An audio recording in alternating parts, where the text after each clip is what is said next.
all the time. Videos of people touching slime, folding it over, poking it. It's slime ASMR. I just feel like it just like popped into existence out of nowhere, and now everybody's obsessed with slime. Pretty much every kids channel on YouTube has also jumped on the slime bandwagon, but nobody has jumped on the slime bandwagon quite as hard as Colin's Key. Colin's Key has been a very heavily requested topic for me to talk about on this channel for quite some time, but I've always tried to steer clear of talking about Colin's Key, and the reason for that is that I'm scared. I'm very scared of his videos. I've literally sat down to make this video like 20 times, not even recording it, just watching his videos to try to find good ones to talk about in a video. But you know what? Today, I'm feeling brave. I think I can do it. I think that I can finally sit down and react to a Colin's Key video. This video is called Mystery Wheel of Slime Challenge 2. So I guess this is the much-awaited sequel of Mystery Wheel Slime Challenge. The viral sensation that everybody's been talking about. Finally, we have a sequel. So in most of the videos, this dude's making slime with his brother. They're just in the kitchen, fucking whipping up slime. So in this video, they're doing this challenge where they're spinning a wheel, and whatever ingredient the wheel lands on is what they have to make the slime out of. Let's check it out. You challenged us to make slime with blenders. All right, let's spin for the first blender ingredient. 3, 2, 1. All right, I got white glue. And I got packing peanuts. Wait, dude, you're starting without me? Yeah. How do I get mine? Oh, well, don't worry, Devin, because I've actually ordered something which should be delivered right about now. Yeah! Jeez, Yes! what? Dude, it's the meat delivery service number 4 in America. This is my shake, bro. This is my shake. All right, there we go. Dude, what do you keep on talking about shakes for? Because these are my shakes, bro. I ordered them. I thought these were my packing peanuts, Colin. Ah, there we go. What? This is my No. shake. It There is. you go. Cheers. Cheers, yes. And I guess I gotta return this now, so Okay. I lied. I can't do it. Fuck this. I can't. I'm sorry. When I came across this video, I watched this clip, this beginning clip, like 50 times. And it amazes me every time. And it's because I don't think I could have ever imagined anything this bad if I tried. I think this might be the worst thing. Just the worst thing that could happen. The plot, it just doesn't make any sense. This dude says he needs packing peanuts, and so he's like, oh, I ordered you a package, and then the package shows up from Yeet Delivery Service, and it's milkshakes in the package, not packing peanuts. But there's so many other things that make no sense. Why are they yelling at each other when they're standing, like, at most 4 feet apart? Have these people never heard of using their inside voices? What the fuck is Yeet Delivery Service? It's all just nonsense. It's utter nonsense. Fun fact, I actually thought this dude's name was Colin for a long time because his channel's name is Colin's Key.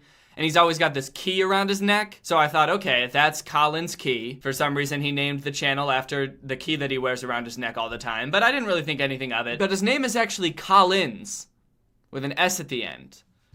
So, I don't know, just a weird detail. I didn't know that was a name. Maybe it's kind of like the iPhone 7S. Like it's the better version of Colin. That's why his parents named him that. They were like, this is the new and improved Colin S. Now with no inside voice. His brother's name is just Devin. He didn't get an S at the end of his name. So, I guess he's like the older model. I still don't have my packing peanuts though, bro. Oh, what, you mean these? Oh, good. His packing peanuts showed up. So now we can finally make a slime. Now, I don't know if you can tell here, but on the screen, there's actually a really subtle merch plug going on. It's in the bottom left-hand corner, and it's really subtle. If you blink, you might miss it. Jesus, what a distracting way to promote your merch. Nothing says, like, I don't care about the content I make. I just care about making money, like putting a giant-ass ad over your video to distract from the content and get people to spend money on merch. That's such a scumbag thing to do. What greedy little— What's up, Greg? I hope you're all enjoying this video. Make sure you head on over to Danny Gonzalez. Hey, down here! Don't look up there, look down here. Buy my merch, Yeah, hi. buy my merch, It's me, buy Danny. my merch. Pink glue. I got shaving cream. All right, I got the shaving cream, and right now, the special way I gotta dispense it. Wow, all right. Dude, my hand. Touch my horn, it'll go away. All right. Oh no, dude, I can feel it building up. I gotta add this quickly. Oh no, dude, look, it's going. It's gonna go. Any second, it's gonna go. Oh no, oh no, oh no. Oh. Ah! How can kids even process what's going on in this video? How can you make any sense of this? He gets shaving cream as the next ingredient, and he says, okay, for this one, I've got a special way to dispense it. He puts on this unicorn horn. He starts, like, shooting lasers everywhere. He turns his brother's hand a different color, but he's, like, not dispensing the shaving cream. And when it comes time for him to actually dispense the shaving cream, he's just like, oh yeah, and I guess I have to do this. So the special way to dispense the shaving cream was by yelling for 2 minutes and then dispensing the shaving cream like normal. There's no way this is good for kids. No way. I can say with near 100% certainty that this will stunt your child's growth. Mentally, and what the hell, physically too. Your kid will be short if he watches this. At least most kids channels and kids TV shows have like some sort of vague plot or progression that you can follow. A lot of kids shows these days are actually pretty smart. I feel like adults can laugh along to a lot of the jokes in kids shows because they're actually smart and thought out. But this is just too random. It's utter nonsense. There's no logic or reason to draw from any of this. It's just two guys yelling. Just two guys yelling at you. Wait, dude, how are you floating? Isn't it obvious? I have become one with the universe. If I was their editor, I think I would go insane. There's so many special effects in these videos. It is a little bit impressive, but it's also just like, why? Why do you need so many special effects to make slime? It's almost like they're admitting that making slime isn't interesting or fun, and so they have to way overcompensate by throwing all of this like extra shit in. It's utter nonsense. This video is 20 minutes long. This goes on for 20 minutes. 20 minutes of just Oh no, oh no, oh no, oh no, what's gonna happen here? Oh no, oh no, oh no, oh no. this. That might not seem that bad until you realize that we've only watched 1 minute and 44 seconds. And I've probably cut a lot of it out. Okay, this one's called Dogs Pick Our Mystery Slime Challenge 2.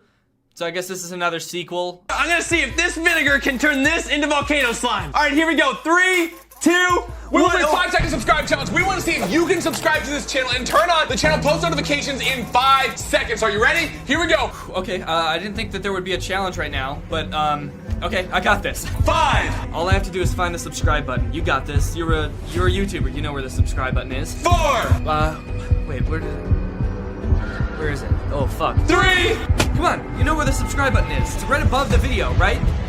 No, come on! Come on, you got this! 2, Where is it? 1. Where is it? Done. If you can do that, comment down below, Keeper Squad, right now. Oh, it's over? Oh. Shit. That was too hard. They need to make that easier. That is a weird thing to do. I understand why they do it. They're just trying to get you to like subscribe really fast without even thinking about it. Just go and hit the subscribe button, but like, what happens if you don't hit it? I wonder if there's like a consequence. Like if they're like, hit the subscribe button in the next 5 seconds. If you don't even bother subscribing to us. If you hit that shit after 5 seconds, unsub right now. We already have 16 million subs. What, you think we need you? We don't need you and your slow ass fingers. Get the fuck out of here. Fast Finger Gang. That's us. Keeper Squad. We got fast fingers. Try to keep up. Try to keep up.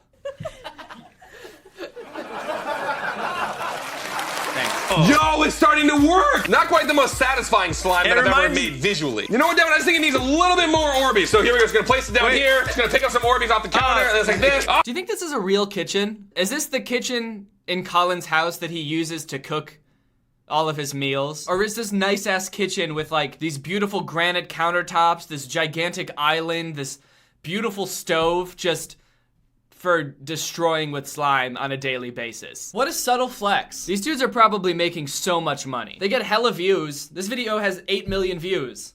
They're constantly promoting their merch. I mean, you don't just have a spare nice ass kitchen if you're making chump change. They're not making chump change. They're making utter nonsense change. So usually they end the videos with one of them getting slime dumped on them. Sometimes it's just regular old green slime, sometimes it's the slime they made in the video, but it usually ends with somebody getting slimed. And I think this part in this video really highlights the relationship between Collins and his brother Devin. They decided in this video they're each gonna let the other person dump slime on them. So Devin dumps slime on Collins. 3, Oh, not again! 2, Oh, no! 1. Oh.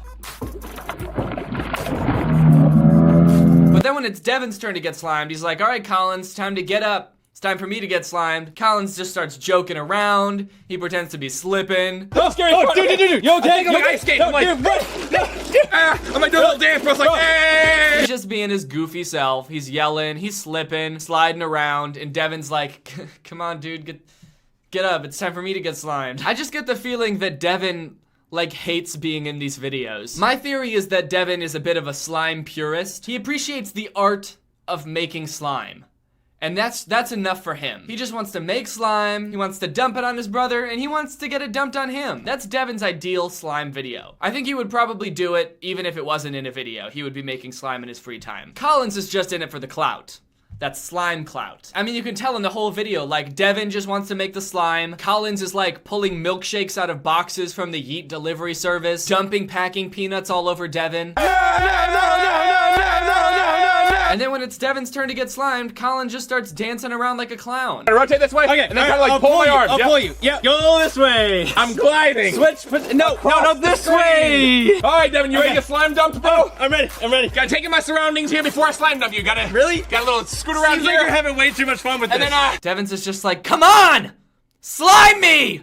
I need it! This isn't what slime is about. Slime is serious. It's an art, and you're making a mockery of it. So this may come as a bit of a surprise to you if you're not big into the slime scene like I'm not, but the more and more I watch Collins Key's videos and other people like him, the more I started to realize there's like a gigantic slime community. The sharers have made many videos about slime. Shroom has some slime hacks, whatever the fuck that means. Rebecca Zamolo made an awful music video about playing with slime or working out with slime or exercising. I don't know what it was about, but it was really bad. Working with slime, so I try harder. Sweating while stretching, yeah, I'm clever. Making slime at home is fun, it's true. But working out with slime, you can do too. It's so satisfying.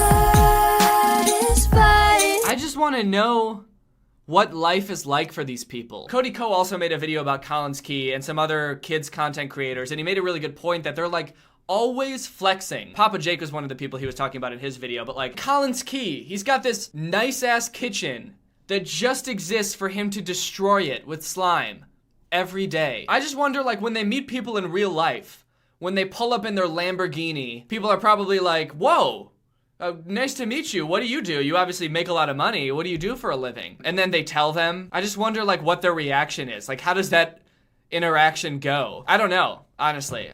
My guess is that it would be something like this.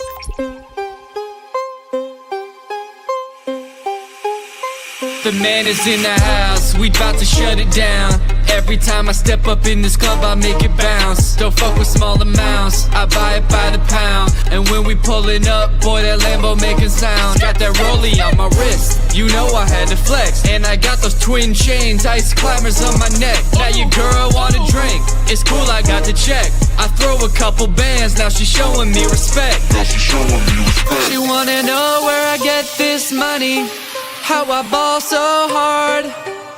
She wanna know what I do to afford these clothes and these dope ass cars. She said, are you an actor or a model?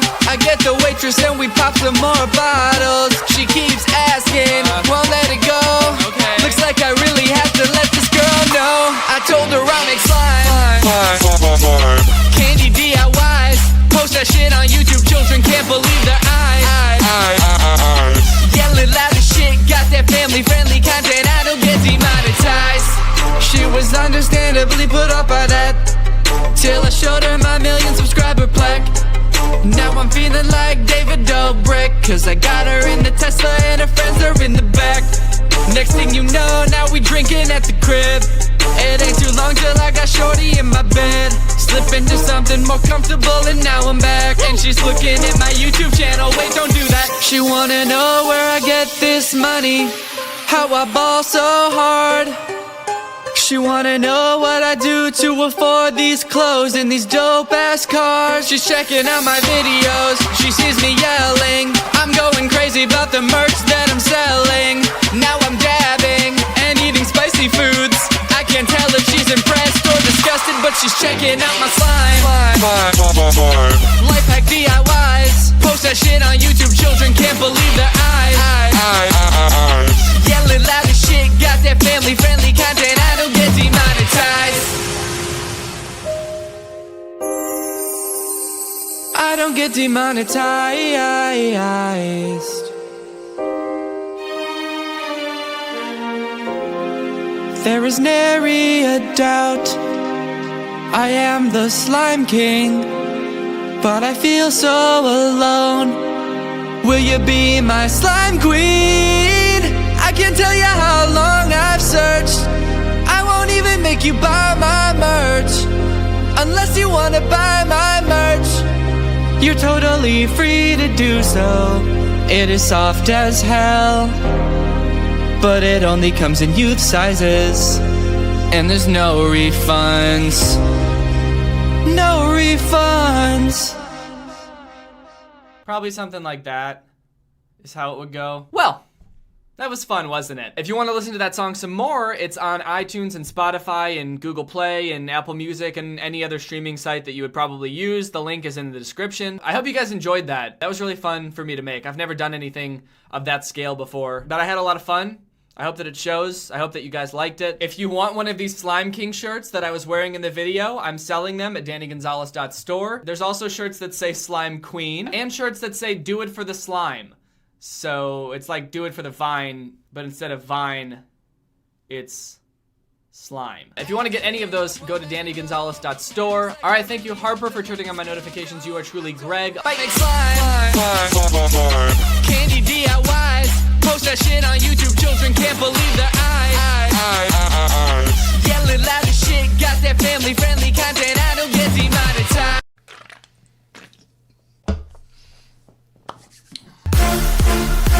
All right, hello everyone. Welcome back to my second channel. This is my second channel. If you thought it was my main channel, it's actually not. It's my second channel. I saw a lot of comments on the last video I posted on this channel asking if it was my main channel. This is my second channel. So if you just stumbled upon this channel, go ahead and subscribe. This is the channel where I like to get a little bit goofier and a little bit crazier and wacky and fun. So I also like to drink LaCroix on this channel. So a couple weeks ago, I posted a video on this channel, my second channel, where I did a bunch of those like which YouTuber are you quizzes. And I took those quizzes in hopes of getting some kind of validation and recognition that I'm a real YouTuber. But unfortunately, I seem to have picked only quizzes where I wasn't even an option. Like, it seems like most of them were made before I even like started to make YouTube videos, or at least before I had like any real following on YouTube. And a good number of people called me out on that and seemed to think that that was kind of silly of me. And it was. I was being pretty silly. But luckily, this person named CreativeStar98 made this quiz on BuzzFeed called It's Time to Find Out Which Popular Commentary YouTuber You Are. And this quiz must have become pretty popular because the official BuzzFeed Twitter account actually tweeted this quiz. And if you look right there, I'm actually like part of the quiz. I'm right on the cover there. So I'm gonna take this quiz, and I don't really care if I'm a YouTuber anymore because this quiz pretty much confirms that I already know I'm an option. I want to figure out now if I'm really me or if I'm maybe someone else. So I'm gonna answer the questions to this quiz as honestly as I can, as true to myself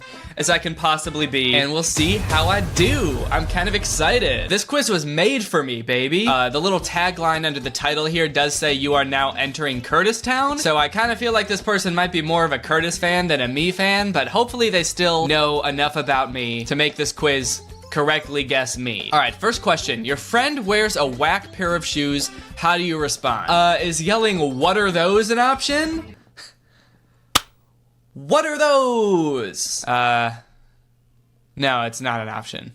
Shit. Don't say anything, politely suggest that they change, roast the hell out of them, don't mention it, but spend the rest of the day thinking about it. If my friend was wearing a whack pair of shoes, I definitely don't think I would ask them to change. Like, how whack would they have to be? Unless they said something really offensive on them, or like, had swastikas on them. I don't know if I'd ask someone to change because I didn't like their shoes. Oh, that's what you're wearing? Oh. Can you change? You're making me uncomfortable. I don't think I've ever asked one of my friends to change what they're wearing because it makes me uncomfortable. Roast the hell out of them? Maybe. It depends on the shoes and it depends how close I am with the friend, but most likely I would probably not mention it and spend the rest of the day thinking about it.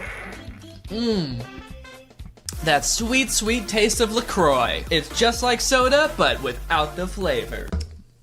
I'm trying to stop drinking soda, so I've been drinking LaCroix. It's okay.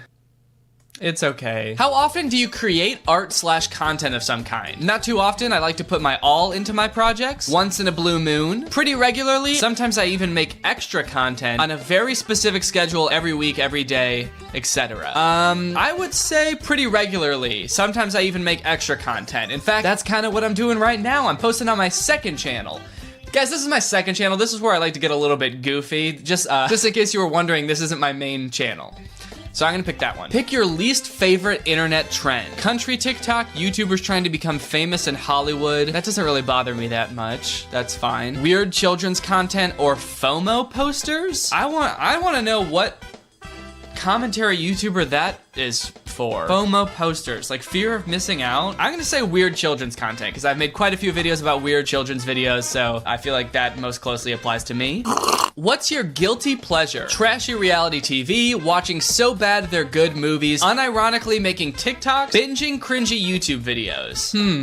There's a couple on here that I like. I really do like trashy reality TV. I watched The Bachelor, Bachelorette, Bachelor in Paradise. I just watched Love is Blind. Been watching a lot of Married at First Sight as well. So trashy reality TV is really up there. Watching so bad they're good movies. I do like doing that, but that's usually only for like when I'm going to make a video about it. I don't really do that in my free time that much. Unironically making TikToks, I sort of do that, but not very often. Yeah, I would say the thing I do most often is watch trashy reality TV, so I'm gonna say that. What's your relationship with social media? I post a lot of tweets that I delete later. I really only go online if I have a random funny post to make. I mostly post pictures of my significant other and my pet. I do a lot of stalking, but not a lot of posting. Out of these options, I would probably say I post a lot of tweets that I delete later. I do tend to do that. If you have my notifications on Twitter on, then you know. Sometimes I like to post things just for people who have my notifications on, so I tweet them and delete them really quickly. A lot of people don't understand what I'm doing, so they just think I delete a lot of tweets, but sometimes I like to just talk to the people who have my notifications on, so I do that. So I could understand how that could be me. Okay, I post a lot of tweets that I delete later. I'm gonna pick that. Of these places, which would you like to visit most? Okay, we got Canada, London, Greece, and Japan. Now, here's the thing. I can kind of tell who's who here. Japan is clearly me, because I just went to Japan last year. Canada, maybe Curtis, because he lives there. Greece, okay, I don't know who the other two are really, but I'm pretty sure Japan is supposed to be me. But here's the thing is I already went to Japan, and this question is asking which of these places I would like to visit most, and I've already been to Japan. In fact, I've been to Canada, London, and Japan. The only place on here I haven't been is Greece, so I'm gonna have to pick Greece. And I'm a little worried about what that's gonna do to the results of this quiz, but I'm not about to lie and say I wanna go to Japan again before I go to Greece for the first time. So I'm picking that, and then I gotta get another sip of this LaCroix. Your friend is having a rough day. How would you cheer them up? Okay, this is an interesting one. Have a sincere conversation about what's bugging them. Offer to take them out to do something fun. Invite them over to watch funny videos with me. Or make jokes and try to make them smile. Shit, man, I don't know. My friend is having a rough day. How would you cheer them up? I don't know whoever made this is gonna judge this, cause like when have I ever like online shown that my friend is having a rough day and I cheered them up? When has that ever happened? I don't know. Like I've never made a video where like Curtis came over and he was all sad and I was like, hey buddy, I'm gonna make jokes to try to make you smile now. So I don't know how they're gonna judge this one, but I guess offer to take them out and do something fun. I think that would be nice, to take their mind off of things. We could go play laser tag or something. What's something you like most about yourself? My ability to follow my dreams even if it's scary. My dreams are pretty scary. I only have nightmares. I don't have dreams that I work towards. I have nightmares that I work away from. My artistic skills, my ability to be a good friend, my deep thinking and introspectiveness. It sounds a little pretentious to say my artistic skills, but I do like feeling creative. Like when I do something and I'm like, damn, that was smart or that was creative or funny. I really like that. I feel like that's really fulfilling. So I'm gonna pick that, my artistic skills. What would you bring with you to a deserted island? A whole bunch of junk food? Who is that supposed to be? I feel like if that was me, I'd be like, what the fuck are you trying to say? An endless library of music, my laptop, or my pet? I definitely would not bring my pet to a deserted island. She would die. A bunch of junk food? No, probably not. I would probably bring my laptop, provided there's like a charger somewhere. I'm gonna go with my laptop. Okay, we might be getting close to the end here. I'm feeling pretty good about it so far. I've answered very truthfully. I have looked deep down into my soul for the first time in years to answer these questions. So if I don't get me, there's something wrong, either with the person who made this quiz or with the way I see myself. And Actually, come to think of it, judging by all the responses to my doppelganger tier list, I'm gonna say there's definitely something wrong with the way I see myself. But shit, I might fuck around and blame somebody else. Pick your favorite quality in a significant other. Someone who is kind and understanding. Someone who doesn't mind keeping our love life private. Someone who can handle my dry jokes. And someone who supports all my strange endeavors. I don't know, I feel like all of these are kind of true to an extent. I think Laura's very supportive. I'm gonna pick someone who supports all my strange endeavors. She's willing to leave the room when I gotta film. She's willing to film my weird ass music videos. I think being supportive is very important. What's your opinion on marriage? It rules, dude. Marriage is sick. Oh shoot. Okay, this is the last question. I really gotta make this count. The last question is, what's the first thing people notice about you? My height, my flawless makeup, my eyes, or my hair? I'm trying to picture who these are each based off. My height, at first I thought that meant someone was like extremely tall, and I was trying to picture what commentary YouTuber like towers over everyone else, but I'm pretty sure this is referring to like either Cody or Noel because they have the whole short kings thing. My flawless makeup, probably not me per se, although the one time I did wear makeup for a video, it was pretty good. So we're left with my eyes and my hair. You know, these are all pretty superficial. What if people notice like my sense of humor first? But no, everyone's gotta be like, oh shit, he's short, or damn, his hair is weird. I'm gonna go with eyes. You know what they say, eyes are the gateway to the hair.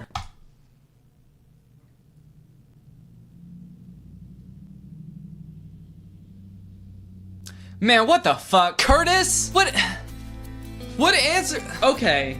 Huh? I answered these questions as truthfully as I could, and I get Curtis? That dweeb? That absolute dweeb Curtis? So the truth is out, huh?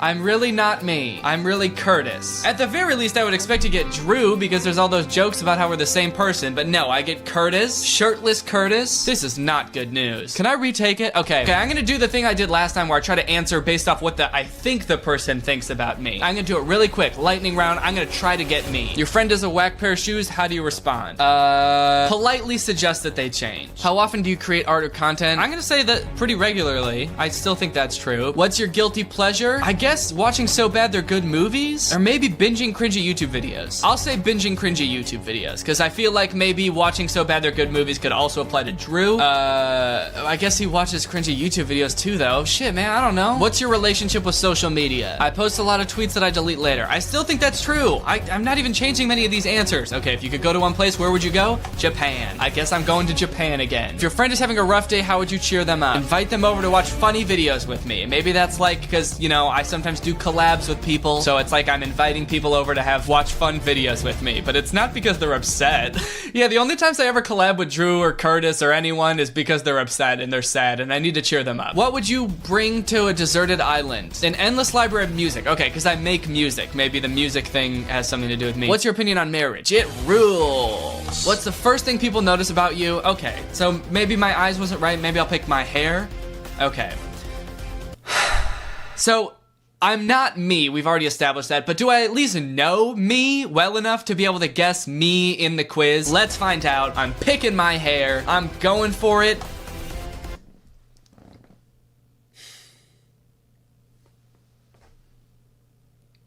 Nice. All right, I did it. All I had to do was pretend to not be me and answer as someone who thinks they know me.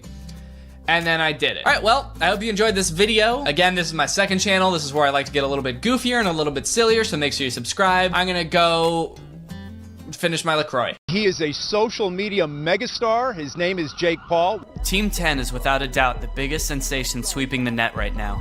With their outrageous stunts and larger-than-life personalities, they are taking the web by storm, quickly becoming household names. This video was originally going to be about our attempt to join Team 10 in an effort to stay relevant and earn lots of money. But through our journey, we realized something was terribly wrong with Team 10, and the topic of this video took a sinister turn.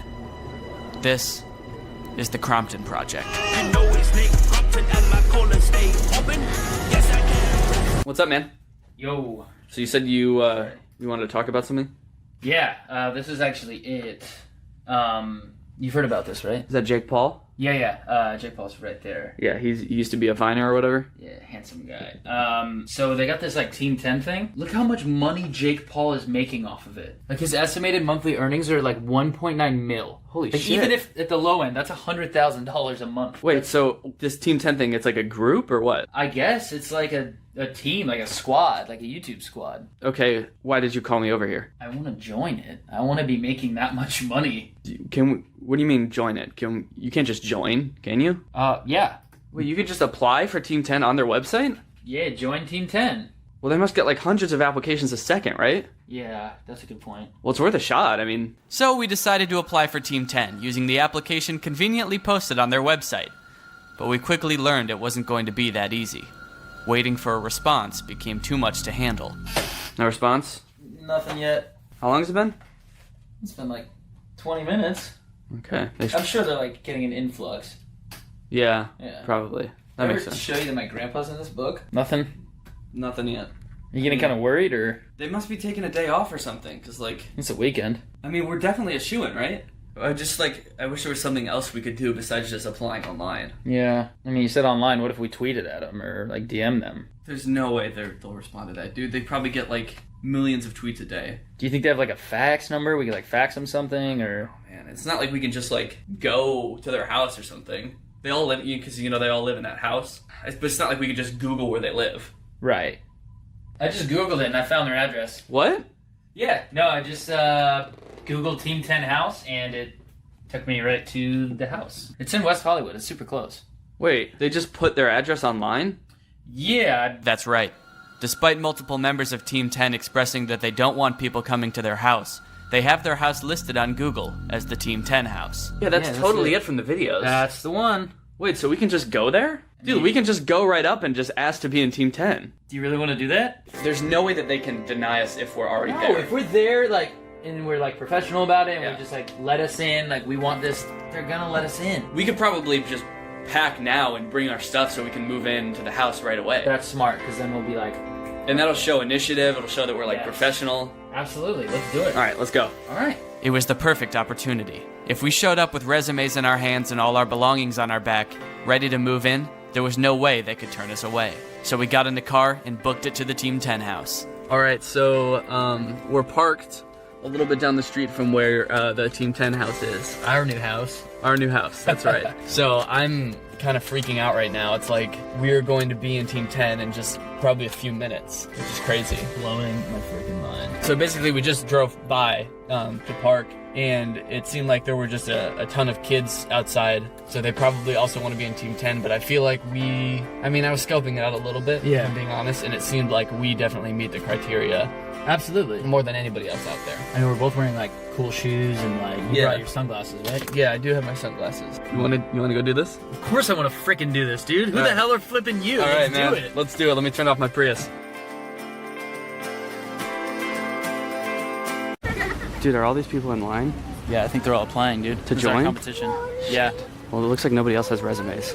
Yeah. Okay. Oh, I left ours in the car. I'm probably just gonna pick out my room. I'll just call that one.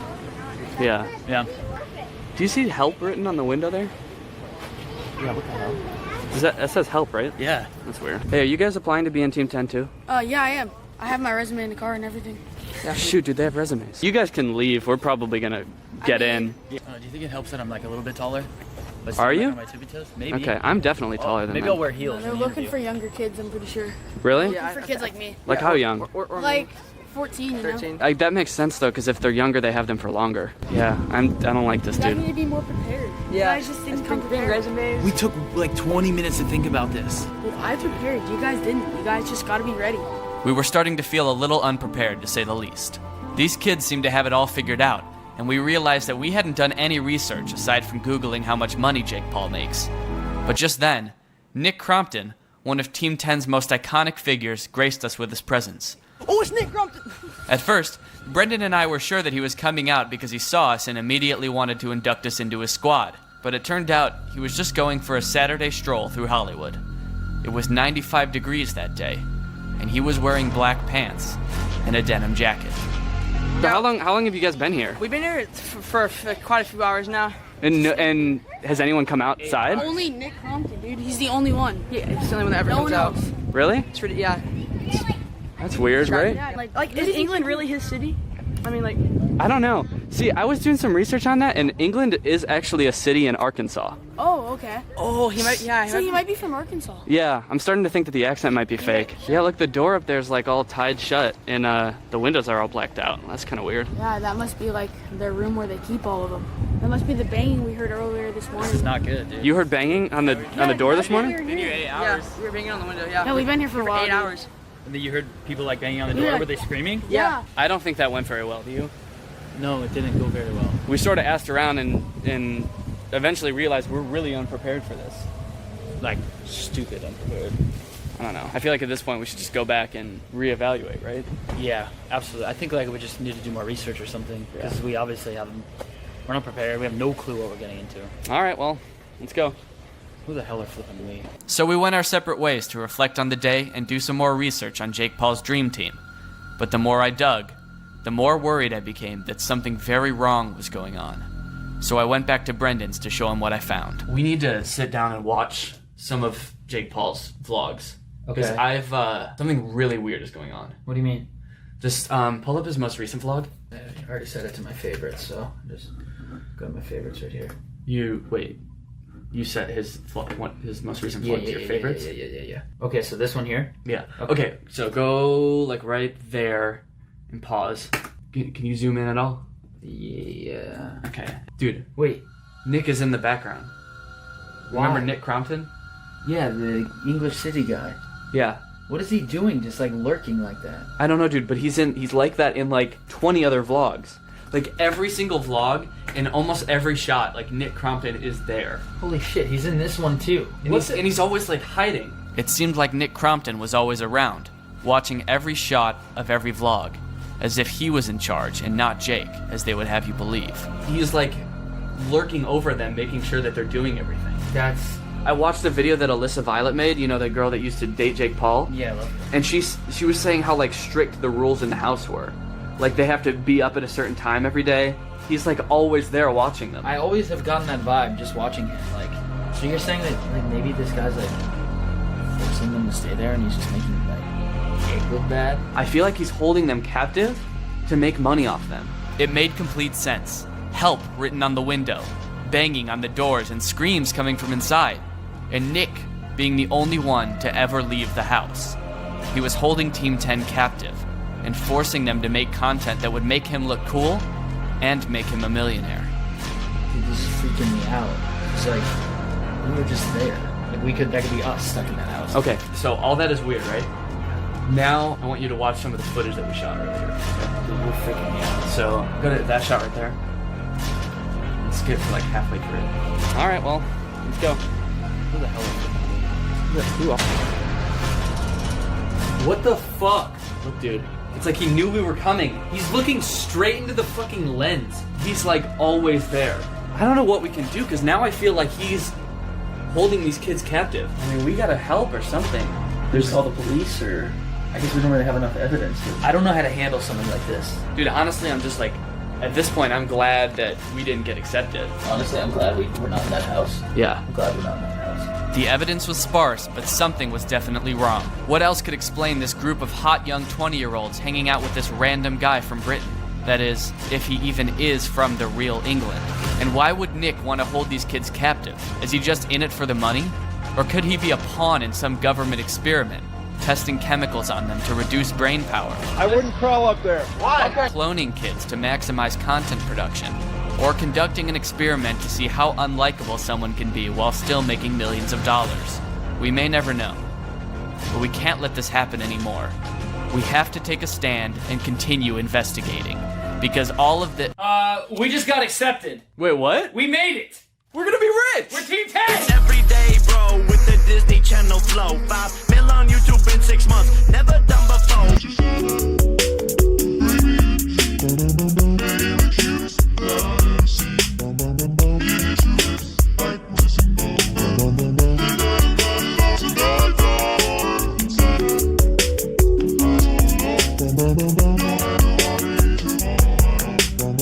Alright Alright guys, I'm gonna do a video about these Merge Mansion ads, okay? I did a video about Merge Mansion on my main channel a couple months ago, and I don't want to like beat it to death, so I'm not gonna post this on my main channel, but I have to make a video about it because people keep tagging me in it, and it is kind of crazy, okay? They've got live action ads now. They instead of making these like weird cartoons, they're real people now, and they're like kind of good. This like shitty app about fixing up a house has like legit like movie quality ads now with Kathy Bates. They hired like a real actor to be in this, and I haven't watched any of them yet, so I'm gonna watch them for the first time in this video, do another sort of off the cuff commentary. I'm gonna be going absolutely off of my cuff, off of the cuff of my shirt. All the commentary is gonna be coming from right here. What the heck? This is so weird. This ad is so weird. Yeah, that's my shirt voice. That's what shirts sound like. Okay, so I think this is probably all of them here. Merge Mansion has a YouTube channel, or at least I think they do. Actually, I'm not sure if this is like their official channel. It's not verified or anything, and they've got a variety of ads here, and you can see they're all live action. So let's just go through here and watch the first one. It's called Giving Grandma a Hand. Grandma, can I help? Sure. Rakes are in the garage. Okay. What the?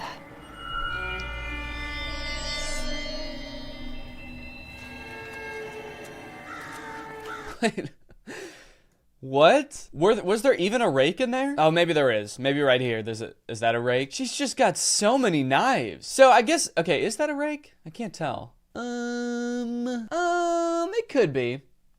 They're not really showing. I kind of feel like it's not. I feel like it's a shovel or something. Idiot grandma. There's not even a rake in there. Why does she have so many knives? Holy shit. So I guess they're trying to allude to like the fact that she's like a murderer or something. All of their ads, if you remember, had like a creepy vibe before, like she had committed some crime, and they keep alluding to it like she's got this other life where she goes out and kills people. I think they were alluding to the fact that she murdered this girl's fiance or something, right? Why so many knives though? You can only kill one person at a time. It's not like having all these knives would be. It's not like she's got this many hands and she can be stabbing that many people at a time. Do they have to be clean for her to use? So she's got a bunch just in case she kills someone and then the next day she's gonna go kill someone else and she doesn't have time to clean the knife? It just seems like, I don't know. Just stay on top of it. Just try to be motivational to the killer.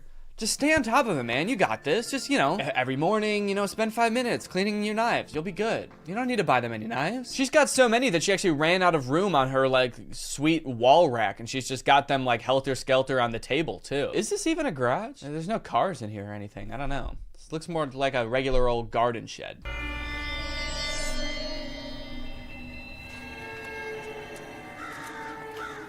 So many knives. She had the same thought as me. She's just got so many knives. So little time.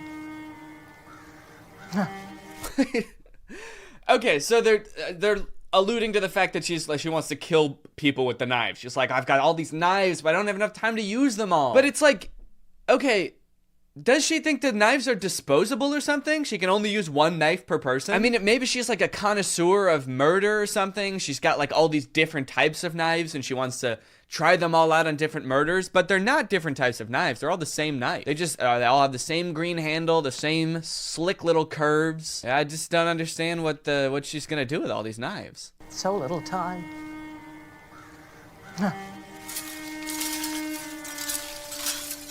What? Okay, well, so it's a funny ad. It actually is funny, and I guess kudos to them for that. Now I'm worried that people are gonna think that I'm sponsored by Merge Mansion. I'm not, okay? I hate these fools. I hate Merge Mansion. I'll never play the game, and you shouldn't either, unless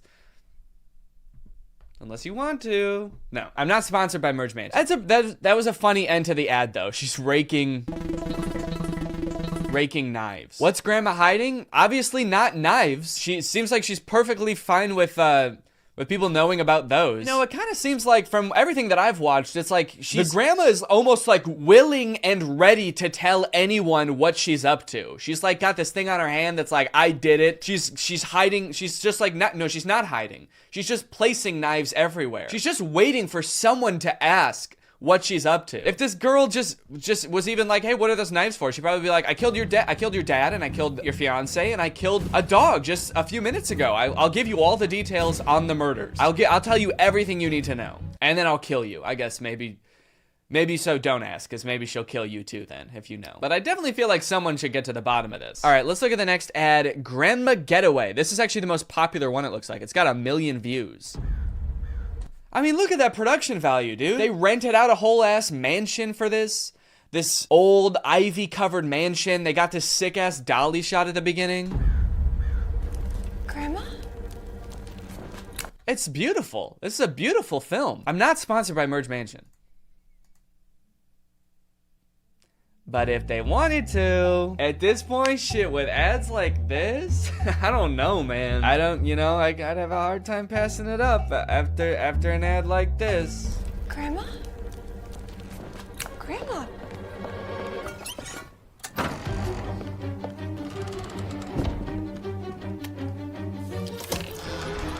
Grandma, wait! No. Wait, so what was she doing at the beginning? She was just burning something? I can't see what it is, though. Kind of lowers the stakes of whatever is happening in the scene if I don't know what she's burning. Maybe it's like the somebody's will or something, or a receipt for 3,000 knives. Okay, so she's running away. She's got all these different secret passageways.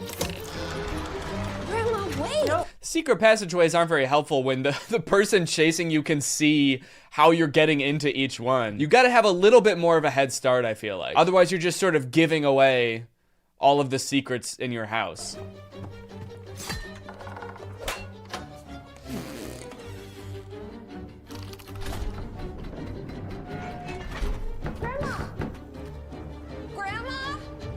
Honestly, that one was a little less funny. The grandma scurrying on the roof at the end is kind of funny, I guess. What's grandma hiding? Not her secret passageways. Grandma is an open book, dude.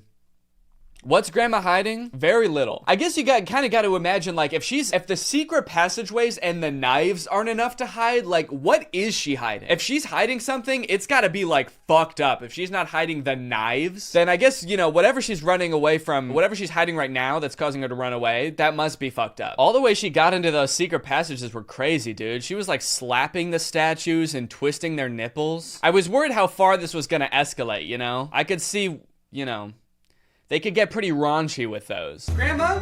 Come back, Grandma! Grandma, no! Next ad, you're not my grandma. Grandma, lunch is ready. Grandma?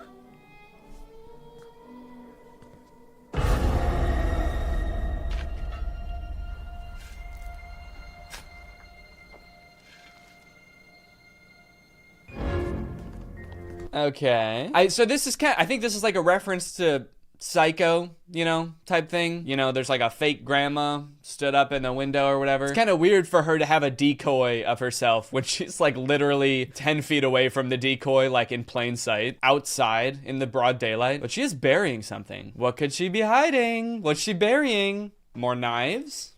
Probably. Grandma!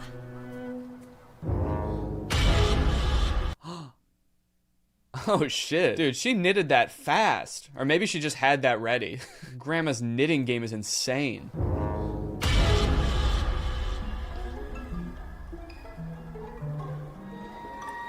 Oh yeah, look, there she is. She's knitting. She's making another one.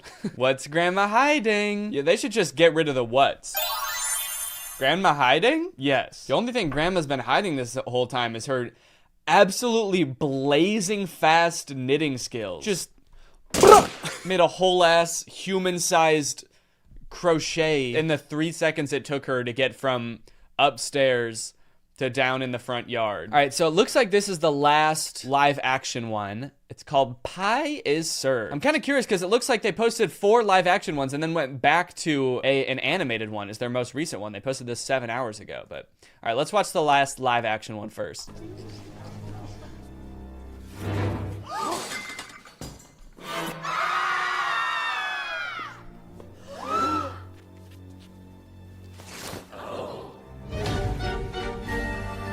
Absolutely no clue what's going on in this one. Looks like it's like a dinner party or a cocktail party or something. Butler looks suspicious as hell. It looks like he hasn't slept in years. Grandma Ursula's pies. I think I know what, I mean, there must be something fucked up in the pie box, right? Because when she opens it, they're absolutely mortified, but they look surprised to even see the pie box that says Grandma Ursula's pies. They're just that surprised that Grandma Ursula makes pies. Oh, holy fuck, what the fuck? I didn't know your grandma made pies. That's crazy. Oh, okay, all right. So look, Grandma's got blood all over her, what is this called? Smock? Apron. What is this? Why did I say smock? What is a smock? Okay, same thing. A smock is an apron. I don't know why that was the first thing that came to my head. Okay, so she's got blood all over her smock / apron. She doesn't want anyone to know there's blood all over her apron. From the looks of it, dude, from the sounds of it, it sounds like they already know there's something fucked up with the pie that has your literal face on it. So I don't think taking off the smock now is gonna do much for you. In that box is like a literal human head. And then she comes in and takes off her apron like, what? No, there's nothing weird about that pie. As long as I don't see the blood on my smock / apron, they won't suspect a thing. And there's just a head in there. Who wants a slice of pie? All right, let's see what the freak is going on in their most recent ad then, now that they've gone back to the animated universe. I wonder if these are like parallel cinematic universes, a la the Spider-Verse.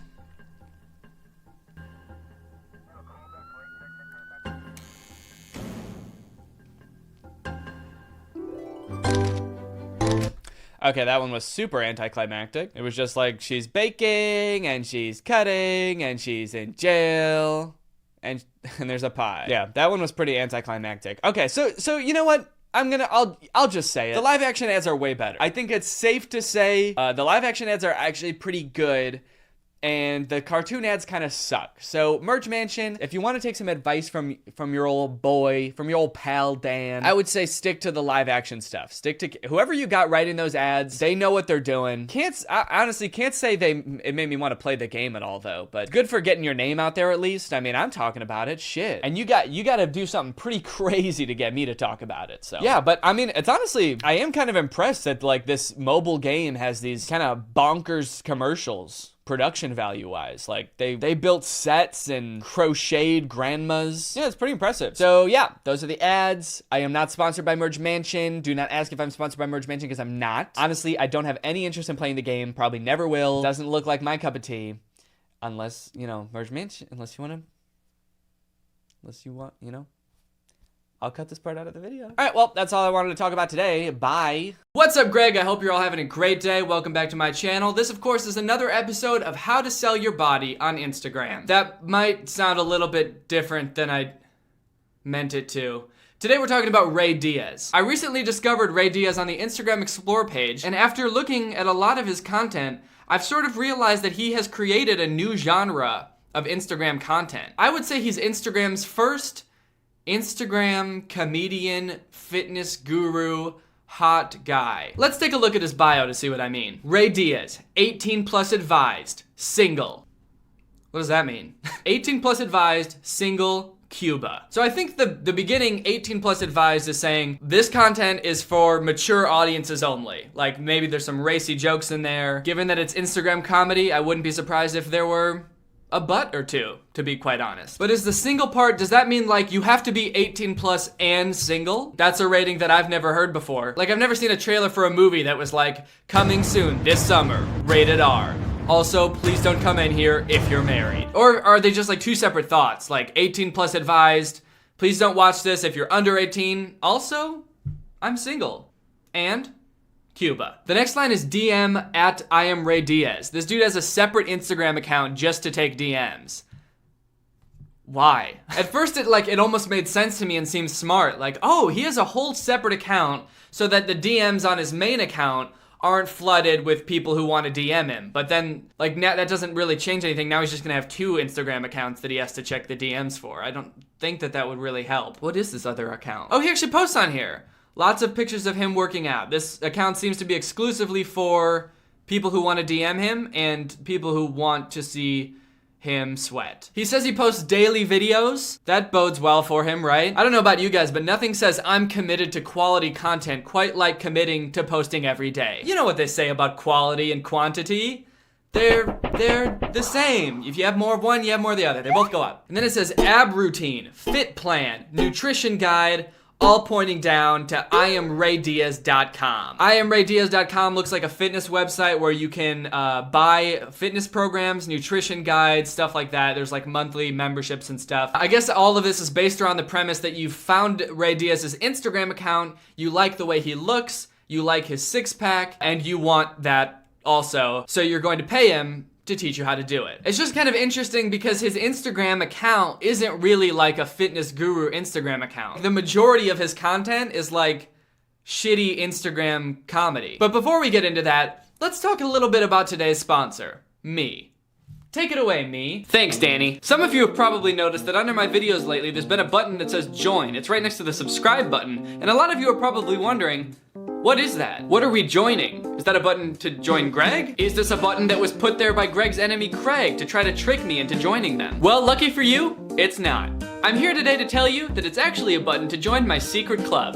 Please don't tell anyone, it's a secret. If you join my secret club, you get some amazing perks. I'll be doing an exclusive live stream once a month for all of my secret club members where we'll be having Greg family dinner. You can ask me questions, I can ask you questions, or we can just stare at each other. You'll also get discounts on all of my future merch, which could come in handy soon, because I might be coming out with new merch soon. If you're a member of my secret club, you'll also get a little badge next to your name in the comments of my videos, which will change depending on how long you've been a member in my secret club. That way everybody can see that you're in my secret club, which no one should know about because it's a secret. You'll also get exclusive emojis that only secret club members can use, like cringe face, Greg, little nutcracker guy, and a spooky pumpkin. And now you're probably thinking, Danny, that sounds great, and something that I would honestly spend upwards of $5 a month on. But all of these exclusive perks can be yours for $4.99 as long as you sign up right now.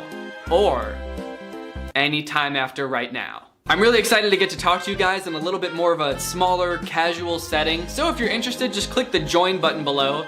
I think it might not show up on the YouTube app, so you might have to do it on the computer, but it should be right next to the subscribe button. And remember guys, most importantly, please don't tell anyone about this. It's a secret, and I can't have anyone knowing, okay?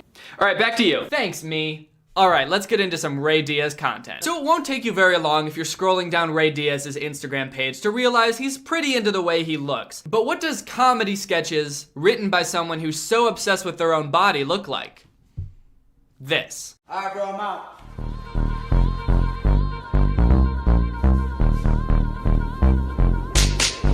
Are you taking a picture in slow motion? Hello?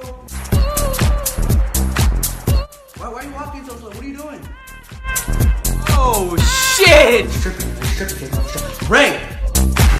To me, this video is just dripping with irony. It's dripping with irony like Ray Diaz is dripping with sweat on his second account. Because I feel like the premise of the joke when he thought of it was probably like, man, some people are so obsessed with how they look. You can't get them to stop thinking about their own body and how hot they are for 2 seconds. Ha ha ha. Oh, what a bunch of narcissistic doofuses. Alright guys, well are you ready to shoot this video where the entire premise is showing off how hot I am so people will want to buy my workout routine to look just like me? Not all of his videos are about how hot his body is though, which is actually kind of strange to me. You would think that he would try to make his body like the main focus of every single video so that, you know, no matter what video you come across of his, you immediately realize, holy shit, this dude's a smoke show. So while all of his videos aren't about his body, that doesn't mean that any of them make sense, because all of them still don't make sense. Yo, why you crying, right? My ex-girlfriend. You got to make her jealous or something. Really? How? Okay, so Ray Diaz has been dumped. He's all sad about his ex. He's standing 10 feet away from where she is with her new boyfriend, and he's just sobbing, you know, like you do when you see your ex out in public with her new man. You just stand 10 feet away and cry while looking at them. Also, these are bad friends. Like, they walk up to their friend and he's crying because he misses his ex-girlfriend, and their advice isn't like, oh, hey man, it's all right. It wasn't because of anything you did. There's other fish in the sea. Instead, they're just like, you have to make her jealous. It's the only way. She'll want you back, don't worry, buddy. And also, why would that even work? If she broke up with him, and she's clearly moved on now, I don't think she's gonna be jealous seeing him with another girl. So like, that's not even good advice. Just show her what she's missing. Find another girl. Oh, she's looking! Oh my god! She's looking! Oh my god, she's looking! Oh,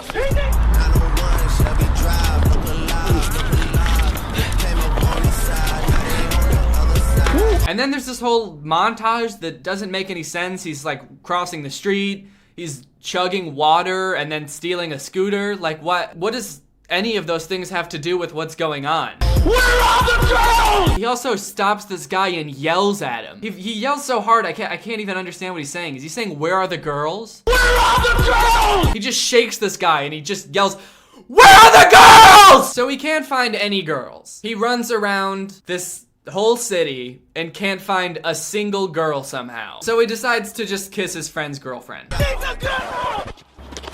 Like that? Life must be tough without me, huh? So it turns out that making the girl jealous didn't work after all, because all it did was get him punched in the face. Who would have thought that idea wouldn't work? Now I know a lot of you are probably thinking, what the fuck was that? That didn't make any sense. What was the punchline? Was there even a joke in that video? And that's fair, you may have missed it, but I've watched this video a few times and I think I found the joke. It's the way he rides the scooter off when he steals it from that guy. He's so silly. Why does he ride it like that? Here's another one called When You Look Better in Person Than You Do in Pictures. Amazing, you're killing it. Let's go. Oh, great. Man, this sucks. No, look at this. Oh my God, these are amazing. Oh, shoot me next.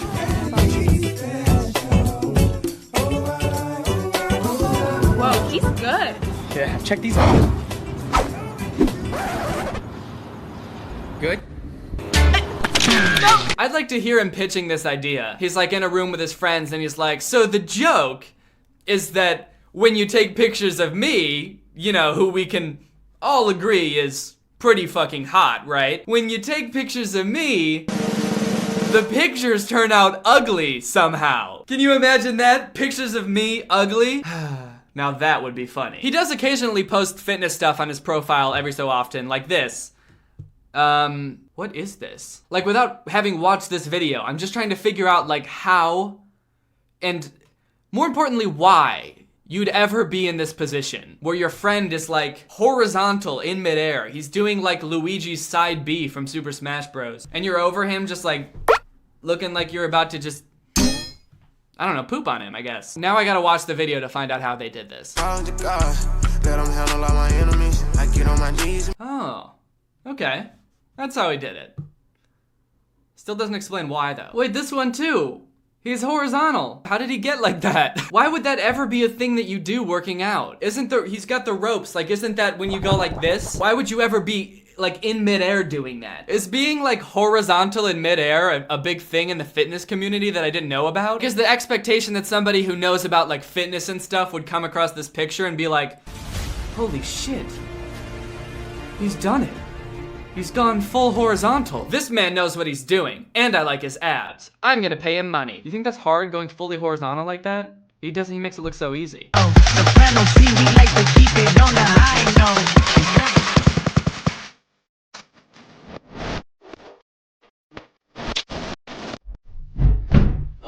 fuck. Did I do it? Ow. I hit my knee. How does he do that? How does he even get out of that position? He has to fall, right? He just falls on his face and hurts his knee like I did? That's not cool. My knee hurts. And the worst part about it is I don't even know if I did it or not because I won't know until I look at the footage because to me that just felt like flailing in midair. So I don't know what, I have no idea what that looked like. I sort of feel like someone just smacked me in the knee with a baseball bat and then punched me in the stomach. But you know what? That's fitness. That's what it's all about, baby. That burn, that pain. I think I need to go to the doctor. When I watch Ray Diaz's Instagram videos, one thing that comes to mind is Lele Pond's Instagram videos. They both sort of have this feel where like they thought of the start of a joke and then they started filming. Like they didn't think of the start of the joke and then write out the rest of the video. They just thought like, hey, this is a funny thing to start a video with. Let's go film it and just see where it goes. Take this video for example, that person who says they don't care. Like that's gonna be our new apartment. Oh, you're cute. Hey, it's my boyfriend. I don't care. Call me. Okay. I don't care. So that's the premise. There's gonna be a few scenes of her not caring. So let's see what funny things she doesn't care about. And let's see how this joke progresses.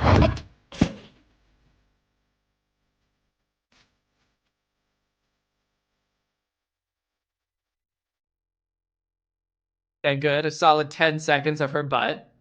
Great. Can you lower the music down? I'm studying. I don't care. Okay, that was crazy. She didn't even care about that dude studying? My bad. I don't care. Oh, you care? I don't care. I was watching this video and I was trying to figure out, like, how is this going to end? Like, what's the punchline gonna be? It's this girl who doesn't care about anything. Even though this, like, somewhat devastating thing has just happened to her, she gets something spilled on her, she doesn't care. She doesn't care about this girl's boyfriend, she doesn't care about this dude trying to study. So my hypothesis was, you know, being that these are generally pretty predictable, I thought maybe something really small and inconsequential would happen. And that would be the thing that she does care about. Like, she would get really upset about something really small. I thought that would be like a valid punchline to the video. It seems like that might be where it was going. But I was actually wrong, and instead of doing that, the video ended. That was the end of the video. I don't care. It just ends with her not caring about anything still. It's just like 3 scenes of her just saying I don't care, and then it ends. Now that's a girl who truly does not give a shit. They're gonna write that on her tombstone. She didn't care. That is, if she even cares enough to have a tombstone or to die at all. She might just live forever because she doesn't care. I feel like every time I click on another Ray Diaz video, it just gets more and more confusing. Like this one called Overprotective Cousins. Who are you? I'm here to take Angelica out. Oh, you taking out my cousin? You're black. Racist? We have white! Yeah, homie, what you talking about? You like peanut butter? No. Peanut salt, butter, man. Jelly time! What the fuck is going on? What a horrible first impression to make on your girlfriend's family, first of all. Her cousin comes to the door and the first thing he says is, "You're black!" Wait.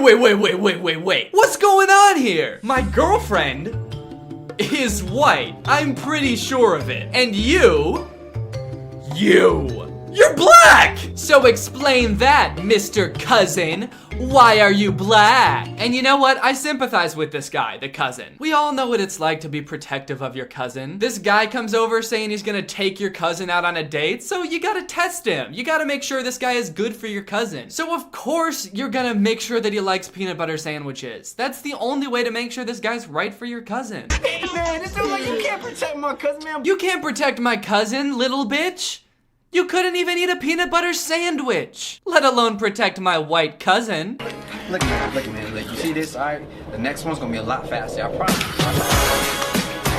Yeah, see, he's just trying to be a protective cousin. If he finds out you're not a good guy, he's gonna shoot you. Tag people who can relate. Hashtag Ray Diaz, hashtag comedy. Hashtag Wednesday. This is the most Wednesday shit I've ever seen. Alright guys, well I hope you enjoyed this little dive into the sweaty abs of Ray Diaz. If you're new here and you enjoyed this video, make sure you subscribe to join Greg. Greg is what I call my family here on YouTube. All you have to do to join Greg is subscribe and turn on my notifications and you can be Greg too. Being Greg has a lot of benefits. You'll instantly be notified anytime I post a video. You get to feel like you're a part of a family. You'll be immortal. That's right, you will never die. And every single Greg gets one free complimentary kiss blown from me. So if you're not Greg yet, please close your eyes at this point as I will be administering the kiss to all the Gregs. Okay, here we go. Alright, so now if you're not Greg, you can open your eyes and please subscribe and turn on my notifications and you can get the next one. Alright, thank you Christy Sterling for turning on my notifications. You are truly Greg. I'll see you guys next time with a really interesting video where I get caught in a snowstorm and die. Bye! Hello everyone and welcome back to my second channel. This is my second channel where I like to get a little bit goofier, a little bit wackier, a little bit unscripted, and to be honest, a little bit silly. Also on this channel, I like to drink LaCroix. Today I've got a nice, refreshing lemon. Okay, that's not gonna work. I'll just open it the normal way. Hell yeah, dude. Oh shit. I got LaCroix all over my laptop. Hell yeah. So this is a continuation of the episode series. I started this series 5 months ago, I believe, and have only filmed 2 videos so far. But I'm back at it. I'm gonna be finishing up the episode story, A YouTuber's Reality, today. Just a quick reminder, if you don't remember what's going on in the story, our name is Mia. We're sort of a high schooler, but sort of an old lady. We're trying to become a successful YouTuber. There's also this love interest, Skylar. We've posted a couple videos that have gotten like a decent amount of views so far, but we haven't really made it big yet, I don't think. Right now, there's only 2 chapters left of this episode story, so I think that we can get through it in this video and finish the whole thing off. Also, I would like to address, there's actually been some drama surrounding this series. I know what you're thinking. It's just a video about episode, how could there be drama? But in the last episode, the creator of this episode said that if you follow her on Instagram and DM her, you can get into her story and she would put you in. But this story, I think, was made like many, many years ago, and since then her account has been deleted. But a ton of people made fake Instagram profiles just to get followers, and a ton of them have been like DMing me like, hey Danny, it's me, Chloe, I'm the person who made the Instagram story. And you know what, none of them are her, okay? And you know how I know? It's because I'm not in the story still. She has not added anything to the story. Not only has she not added me, she hasn't added anything. She's added nothing to the story because the story was made years ago.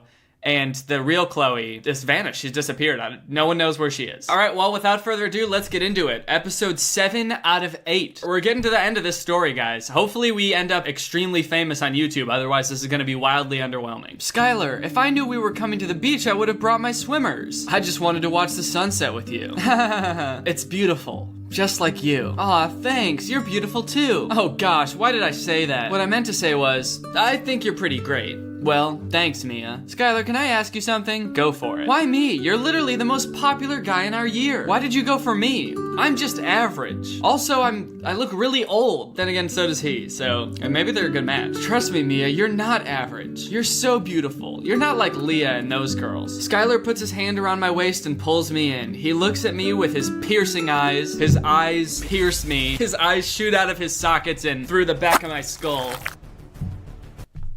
Sick. He leans in and kisses me on the lips. Hungry? That seems like a weird thing to ask right after you kiss someone. Yo, I'm fucking starving. You want something to eat? Yeah. Well, let's head to our next location, shall we? Did that really just happen? Wow. This is getting pretty romantic, guys. Skylar gave us a big kiss. Now we're at some rooftop restaurant, it looks like. Oh, wow. This is amazing, Skylar. It is pretty great here. Does he come here often? He did seem to know his way around pretty well, the way he walked into frame and stood by the railing. Maybe he comes here often. He knew there was a railing here? Skylar, I need to talk to you about something. Shoot. You know Leah? Yes. What about Leah? She has some sort of dirt she's going to use against me. What type of dirt? I can't tell you, but she's going to tell the whole school if I continue to hang around you. I think I know what the dirt is. What? Your YouTube channel. I think it's great. Oh, shit. Skylar's a fan of my YouTube channel? So he's been watching my videos all along. Maybe he's been like all of my 1,000 views. It's just Skylar watching my videos over and over. Oh, she's so fucking beautiful. I want to kiss her and then eat. Oh my gosh, this is embarrassing. Why? You're good at talking to the camera. You're not awkward or anything. In my eyes, it's actually a pretty good talent. I would never have the guts.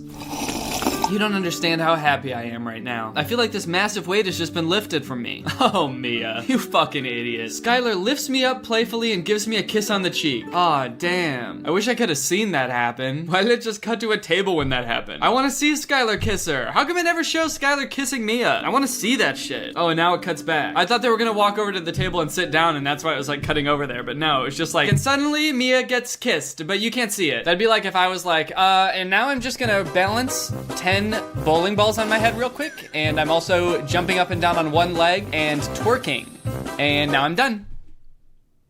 Damn, that was crazy. But Skylar, what about when the rest of the school finds out about my channel? Honestly, Mia, at some point you're gonna have to stop being so insecure about being a YouTuber. Either you want to be one or you don't. Like, if you think you're good at making YouTube videos, just make them and no one will care, you know? Don't care what anyone else thinks. You're gonna have to get over that eventually. Who really cares? It's got nothing to do with them. Thank you, Skylar. You know what? Skylar seems like a good guy. He seems like a real ride or die. He's got great advice for Mia. I think he's really good for her. I guess you're right. Buzz, buzz. Oh no, here come the murder hornets. Oh, it's her phone. My mom just messaged me. I better head off. I don't know why she's like holding her phone like this for her mom texting her. Oh, I just got a text from my mom. Let me read it with my ear. She holds it up to her head and a little eyeball comes out of her ear. Wow. She says I'm adopted. Text me?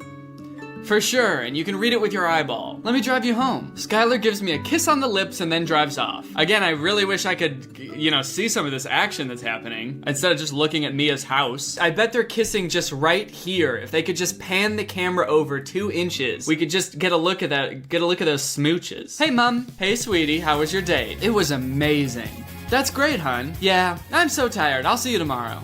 Wait, Mia. Yes? I realized I haven't really been here for you. Since your dad passed away, I haven't really been 100%. Whoa, did we know that? Was that something they talked about in a previous video? Her dad died? Did that like happen in between these episodes or something? I don't think, maybe I forget because the last one of these videos I filmed was like 4 months ago, but I don't remember them ever talking about that before. It seems like kind of a weird thing to just spring on us in the second to last episode. I haven't been here for you. I feel like we've lost our bond. It's fine, Mom. I understand. It's been tough on both of us. I just want you to know I'm here for you. If I ever lost you, there would be no point in even living. Mom, it's fine. Trust me. She's like, whoa, okay. Getting like really sad there for some reason. It's fine. You don't do that. You're making it awkward. No, seriously, Mia. If something ever happened to you, I don't know what I'd do. Yeah, okay. I get it, Ma. Chill out, dude. You're making everybody sad. You're not going to lose me. I love you dearly, Mia. I love you too, Mom. It's also great to know that I'm making people happy with the videos I make. I like that when she said that, she got kind of angry and put her finger up like this. It's also kind of nice making people happy. That's one of my favorite things to do. Well, that's great, Mia. Thank you, Mom. It means a lot to me that I have your support in this. You'd better get to bed, sweetie. You have school tomorrow. Ugh. Don't remind me. What will Leah do when she finds out about Skylar and Mia's date? Find out next time on A YouTuber's Reality. I feel like maybe I picked the wrong episode story because one, this is like super old apparently, but also like nothing happens in each episode. They just like went to a restaurant, kissed, went home, kissed, and Mia's mom was like, your dead dad is dead. And I haven't been there for you. I don't know. I didn't really feel like much happened there. It didn't move the story along much. In fact, it presented new plot points, which I don't really know if we can get that much further into if there's only one episode left. Also, I just want to see him kiss. Is that too much to ask? Hey guys, welcome back to A YouTuber's Reality. The episodes are going to start getting longer from now on. Oh no, dude, this is a disaster. This is the last episode of the series and the creator is saying, don't worry guys, trust me, the episodes are gonna start getting a lot longer from now on. I gotta be honest, fam, I don't think they are. Oh no, what happened to this poor girl? Every time she starts an episode, she's like, guys, this one's gonna be longer, I promise, okay? And then at the end of it, she's like, oh guys, I forgot. Oh, please forgive me, I forgot to make it longer. Ugh, I'm so tired. I better get ready. I hate this uniform.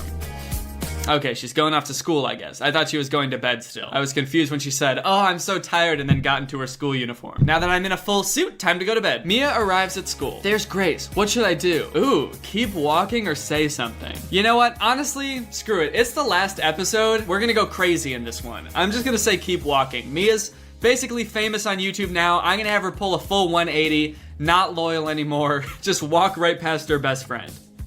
Mia! Guys! Mia! Mia! Yes? I'm honestly so sorry. I don't know what got into me. Okay, the same thing would have happened if I just pressed talk to her. I just like started to walk past her and then we still had the conversation anyway. I think I was just jealous because you've got Skylar, fans, etc. I don't know if I've ever heard anyone say etc. out loud before. That's a funny thing to do when you're speaking out loud. You usually only see it written somewhere. You've got Skylar, fans, ... and so on. I'm sorry too, Grace. I should not have been so caught up in my own stuff. I didn't even ask how you were. It's fine. I'm just glad we're friends again. How did your date go? Well, Mia tells Grace everything that went on during the date. We kissed twice, but you can't see. She also tells her what Leah said to her. Are you serious? Leah threatened you? Jess, it's fine. Skylar knows. And that's all I care about. Wait, Jess? Is this girl's name Jess? I could have sworn her name was Grace just now. Like before when we just saw her. Hasn't it been Grace this entire time or am I crazy? Why is she Jess all of a sudden? That's so weird. This whole series has just like gone off the rails. Every time there's like some new weird thing going on with the person making this, it just does not make any sense. She can't get away with this. Okay, yeah, her name is Grace. Who's Jess? Honestly, maybe Mia's going kind of Hollywood on her. She's like forgetting her own best friend's name. Yeah, whatever, Jess or Frank, whatever your name is. She can't get away with this. There's nothing we can do about it. Oh, really? Meet me in the girls' locker room, second period. Jess, what are you thinking? I don't remember if Mia has ever referred to Grace as Grace before. Maybe Mia doesn't know Grace's name? My freshman year at college, there was a kid that lived on the same dorm floor as me, and he called me Daniel every time he saw me, but I like didn't realize he was calling me Daniel until like I'd already known him for months. So at that point I was like, shit, I can't correct him now. So I just let him call me Daniel forever. I mean, Daniel is my full name, but Like everybody else called me Danny and he just called me Daniel because I was too awkward to correct him. Maybe that's what's going on here, but to a more extreme extent. You'll find out. Ring, ring, ring. Gotta run, meet me. This is not going to end well. What are they gonna do in the girls' locker room? They just like meet her in there alone and beat the shit out of her. Hey, babe. Ooh, Skylar looking good in that uniform, dude. Oh, hey, Skylar. Did he just call me babe? I think I'm gonna faint. What are you doing after school? You? Oh, Jesus. Wow, okay. This is getting a little bit forward. What are you doing after school? I'm gonna...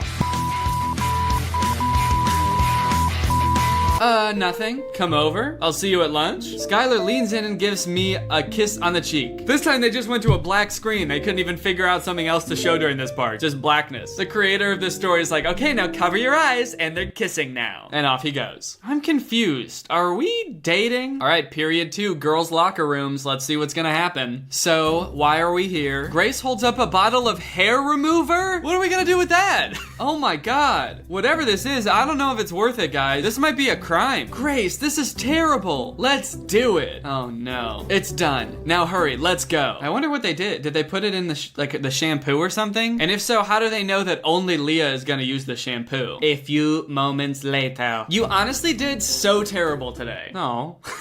Ugh, I need a shower. And off she goes. Past the toilets. Shower time. That's what I say every time I'm about to get in the shower. I walk into the bathroom. Shower time! Leah showers. What the hell? Why does my hair smell like Nair? Would you believe that it's because there's Nair in it? Also, how did you not notice that when you were putting it in your hair? She's already out. She's dressed again. In her same sweaty uniform that she was just in. Oh my God! Who is trying to sabotage me? Okay, now she's changed again. Wait, she's still got her hair. I'm confused. Did it do anything? I thought she was gonna come back in and be bald. Mia! Uh-oh. This is not good. Okay. I do feel like a climax of sorts is coming on, so I'm glad that things are actually happening in this episode. This is probably the best one yet, unless it ends right now. Hey. Hey, babe. There it is again. She looks like mad about it. Why the fuck does he keep calling me that? What does that mean? I'm not a baby, dude. I'm not Babe Ruth. Famous baseball player Babe Ruth. Why does he call me that? Mia! Leah says as she points past Mia. Did you do this? Do what? She's still got hair. Leah holds up a bottle of hair remover. No. Mia, did you? Whoa, Skylar. Okay. I take back what I said about this dude being loyal. Leah just accuses her with no evidence, and Skylar's like, wait a minute. Babe, if that is even your real name. It was you, wasn't it? Wow, Skylar, not cool. You just lost a lot of respect from this guy. Yes. Wow, fair enough. What Leah did to you was unfair, but seriously. Wait, I don't understand. Is he mad or not? Wow, fair enough.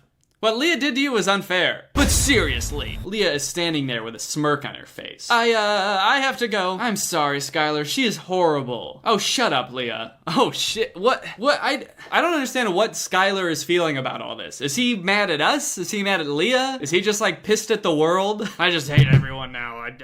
Fuck you, Leah. And Mia. And fuck me, too, while I'm at it. Ring, ring. Hello? Hey, it's Skylar. Oh, hi, Skylar. Look, I'm sorry I totally overreacted. It's fine, Skylar. It was low of me to even think of something like that, even though it was Grace. Yeah, that's true. It wasn't even her idea. It was our idiot friend, Jess. It's fine. I saw your videos. You're really starting to get views. Yeah, I guess. Wow, famous and humble? That's pretty cool. Still want to come over? Sure, I'll be over in 15. Cool, see you then. A short drive later, I pull up at a massive penthouse. Whoa, is Skylar like rich? Whoa, okay, maybe I take back what I said about him losing my respect before. Is he rich? Okay, she's got the same question as I do. Hey, I'm here, let me in? This is beautiful, Skylar. It's pretty neat, I guess. Wow, he's humble too. Actually, that sort of just comes off as more like spoiled. Like if you have a really nice house and you're like, yeah, I don't know. It's not really my taste. Then that's kind of just douchey. Skylar begins to kiss me. I wish I could believe you, sweetheart, but unfortunately, I don't know if I can. He pushes me onto the lounge and kisses my neck. Oh my God, what is happening? What's going on in this story? Is his parents home? They're in high school, right? Is this his apartment? Does this high schooler have his own luxury apartment? What is going on? I push him off. Okay. Skylar, your parents? I live on my own. What? I live on my own? Is this dude like 30? I'm worried now. How old is this guy? Why does he have such a nice apartment? Oh, okay. Yeah, that makes sense. What are you, 16? And you live by yourself in $1 million penthouse? Oh, do you want to continue? Well, so the options are hells yeah and let's put on a movie. I kind of feel like either one I pick, it's gonna end up with us making out again. So let's just say hells yeah. Skylar and Mia continue. Guys, I feel so awkward writing about this sort of stuff. I think you know what I'm getting at though. Oh. The poor writer of this story, dude. It's so funny. She just keeps writing herself into corners and committing to something and then being like, oh guys, I can't. Every time she's like, these episodes are gonna be longer. Oops, I can't do the thing I said I was gonna do, even though no one asked me to say that. And now she like wrote her way into a romance scene and then was like, oh, but I hate romance. Skylar, I have to ask you something. Okay, they're in a different room now. They made out so hard they ended up in a totally different place. This doesn't even look like the same decor as the other room. Are they in a different house now? Go for it. Are we dating? What will Skylar's response be? Find out next time on AYR. No! Also, guys, please check out my other story, A Camp Affair. You know what? Honestly, Chloe, I don't think I will. You have finished reading all available episodes. Come on, dude. What? Wow. Okay, well, there you have it, guys, a YouTuber's reality. Is it accurate to my reality as a YouTuber? Honestly, yeah. I don't mean to brag, but this is pretty much exactly what I go through as a YouTuber. You know what? Props to Chloe for making such a detailed, in-depth analysis of a YouTuber's reality. Thank you for the beautiful writing, the amazing story, the deep characters that you clearly put a lot of thought into and didn't keep forgetting their names. And yeah, all in all, I had a great time. Let me know if you guys want me to play another episode or something, or maybe a different game. I liked this because it was kind of a series. It was fun to check back in, even though there will only be 3 of these videos, but it was fun. I like doing it. So if you want me to play a different game or another episode story, just let me know down in those comments down below. And guys, now it's time to talk about today's sponsor, Ridge Wallet. Guys, I've been carrying my Ridge Wallet for a while now, and I am, quite frankly, a fan. It's light, it's sleek, it's got a cool industrial look to it. It doesn't fold, and it doesn't bulge awkwardly in your pocket, and it's also designed to fit in your front pocket, not your back pocket. These days, the vast majority of people are still using wallets that were like designed in the 90s with that either like tri-fold design or single fold. It's like a big beefy hunk of leather that you just stick like everything you own in. This is my Ridge Wallet. I've got the Forged Carbon, I believe it's called. It's designed to hold up to 12 cards plus room for cash. As you can see, I've got my cash folded in the back here in this cash strap. These come in over 30 colors. This one is my favorite, but they've got like carbon fiber, titanium, a bunch of cool stuff. They're all very industrial looking. I think they're pretty tight. They're durable, plus they come with a lifetime warranty, which means you could buy one of these things and not have to buy a wallet for the rest of your life. And the Ridge team is actually so confident you'll love it that they'll actually let you test drive one for 45 days and let you send it back for a full refund if you don't completely love it. But don't just take my word for it and don't take their word for it. You can check out their over 30,000 5-star reviews and you can take their word for it. So find out how you can get 10% off today plus free worldwide shipping and returns by going to ridge.com/DannyG. That's ridge.com/DannyG and using my code DannyG. That's ridge.com/DannyG and the link will be in the description. Thank you to Ridge for sponsoring this video. This is legitimately my wallet that I carry around every day. It goes in my front pocket, not my back pocket. I've kind of heard that putting wallets in your back pocket is bad for your posture anyway, so I'm glad that I have a front pocket wallet. So thank you to Ridge for sponsoring this video and thank you to you guys for checking out Ridge. They're a great product, great company, great people. I've never met any of them, but I'm sure they're great. All right, well, bye. What's up, Greg, and welcome back to another episode of 2021. More like 2020 fun. Guys, why does everyone on TikTok believe everything that anyone says? I keep seeing this dude on TikTok named Nick Suarez who's pretending to be a vampire on TikTok using special effects. He just keeps posting videos where his canines become vampire fangs, and like everyone believes him.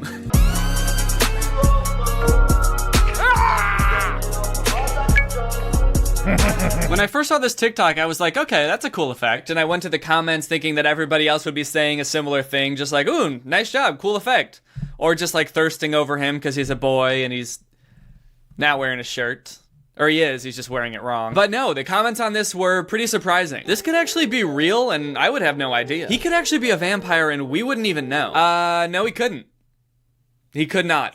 Because vampires aren't real. They're made up. They're a thing that people made up. Also, imagine if vampires really were real and this is how we found out from like a sort of like a thirst trappy TikTok of a guy just casually being like, oh, I heard we're showing off our teeth. Here's mine.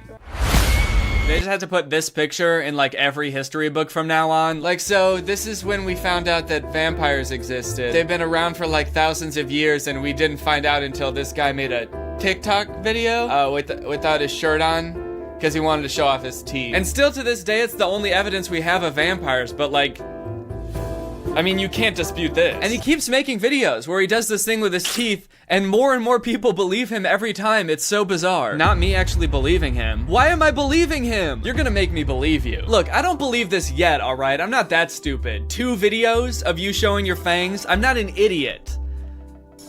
But I swear to God, if you do this one more time, I will believe you. I'm serious, all right? Post one more edited TikTok of you showing your fangs, and I will spend the rest of my life believing vampires are real. And it's not because you're cute either. I don't want to kiss. I'm gonna spend the rest of my life trying to track you down and impale you with a wooden spear. You demon. You evil being. Hey guys, so a lot of y'all have questions about my last video, and I'm here to clear some of those things up. So, fangs, not retractable. They come out when I want. My eyes, yeah, they do glow, and I could compel you, but I won't. And finally, speed. I like that he's not just a vampire, but he's like a cocky vampire. And my eyes? Yeah, they glow. And my speed? Yeah, it's really fast. Watching everyone I love die time and time again because I'm an immortal, ageless being. Drifting through time, becoming further convinced that nothing matters and life doesn't mean anything because I sold my soul to the devil 200 years ago? It's your boy. A lot of y'all are still confused about these and about my speed. So I figured I'd put up a timer, do a couple laps, show you guys how fast I really am. So here we are. He has a couple videos where he runs fast, and I don't know why it's so funny to me. I think it's because if you see like someone actually running real fast, like Usain Bolt or something, he takes such long strides. But in these videos, he's just sort of jogging or almost power walking. So he's taking pretty small steps, but he's just going really fast. And my speed? Yeah, I guess you could say it's borderline Olympic.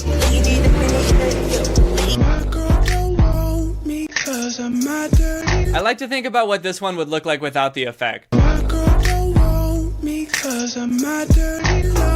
The ruse didn't last forever though. Eventually it seemed like Nick got a little bit too big for his britches and started tackling some a little bit trickier effects. He posted this one where he tries to bite into an apple to prove that his fangs are real, so you can see the fang marks in the apple. One where he goes outside and his skin starts burning. He jumps over his house. Don't skip leg day. And this one where he exhibits his superhuman strength by picking up a picture of a car. Let me know if you have any questions. Now, I know that a lot of people who are probably commenting on these TikToks saying that they think they're real are either joking or literally 1 year old. But it's just crazy to me that like anybody would even consider for a second that this might be real, because vampires aren't real. And also this dude's a video editor. Like if you click on his profile and look at it for 2 seconds, all of his other non-vampire related TikToks are like him doing effects, like he's in the mirror doing one thing and then on the other side he's doing another thing, or he's parodying The Sweet Life of Zack and Cody where he's cloning himself. And honestly, I don't even think that this dude, Nick, is really trying to fool anyone. I just think he's a video editor that's like trying to have some fun. He probably didn't even think people would believe his first post. I don't really think his intention was ever to like deceive people into thinking that vampires are real. That, however, cannot be said about what I actually want to talk about today, which is this rumor about Kanye West and Jeffree Star, and more importantly, the girl who started it. So I'm sure a lot of you have seen this rumor by now because the memes have been everywhere, and honestly, there's been some pretty good memes about the situation. I think in general,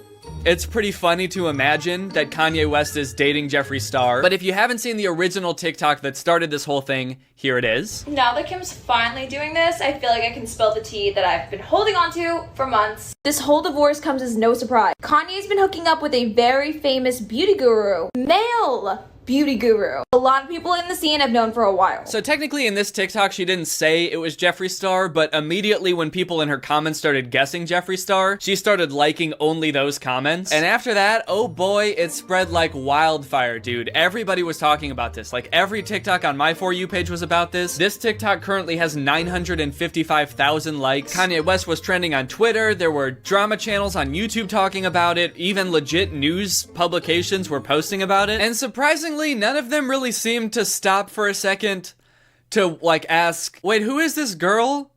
And why would she know that? The only thing her caption of her TikTok says about why she knows this is, my source is legit, I promise. But news publications were still like posting about this story as if it could have some credibility, even though if you scroll through her TikToks, like all of them are about just like chasing clout, trying to get clout any way she can. It's high-key so annoying when people are like, she just posted this for clout. Duh. Isn't that what TikTok's literally for? She's actually made up rumors about Kim Kardashian's friend before, but nobody really seemed to care. They were all just kind of like, whoa, you got a source? Oh, hell yeah, nice job. She milked a good amount of clout out of this situation for a while, posting more videos about how Kim Kardashian's suing her now, even saying that like Kris Jenner is threatening her, until one of her friends apparently posted a voice memo to TikTok that she sent him, saying that the whole thing was made up and there was no truth to any of it. Not even getting sued. I made this entire scandal up. There is literally not one bit of truth to anything I have said. I just tricked the entire world into talking about me again because I was on a lot of Adderall and bored. And then she confirmed that that was, in fact, true on her own TikTok. And that's on being an icon. We all had fun though, didn't we? You're welcome for the memes. The caption of this is, I was gonna wait to expose myself, but clout chasing locals I thought were my friends want to do it first. Lame. Wait, clout chasing locals? Isn't that what you are? She's like, okay, I may be a clout chaser. I may have made up an entire story about the Kardashians just for clout. But a local? Whoa, whoa, whoa, whoa, whoa, dude. I am not local. I am not local to anywhere. I don't live where I live. Anyway, the point I want to make here isn't that, like, people shouldn't have been posting about this. It isn't even that, like, wow, how could anyone believe this? Because honestly, at first I was kind of like, maybe this is true. I don't know. It's kind of funny. It's got the right amount of juiciness and irony. Kanye West is pretty famously a womanizer. He's also worked with homophobic pastors in the past. Jeffree Star has said racist things in the past. So the fact that they could be dating is pretty juicy. It keeps it juicy. It eats that lunch. The point I really want to make is, one, it's really interesting how like quick people are to just assume things are true, myself included. And two, this girl sucks. But who is this girl, you're probably wondering? Where did she come from? Well, it turns out she's actually been around for a while, and I've seen her quite a bit without realizing it was her, and maybe you have as well. This girl, who I'm not gonna name because it seems like she gets way too much enjoyment out of people talking about her and making her more famous, so I'm just going to call her Craig. Craig is a social media star. She's a TikToker, an Instagrammer who first got popular because she was on Dr. Phil. She was on there apparently because her friends were concerned that she was obsessed with becoming famous on Instagram, which the Dr. Phil show remedied by making her famous on Instagram. Well, 20-year-old Craig has some hard partying ways and a devil-may-care attitude, but her friends Haley and Maria are worried that between those things and Ava's disdain for college, she's going to be left with no future if her dream of Insta fame doesn't work out. Did they prep Dr. Phil on any of these lines before this episode started? It feels like he's either like reading a teleprompter that's really far away, or he's like making it up on the spot. And it doesn't seem to be working out. But right? it is working out. Well, how many followers do you have? Almost 40,000. After 2 years? Yeah. That's not bad. Yeah, that's not bad. 20,000 every year. So she'll hit 1 million when she's 70 years old. Well, I have a YouTube channel, and last year I had 2 billion views, and it didn't change my life. Oh, there's my butt. How does it change your life? I don't know, because then people get to see my face and it makes their day better. So it makes me feel better, like I'm doing something good for the community, you know? I feel very philanthropic, is that the word? Charitable? When you're popping on social media, like you get all kinds of stuff. Like I get free laxative teas. That's gotta be the weirdest flex I've ever heard. Free laxative teas? Is that the goal of becoming Instagram famous? Just to have people send you free, like, diet supplements? I think those are pretty unhealthy, aren't they? I'm Insta famous, baby. You know what that means? You make a lot of money? Ha! I wish. I shit 18 times a day. Oh my god, that sounds really unhealthy. What? Are you saying uh-huh or uh-huh? Are you okay? I'm pooping! Oh, I'm pooping! Since that Dr. Phil episode, Craig has become pretty popular on social media. She's got 280,000 followers on Instagram, 600,000 followers on TikTok, and she's found herself in the spotlight a couple more times due to some pretty ridiculous situations. Way back last year when the pandemic started, you might remember seeing a video of a girl licking a toilet seat on an airplane trying to start something called the Coronavirus Challenge. Yeah. That was her. She did that. Everyone in my comments won't stop commenting. You licked a toilet seat, shut up. Yeah, I did, and I got 20 million views on it. Like I said, this girl sucks. She recently made news headlines after she posted herself doing something very unhygienic while on a plane to Miami for spring break during the coronavirus outbreak. Oh yeah, she was also on her way to a spring break. Like, she wasn't just happened to be flying somewhere. She was going to party in like Florida or some shit during the pandemic. So if she did get COVID from the airplane seat, at least she would be spreading it to a ton of other people. What the hell were you thinking when you're licking a toilet seat on an airplane on the way to spring break when the country shut down? One, I had way dirtier things in my mouth that whole spring break. 2, I bleached that. 3, private plane. Yeah, don't worry. I bleached it right before. So I wasn't licking COVID. I was licking bleach. It was a social experiment more than anything else. Like, obviously, I wanted the clout off of it. And I was, like, really annoyed that Corona was getting more publicity than me because I currently have, like, a song going viral right now and no one was covering it. Anyways, like she said, apparently this whole thing wasn't just to start a viral trend. It was to promote her song, which was going viral at the time, which is called Skinny Legend Anthem. And I'm sure you're dying to hear it. So let's listen to it. All these haters need to drink some laxative tea and shit all their jealousy out before we drop this beat. Does this girl own like stake in a laxative tea company? Why is she so into laxative tea? Seems like she's really like shilling hard for some laxative tea companies. I don't know what they're paying her. Overall, I would say that Craig is probably the worst role model imaginable for anybody. Most of her posts are either glorifying hard drug usage. She talks about blacking out every night, going to clubs during the pandemic. So I was just in Miami for New Year's. We're going to the club every night. Drinking her shit tea, glorifying super unhealthy diets, or even eating I got Chanel shoes, they cost more than your rent. I was ugly, now I'm hot, so bitch, I can be your friend. All the guys on my phone are ugly and fat, so don't call me. I don't think that's a flex. All the guys in my phone are ugly? What? How is it? What kind of flex is that? Yeah, not to brag or anything, but I pretty much talk to the ugliest guys on the planet. Jealous? Haters? Now, since it came out that she faked this whole story about Kanye and Jeffree Star, has this girl taken any responsibility for her actions? Has she apologized? Has she said she won't do it again? No. Everyone's just so fucking mad that I caused the biggest internet scandal of 2021 so far. You're welcome.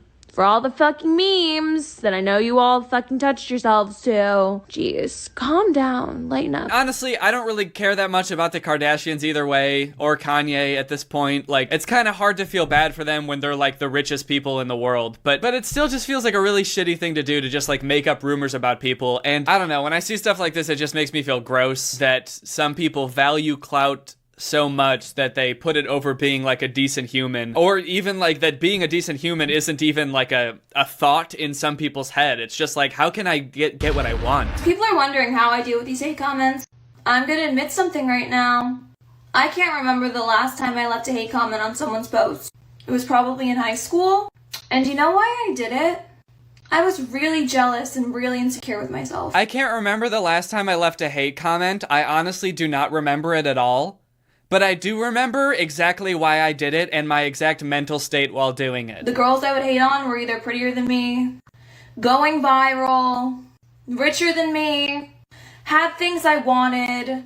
They were just doing better than me in like certain ways. Wait, so the only reason we could possibly have for being upset with you is because we're jealous that you're so pretty and viral? Yeah, I don't know about you guys, but that's actually not the reason I'm upset. Surprisingly. It's because I'm jealous that she knows so many ugly guys. Also, after posting this, she commented on her own TikTok saying, I needed a reason to justify why they're not all that so I could feel better. Like saying Kylie Jenner is only hot because she facetunes. What?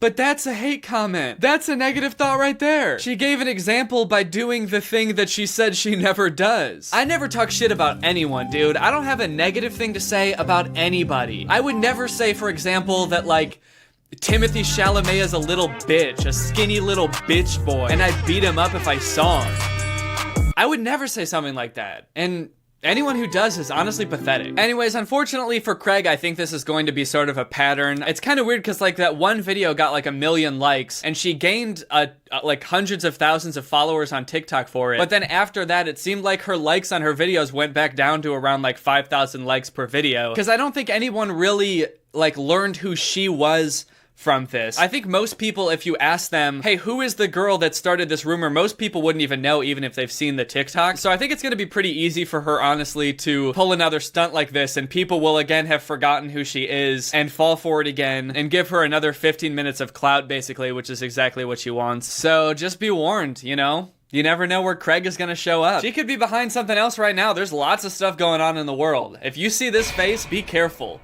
Because Craig's up to no good. All right, well, that's pretty much the end of the video. Now it's time to talk about our sponsor, ExpressVPN. This video has been sponsored by ExpressVPN. ExpressVPN is my go-to tool for protecting my online privacy and anonymity. Imagine for me, if you will, that every time you went online, there was just some guy out there that saw every website you went to, and he just writes it down and keeps it on a little piece of paper that he keeps in his pocket, and he just knows everywhere you've ever been, and he holds onto it forever. Well, for most of you, that actually is what happens pretty much every time you go on the internet, because your internet service provider, whether it be Comcast or AT&T, is allowed to store logs of every single site you visit, and they're also legally allowed to sell this data to anyone, and that is one of the main reasons I always use ExpressVPN. Another great use for ExpressVPN, aside from protecting your data, is unblocking content that's not available in your area. For example, if you live in the US and you've ever wanted to watch The Dark Knight on Netflix, you can't, because it's not available on US Netflix, but it is available on Canadian Netflix. So if you just open up ExpressVPN, change your server location to Canada, and then search The Dark Knight on Netflix, suddenly you can watch it. It's honestly pretty amazing. It works like magic. ExpressVPN has the fastest speeds, which I've tested myself since I'm always like uploading videos, downloading music and sound effects for my videos. They've got 24/7 customer support. It's super easy to use. You just click the big button that says connect and you're online. And it's not just me that's an ExpressVPN fanboy. ExpressVPN has been recommended by countless other YouTubers, and they've been consistently rated the #1 VPN by sources like TechRadar, CNET, The Verge, and many more. So find out how you can get 3 months for free by clicking the link in the description. That's expressvpn.com/Danny Gonzalez. That's expressvpn.com/Danny Gonzalez. Thank you to ExpressVPN for sponsoring this video, and thank you to you guys for checking out ExpressVPN. Okay, well, I hope you guys enjoyed this video. If you're new here and you liked it, make sure you subscribe and turn on my notifications to join Greg. Greg is what I call my fan base on YouTube. We're sort of an army, sort of a family, sort of a boss-ass posse of ugly guys. All right, well, I'll see you guys next time. Bye. This video is over now. Go find something else to watch, or just watch this video. I know we had a lot of fun, but you can't stay on this end screen forever. No. This video is over now. So why are you still watching this? What's up, Greg? Welcome back to another episode of roasting the shit out of BTS. Or wait, no, not BTS. BST. Billion Surprise Toys. Billion Surprise Toys, the creators of probably the worst children's videos on the internet. Like videos about refrigerators singing, and this one that I just found that's about balloons. Balloon, balloon. Daddy gonna blow a balloon. Balloon, balloon. I want a hot pink balloon. Balloon, balloon. Red color balloon. Flying in the rain. So like a month or two ago, if you remember, Billion Surprise Toys became one of the biggest memes on the internet with the whole Johnny Johnny Yes Papa thing. Pretty much everybody was talking about it and like making fun of Billion Surprise Toys, making fun of all of their videos. Meanwhile, Billion Surprise Toys was frantically trying to take down any video that was making fun of them, and they pretty much did. I remember seeing like a ton of creators posting that their videos about Billion Surprise Toys got taken down. For some reason, mine didn't. I don't know why, but it got so bad that they even started deleting some of their own videos. Like, for some reason they didn't delete my video, but they deleted their own refrigerator video. The one that I talked about in my video. So now pretty much the only place to see it is my video, which is kind of crazy. It seems to me that the reason they deleted all those videos, especially the ones of other people making fun of them, is because they want to be seen as like a serious kids channel, or they wanted to get bought by a bigger company like Disney or something like that, and they were worried that everybody making a meme out of them would hurt their chances, I guess. But it kind of worked. I mean, pretty much everybody has stopped talking about Johnny Johnny and his papa. So today I kind of just want to go through and take a look at their videos, their recent videos, and see if they've learned anything. Have they improved their content at all? Like, what have they learned? What are they changing? What have they done to clear their name and take their spot as the best kids channel on YouTube that they so rightfully deserve. So if you saw my last video, you probably remember that a lot of their videos center around this family. You got Papa and Johnny, and there's a mom, and there is also a refrigerator who is a part of the family for some reason. So let's just check out one of their recent videos and check out how Papa, Mommy, and Johnny are doing. This one's a little lullaby video.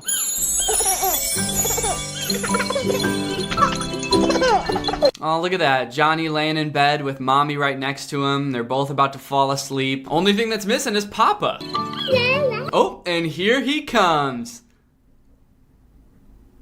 Wait, that's not Papa. Who the fuck is that? Did they get rid of Papa? Did they get a divorce or something? What the fuck? Who is this guy? Why is he picking Johnny up like it's his kid? You're not Papa.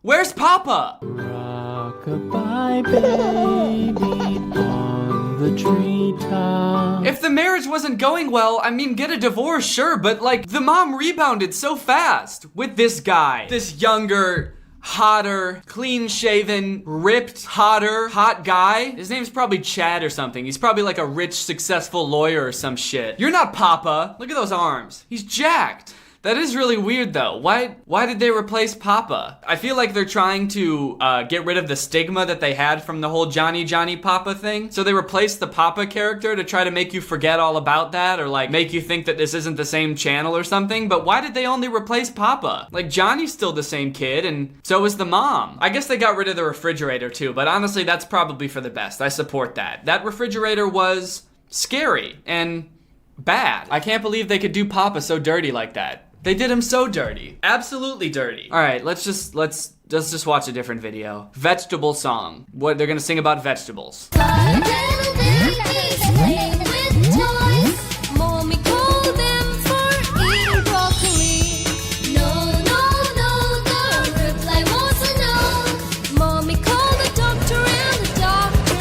Okay, this is much closer to what I'm used to. There's all these kids, there's the mommy, they're all singing and dancing, there's no real rhyme scheme or rhythm. This is what I've come to expect from Billion Surprise Toys. So I guess the plot so far is that all the kids are playing with their toys. Mommy comes in and called them for eating broccoli. I assume that means she wants them to come eat their broccoli. But the kids don't want to eat their broccoli. So the mother does what any rational mother would do, and she calls the doctor? Is that something that doctors help with? Like, what would they even do? Hey, is this the doctor? Yeah, can you come over? My kids aren't eating their broccoli. So you guys aren't eating your broccoli, huh? Open wide! Anyway, I guess let's just see what he does. Mommy called the doctor and the doctor said eating broccoli's are good for bone health. Oh no. No. No. He's the doctor now? He's been demoted to some random character, this doctor, and he's only allowed to see his son now when he's sick? Or won't eat his broccoli? This is so awkward. Why didn't they find a new doctor?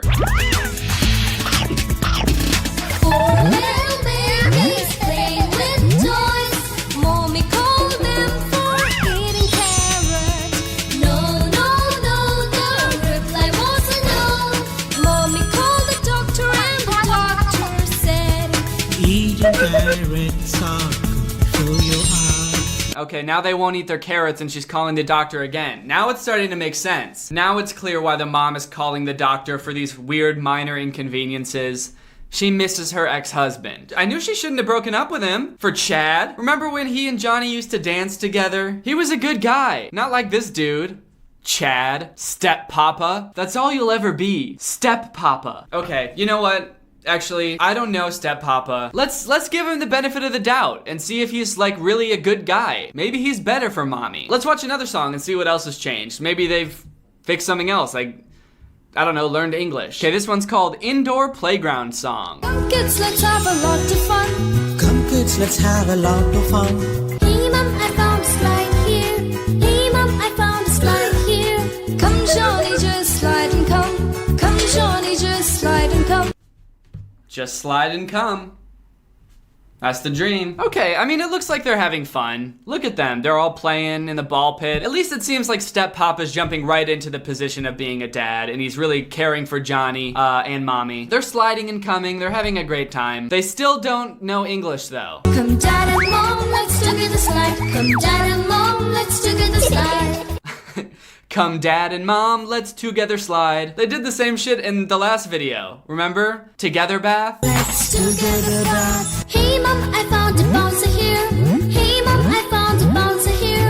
Hey darling, you just bounce and have fun. Hey darling, you just bounce and have fun. That line's funny because she says it like she's trying to be nice, but the lyrics are like, hey, just bounce and have fun. Like, I don't care. Yeah, you found a trampoline. Who gives a shit? Just bounce and have fun. You don't have to tell me every time you found a bounce here. So far it seems like Billion Surprise Toys hasn't really learned anything. They haven't like improved their production quality at all from what I can tell. They definitely haven't improved their writing at all. And their animations still look very creepy at times. The only thing they've changed is just getting rid of Papa. Here's a video called Humpty Dumpty Nursery Rhyme for Kids. So I assume this is just gonna be Humpty Dumpty, which is a classic nursery rhyme that everybody knows. So they're probably not writing their own lyrics, it's probably just gonna be Humpty Dumpty. So this should be pretty hard to mess up, right? It's a very straightforward premise. Little Eggman sits on a wall, he falls and he breaks.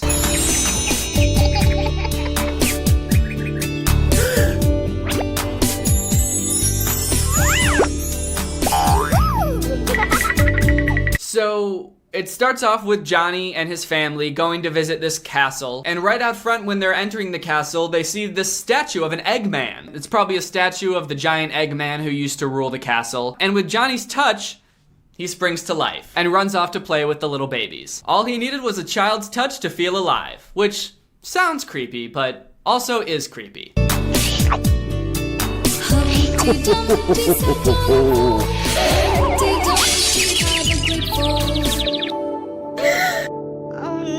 Okay, so this is pretty much just the nursery rhyme at this point, right? Humpty Dumpty sat on a wall, he fell, he gets decapitated, his head falls off, so he's probably dead. One thing I noticed is that the sound effects have not gotten any better in these newer videos. I don't know why, but the way the girl says, "Oh no!" just really rubs me the wrong way. Oh no. That's one thing that I've never liked about these videos, is the weird sound effects. Is that how you would respond if like your friend fell off of a bridge and broke his neck? You would just turn around and go, "Oh no, oh damn it, this really ruined my whole day. My friend breaking his neck and shit, oh no." Luckily little Eggman's horses and men come to his aid, but they're also little babies, so they can't help. Why would they be able to help? They're babies. Also, not sure why this little Eggman's so into babies. Like, he's playing with little babies. All of his employees, I guess, are babies. I don't know what's going on in this castle, but I don't like it. So the Eggman's men can't figure it out, but luckily Johnny and his sister are little geniuses, and they figure, well, if we just tie the bow tie around the wound, it will hold his head in place. And somehow that works. He went from decapitated to dancing around like a spry little egg in seconds. This just happens over and over, again and again. Humpty Dumpty finds himself in situations where he's falling, this mouse scares him, and he falls. That's pretty fucked up. To scare an egg? You know how fragile eggs are? This dude breaks every 5 seconds, and you're gonna scare him while you're in a treehouse?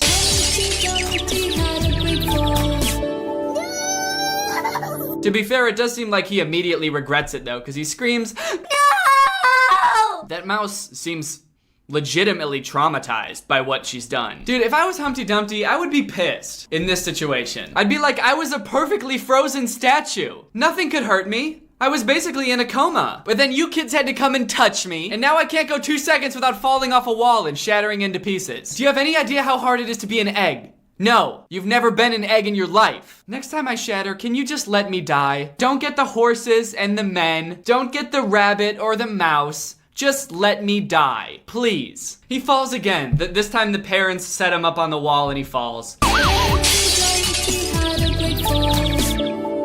Oh my god.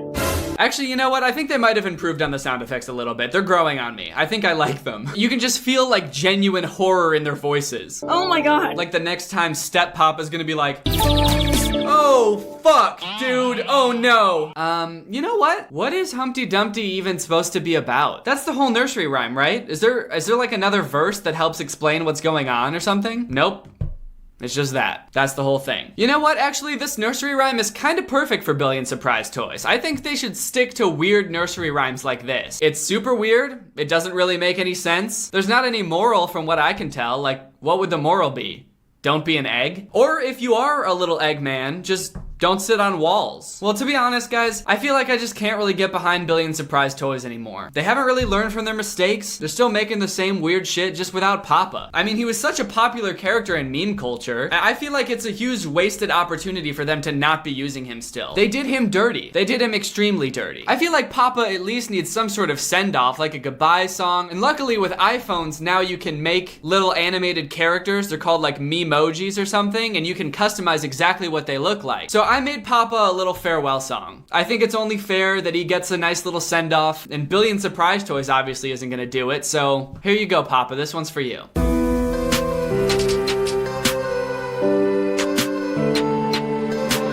Johnny, Johnny.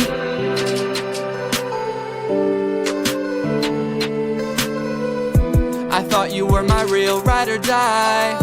You told me you'd always be by my side. We had kids and a fridge with the sauces inside. We had the sauces, but it turns out that you were telling lies. All I ever wanted is to be a dad. But you took that away and gave it right to Chad. He's so ripped and so hot, how can I compete with that? I'm Humpty Dumpty cause you shattered me, now let's together sad. Johnny, Johnny, do you miss me? Yes, Papa. Johnny, Johnny, have you moved on yet? No, Papa. Promise me you won't forget me. If you ever wanna see me, just don't eat your broccoli, yo. Johnny, Johnny, do you miss me? Yes, Papa. Johnny, Johnny, have you moved on yet? No, Papa. Promise me you won't forget me. If you ever wanna see me, just don't eat your broccoli, yo. Alright guys, this video was sponsored by ExpressVPN. Even though you might not realize it, pretty much everything that you do on the internet can be tracked by your internet service provider, your cell company, ad companies, and hackers. That's right, the Game Master could get a hold of your precious information. That's why I and many other YouTubers you've probably seen recently would suggest that you start using a VPN. VPN basically stands for Virtual Private Network, and when you have one installed, it basically makes your computer anonymous. It helps with things like website tracking, so if you're using a website, when you're using a VPN, your real IP address is masked, and it looks like you have some other IP address, so websites can't track you. VPNs encrypt your data, which is great if you do a lot of data in like public areas with public Wi-Fi. People can't get access to your stuff because it's all encrypted. Not to mention you can unblock content that might not be available in your country. So let's say you're in like Germany and you can't access some content that would be available in America. If you make your computer look like it's in America, then you can access that content. ExpressVPN is the best VPN out there. It's got the fastest speeds. It's got server locations in 94 countries. It's got 24/7 customer service, so you get support whenever you need it. It's super easy to install and even easier to use. You can connect with just one click, and it's really cheap. It's less than $7 a month with a 30-day money-back guarantee. Personally, I have used VPNs for a long time, and I'm using ExpressVPN right now. I like to do a lot of work at coffee shops, and I've heard in places like that, it's a lot easier for hackers to gain access to your computer because it's a public Wi-Fi. So you can take back your internet privacy today and find out how you can get 3 months of ExpressVPN for free by clicking the link in the description box. That's expressvpn.com/Danny Gonzalez. expressvpn.com/Danny Gonzalez. All right.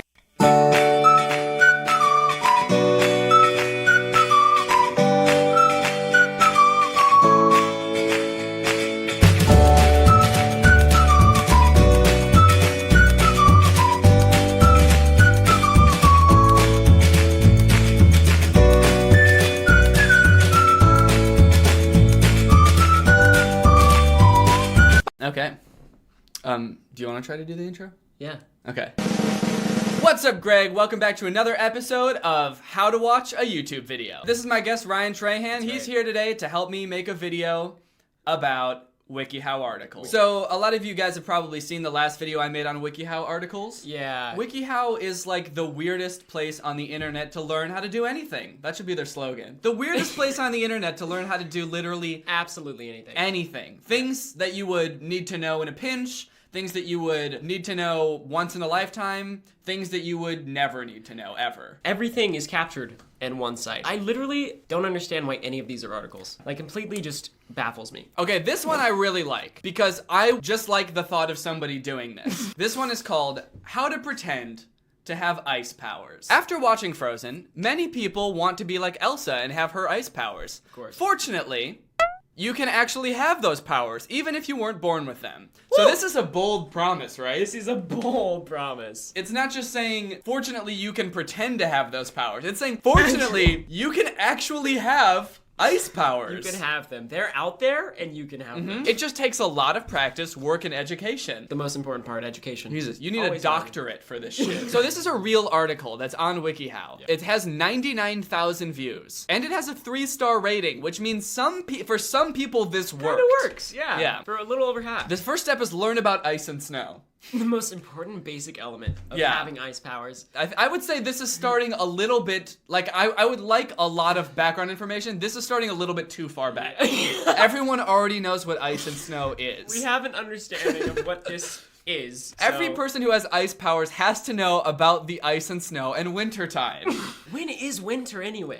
Learn about how snow is formed, what snow crystals look like, and weather I don't understand how any of this will help you. Like, if you have ice powers, it will work regardless of whether you even know what ice is. Like, you just go like that and someone turns into ice. And it's just cold. You don't have to know what it is. You just go like that and they are ice. Why do you need to know what the snow crystals look like? Just gonna, like, understand? So that when you make one, you're like, that is it.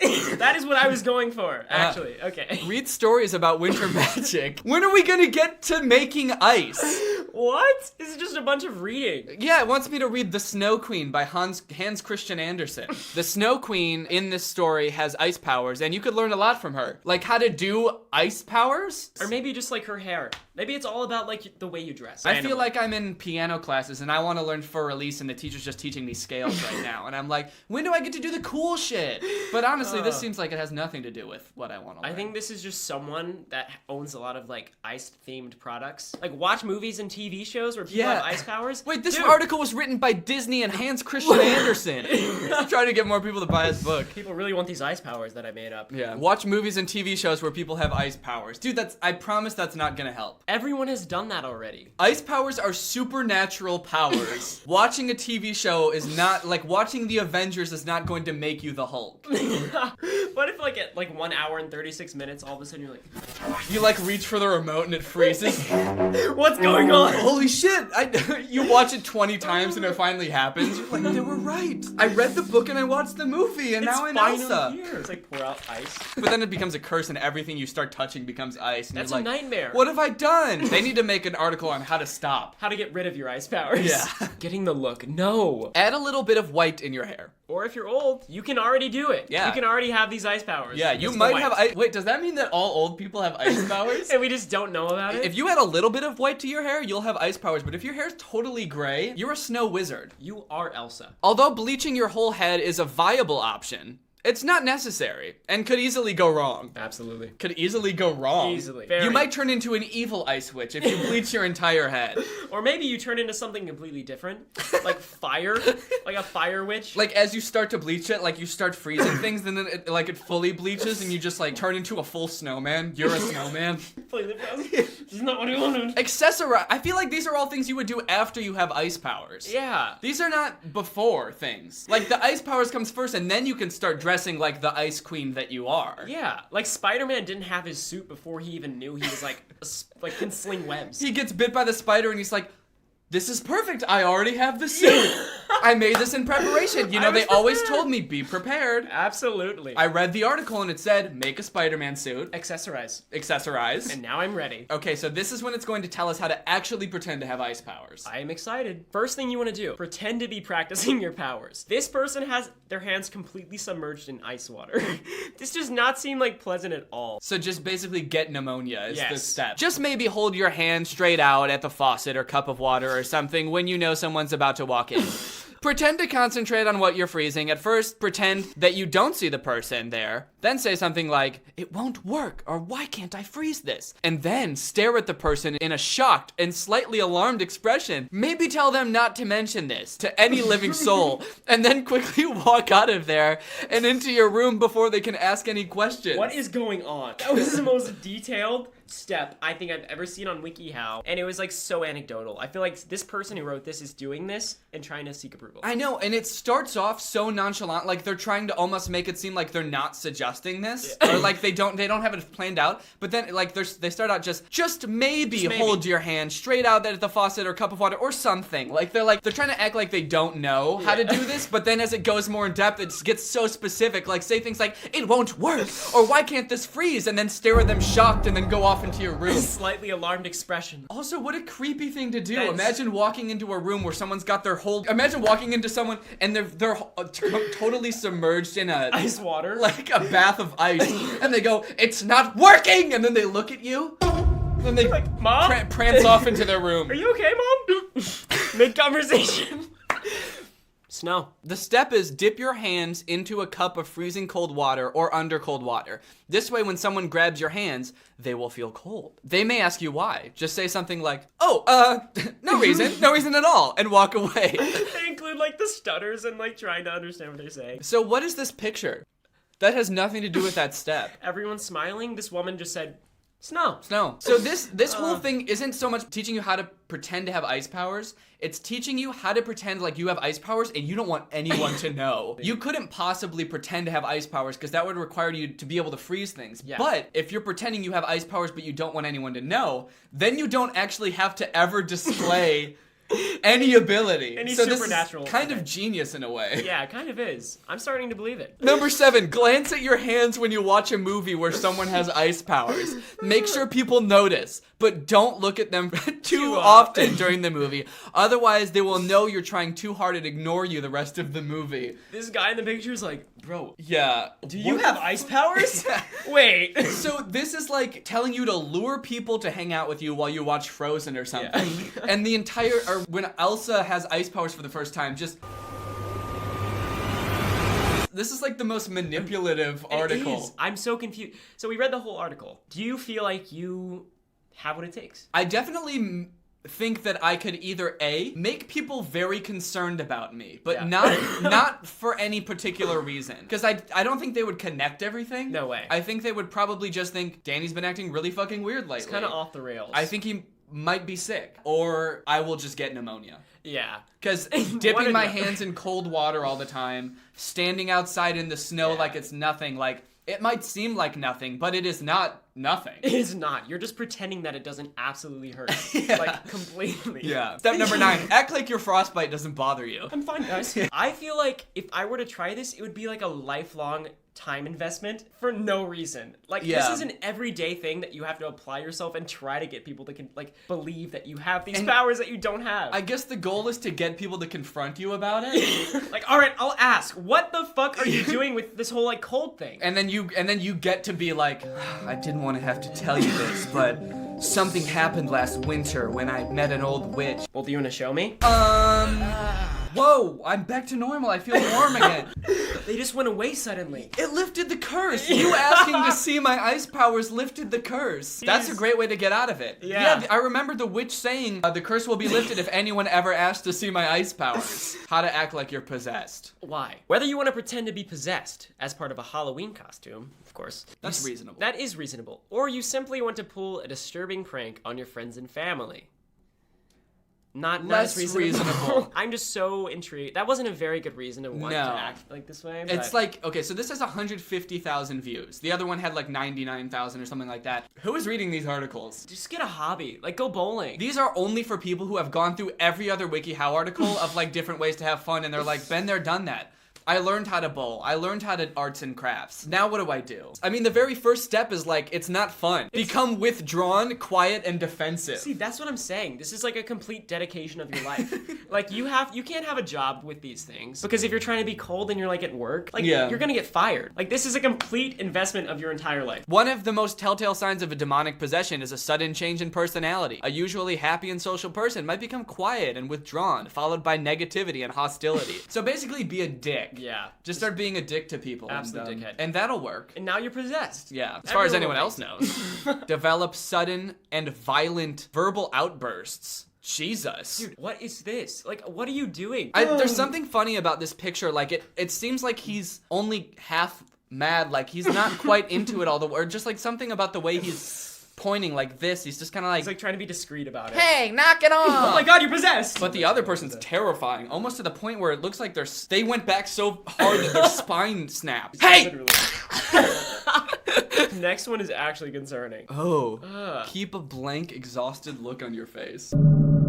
This is probably the one that's gonna be most convincing, I think. Leave incriminating books and images lying around. Like, what kind of books? Like, what to do if you're possessed for dummies? For dummies? Guys, I think Devin might be possessed. Place books about the occult and drawings of strange symbols in places where people will see them. I'm just confused whether or not we're trying to convince people whether we're not possessed or we are. Yeah, that's a good point, because, like, why would a demon, like, be reading books about, like, possessed? Like, he already knows what's up. He's the demon, so, like, if you're possessed, you wouldn't be reading those books. And it's also, like, how to convince people you're possessed and dumb. Like, you're leaving these books around places where, like, people can see them, so that they get concerned and have you exercised. Like, that's not a smart demon. Do unnerving things in public. Sit in a chair facing the wall and laugh hysterically to yourself. Be seen having furtive conversations with no one in dark corners. Rock back and forth catatonically while repeating a phrase under your breath. Hiss at people suddenly as you walk by them. And this is in public. This isn't just around your family anymore. Oh my god. This isn't just a fun prank on your family where at the end you tell them what's going on. No. These are people you'll never see again. This is a lifestyle. And have no reason to, like, be pranking. These are people who are gonna go home and think about this all night. Why did that person hiss at me? On the train? Excuse me, is this seat taken? Oh, Jesus! Honestly, I fear that the consequences of this aren't that people are gonna think you're possessed. Yeah. It's that your family's going to send you away. Wake up screaming? What? Is this one of those, like, entrepreneurial, like, motivational things to do in the morning? I'm gonna defeat my morning. I'm gonna be on top of things. I wake up every morning at 5 a.m. screaming. Oh, jeez. My wife hates it. Okay, let's check out the comments of these. Yeah. The comments are usually the best parts of these WikiHow articles in some cases, because usually I feel like WikiHow articles lay everything out for you. Absolutely. Like, this article was so comprehensive, you couldn't possibly fuck it up. So let's see what people had questions about. This is a kind of concerning question, and I feel like this person is currently in crisis. When do I stop acting like I'm possessed? Like, he's gotten himself in too deep. This whole life is in ruins. Okay, guys, I'm in a mental hospital, and my family stopped visiting me about 3 years ago. When do I stop acting like I'm possessed? When is this whole charade, like, over? As soon as someone no longer finds it amusing. I imagine this could get really annoying really fast. Who would initially find this amusing? Like, I would be so concerned. Do you think the person who wrote this question was like, oh, fuck, that's when I was supposed to stop? Okay, that was about... immediately. So this one might come in handy in a pinch. Yeah. I would say. Of course. Every day, probably. How to pretend to faint. Did you forget to study for a test? Are you scheduled to participate in an event, but you wish you could back out? Are you a compulsive liar who doesn't care about integrity or know how to back out of things reasonably? I'm worried about whoever's reading this article thinking that this is a catch-all solution and they can use this whenever they don't want to do anything. And so once they read this article, they're like, I've got this down for life. Anytime I don't have to do anything, I can just pretend to faint. Hey, Danny, can you take out the trash? Oh, God, Danny, you did it again. It's like the most basic tasks. Can you pass the remote? It's closer to you than it is to... Oh, no, Ryan! And then immediately when they grab the remote, they're fine. They just stand up. I mean, we don't even have to read this article to know how to do this either, right? No, we just did it. We just both did it. Yeah, because how do you faint? Oh, you just pretend to stop doing everything else. Step 1 is learn how to mimic a real fainting spell. So, I mean, that's the whole thing. Step 1, learn how to pretend to faint. Yeah. Is this the only step? Oh, learn the causes of fainting. It doesn't matter the causes of fainting because you already know the cause of fainting if it's something you don't want to do. Yeah. The cause of fainting is... There's a test in front of me. Yeah. Decide on a harmless reason for your fake faint. Because you don't want people to get too concerned about you. Right. Because you didn't actually faint. Right. So it's nothing, like, actually wrong with me. It's just a one-time case. Mm-hmm. Every day. What will happen if I'm out for 1 minute or more? Like, what are they asking? What are my friends gonna do? I don't know your friends. Like, we don't know. First, they're going to ask you if you're okay. Yeah. Then they're going to say, wow, Brian always fucking does this. He's an asshole and he just pretends to faint all the time. Brian, we know you're awake right now. Just Then they're going to wake up. you up and make you take the test. The answer is, it is not safe to faint for longer than about 20 seconds. That doesn't get you out of any situation. Yeah. Other than an immediate, like, yeah. can you pass the salt? You walk into a test and you faint and 20 seconds later you... So, is the test over? Do I still gotta take it, or what? They're like, I haven't even handed out the test yet. We're all just, like, looking at you doing this thing. I don't know. I love this one. What will happen if I am out for, let's say, 1 hour? Yeah, I feel like they're... planning a big plot. Yeah, and trying to act really casual about it. They know that the idea of fainting for that long might be crazy, but they're trying to say, let's just throw out a random number. Like an hour. About as long as a high school test session. While we were looking for articles, we found an article called How to Be a Spy Kid. Yeah. Which I think sounds really cool. That's a lot of fun. Yeah. Love Spy Kids. Have you seen the movie? Oh, yeah. Yeah. And I always wanted to be one, so this article, pretty cool. Yeah, but while we were looking at the related ones, we found this one called How to Be a Girl Spy Kid. So I'm just kind of curious as to what the differences are. Yeah, I don't know. Is it just like do you think it's just like the things you do? I don't know. I'm worried it's gonna be a little bit sexist. I think it's it will like, be. how to be a girl spy kid. Don't. Spying is for boys. Oh no, actually that's the first line of the description. Do you think that only boys can be spies? Just because they only sell the cool gadgets for boys, it does not mean you cannot be a great spy girl. Number 1, buy tiny notebooks. Tiny. Has to be tiny. Pick a color that you like. It should be about 2 to 4 inches. 2 inches? What kind of... Wait, is it saying thick or like... How would you even write in that? Okay, first note. Flip the page. Fuck. 2 to 4 inches? It must be talking about the length because... You wouldn't have a 4-inch thick notebook. That would be some serious notes. Do not write anything like my spy clues or my spy notebook on the cover. You would blow your cover. Everyone would know that you're a girl spy. So it wants you to write homework notes or something boring that doesn't attract people. Like notes on how garlic day came to be. What? What the fuck is garlic day? I would just think they're weird as hell. Like, and if someone was learning about it, why would they devote an entire notebook, a 4-inch thick notebook, on like how garlic day came to be? Blend in with your surroundings. Use camouflage. Why do these look like whole-ass trees? It doesn't look like a branch. Like, it looks like a whole-ass tree. Like she's a giant that pulled trees from the earth and stuck them in her head. I blend in. She's like 100 feet tall, standing over Tiffany, what are you doing? How are you so big now? I'm a spy! Well, I think I learned a lot today. What do you think?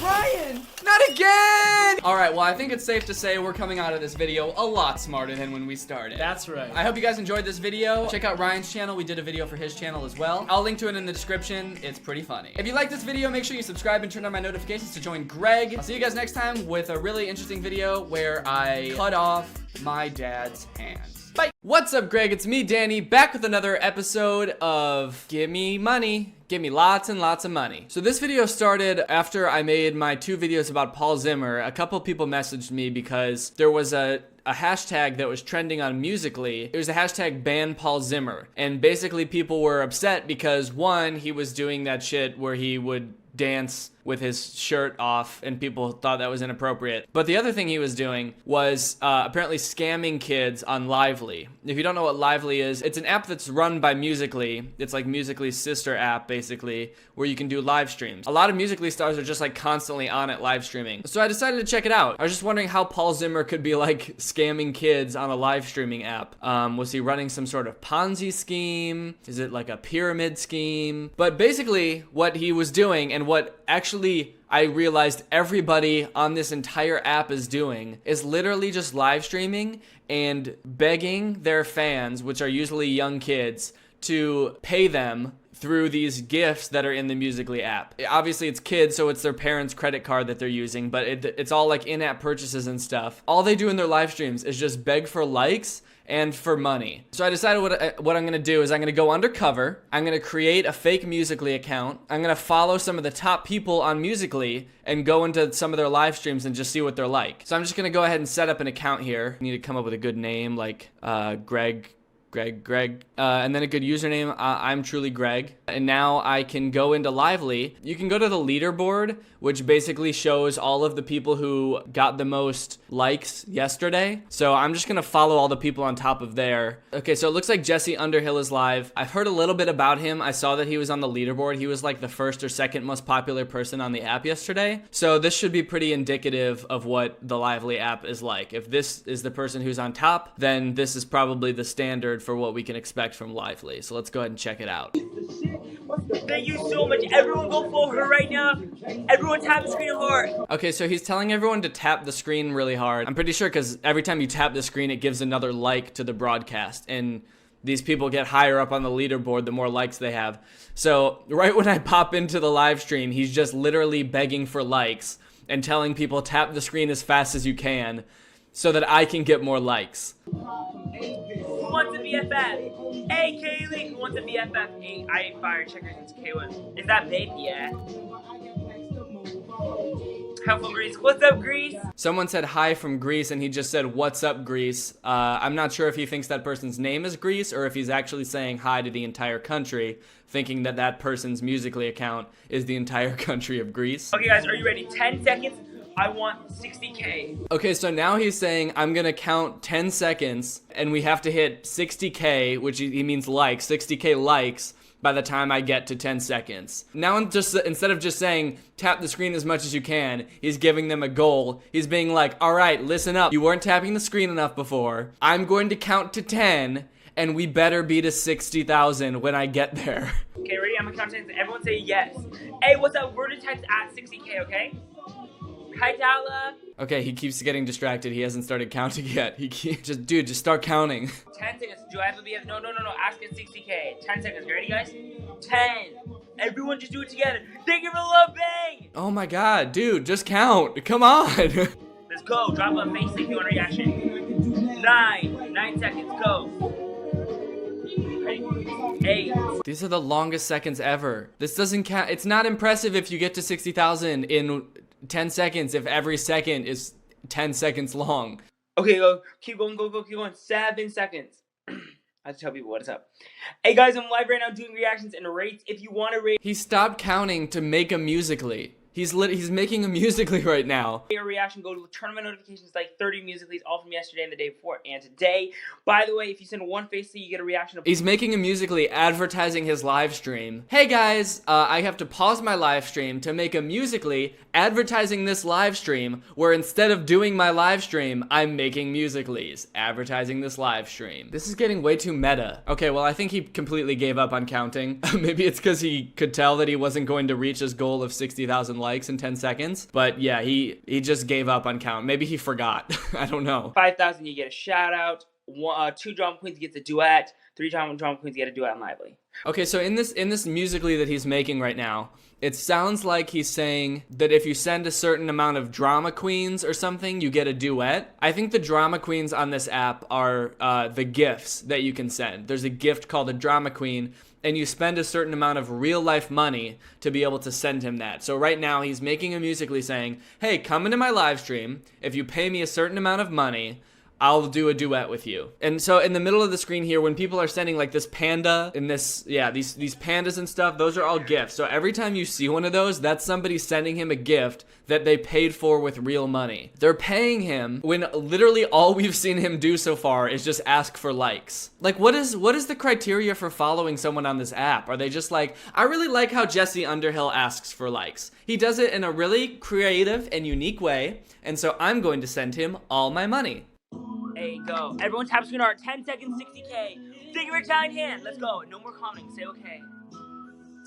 10. Okay, oh, he started counting again. He's trying to get to 60K likes again, but he decided to start counting over again. Oh yeah, I've been looking under rocks and breaking locks. Okay, oh, now he's not counting anymore. He's dancing now. What the fuck is going on? There's no direction to this live stream. He was like, all right, 10 seconds, let's hit 60K. Ready, set, go, 10. You could be my it girl. Maniac, insomniac. 5 steps behind you. Tell them other girls. 9. He's still counting. He just said 9. He stopped to dance for like 30 seconds and then he was like, that seems like about 1 second. 9. Okay, is this all that happens in these live streams? It's just like fucking around for however long he's on while asking for gifts and likes? Okay, I'll ask. When does the show start? What are you doing? What is happening? Dude, you can tell this kid has no idea what he's doing either because he's unzipped and zipped up his hoodie like 10 times in the past 2 minutes. Every time he's not sure what to do with his hands, he just goes, haha. I'm gonna put my face in this mask and I'm gonna walk all the way there and to back 3 times and then come back and open my mask and you guys better be at 85K to 100K. So now he's just gonna walk back and forth with his hoodie zipped up until he gets to 80,000 likes. Yeah, she tripping. I don't know if she fucking okay. This is so fucking awkward. It's weird and it's like, it's It's like almost pathetic to watch because it's just like this kid who thinks that this is what he's supposed to, like, he thinks that this is entertainment, or he knows it's not and he's literally just exploiting the system. I mean, he's just fumbling around blind. It's almost metaphoric in a way how he's just, well, now he's just twerking on the wall. That's not a metaphor. But how he's just blindly stumbling around until he gets enough likes. I mean, that's sort of what he's doing in general and in this very moment. This was the most popular person on the app yesterday, and this is what he does. So he's not even doing anything in his live streams, and he doesn't really interact with the audience either, except a few times I saw when he would get a gift, he would acknowledge the person who gave him the gift. Very briefly, he would just say, "Hey, thanks Sophie for sending me the panda." I think the only way I can really get the full experience out of this is by buying some of these gifts. And I don't recommend that anybody else do this, obviously, but I'm just gonna buy, like, how many coins can I get? Okay, I can get 10,000 coins for $100. That seems like that's the most that you can buy at one time. I'm just gonna buy $100 worth of coins and just see if he notices me. Okay, I'm gonna send him, this one is only worth 5 coins. It's the Italian hand. I'm gonna send that. Oh, god damn it! The second I sent it, he's looking at his phone. He's not even gonna see it now. Yeah, he didn't see it. Okay, great. So that was a waste of five coins. I don't even know how much that is. Okay, I'll try again right now. I'll send him a gift that costs more too. I'll send this rainbow puke. Hey, thank you for the rainbow puke. I'm truly great. Oh, he said my name. He said my name. That's, oh man, oh god. Why did I get so excited when that happened? Oh jeez. I got like flustered. I feel hot now. Why is that happening? I guess that's why people do it. I feel really, whew. I keep seeing that he's making people BFFs on here. I don't know what that means. It's orange. And I think all these people who are orange are BFFs. I don't know how to get that. He just has to BFF you randomly. Can I have a BFF, please? I mean, I gave him a gift. I deserve to be BFF'd. Oh shit, wait, hold on, my comment is orange. I already am BFF'd, I think. So what does getting BFF'd do? It just makes your comment orange? It highlights your comments in the chat? So I guess because I sent him a gift, he BFF'd me. So you pay him, and his reward is he's gonna BFF you, and all that does is highlight your name in the chat, but he doesn't even fucking read the comments. So basically he was ignoring me. Then I paid him money so that he would ignore me more. My pride, my ego, my needs, and my selfish ways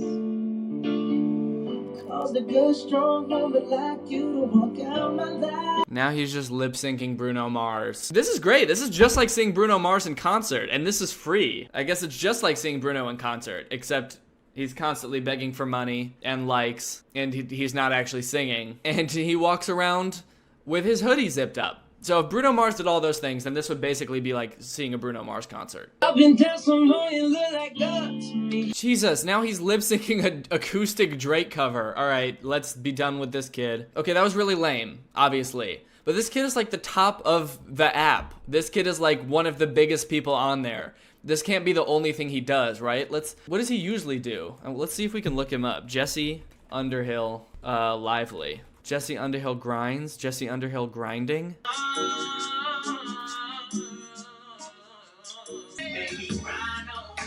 Oh, Jesus! What? This is what he does? Oh my god. He's just humping his bed. Holy shit. Dude, you know what this is like? This is literally like porn stars that do like the webcam stuff. They're like, porn stars will like go live on porn websites in front of webcams, and people can send them money to do specific things. This is that. This like is softcore porn while asking people to send him money, only it's worse because it's kids. Musical.ly is so clearly manipulating kids to spend money. They have a leaderboard, so they have the leaderboard for the people with the most likes yesterday, and then they have a leaderboard for top contributor. That means the person yesterday who gave the most money. So the top person, Madison, spent 75,000 gift points yesterday. I spent $100 on 10,000. That means that she spent $750 yesterday. And if you scroll down the list, this list goes on, and they're all in the hundreds spending money on this app just to send to people like Jesse who don't do shit. Okay, here's another person who uses this app. His name is Jason Coffey. He looks like a grown-ass man, so maybe his style will be a little bit different. Hopefully he's, at the very least, not humping his fucking sofa. Softball Amber with the sun cream. Softball Amber with another love bang and an Italian hand. Sophie with the panda. Okay, so right off the bat, I can just see people are constantly sending him gifts, but this time at least, every time someone sends him a gift, it looks like he's shouting them out and being like, hey, Sophie, thanks for the gift. The only thing is, it doesn't seem like he's doing anything besides that. It seems like his entire live stream, at least what I've seen so far, is just him being like, all right, Sophie, thanks for the gift. All right, James, thank you for the gift, man.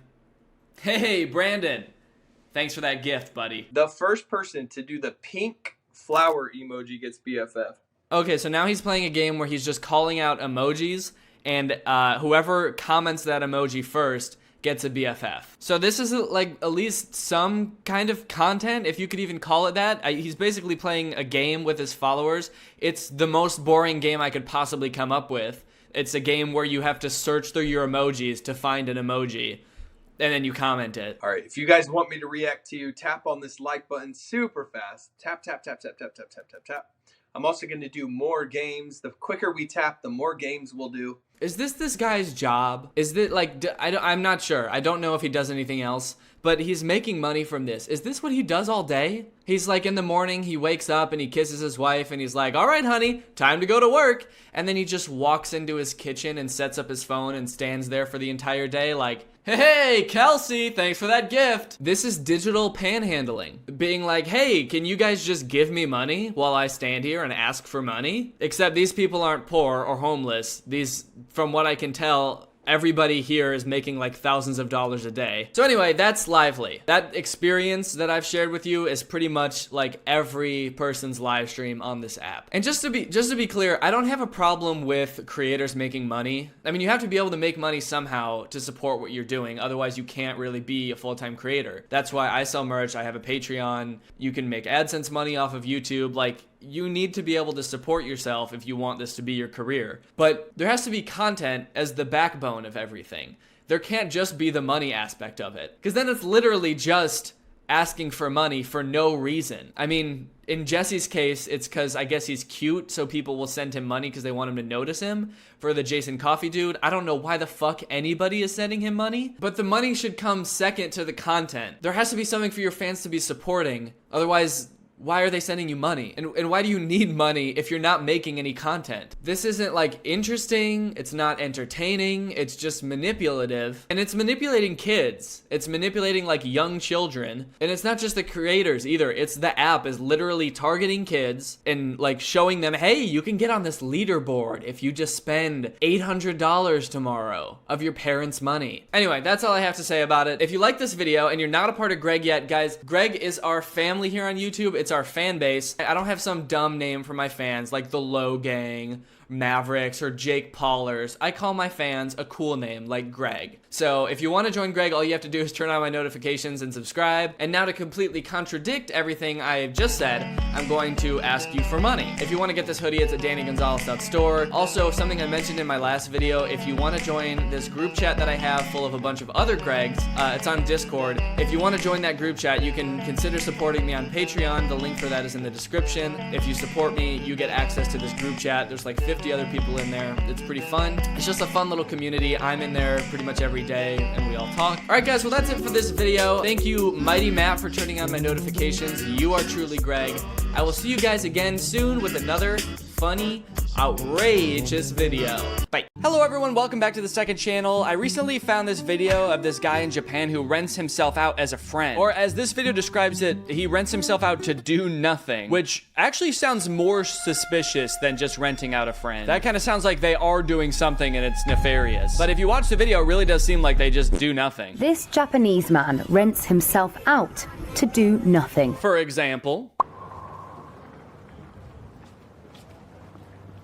this man is not doing a darn thing. Morimoto will offer his companionship to attend events, dine with clients, and sometimes provide a listening ear. Sometimes he provides a listening ear, other times he just ignores the shit out of you, just like a real friend. で、まあ呼ばれた場所に僕が行ってそこで Roughly a quarter of his clients are repeat customers, including a woman who's hired him 270 times. That's crazy to hang out with someone that much and not just be friends now. Like, he's still charging her? That would be the biggest hit to my ego ever. If I, paid this guy to hang out with me 200 times and he at no point was ever like, hey man, you don't have to keep paying me to do this.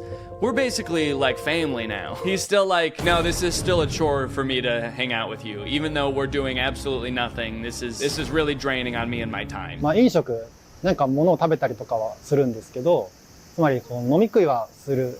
あとは、質問に答えたりとか、そういう簡単な受け答えはします。I answer their questions with simple answers. Maybe you have to pay more for premium answers? One such client is Aruna Chida, who found out about Morimoto when his business was trending on social media. 友達と一緒だと友達を楽しませなきゃみたいな気持ちがちょっと出るんですけど、レンタルさんだったら黙っててもいい。 Wait, but then why do you hire someone to hang out with if you don't want to hang out with them? She's just gonna be on her phone because she doesn't want to have to entertain somebody all the time? Then why pay $70 for him to come over? This dude is like the real life Subway Surfer clips in the background. She just wants to have a guy around in her peripherals just in case she gets bored. Okay, so it looks like he actually fell into this career through a strange path. When Soji Morimoto was fired from his office job in 2018, his superior had criticized him for lacking initiative and not doing anything of value for the company. Joke's on him because Morimoto, now 41, has since spun a lucrative career out of doing nothing. Honestly, it doesn't really sound like the joke is on him. It sounds like his boss was exactly right. He said, you're not doing anything, and he's like, I'll show you. I'm gonna not do anything. I'm really gonna show you how right you were, man. Whoa, it says once a client who could not attend a concert with a friend rented Morimoto to take her place. So she didn't rent him to go with her. She rented him to go instead of her. That would be scary for the other friend. Yo, sorry I can't make it tonight, but I'm sending somebody with you instead. You're sending somebody with me? What does that mean? Who? I don't know. I've never met him before. I'm just paying him to come. Don't worry though. He's not gonna do anything. Okay, what do you mean he's not gonna do anything? I'm just saying, you don't have to worry about him doing anything, all right? He does nothing. Yeah, this is freaking me out. I think I'm gonna hire a guy to go in my place too. I have been put in objectively difficult situations, such as standing in line under the blazing sun, standing for hours in the freezing cold, attending parties with only strangers. That's actually your job. That shouldn't be the difficult part. Hey, how was your job of being a professional basketball player today? Not good. They made me touch the ball. Not a therapist. There have been several requests for Morimoto to be a listening ear on clients' bad days. However, when it comes to conversations, Morimoto offers the bare minimum and the simplest of answers. I gotta be honest, good for him for getting the bag and everything, but it's like a rent-a-friend, but it's like renting a really bad, checked-out friend. Wait. Y'all mind if I talk about my dog's food for a second? That's right, gang. It's me, from the future.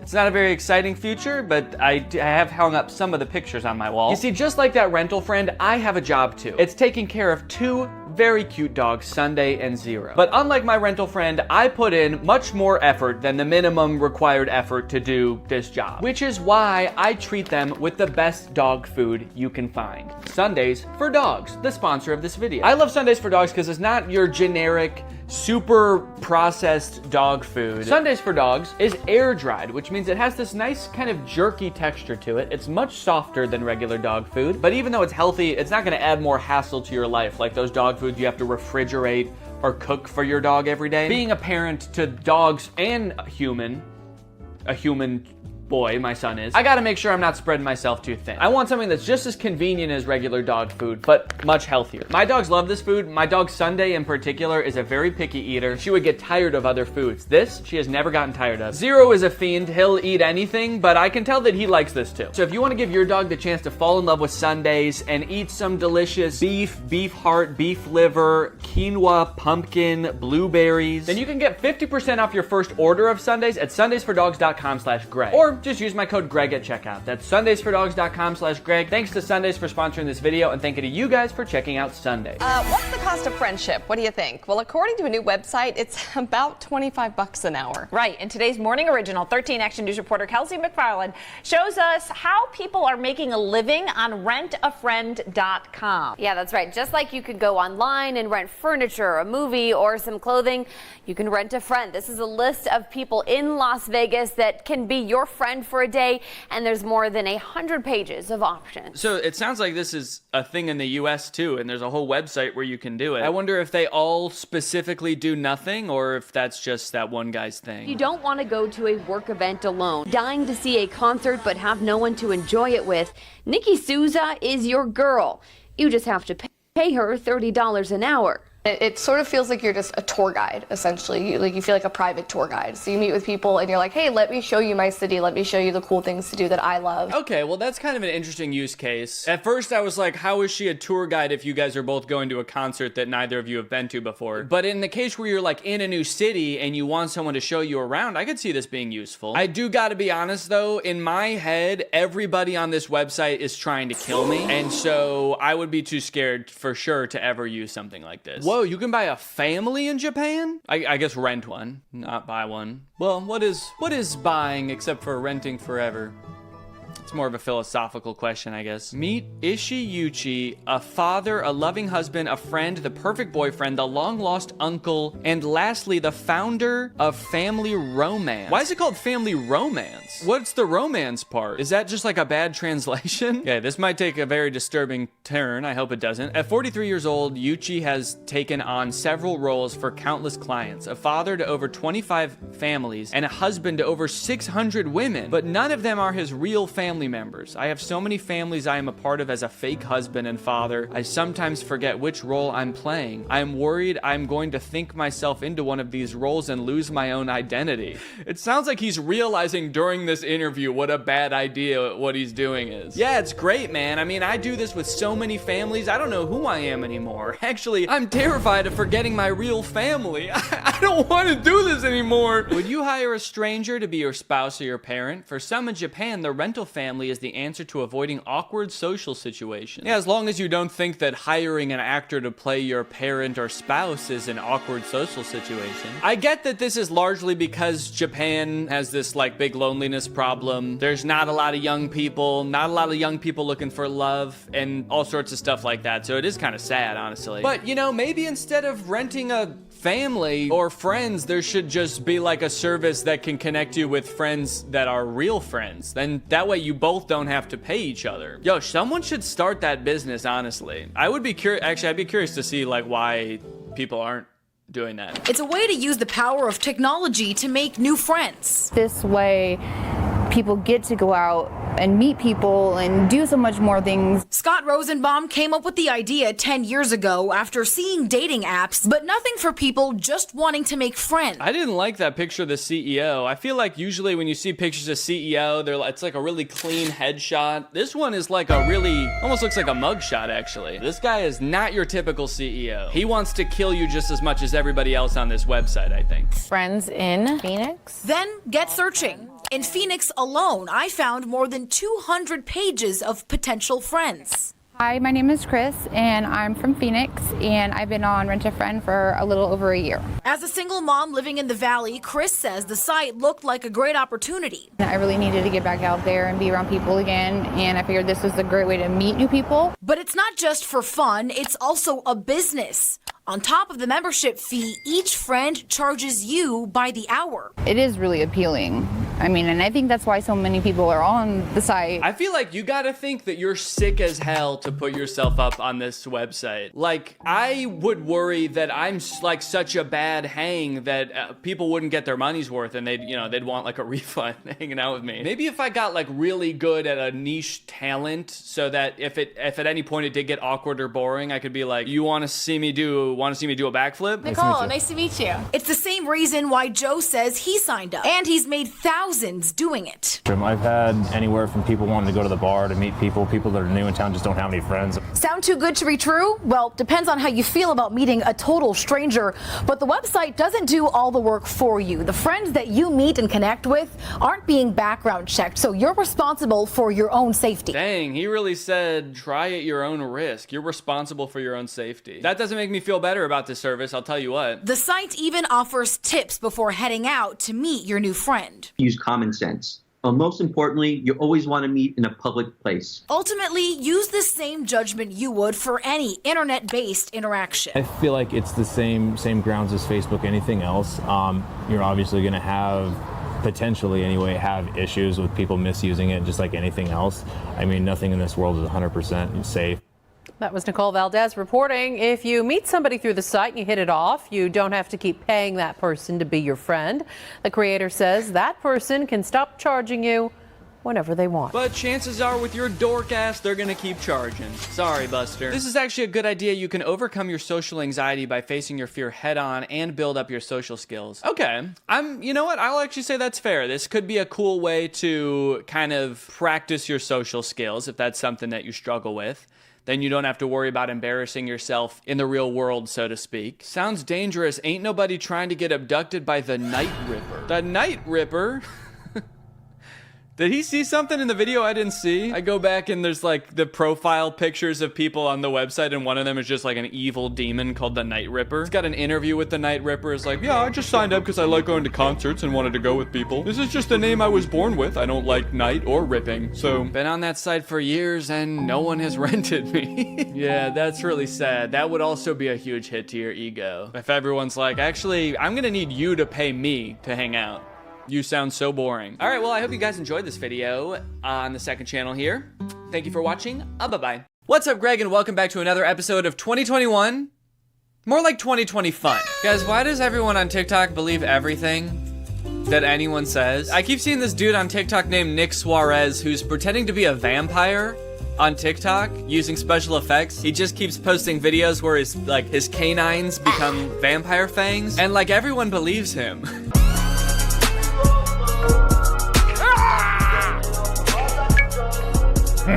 When I first saw this TikTok, I was like, okay, that's a cool effect. And I went to the comments thinking that everybody else would be saying a similar thing, just like, ooh, nice job, cool effect. Or just like thirsting over him because he's a boy and he's not wearing a shirt. Or he is, he's just wearing it wrong. But no, the comments on this were pretty surprising. This could actually be real and I would have no idea. He could actually be a vampire and we wouldn't even know. No, he couldn't. He could not. Because vampires aren't real. They're made up. They're a thing that people made up. Also, imagine if vampires really were real and this is how we found out from like a sort of like a thirst trappy TikTok of a guy just casually being like, oh, I heard we're showing off our teeth. Here's mine. They just had to put this picture in like every history book from now on. Like, so this is when we found out that vampires existed. They've been around for like thousands of years and we didn't find out until this guy made a TikTok video without his shirt on, because he wanted to show off his teeth. And still to this day, it's the only evidence we have of vampires, but like, I mean, you can't dispute this. And he keeps making videos where he does this thing with his teeth, and more people believe him every time. It's so bizarre. Not me actually believing him. Why am I believing him? You're gonna make me believe you. Look, I don't believe this yet, all right? I'm not that stupid. 2 videos of you showing your fangs? I'm not an idiot. But I swear to God, if you do this one more time, I will believe you. I'm serious, all right? Post one more edited TikTok of you showing your fangs, and I will spend the rest of my life believing vampires are real. And it's not because you're cute either. I don't want to kiss. I'm gonna spend the rest of my life trying to track you down and impale you with a wooden spear. You demon. You evil being. Hey guys, so a lot of y'all have questions about my last video, and I'm here to clear some of those things up. So, fangs. Not retractable. They come out when I want. My eyes? Yeah, they do glow, and I could compel you, but I won't. And finally, speed. I like that he's not just a vampire, but he's like a cocky vampire. And my eyes? Yeah, fake low. And my speed? Yeah, it's really fast. Watching everyone I love die time and time again because I'm an immortal, ageless being. Drifting through time, becoming further convinced that nothing matters and life doesn't mean anything because I sold my soul to the devil 200 years ago? It's your boy. A lot of y'all are still confused about these and about my speed. So I figured I'd put up a timer, do a couple laps, show you guys how fast I really am. So here we are. He has a couple videos where he runs fast, and I don't know why it's so funny to me. I think it's because if you see like someone actually running real fast, like Usain Bolt or something, he takes such long strides. But in these videos, he's just sort of jogging or almost power walking. So he's taking pretty small steps, but he's just going really fast. And my speed? Yeah, I guess you could say it's borderline Olympic.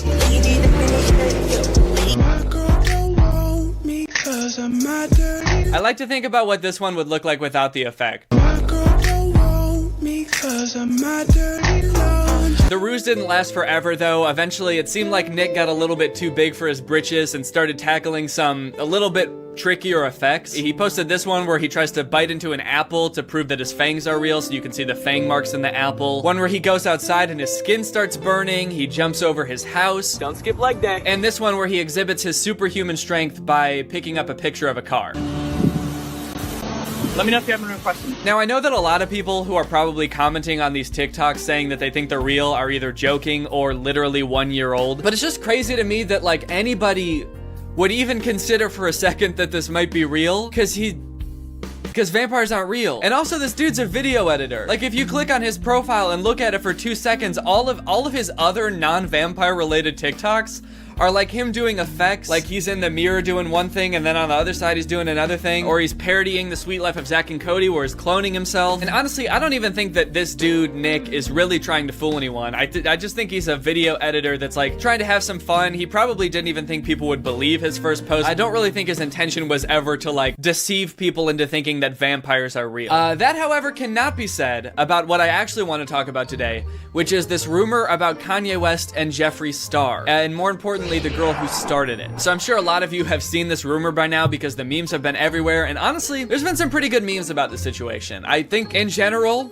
it's pretty funny to imagine that Kanye West is dating Jeffree Star, but if you haven't seen the original TikTok that started this whole thing, here it is. Now that Kim's finally doing this, I feel like I can spill the tea that I've been holding on to for months. This whole divorce comes as no surprise. Kanye's been hooking up with a very famous beauty guru, male beauty guru. A lot of people in the scene have known for a while. So technically in this TikTok, she didn't say it was Jeffree Star, but immediately when people in her comments started guessing Jeffree Star, she started liking only those comments. And after that, oh boy, it spread like wildfire, dude. Everybody was talking about this. Like every TikTok on my For You page was about this. This TikTok currently has 955,000 likes. Kanye West was trending on Twitter. There were drama channels on YouTube talking about it. Even legit news publications were posting about it. And surprisingly, none of them really seemed to stop for a second to like ask, wait, who is this girl?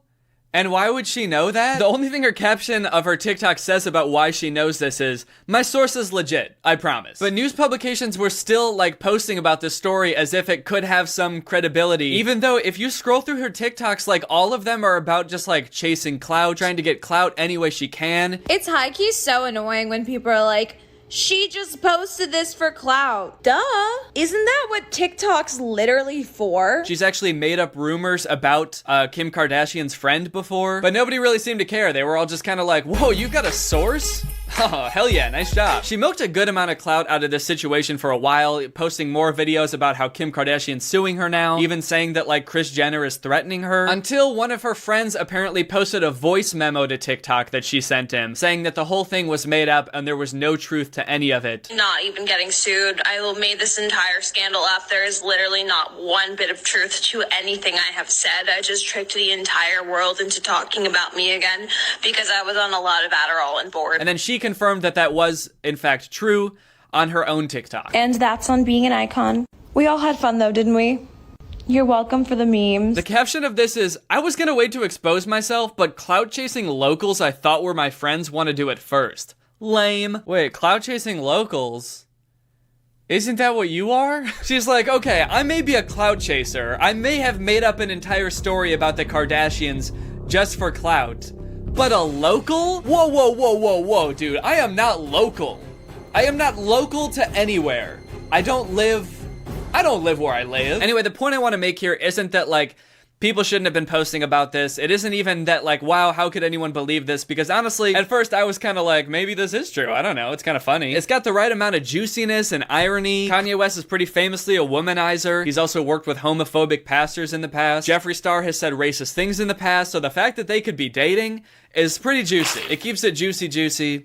It eats that lunch. The point I really want to make is, one, it's really interesting how, like, quick people are to just assume things are true, myself included. And two, this girl sucks. But who is this girl, you're probably wondering? Where did she come from? Well, it turns out she's actually been around for a while, and I've seen her quite a bit without realizing it was her, and maybe you have as well. This girl, who I'm not gonna name because it seems like she gets way too much enjoyment out of people talking about her and making her more famous, so I'm just going to call her Craig. Craig is a social media star. She's a TikToker, an Instagrammer who first got popular because she was on Dr. Phil. She was on there apparently because her friends were concerned that she was obsessed with becoming famous on Instagram, which the Dr. Phil show remedied by making her famous on Instagram. Well, 20-year-old Craig has some hard partying ways and a devil-may-care attitude, but her friends Haley and Maria are worried that between those things and Ava's disdain for college, she's going to be left with no future if her dream of Insta fame doesn't work out. Did they prep Dr. Phil on any of these lines before this episode started? It feels like he's either like reading a teleprompter that's really far away, or he's like making it up on the spot. And it doesn't seem to be working out. But right? it is working out.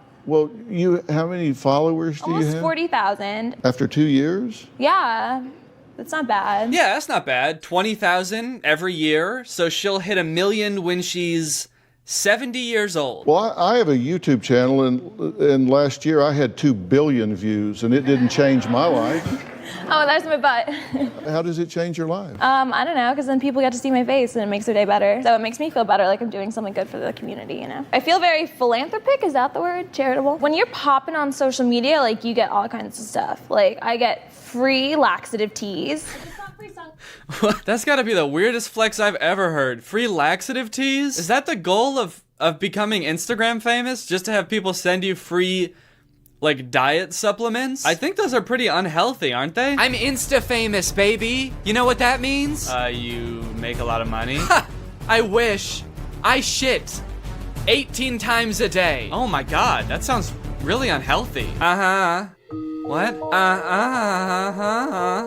Are you saying uh-huh or uh-uh? Are you okay? I'm pooping! Oh, I'm pooping! Since that Dr. Phil episode, Craig has become pretty popular on social media. She's got 280,000 followers on Instagram, 600,000 followers on TikTok, and she's found herself in the spotlight a couple more times due to some pretty ridiculous situations. Way back last year when the pandemic started, you might remember seeing a video of a girl licking a toilet seat on an airplane trying to start something called the Coronavirus Challenge. Yeah. That was her. She did that. Everyone in my comments won't stop commenting. You licked a toilet seat, shut up. Yeah, I did, and I got 20 million views on it. Like I said, this girl sucks. She recently made news headlines after she posted herself doing something very unhygienic while on a plane to Miami for spring break during the coronavirus outbreak. Oh yeah, she was also on her way to a spring break. Like, she wasn't just happened to be flying somewhere. She was going to party in like Florida or some shit during the pandemic. So if she did get COVID from the airplane seat, at least she would be spreading it to a ton of other people. The hell were you thinking when you're licking a toilet seat on an airplane on the way to spring break when the country shut down? One, I had way dirtier things in my mouth that whole spring break. 2, I bleached that. 3, private plane. Yeah, don't worry. I bleached it right before. So I wasn't licking COVID. I was licking bleach. It was a social experiment more than anything else. Like, obviously I wanted the clout off of it, and I was like really annoyed that Corona was getting more publicity than me, because I currently have like a song going viral right now and no one was covering it. Anyways, like she said, apparently this whole thing wasn't just to start a viral trend, it was to promote her song, which was going viral at the time, which is called Skinny Legend Anthem. And I'm sure you're dying to hear it. So let's listen to it. All these haters need to drink some laxative tea and shit all their jealousy out before we drop this beat. Does this girl own like stake in a laxative tea company? Why is she so into laxative tea? Seems like she's really like shilling hard for some laxative tea companies. I don't know what they're paying her. Overall, I would say that Craig is probably the worst role model imaginable for anybody. Most of her posts are either glorifying hard drug usage. She talks about blacking out every night, going to clubs during the pandemic. So I was just in Miami for New Year's. We're going to the club every night. Drinking her shit tea, glorifying super unhealthy diets, or even eating Bitch, I got Chanel shoes, they cost more than your rent. I was ugly, now I'm hot, so bitch, I can be your friend. All the guys on my phone are ugly and fat, so don't call me. I don't think that's a flex. All the guys in my phone are ugly? What? How is it? What kind of flex is that? Yeah, not to brag or anything, but I pretty much talk to the ugliest guys on the planet. Jealous? Haters? Now, since it came out that she faked this whole story about Kanye and Jeffree Star, has this girl taken any responsibility for her actions? Has she apologized? Has she said she won't do it again? No. Everyone's just so fucking mad that I caused the biggest internet scandal of 2021 so far. You're welcome. For all the fucking memes that I know you all fucking touched yourselves to. Jeez, calm down, lighten up. Honestly, I don't really care that much about the Kardashians either way, or Kanye at this point. Like, it's kind of hard to feel bad for them when they're like the richest people in the world. But it still just feels like a really shitty thing to do, to just like make up rumors about people. And I don't know, when I see stuff like this, it just makes me feel gross that some people value clout so much that they put it over being like a decent human, or even like that being a decent human isn't even like a thought in some people's head. It's just like, how can I get what I want? People are wondering how I deal with these hate comments. I'm gonna admit something right now. I can't remember the last time I left a hate comment on someone's post. It was probably in high school. And you know why I did it? I was really jealous and really insecure with myself. I can't remember the last time I left a hate comment. I honestly do not remember it at all. But I do remember exactly why I did it and my exact mental state while doing it. The girls I would hate on were either prettier than me, going viral, richer than me, had things I wanted. They were just doing better than me in like certain ways. Wait, so the only reason we could possibly have for being upset with you is because we're jealous that you're so pretty and viral? Yeah, I don't know about you guys, but that's actually not the reason I'm upset. Surprisingly. It's because I'm jealous that she knows so many ugly guys. Also, after posting this, she commented on her own TikTok saying, I needed a reason to justify why they're not all that so I could feel better. Like saying Kylie Jenner is only hot because she facetunes. What?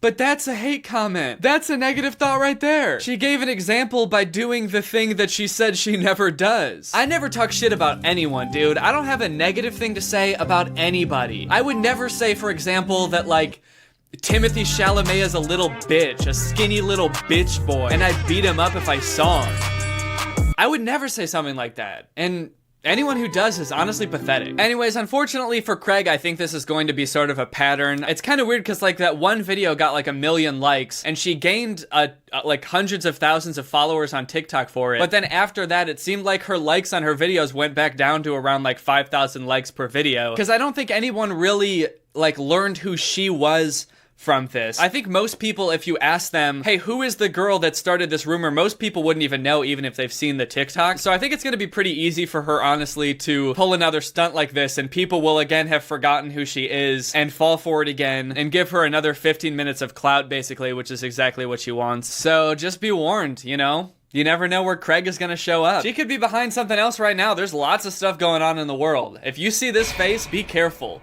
Because Craig's up to no good. All right, well, that's pretty much the end of the video. Now it's time to talk about our sponsor, ExpressVPN. This video has been sponsored by ExpressVPN. ExpressVPN is my go-to tool for protecting my online privacy and anonymity. Imagine for me, if you will, that every time you went online, there was just some guy out there that saw every website you went to, and he just writes it down and keeps it on a little piece of paper that he keeps in his pocket, and he just knows everywhere you've ever been, and he holds on to it forever. Well, for most of you, that actually is what happens pretty much every time you go on the internet. Because your internet service provider, whether it be Comcast or AT&T, is allowed to store logs of every single site you visit. And they're also legally allowed to sell this data to anyone. And that is one of the main reasons I always use ExpressVPN. Another great use for ExpressVPN, aside from protecting your data, is unblocking content that's not available in your area. For example, if you live in the US and you've ever wanted to watch The Dark Knight on Netflix, you can't because it's not available on US Netflix, but it is available on Canadian Netflix. So if you just open up ExpressVPN, change your server location to Canada, and then search The Dark Knight on Netflix, suddenly you can watch it. It's honestly pretty amazing. It works like magic. ExpressVPN has the fastest speeds, which I've tested myself since I'm always like uploading videos, downloading music and sound effects for my videos. They've got 24/7 customer support. It's super easy to use. You just click the big button that says connect and you're online. And it's not just me that's an ExpressVPN fanboy. ExpressVPN has been recommended by countless other YouTubers, and they've been consistently rated the #1 VPN by sources like TechRadar, CNET, The Verge,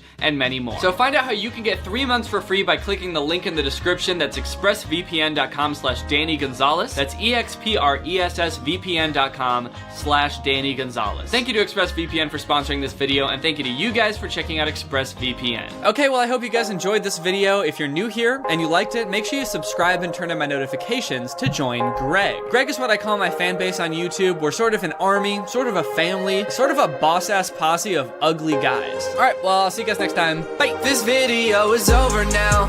Over now.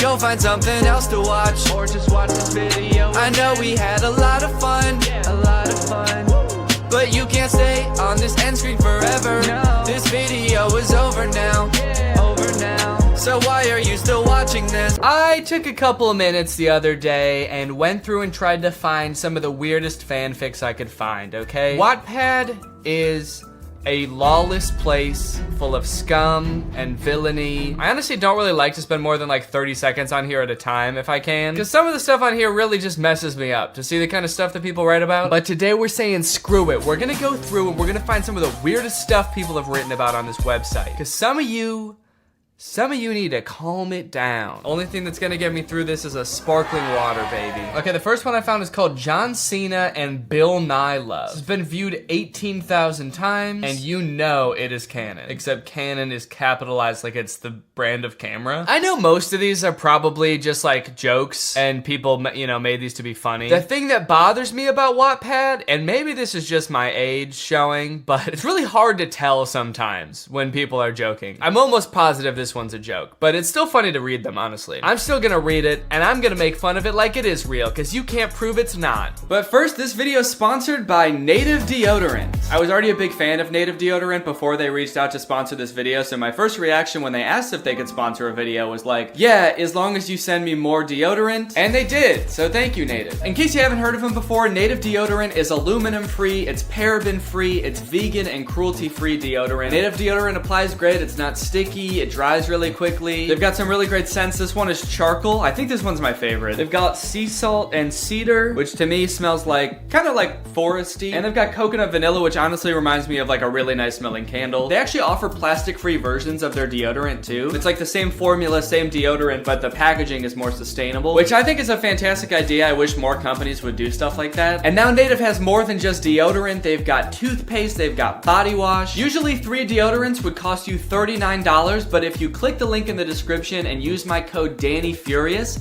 it's only $26. That's over 33% off. And with that same code DannyFurious, you can also get 20% off body wash or toothpaste. Thank you to Native Deodorant for sponsoring this video, and thank you to you guys for checking out Native Deodorant. Head on over to the link in the description if you want to check it out. And now let's continue with the video. I feel like you could not pick 2 people that I would like to see become romantic with each other less. Between John Cena and Bill Nye, dudes have probably never even met. I don't understand how you could ship such random people. All right, the first chapter is called Teach Me How to Wrestle. John Cena walked over to Bill Nye's house. He could drive, of course, but lately he wasn't feeling well. Thank you for clarifying that John Cena does know how to drive. This person's very careful not to slander John Cena right before talking about how he's probably gonna have sex with Bill Nye. He's like, okay, let me get the record straight though. This dude does know how to drive, and he could if he wanted to. Is this like comments on this particular part? Okay, I didn't know there was this feature. You can comment on every specific paragraph. Here we go again. This is the beginning of the story, dude. Oh, John Cena's going over to Bill Nye's house? Oh, brother, this ought to be good. We know how this ends. Do we? Why is this on my recommended? Kind of sus, I'll read anyway. You do kind of gotta be in a weird corner of Wattpad for this to show up on your recommended, right? It's not like you're reading, like, what's a normal thing to read about on Wattpad? It's not like you're reading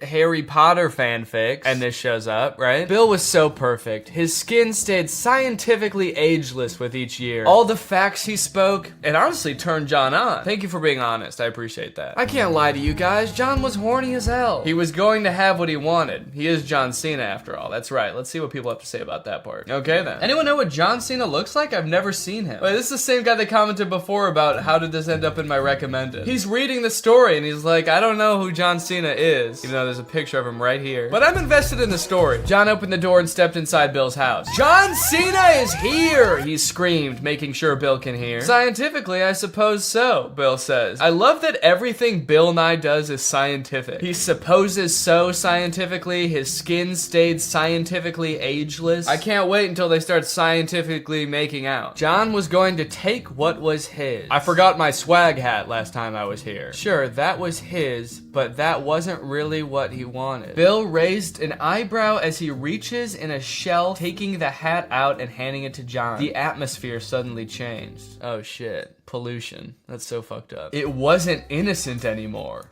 It wasn't swaggy anymore. I don't think it was ever innocent. It's just he showed up screaming. I don't really think you can say it was innocent. He showed up with blood vessels popping out of his head. I'm here! Just an innocent little boy, I'm here. John looked into the hat. There was a condom in it. Sort of a swag hat within a swag hat when you think about it. Let's see if anybody else made that joke. There's 100 comments about this one line. Oh, little plot twist. Seems like they got some people surprised. I love how invested people are in the plot. That crazy old saggy swaggy scientist knew he'd come back. So that just happened. Bill winked. Suddenly, John's right muscles made him want to do some biology. His right muscles? Is that like all the muscles on the right side of his body or like the correct muscles? Teach me how to wrestle, Bill said. Wait, so the last spoken thing was, I forgot my hat last time I was here. So in complete silence, Bill goes and gets his hat, gives it to John. They look inside. It's a condom. Bill looks up and says, teach me how to wrestle. Now. Later, they made love to John Cena's theme song on repeat. Later? What happened right after this? Teach me how to wrestle. And then they wrestled for a while. Oh, you thought that was gonna lead to them making love? No, dude, they did a lot. They did a lot of other stuff. Later on, they did have sex though. Yep, they did. Not related to anything that we talked about though. It was a different thing. Okay, next part, biology. Bill hadn't seen John Cena in what seemed like a million light years. What kind of fanfic is this? They just skipped over all the juicy stuff, I guess. Now it's far in the future. Also, light years is a measure of distance. It's the distance that light travels in a year, not a measure of time. So that's like saying Bill hadn't seen John in what seemed like 10 meters. He missed his shouting in his theme song. Oh, how they made love to that theme song on repeat. He still remembered that day. So the things he misses about John is his shouting in his theme song. It's funny, it seems like the person who wrote this doesn't seem to know that much about Bill Nye or John Cena. They just know that like Bill Nye's a science guy. Everything he does is scientific. And John Cena wrestles, yells, and has a theme song. And Bill Nye has a theme song too. And they haven't mentioned that at all. Give Bill a little credit here. He also has a theme song. John was going to visit him that day. He got a text informing him. And it looks like a very informational text indeed. Get ready to see John Cena's dick. Glad they're starting things off innocent as usual. John was always so forward. Bill loved it. Bill heard his doorbell ring a familiar sound. Yeah, the ringing of a doorbell. That should be pretty familiar. As he heard John screaming into the house. Bill was surprised his neighbors hadn't called the cops. John almost ran up and embraced Bill. Ready for this swaggy dick? Jesus Christ, man. Am I gonna have to edit this whole thing out? Am I gonna have to bleep this? I'm gonna have to review YouTube's monetization policy. Okay, let's see the comments. No comment. I'm gonna tell my crush this. Ready for this swaggy dick? You're gonna tell that to your crush? You know what would be a crazier pickup line? Get ready to see John Cena's dick. Hey baby, thanks for that tasteful nude you just sent me. Now get ready to see John Cena's dick. He's like, what? Wait, whoa, what? And then you send a picture of nothing because you can't see John Cena. 1 minute and we can do some biology, Bill said as he walked over to the stereo and played John Cena's theme song. Okay, this chapter's like a carbon copy of the first chapter. John Cena bursts in loudly. They talk, and then they make love to the theme song on repeat. They made love to the theme song on repeat for a second time. Is the next one gonna be the exact same thing? To be continued. Bro, that was the end? It's just 2 chapters of the exact same thing happening twice? I feel so cheated right now. Last updated in 2016. This is a tragedy. Shawty, it's been 6 years. Shawty, please come back. I have to know what happens next. I have a couple of pretty good educated guesses, but I'd really like to know for sure. All right, shit, well, I guess that was that whole story. You know what? I feel like we're just gonna end it there. That was a little bit too much. All right, well, thanks for watching, guys. Keep it real, stay safe, and most importantly, keep it real. I'll see you guys next time.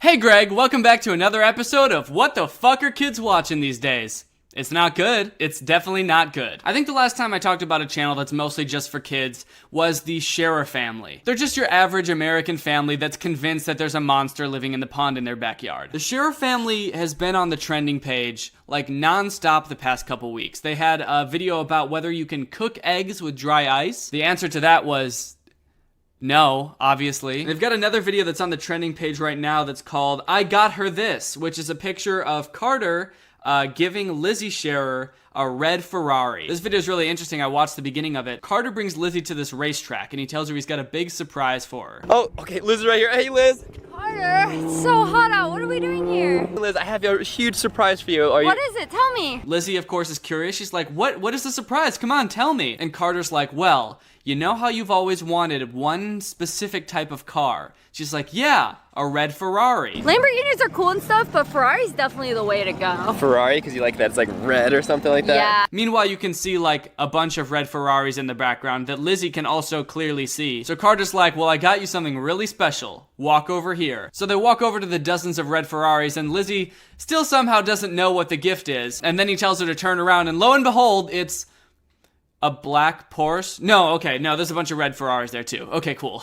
Oh, I like this one. Anyway, it's a really bad video, but the reason I'm bringing the Scherers up is because I recently discovered 2 of their friends, V Quaint and Chad Wild Clay. I don't know if that's his real name. I don't know if Wild is his middle name. It sounds like something you would say to impress a girl before you like ride your bike off a cliff or something. Oh my gosh, you're so wild. Wild is my middle name, bitch.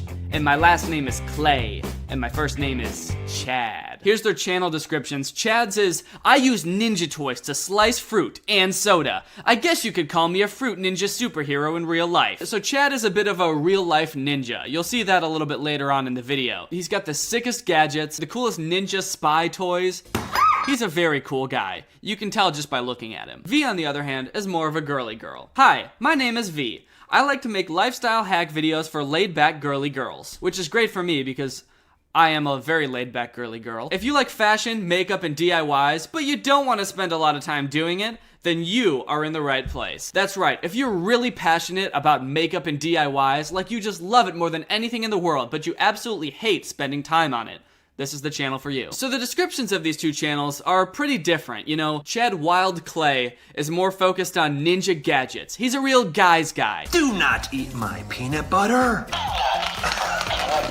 Meanwhile, V makes videos for laid-back girly girls. But they do have one thing in common, and that's that they've both been kidnapped by a hacker. That's right. Over the past, I want to say 2 months, they've been on and off kidnapped by a hacker. It's sort of like this on and off relationship they have with this hacker where sometimes he's kidnapped them and locked them in an abandoned prison or in an abandoned hospital room, and sometimes they escape and they just go right back to their house and do the same shit all over again the next day. Before we jump into the real thick of the plot, I just gotta say, this video is sponsored by Squarespace. If you're looking to get a great domain name, build a beautiful looking website or online store, Squarespace is the place for you. You can go to squarespace.com/Danny to get 10% off your first purchase. So there's that. So all the backstory you need to know on V and Chad is that they're being sort of like chased by this hacker. He's been hacking their YouTube channel and trying to delete videos. He's apparently been doing it to other YouTubers too, but they've never actually shown any evidence of this. Just all in all, stalking them and being very creepy. So that's what you need to know going into this video. It all starts when Chad Wild Clay and V Quaint are hanging out with the Scherer family. They're actually scuba diving for an abandoned safe and pond monster at Scherer Fam House. exploring underwater pool. If you watched one of my other videos about the Scherer family, you know that there was this whole other storyline with an abandoned safe. I guess Chad Wildclay is looking for another abandoned safe in this pond. I guess at the Scherer family house, like, abandoned safes are just a dime a dozen. They grow like weeds over there. You can't look under any rock or really even take 2 steps without tripping over an abandoned safe. Oh, there's definitely something down here. I think I found the safe. You did? There's something metal and square down here. Let me go down and see if I can grab it. So this is towards the end of this video. Chad is in the water looking sick as hell, like the real ninja he is. He says he's found something that feels square and metal underwater, and he thinks it might be the abandoned safe. So let's see what he pulls up. I got it. Oh, I got it. I got it with my hand. Do you need my help? It's coming up. Oh my gosh, it's really heavy. Oh, here it comes. I might need your help to pull it up. Here it is. What is this? Wait, this doesn't look like a safe. Wait, this doesn't look like a safe. Wait, he's right, that doesn't look like a safe at all. How the fuck did he feel that underwater and think that was a safe? Jeez, Chad, I can't believe you pulled this whole thing up. Yep. And look how long it is. How did he think that was a safe? Okay. It's got like a ridged edge and it's like 6 feet long. But it is made out of metal, so it could be a safe. But what happens next is not for the faint of heart. Hey, I think I might have found it. Really? I found something square and metal down here. It's super heavy. All right, come, bring it to me. I'm gonna see if I can go down and get it. Chad, something is in the water! Hurry, come towards me! Oh my God, hurry, Chad, come on! Oh my God! Are you okay? Are you okay? Chad, hurry, hurry, hurry, Chad! Come on, hurry! Chad! Chad! Chad! Chad! Chad! Chad! That must be traumatizing. Can you imagine that happening to you? I should probably have mentioned this, but they're married. I mean, this poor girl V is just watching her husband get absolutely destroyed by what can only be described as a pond monster. Anyway, that's the end of that video. It's a pretty good cliffhanger. Now, if you had to guess what was going to happen next, I'll give you 3 options and tell me which one you think would be the best approach for Via to take. Call some sort of search and rescue team to help get her husband out of the pond. Jump in the pond herself and risk getting attacked by the pond monster to save her husband. Or throw some sort of flotation device into the pond for her husband to grab onto. Well, if you guessed any of those, you would be wrong. But if you guessed that she thought that Chad got sucked down the drainage pipes of the pond, so she followed the drainage pipes to some random farm to look for Chad, then you would be correct. Congratulations, you win $5,000. Now this theory may seem a little far-fetched, like she just saw Chad get attacked by a monster, why does she think he got sucked down a drainage pipe? That's a great point, but when you see how thick the drainage pipes are, it starts to make a lot more sense. I have to do a little bit of investigating to see where this go. But come on. Chad! Chad! One thing's for sure though, she hasn't stopped screaming Chad between the last video and this one. Chad! Chad! Chad! Chad! Chad! Chad! It's Chad! Oh my gosh! Oh, he says, "Hey V, it's me, Chad. I found something really cool." Well, duh, I know it's you, Chad. It's from your cell phone. Just when she's about to lose hope, she starts getting text messages from Chad. But he's acting a little suspicious in the text messages. And we find out later that it was this hacker the whole time. Are you okay? He says, "I'm fine, perfect health." Well, I'm really glad he's in perfect health, but that's really weird. So what happened? Okay, so he wrote back, "I got sucked through the drainage pipe." I guess we guessed correctly. Well, I guess she's not as dumb as we thought. He really did get sucked through those 1-inch PVC pipes that we were just looking at. Damn, Chad is slimmer than I thought. He's a slim little guy, slim little boy. I'm gonna ask him where he is, because that's pretty important. What? This is a weird respawn. Take 50 steps north and 30 steps east. So this mysterious person who she thinks is Chad starts texting her clues on how to find Chad. He leads her to this building, she tries to get in, but Chad? That doesn't work. Eventually Chad's clues lead her into this weird, like, living room area. Where am I? Why am I in this weird living room? That's weird. Somebody frame a dollar bill. Maybe it's the first dollar that I ever made on their job. People do that usually. Yeah, people usually do that. People usually frame the first dollar they made from their job. I'd say 9 times out of 10, people frame the first dollar they made from their job. But then, things take a creepy turn. The text messages tell her to go into the basement. All right, maybe he already found something cool and he needs the keys for them. I guess this is the only door that will probably lead to the basement. So let's go. Basement is really dark, but I guess most basements are always dark. Let me turn on my flashlight here. I can't really see where I'm going. Immediately, it's too dark to see. So she does what any logical person would do, and she turns on her phone flashlight and shines it right in her eyes. Can't really see where I'm going, but I'm feeling around, and there's more bars. All right, I'm just gonna crawl around because it's kind of a tight space.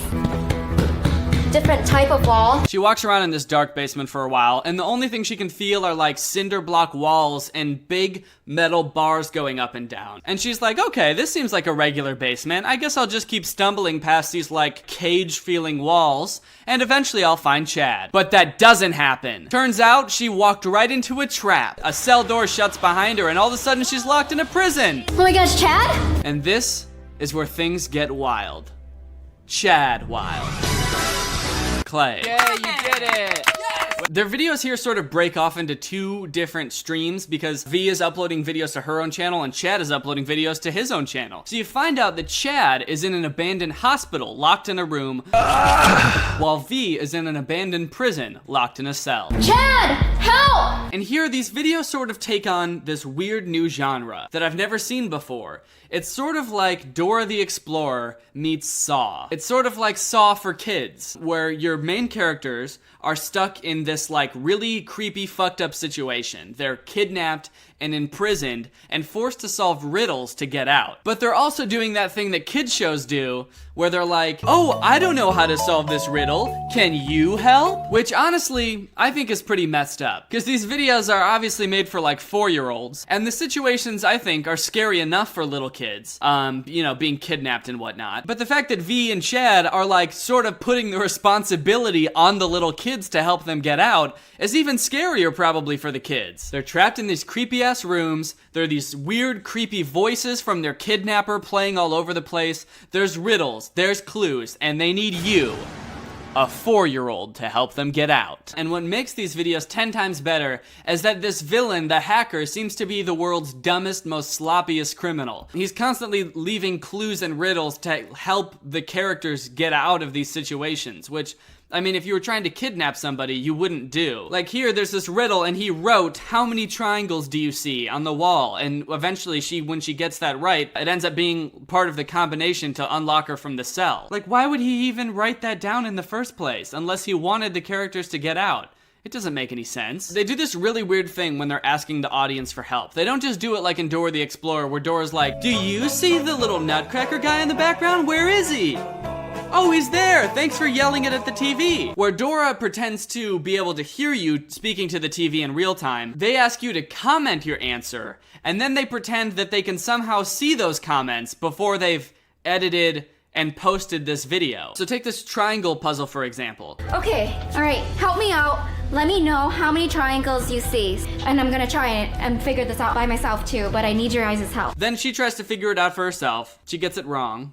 Like a fucking amateur. But then she goes back and says she's going to look at the comments everybody else read. Maybe I didn't do that correctly. I'm gonna look at your comments right now to see if you guys gave me any different numbers. And then she ends up getting it right, and she thanks us all for helping her out by commenting. It's just like a really weird thing. I've never seen anybody pretend to be able to read comments on a video that they haven't posted yet before. That's the biggest indicator to me, that these videos are for people so young that they can't even like conceptualize how YouTube works, that you like film a video, edit it, and then post it, and by that time, like, what is in the video has already happened, like hours ago, days ago. This is clearly meant for people who just have no idea how videos work. There's lots of weird inconsistencies in these videos too. We can see that in Chad's video where he's trapped in the hospital. He's going around trying to like figure out clues and trying to figure out why he's in this abandoned hospital. And is this an x-ray of my brain? Did they remove half my brain? In the first video, he's filming himself, you know, he's like vlogging it. He's like, I have no idea what's going on. Hello?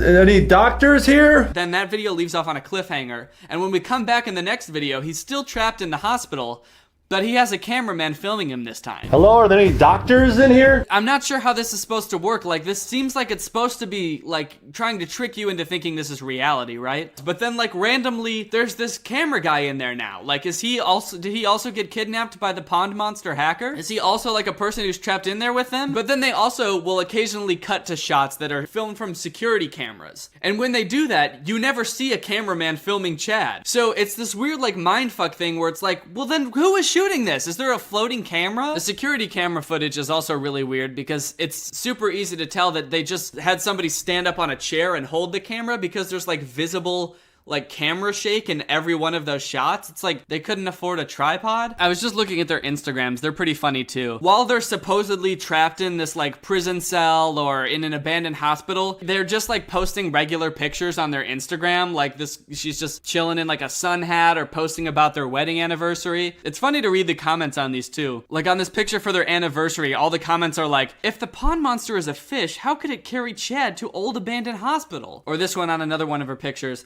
I know who the hacker is Jake Paul, but it's she doesn't do box forts, and he's doing your Tesla one in his videos. Well, I think it's safe to say that this guy has cracked the case. Now, by now, you're probably pretty attached to these characters, and you're wondering how this whole thing ends. Well, unfortunately, there's not really any real resolution. In their most recent videos, they're still being followed and stalked by the hacker. They did get out of the prison, though. V got out of the prison, Chad got out of the abandoned hospital, they met up, and they had this epic drone chase. Come on, drone, I'm gonna get you! And, well, do you remember earlier when I said that Chad is sort of like a ninja? Well, you're about to see that in full effect here. I'm gonna do a jump spin side kick, a ninja kick. I kick the thing down. I think that'll knock it out of its commission. You get on the other side of it to distract it, and then I'll jump spin side kick it. Ready? Okay. Go, go, go, go.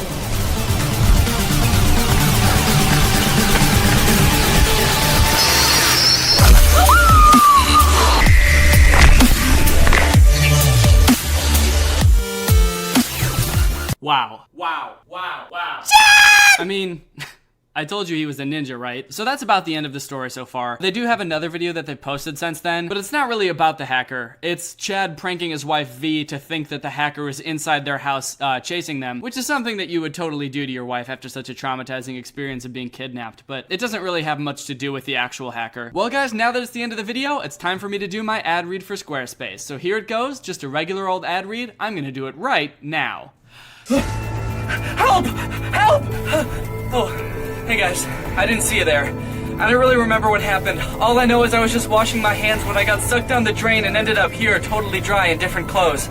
I don't really know what happened, but I think the hacker might be behind this. Oh no, guys, I think that might be the hacker. Hey, let me go! Oh, I'm not gonna let you go unless you solve these riddles. Oh, you just want me to answer a few riddles? Yeah? What do you mean? I don't know. It just seems like you kind of put a lot of work into getting me here. You defied the laws of physics just to get me through those pipes, and you're just gonna let me go that easily if I just solve a couple riddles? Well, isn't that what bad guys do? Yeah, I guess. I mean, if you say so, dude. Alright, here it goes. If you want to show off your online business, sell products, or make an online portfolio or any other online project, what is the best all-in-one platform to get the job done? Squarespace. You can do everything from picking out a domain to designing the perfect website by choosing from one of their beautiful designer templates. Yeah, Squarespace. What did you say? Are you just doing an ad read for Squarespace? They've got awesome 24/7 customer service, and you can even set up your own online store in just minutes. Okay, did Squarespace like hire you to kidnap me and tell me about all their features? That seems like way more work than it needed to be. No. Dude, I've already used Squarespace before, and I've heard like every other YouTuber talk about it. I don't need to hear about the features. Well, you solved it. But now for the next riddle. Saw off your legs. That's not a riddle. Too bad, dude. That's the only way you're getting out of those chains. So, just start sawing. You didn't even chain me by my legs, you chained me by my hands. I don't know what to tell you, man. Here you go. This is a hammer. Jesus, dude, is this all you do is complain? I'm giving you an out. I kidnapped you, and I'm gonna let you out. Just, all you have to do is saw off your legs. You don't need those. Well, alright.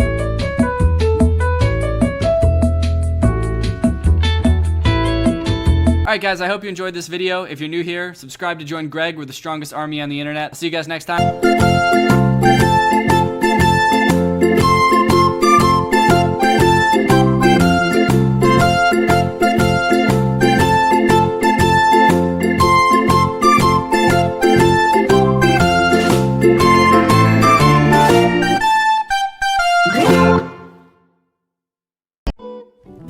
Okay, I actually did shave my head, but isn't that a great title? How crazy would that be if I actually did that? If I actually came on here and my hair was still long and I was like, yep, the whole thing was a farce. I faked my own Instagram photos. I got my friends to fake their wedding photos just for a video. I somehow have like the best filter on any video ever that's like the most convincing head shaved filter. I come on here, my hair's actually longer than it was before. It's like down to my shoulders. That's right, I actually got my hair lengthened. I'm like putting my hair up into a little bun at the start of the video. videos. Well, everyone, welcome back to another video on this very fine day on the second channel. Got a little bit of sparkling water here, which I will be blurring.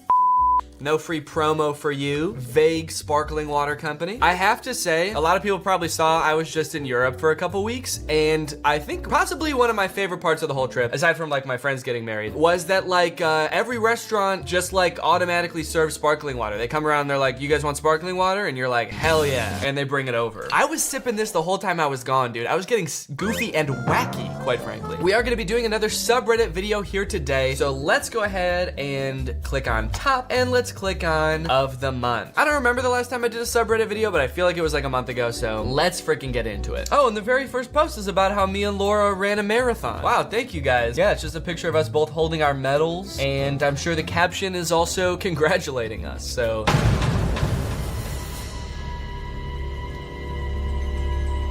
Oh yeah. Danny ran so fast his hair is still at the starting line. I actually broke the world record for a marathon. Not for the speed or anything, not my time. I just broke the record as the first person to run so fast that my hair was actually shorter at the finish line than it was at the starting line. No one's ever done that before. At this point, we need a hair mega thread, LOL. Yeah, so it's my understanding that after I posted pictures of my newly shaved head, the subreddit was just in disarray. People like could not stop posting about it. Every single post was just being like, why do you do that? What's wrong? What happened? It's been an interesting couple of weeks to see how people have reacted to me cutting my hair. Not just on the subreddit, but like every single social media I have, the comments are, quite frankly, they're unhinged. If we go to this TikTok I posted with my freshly shaved head, the top comment is, Danny, you better be joking, hell nah. And that has 38,000 likes. We have no Danny, Danny why, no. I mean, just scrolling down here, you can see the reception was lukewarm at best. Please tell me it's just a prank, bro. I need to know it's just a prank. Danny why? That seems to be the overwhelming sentiment, is people just like wondering why I did this. So look, do you want me to tell you why I shaved my head? Do you need an explanation? Do I even want to give an explanation? Honestly, it's my hair. Do I need to explain every like minor change to my appearance that I make? All right, I'll tell you. Honestly, there's not really any big reason to it. I think I got the idea because last time I got my hair cut, I was talking to my barber. I was telling him I was running a marathon soon, and on the way out, he was like, well, if you want to, you know, shave your head or anything right before the marathon, let me know. Come back in and I'll shave your head. And I think he was just joking, but it kind of got me thinking like, huh, maybe I do want to shave my head before the marathon. It also got me thinking like, is that a thing? Like, why did he say that? Was it to be like more aerodynamic, or does he think I would look good with a shave? I don't know. To this day, I still don't know what he meant. But it did get me thinking, and I was like, I never have shaved my head before. I wonder what it would look like. I don't even know what the shape of my head is. My hair's always been pretty long. What if I shave my head and I have this like insane shaped head? What if I look like one of those like ancient Mayan skulls they find that are shaped like alien skulls? It's possible. Yeah, I kind of just wanted to see what it would look like, and I also wanted to do something kind of crazy for the marathon just to kind of like match the intensity of the marathon. I wanted an intense haircut. I just wanted to do something crazy for the marathon. Also,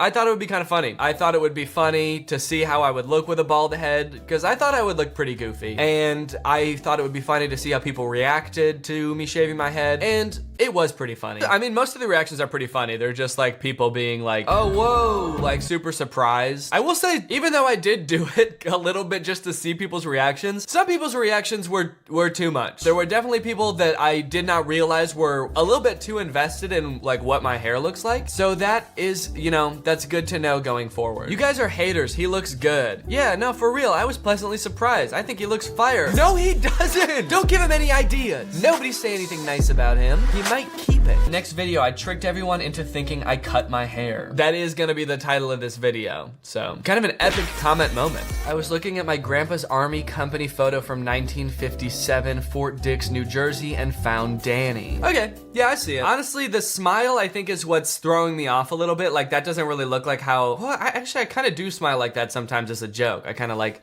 but it looks like he smiles like that for real. I don't think he's doing it ironically. I don't think he's doing like an ironic army photo shoot. If I was really in the army, I'd probably smile like this. Unless I was really scared. I feel like I would probably be pretty scared in the army. Then I might smile like this. That does kind of look like how he's smiling. He's like me, but scared. This has got to be one of the best ones I've seen, LOL. 95% of the time, I never see the correlation between the Danny clones and the actual Danny, but damn, this one is spot on. Okay, I mean, I fuck with it. If everyone else sees it, I'll agree. You could literally post a picture of like an otter and say, this looks like me, and if it got enough upvotes and enough people agreed, I would probably get on here and be like, I guess I see it. Yeah, sure, of course. I also am like a little water weasel. I hold hands with my wife as we float down the river together. I'm an otter. Yeah, I forget. I guess I always forget about that. Thank you. We're getting some critical thinking in the subreddit. I saw some people when I posted my most recent main channel video being like, look, he didn't really shave his head. He didn't really shave his head. Oh, look, I know we just got back from vacation like 2 days ago, so he probably filmed this video before vacation, meaning before he shaved his head, but this means he didn't shave his head. Y'all gotta use some critical thinking, man. Junior Sean, you are critical. You have a critical brain. My praying mantis loved Danny and he just died, so I'm posting this to honor him. Aww. Wow, what a sweet little guy. There he is. There he is. Well, I'm sorry about your praying mantis, dude. It looks like he's been, you know, following me for a while, honestly. He's been kind of a Greg since whenever I posted this video, like 2 years ago. How long do praying mantises live? Larger species may live 4 to 6 months. I guess it is an insect. I assumed he's been alive for years and he's been like following me all this time. He's kind of a newer fan, all things considered. 4 to 6 months? Yeah, honestly, he hasn't even really been with me through thick and thin. He hasn't really like seen the ups and downs of my channel. I was thinking this guy was like a long-term fan, but yeah, I mean, I guess it's sad that he died, sure. No, I'm sorry about your praying mantis. That is sad. I hope that you're able to buy a new one that is better. I hope that your next one is better. I'm sorry for your loss. He was a true Greg, frowny face. It did seem like he was a Greg, to be fair. Actually, all the videos are full screen. I wanted to look to see if he had notifications on, but rip Danny. Hope the praying mantis is doing well, though. Oh, the praying mantis didn't die. I did. My praying mantis loved Danny, and he just died, so I'm posting this to honor him. Damn, I'm sorry for your praying mantis that his favorite creator just died, dude. That sucks. Literally any white guy. Is it just me, or does he look like Danny? That's me, too, honestly. Any white guy or, you know, otter that the subreddit posts, this is me. They look just like me. It's like looking in a mirror. Guys, Danny was in Europe for a wedding. Let's go. That's right, folks. I was in Europe for Curtis and Jetta's wedding. It was the most beautiful wedding in the world. Holy cow. I'm so happy for them. Honestly, they're the best. I'm honored that I got to be there. It was literally like the best trip of my whole life. So Curtis and Jetta, thank you for inviting us. It was the coolest thing ever. We went to like Paris and Nice and then 2 different places in Italy. It was like the most beautiful trip ever. It was so pretty. I haven't been to Europe since I was a little kid and Laura had never been before. So it was very cool to like explore and travel because we haven't gotten to do that in a while. Yeah, it was super cool. Oh my gosh, dude, so much has happened since the last time I did a subreddit. We haven't even talked about the ghost video either. But yeah, Watcher, who if you don't know is a channel run by Shane and Ryan from BuzzFeed Unsolved, asked if I wanted to do a ghost hunting video with them because of my ghost hunting video. So maybe that's gonna happen at some point. We're still kind of like working out the details, so we'll see if that happens. But honestly, that sounds incredible, dude. I would love to do that. It was really fun doing the ghost hunting stuff. Even though like I don't particularly believe in ghosts, really. I'm open to them, obviously. That's kind of why I did the video, because I was like, I wonder if I'll see anything. It's just kind of fun to do it and experience it, because people do have some like insane stories from ghost hunting. So let's just say I'd like to create some insane stories of my own. Why is Danny's hair back in his newest video? Critical thinking alert, critical thinking alert. You need to think critically alert. My sister's birthday cake, it slays. We ate around the face and now it's in my freezer. Oh my God. Holy cow. I like this, honestly. I love it. The dedication, the craftsmanship. This is a beautiful cake. I am kind of wondering, did you alter the colors of this picture at all? Why do I have like red bags under my eyes? Do I just look like that? Is that just how I look? And they said they ate around the face and now it's in the freezer. Oh God, that's terrifying. What the hell, dude? I take it all back. I hate the dedication. Terrible idea. It's weird, all of the things that you don't think about when you're an influencer, like statistically at any given time, there's probably like X amount of people watching one of my videos somewhere in the world, but this is definitely a new one. Like at any given time, there could be like my face in someone's freezer. It's just one of those things you don't really think about. I can't get over this ghost hunting angle. Yeah, honestly, shout out to what's this dude's name? Francois Bourgeois. I think maybe out of all of the ways I could have pronounced that was maybe like the worst. No, wait, why did I say Francois? His name's Francis. What the fuck? Francis Bourgeois. Bourgeois. He's a train TikToker, and he uses this angle all the time in his train videos. I was like, this is like the perfect angle, I feel like, for this video, because Jake was holding the camera. No matter where he is, I can always have a camera angle of my face to show like my reaction to things. Also, one of the top 10 moments of the video, me like sniffing the pee, that camera angle came in so clutch, dude. That might be the best shot I've ever gotten in a video. Me just sniffing pee? What's better than that, huh? Just Danny bent over sniffing a pile of piss. Oh, baby, now this is a meme, dude. When I say, can we get some memes in the subreddit? This is what I mean. New, fresh meme format straight out of the oven. Look at this. It's me opening a drawer with me in it, and I say, instead of no Bible, no hair. That's a meme format right there, all right? This is what I'm talking about. Upvote this more. How many upvotes does this have? 1,000? This should have at least, how many people are there in the subreddit? 122,000? This should have at least 122,000 upvotes. This is a good meme right here. Dear Danny, my birthday is today. You're invited. Time right now. And I posted it 24 days ago.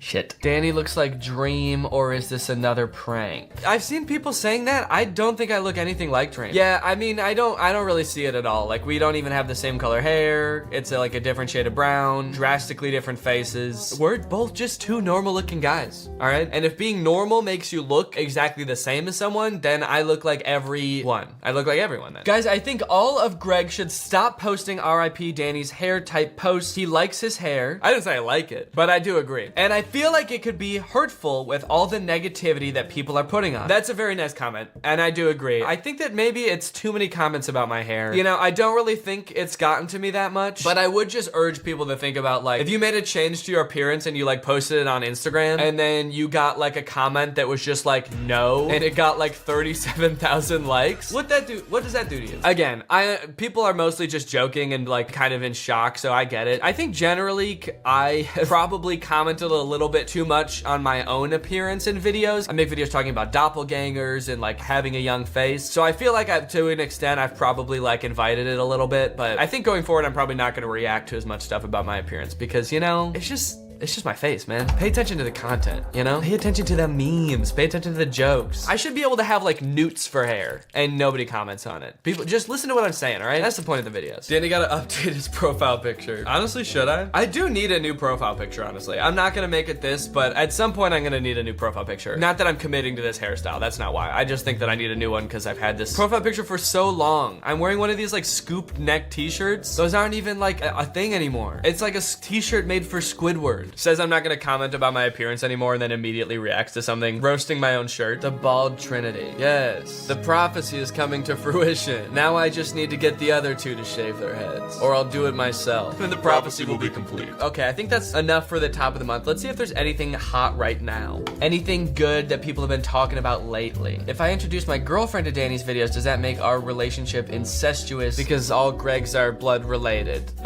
Technically, yes. As long as she wasn't related to you before you introduced her to the videos, I'll make an exception just this once. I can tell you really like her, so you're good. All right, well, I think that's it for all the memes and goofs and wackiness for today. Thank you guys for watching this video. I hope you enjoyed it. Bye.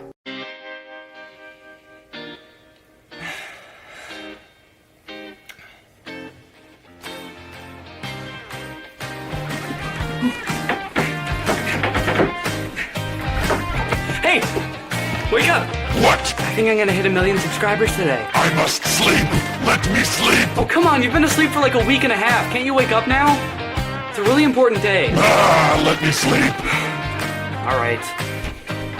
You know, for someone whose only job is to stand in the background of my videos for 15 minutes at a time, you sure sleep a lot. Go, go, go, go.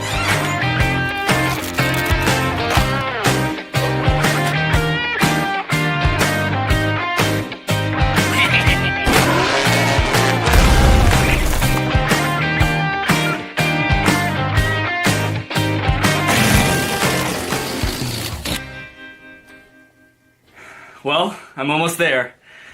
I just want to thank you guys for being here. I really couldn't have done this without you guys. Oh, here it goes! Here it goes! Yes! Yes! I did it! I did it! Wow, 1 million subscribers. Thank you guys all so much. Especially my little I mean, especially all of you guys. Hey, buddy! Whoa. Are you? Yep, I'm you. From Vine. I just wanted to stop by to say congrats. Oh, well, thanks. You know, with Vine ending, I was really worried I was gonna have to give up on all the social media stuff, but you made it work. You and your Gregs. I couldn't have done it without my Gregs. I guess you could say I'm becoming a pretty big deal now. Yeah, well, I have almost 3 million followers on Vine, so, well, they're about to disappear, so. Greg is dumb. Fuck you. Frick you.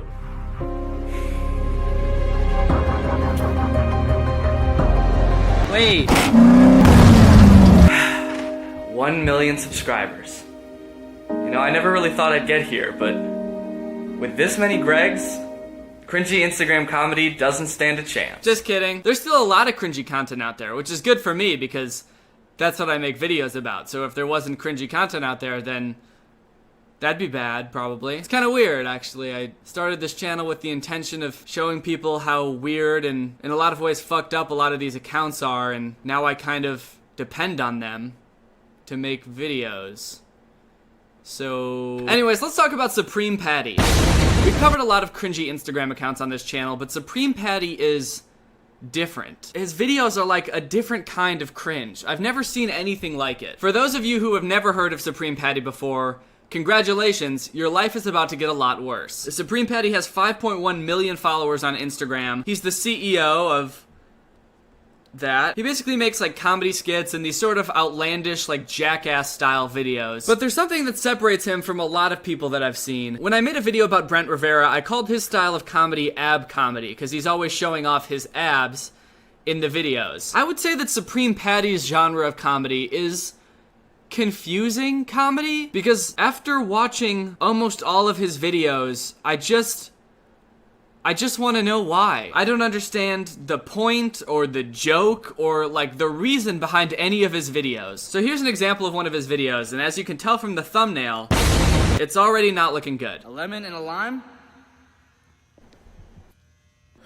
I like that. And I'm about to hit it from the half-court line. Big buckets. So that's Supreme Patty. That's what he does. He squirts lemon juice in his eyes and then does shit. You know how in The Big Bang Theory Sheldon says bazinga after he says a joke? Well, Supreme Patty squirts lemon juice in his eyes when he's... Actually, just all the time. He does it all the time. You know what I'm worried about? How many times do you think he had to do this before he got that shot? Like, there's no way he made that on the first try after squirting lemon juice in his eyes? I wonder how many lemons this dude went through in this video. It does seem very impressive, but I feel like if it just panned over like 2 feet, you would see like a pile of squeezed lemons. But hey, I mean, there's nothing funnier than permanently damaging your eyes for clout on a daily basis. Okay, here's another one of his videos. A lemon, a lime, and some Roners?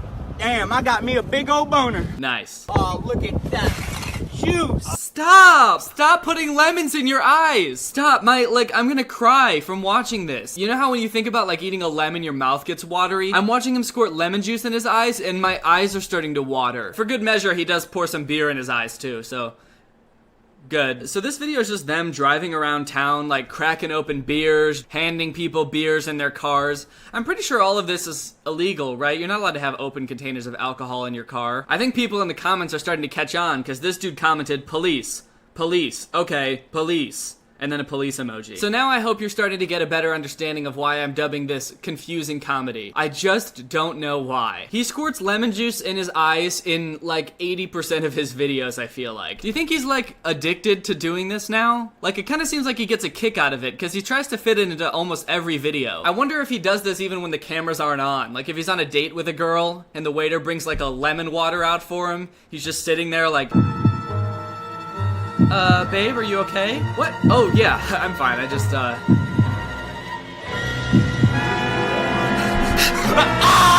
What the fuck? Yes! Now, I know you think you've probably got the gist of Supreme Patty's shtick by now, but he's actually a very versatile comedian. He has a wide variety of bits that he uses in all of his videos. For example, oh, he's squirting lemon juice in his eyes again. This time with Lele Pons and Hannah Stocking. Great. Honestly, though, if this isn't the crossover of the century... I don't know what is. Today's a great day to squeeze some acid in my eyes, isn't it? Wow, what a creepy thing to say. What the fuck? That's something a sociopath would say. Excuse me, miss.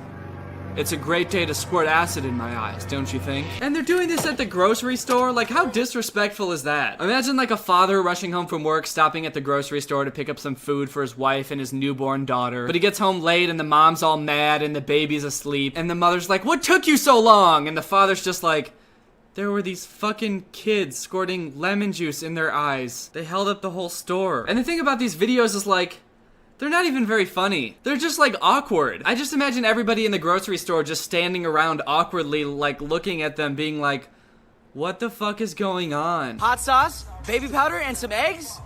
I'm about to break a leg. I like how it gives you a little preview of what's about to happen before he does it. And it's a rhyme, which is really sweet. Hot sauce, baby powder, and some eggs? I'm about to break my legs. What great last words. Like if this goes wrong and he gets seriously injured, what a great way to plummet to your death by prefacing it with a little nursery rhyme. Now in this video he doesn't do lemon juice actually, he does hot sauce. Guess he decided to spice things up. That was really bad. Oh, come on, what's wrong with you? Crack the seal on the hot sauce, baby.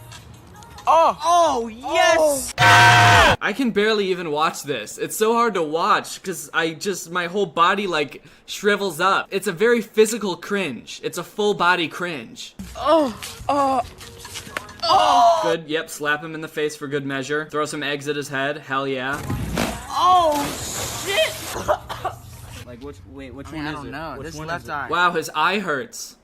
What a surprise. What a twist ending to this one. He pours hot sauce in his eyes and his friend slaps him in the head, throws eggs at him, and he jumps off his house and his eye hurts. M. Night Shyamalan ending over here. Now you might be thinking, Danny, it's not that big of a deal. Maybe pouring hot sauce in your eyes doesn't even hurt, and he's just pretending it does. It's not like he's gonna cause permanent damage to his body doing this. In his next video, he's wearing an eye patch. In his next few videos, actually, because he messed up his eye so bad. I don't think I can think of a worse reason for having to wear an eye patch. Hey dude, what happened to your eye?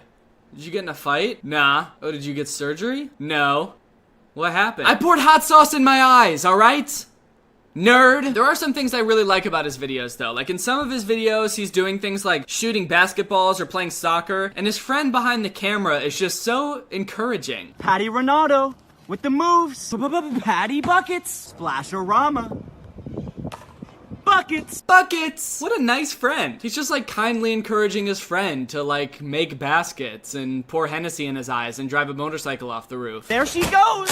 He's very supportive. It's kind of sweet to see such a wholesome friend. Okay, here's an absolute classic prank. Patty goes into a gas station convenience store with a giant gun and a mask on, but instead of stealing money, he puts money in the register. I don't know about you guys, but I was just thinking to myself, like, wow, now seems like a really great time for some armed gunman-based humor. And if anybody deserves to be pranked, I think we can all agree that it's a dude making minimum wage at a gas station. Come to think of it, you know who else deserves to be pranked? Librarians. Could you get out, please? Nerds. To be fair, he doesn't seem like the worst person in the world. He does have some videos where he's helping out homeless people. He like gives them food, cleans them up, gives them weed. I really like this video. He goes to Taco Bell and he offers to give the cashier $2,000 to quit his job right then and there. Honestly, you should just quit.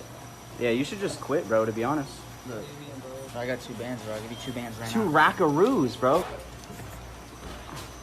I've never seen a video that was so charitable and yet flexed on me so hard. Supreme Petty's also got this really weird thing going on where he's constantly promoting these free chains on his website. Yo, Patty, bro, where'd you get all this ice at, SupremePetty.com, brother. All you gotta do is swipe up to get iced up. That's all you gotta do? Watches, accessories are free. Just swipe up. Shit. Swipe up, they're free. He's constantly posting on the story that all of the chains he wears are for free on his website, and all you gotta do is swipe up to get iced up. And if you go to his website, it does seem like he has a bunch of chains on there for free, and all you have to do is pay for shipping. But I looked into it a little bit more, and I watched a few videos that other people have made about this, and apparently it's just like a drop shipping scam where basically he's getting all these chains for like $6 a piece and saying he's selling them for free and all you have to do is pay for shipping, but the shipping is like $15 to $20. So he's really selling these cheap ass chains and making like $10 off of each one while still seeming like a really great guy for selling these chains for free. There's lots of videos of people getting these chains in the mail and they're all made out of like plastic or really bad quality metals. It broke right away. It broke right out of the bag. I don't know if it's legal to be advertising like this or if it's just a really scummy thing to do, but either way,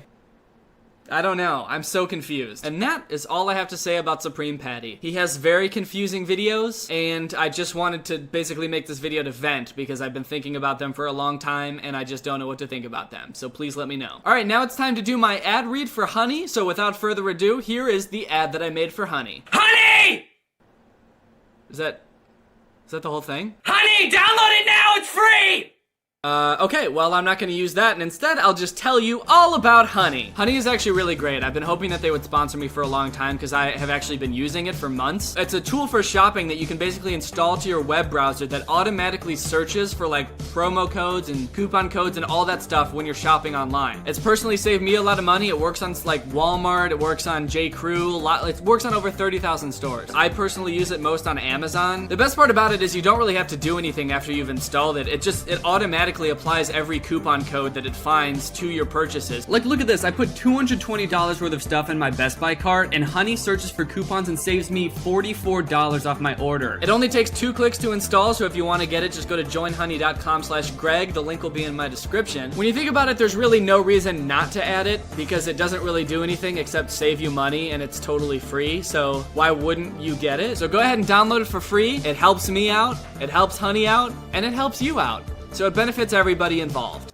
Alright, much better. Well guys, thank you again for 1 million subscribers. That's crazy. I hope you enjoyed this video. If you're new here, make sure you subscribe to Join Greg. We're the strongest army on the internet. Alright, thank you Ashley with 2 E's for turning on my notifications. You are truly Greg. I'll see you guys next time where I print Greg out on a big banner and I have a plane fly it over the whole city for everyone to see. Bye!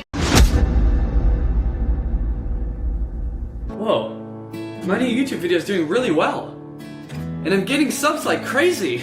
I must have really figured this YouTube thing out. I mean, if I just keep doing this, I'll be a YouTube star in no time. Well, as long as nothing gets in the way of me posting videos. Time to sit back and relax with a nice warm beer to celebrate my pending YouTube fame.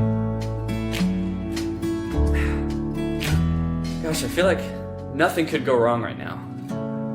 This is pretty good, actually. What is this? Forget juice. That's a weird name for a beer. Oh god, I don't feel so good.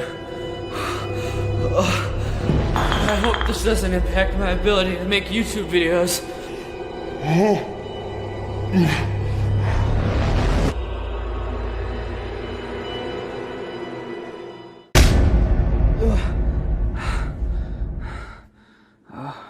God. How long have I been asleep for? 3 days? I need to make a YouTube video! Alright, let's do this.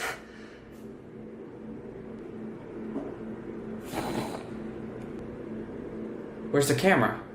Camera.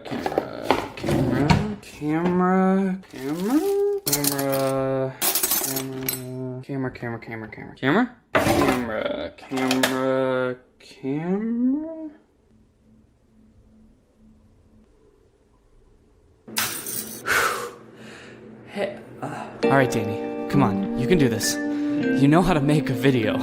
You've made dozens of them before. Hey, what's going on? I don't know how to make videos anymore. I forgot how to...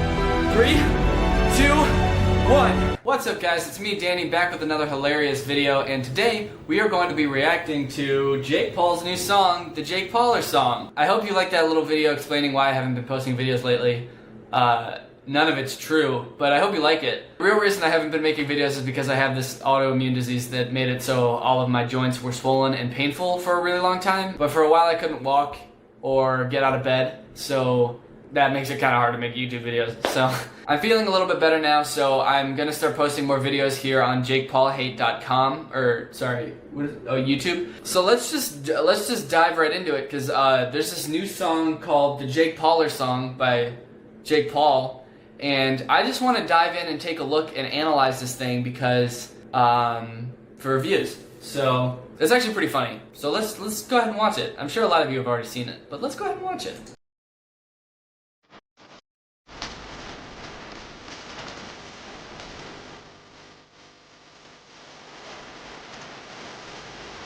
So far, the beat sounds pretty banging, and the cinematography is pretty good.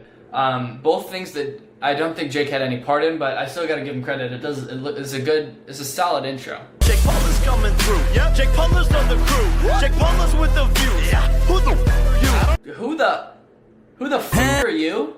Dude, what happened to who the hell are flipping you? You can't just start dropping F-bombs. You can't just go from flipping to f like that. What? Get fired from Disney Channel and all of a sudden you're Mr. F now? All of a sudden you're Mr. F.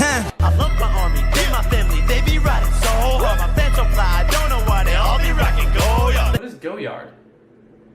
What is Goyard? Is that a thing? Goyard? What is that? Did he just make that up so that he had something to rhyme so hard with? Goyard? A French trunk and leather goods maker. Your fans are all rocking leather suitcases? How much does this stuff cost? Goyard bag. How do I find how to buy one? $900? All of your 13-year-old fans are rocking $1,000 leather bags? Go to work, they buy the merch, it's selling like a god church. Okay, that's not like a compliment to your fans, that's a compliment to you. So you're just rapping about yourself now. Just hit 10 million subs.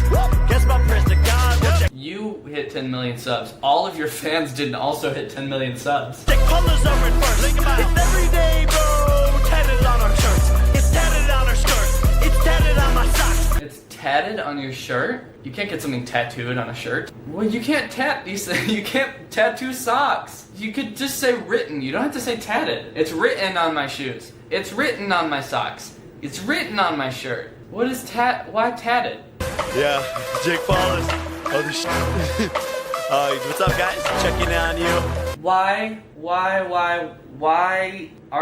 is he shirtless in every shot? And why is there a crowd of 11-year-old girls dancing behind him? That's the most mysterious thing about this video. Who are those girls?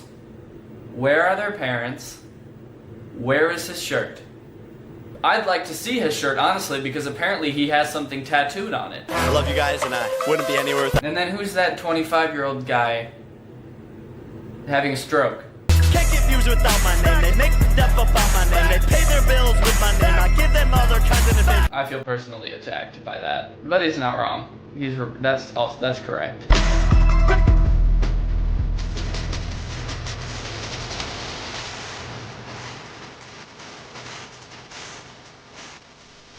Alright guys, it was not good. I have a lot of questions. Where is his shirt? How do you get somebody to tattoo your shirt? Where did those girls come from? Every time he releases a song, I'm like, okay, this got less than 300,000 likes and 310,000 dislikes. There's no way he's gonna keep making music, right? And then I see somewhere in the news, now he's making a song with Gucci Mane. Gucci Man? Is it Gucci Mane or Gucci Man? Like an actual rapper is making a song with Jake Paul. Like, first off, why? On both sides. Jake Paul, your 11-year-old fans do not listen to Gucci Mane. And also, Gucci Mane, what part of your demographic overlaps with Jake Paul's fans? You can say what you want about how clever the song was, or about how bizarre the video is. The Jake Paulers really are a great fan base. And it makes me mad because, like, where's my fan base? I know you guys are there and you're watching this video, but, like, we don't even have a name. I think I said in a video, like, months ago that our name is, the Goons. We are Goons. That was a reference to my old Instagram handle, Danny Gonzalez, and my old Twitter handle, Danny Gonzalez. But I got those changed, so now I'm Danny Gonzalez on both, so now it doesn't even make any sense that we're the Goons. What is that? What does that mean? It honestly sounds pretty stupid. We need to step up our game. Okay? We need a new fan base name. We need a strong name, because we're the strongest family on the internet. That's true. See, I don't have a name, but whatever we are, we're the strongest army out there. We need a name that makes everybody want to be a part. So you know what? I'm gonna Google strong names. 8 strong and powerful baby boy names. Gregory. Greg. That's a good strong name. What do you think when you think Greg? You think strong? You think loyal? Committed? That's perfect. Greg. That's gonna be our fan name. We're Greg. I don't see any reason why not. Other YouTubers have names like Jake Pauler. He just added onto the end of his name. Logang. He just added a G on the end of his name. And we are gonna be Greg.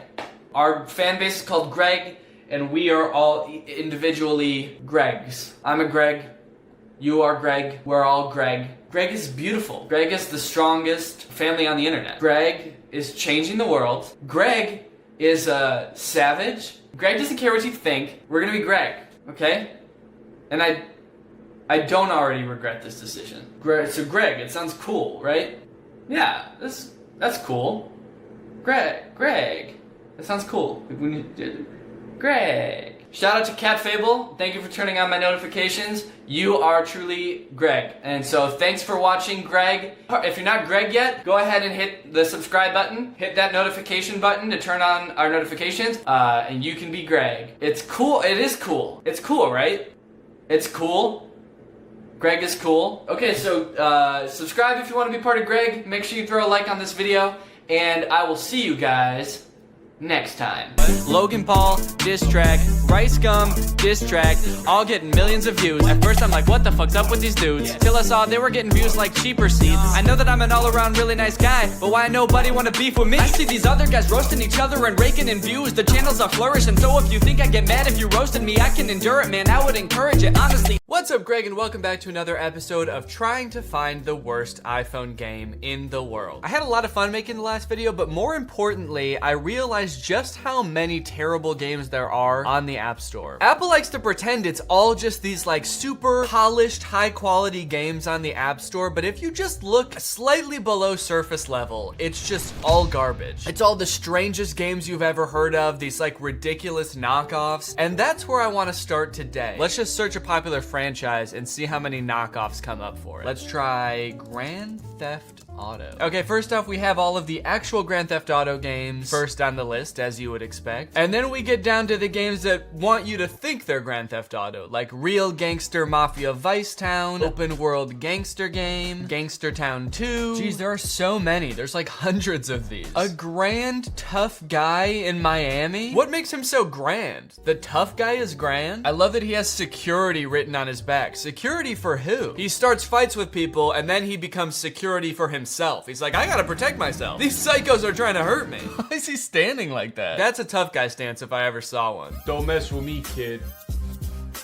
Fuck around and you'll find out why. This app includes Crime Simulator, beautiful Miami crime-style landscape. I've always wanted to visit Miami for their beautiful crime-style landscape. Interesting rap hip-hop music. You can tell whoever made this game just has like no real life ties to like any of this culture. They're like, the rap and hip hop music is very interesting. Download a grand tough guy in Miami for free and win the mafia war between gangster bands. Bands? Back the fuck up, Tony. You know these are our streets, alright? And the only way that you're taking over this side of town is if you out-rock us. Okay, grand tough guy in Miami is getting downloaded. Let's try another popular franchise. What if we type in Spider-Man? We got Spider Fighter, Spider Fighter 2, Amazing Rope Police, Open World Rope Hero, Super Rope Hero. So many of them have rope in the name, it's almost like they think people searching for a Spider-Man game might be searching like, who's the guy that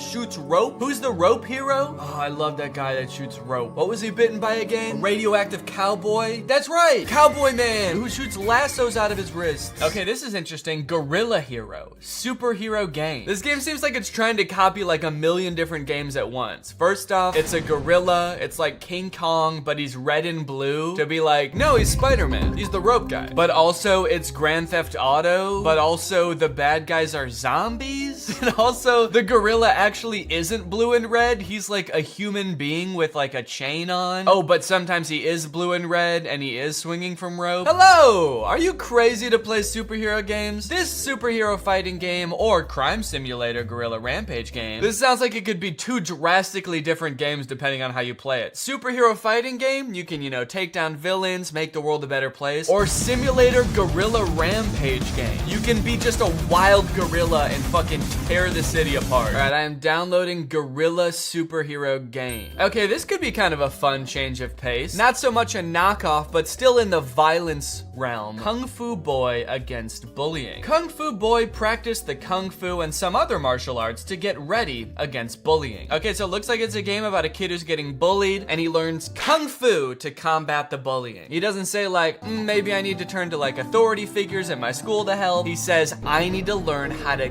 kill these bullies. Oh, okay, you get to go to the tournament. What is this needle button? Are we taking steroids? Actually, I don't know what a lot of these buttons are. Maybe this is a pin for like pinning up your costume to make it look better, but then you've got like, oh, the first place button. Stand on first place. Give me the trophy. I win first place. All right, this one looks fun. I will be downloading Kung Fu Boy Against Bullying. The president. The boss has arrived in office. Okay, this looks fun. It's another kind of like simulator game. You can choose whether you want to be a man president or a lady president. You can make new laws, like everyone should do the chicken dance. And there they are, everybody doing the chicken dance. Did I also make a new law where everybody has to either be a guy with a beard in a green hoodie, a milkman, or a girl with a star on her shirt? Make OnlyFans illegal.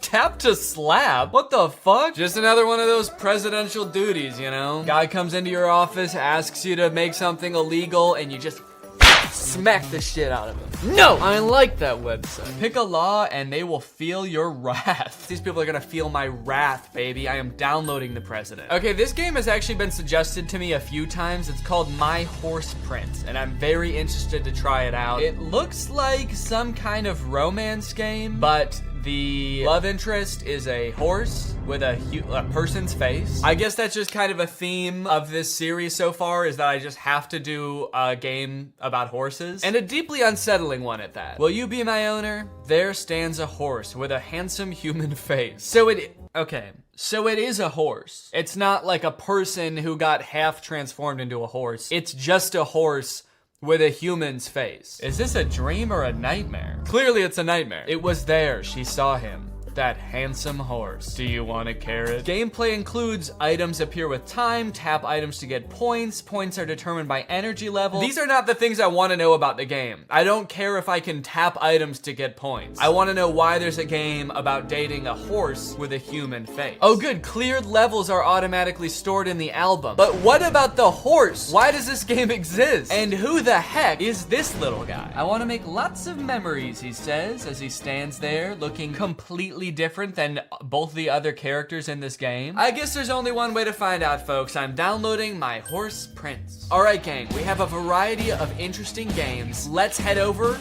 to the PlayStation. Welcome to the PlayStation. This is where I play my games. It is time to play the games. First game, Grand Tough Guy Miami, baby. Let's see what this game is all about. Okay, what kind of interesting cityscape has this dropped me in? I've got my character here, the security guard, who is standing with the absolute toughest stance I've ever seen. And just when you think you're getting ready to start peacefully exploring the world, asshole. What? This guy calls you an asshole and squares up for absolutely no reason. I was walking away from him. I don't know what I could have possibly done to make him upset. Maybe he was expecting me to compliment his cool tough guy posture. But regardless of why, I had to figure out how to fight immediately, which was admittedly harder than I thought it was going to be, because of the 2 buttons they give you to fight, only one of them works. The kick button just does not work. Doesn't do anything. He won't kick. Kick, motherfucker, kick! Okay, well, I guess I killed him. Is this guy gonna try to fight me now? Yes, he is. Is he gonna try to fight me? Oh, shit. Yeah, the whole beginning of this game for me was a disaster. I immediately got beaten to the brink of death by this guy, who continued to call me an asshole for the entire time he was kicking my butt. And then this guy came out of nowhere to finish the job. After this, you're directed to your very first mission, which is to help your friend hide his drugs. So you navigate through the map of Miami, which I must say, game devs, you really outdid yourself on the accuracy of this one. What is that? Mountain? Is it mountains? Ah, yes, those famous Miami mountains. That's the crime landscape they were talking about. Those mountains are criminals. You captured the crime landscape of Miami perfectly, from the 2 blocks of suburban neighborhood to the perfectly square right angles of the coast. I mean, I have to say, really made me feel like I was back in Miami, baby. Now I have a little weed button. Bing bong. So, stash place 1.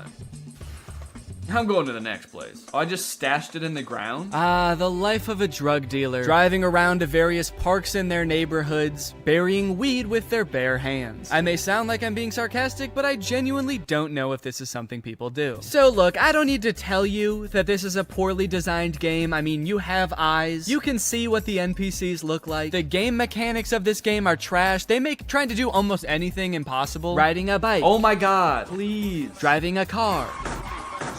Nothing works right in this game, and it is made so much worse by the ads. This game is full of ads. Sometimes you go into an ad while you're next to a dead body that you've just killed, and during the ad, the dead body comes back to life and starts attacking you. So you come out of an ad and you're like already almost dead, and this guy who you thought you killed is the one responsible. Also, sometimes the game just decides to teleport you in the middle of an ad. Where am I? I was not over here before the ad started, was I? Now, all this makes getting around pretty difficult, and truth be told, if I wasn't recording this video, I probably would have stopped playing this game long before I got to this point. But boy, am I glad I didn't, because if I had, I would have never discovered the joy that is the music in this game. That's right. The interesting rap music. Stop your chicken sounds? Anywhere in Chicken Town. Anywhere in Chicky Town. Stuck in fucking Chicken Town. Stuck in fucking Chicken Town, man. I can relate. These are the sounds of Miami. Every time I go to Miami, I swear to God, all I hear is, "Oi, mate, you better stop making your bloody chicken sounds before you get bloody killed." But by far the most annoying detail of this game is the hospital. If you lose any amount of health in this game, the only way to get it back is by going to the hospital. Even if you get knocked out, you respawn with like pretty much the amount of health you had right before you died, which is nothing. So it's really in your best interest to go to the hospital and heal yourself, because if you get knocked out a certain amount of times, you actually die, and then you lose all the progress you've made in the game so far. There's just one problem with all this. The hospital is very hard to find. Okay, so the blue star that I thought might be the hospital is actually a jet ski, it turns out. I couldn't find it. For the life of me, I could not find this place, so I spent the entire game doing like every mission with basically 0 health. So anytime anybody so much as punched me one time, I just got knocked out. But you know what? Eventually, I figured out why the hospital is so hard to find. One cool feature about this game is that some buildings on the map don't appear until you zoom in more. Actually, that's a little bit inaccurate. It's not some buildings. It is just the hospital. So arguably the most important building in the entire game, to me anyways, because I had 0 health the entire time, does not exist on the map unless you're zoomed in enough. It's hidden. It's like they don't want you to find it. And you know what? I kind of think I know why they don't want you to find it, because you know what happens when you get there and you try to get healed? Is that a hospital? It is a hospital! Let's freaking go! Let's go in there. How do I get into the hospital? No. Please tell me they did not forget to like add this part of the game in or something. Did they forget to program this part? What kind of sick freaks designed this game? Who are you? Where do you live? Comment it below. I just want to talk. After all this, I was able to successfully hide all the weeds and get my next mission. Let's go. Wait, why was I small all of a sudden? Did you see that? But unfortunately, after I was given the next mission, which was just the same mission, but this time with more weed, I died and lost all my progress in the game. Oh my god, I died. You are killed. Do I get to go to the hospital now? All right, time for the moment of truth. Did I lose all my progress or just some of my progress? Hey bro, I want to work in your gang. Oh my god! You need to hide drugs and stash. I lost all my progress because I didn't go to the hospital. Because there is no way to get in the hospital. And after this, I was pretty much fed up with the game. Man, fuck this game. So I went to the only place that I knew I could actually count on. Let's go! Woo! Whoa! Whoa! You know what? Maybe this game's not so bad after all. I'll see you guys later. It's time to learn Kung Fu and end bullying, bitch. Kung Fu boy against bullying. Why does he look so concerned when he's punching the punching bag? He's like, is this how you punch? I don't know. I don't know, help. And of course, before you get to do anything, it gives you an ad. Whoa, what is this game, Nerdy Boy? He doesn't look that nerdy to me. Here is the Kung Fu boy against bullying's origin story. We're just at school, we're chilling, not hurting anybody, and a bully comes up to us and he's pissed that we got a better grade on a test than him, and then he just wrecks us. It's a crazy fight, dude. A dust cloud forms. There's like a cat in there for some reason. And that's pretty much where the game leaves us, with us cleaning up the mess that our bully made. And dear Lord, what a mess it is. Okay, so it looks like on the left are things I need to do to help this poor kid. So I'm gonna press the locker button. Oh, and I guess fix the locker. The school is gonna make the kid fix the locker? He got beat up. It's a very gruesome story so far. We're like dressing our wounds, our bloody wounds. And I just wanna know who is running this school. It seems very cruel to me that we got beat up and now we're the ones cleaning up. How is that fair? Where are the teachers? Where's the principal? Where's the janitor? I'm a little worried that halfway through the game, we're gonna find out that that was the principal. He's like, that's right, and I'll do it again. Stop being smarter than me. I'm supposed to be the smartest one here. We go to a kung fu place straight away. I guess we decide there are no adults here that are going to help me. I need to take matter into my own hands. I need to learn how to fight. The first thing our sensei tells us to do? Get a new outfit. He says, get out of those ugly ass clothes, dude. No wonder you got beat up. You look like a dweeb. At this point, we need to talk about this kid's voice because I hate it. The first time we hear people talk in this game, it's just like text to speech voice. It sounds like a TikTok or something. You got more marks in test than me, so what? But the next time we hear him speak, he has this like high-pitched elf voice. Like new. Ugh. I hate it. You know what, actually square up, kid. That's right, I hate you too now. Yeah, I'm the bully now. I'm the kung fu man for bullying. My theory is that they must have just downloaded a bunch of random dialogue from some stock library somewhere and just like tried to make it work in different circumstances. Because sometimes he doesn't even have the same voice. I'm so ready. I'm so ready. I'm so ready. Alright, we've got our outfit customized. Now it's time to train. Training consists of this boy kicking this bag while staring deeply into our eyes. Gotta make the enemy uncomfortable. I like it. Then our sensei takes us to a deserted island where the training continues. First things first, let's eat some soup. Much better. Than just water? Yeah, I guess so, man. Where are my parents? I'm eating soup in the desert with a strange old man. Where are my legal guardians? I need help. I feel like I'm in constant danger in this game. There's a battleship behind me. I'm worried that's going to attack. I don't know if it's just a coincidence or it's the training, but suddenly our little kung fu boy has the voice of a man. Do it. Do it. Do it. Do it. Do it. Do it. Do it. Do it. He's finally gone through the final stage of puberty. Kung fu. Breathe in, breathe out.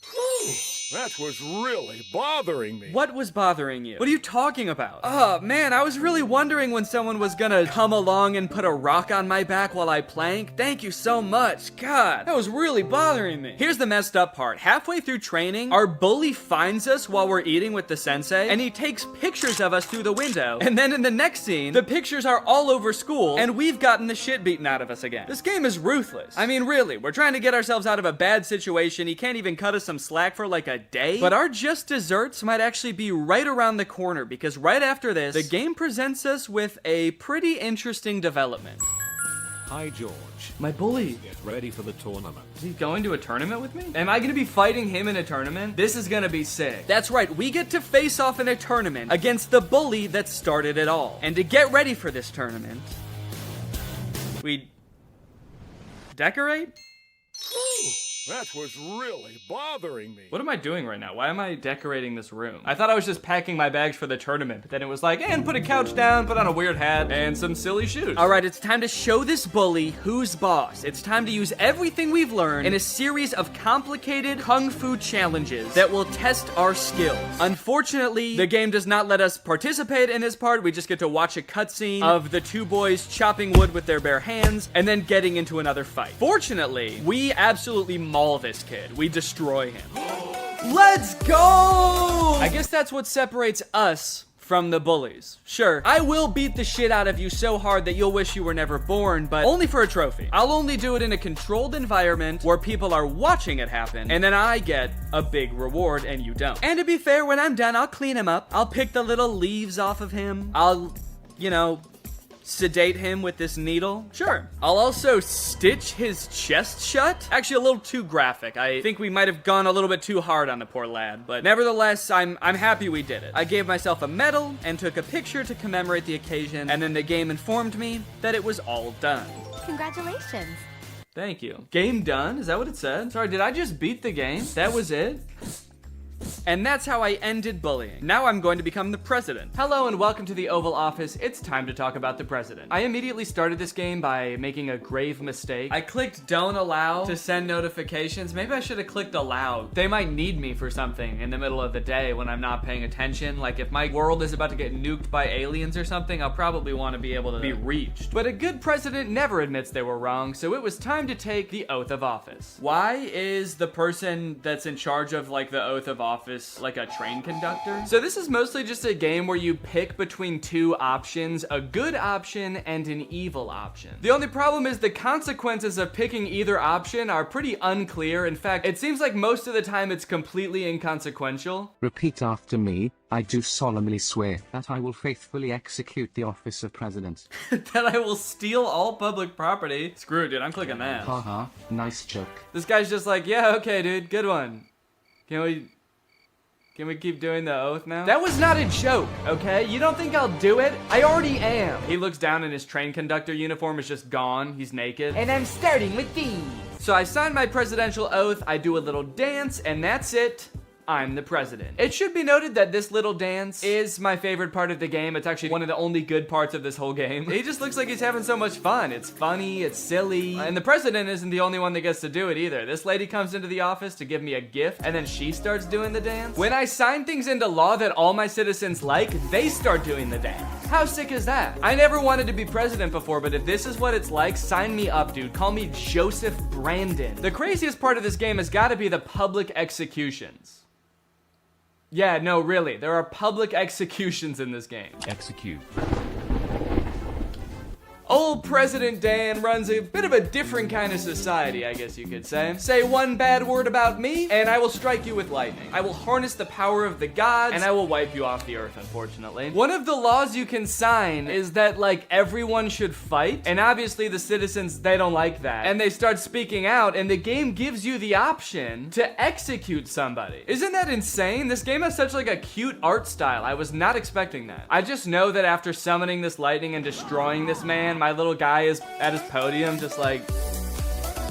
And the game appears to get even darker from there. Pardon death row prisoners? I robbed a bank to pay for my daughter's hospital bill. Yeah, man, I don't know. I was looking for something a little more light. I think I'm gonna move on to the next game. Hey guys, it's me, your favorite superhero.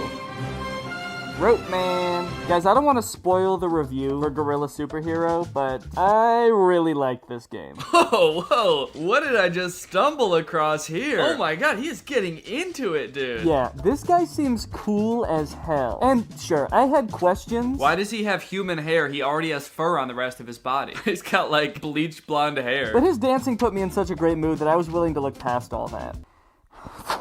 I don't think I'm gonna be able to do the whole review like this.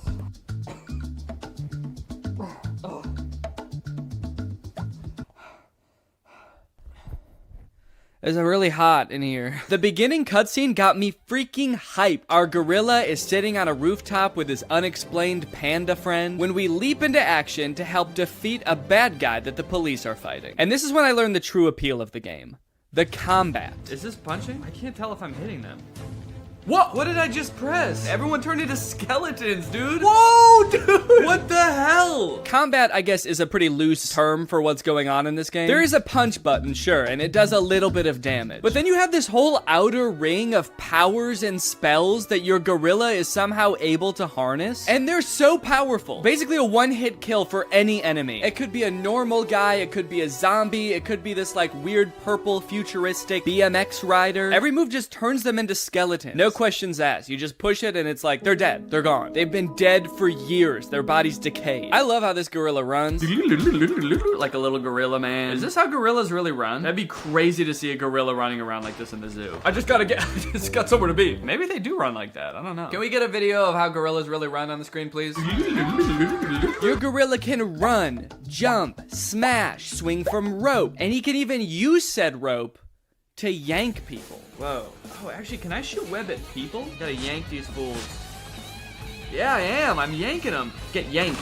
Can you can yank people, you can yank them to their death, which is quite frankly how I want to go. I don't want to die, but if I have to, make it by a monkey. Make it by a monkey yanking me with a rope. I want to be walking around my city, my beautiful crime landscape city, and I want a giant gorilla to land next to me and shoot a rope at me, and then he just yanks me. And then that's just it. Lights out immediately. The last thing I experience in this world is just like a moment of like zooming toward a monkey. Now you might think that having such earth-shattering powers would be a constant net positive, but to be fair, there actually were a few instances where they got in the way. I wonder if I can steal this cop car.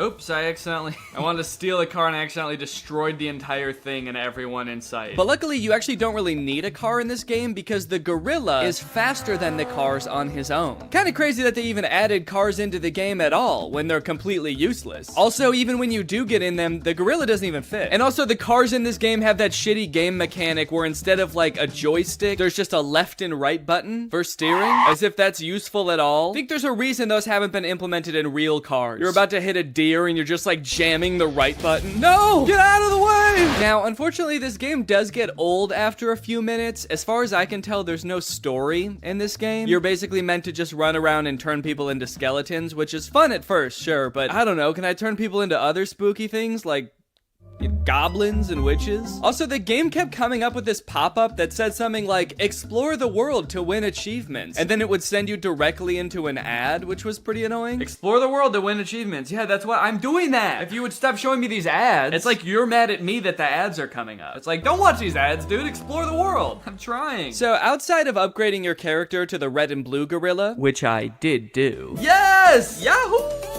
Look at the red little butt. There really is no reason to keep playing this game for more than like a half an hour. So, while I will most likely never play this game again, I would like to thank you, Super Gorilla Hero. This one goes out to you, Super Gorilla Hero. Thank you for all the great times, you crazy little ape.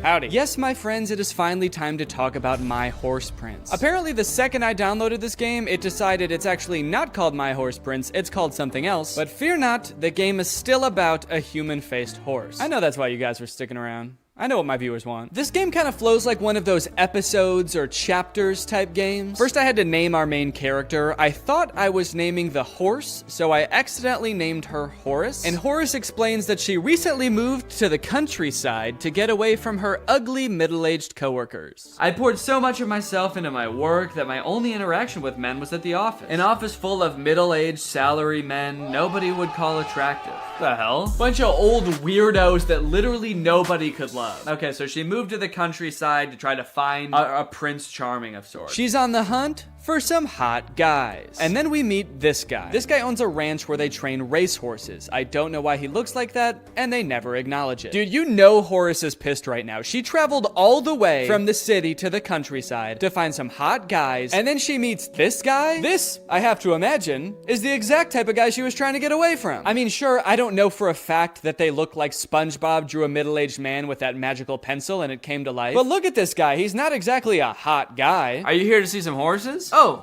yes. Well, there's one over there. Go have a closer look. And there he is. He has a human head? What's that? Missy, don't tell me. You're seeing the horse as a man? He got real long when he said that. You're seeing the horse as a man? So it turns out that Horace is actually the only person that can see a human face on this horse, lending further credibility to my theory that this is not a human with a horse body. It is a horse with a human face, who should not be pursued romantically. That's just Danny's 2 cents. Let me guess. Your year of the horse? Yeah, I am. I've heard that weird girls born in the year of the horse sometimes see horses as attractive men. People with the ability are really something special. I don't know, man. It kind of sounds like he's trying to make it seem like a superpower, and quite frankly, I very much disagree. This is a curse. It's not some ability that you can choose to use that somehow gives you an advantage over other people. You're cursed. Every time she looks at a horse, it's some guy. She looks horses in the eyes, and they're like, hey, sorry, but if you gave me that in a game of like, would you rather, I'm picking the other option every time. Anyways, let's talk to this hot horse some more. People with the ability are really something special. Praise, praise. Wish I could get attracted to one of these things. I'm around them all day. Don't worship me.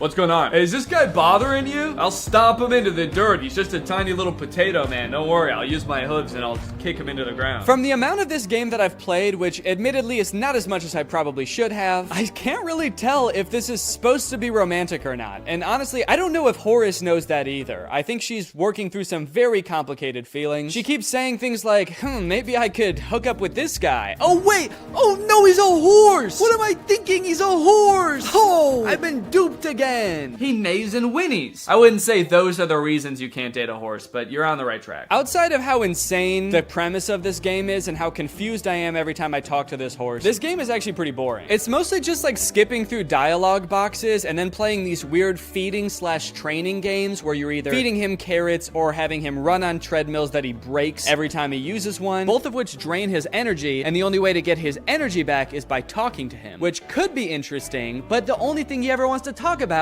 is horse stuff. You like ranches? What do you think of carrots? I don't care about the carrots. I want to talk about hot guys. Call me crazy, but this game did not exactly draw me in and make me want to play more of it. It's kind of wild that they made a game that has such a weird premise that you can't help but want to click on it, but then they totally fumbled in the execution. How could a game about dating a man horse be so bland? So yeah, that's it for this game, and you know what? That's all the games. That is all the games I was going to talk about today. I hope you guys enjoyed this video. I'll see you next time. Bye-bye.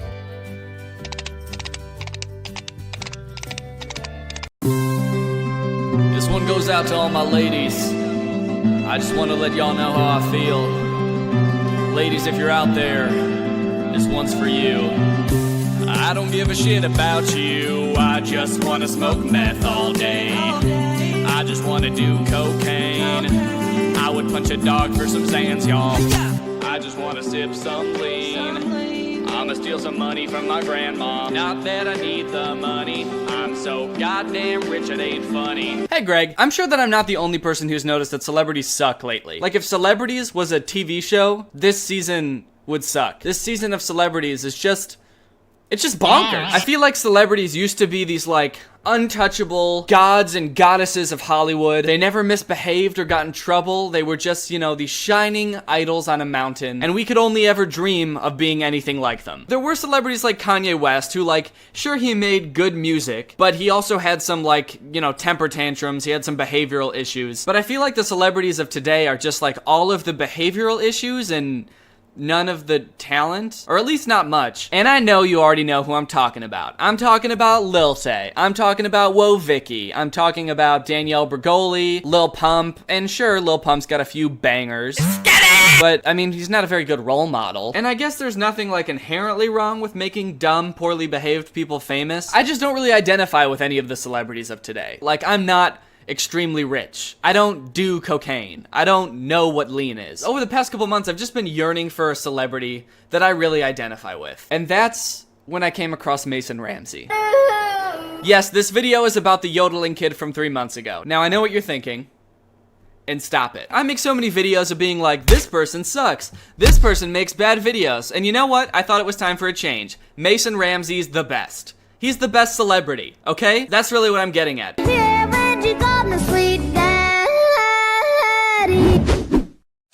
I mean, need I say more?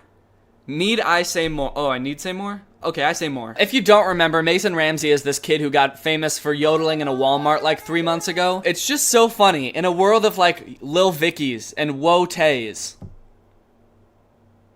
Wait. It's just so funny in this world of like poorly behaved 12-year-olds getting famous for, you know, punching their mom in the face or flexing on everybody, to see this like 11-year-old well-mannered country boy taking the limelight. It really butters my Gregs. I think the main reason Mason Ramsey is so entertaining to me is because he's literally like a 60-year-old man trapped in an 11-year-old's body. Look at this video from when he was on Ellen. Mason, it's nice to meet you. It's nice to meet you. So I understand. So Golconda, that's where you're from? Yes. So it's a very small town, 700 people, and this is your first time you've ever been on an airplane? Yes. How was that? It was very good, but driving with the driver letting me go in the back of the limo, that was awesome. The driver letting me go in the back of the limo? That was awesome. This kid doesn't even know that you're supposed to sit in the back of the limo. The limo probably showed up and he was like, okay, I'll just get in the passenger seat. And he was like, don't you want to sit in the back? And he was like, I could sit in the back? Oh man. Oh boy. He's just so pure. Then I tried some sparkling water and wasn't so good, but... Wasn't so good. If that was like Danielle Bergoli, she would have been like, this sparkling water tastes like shit. Give me something else. Give me something else. Give me lean. Please, lean. I need lean now. I don't know what lean is.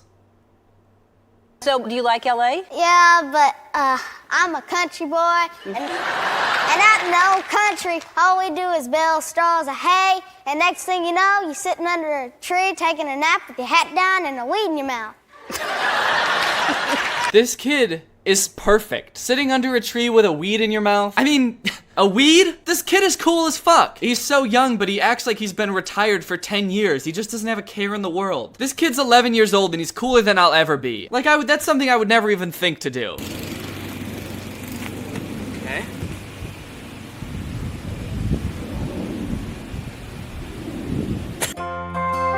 So when did you start yodeling?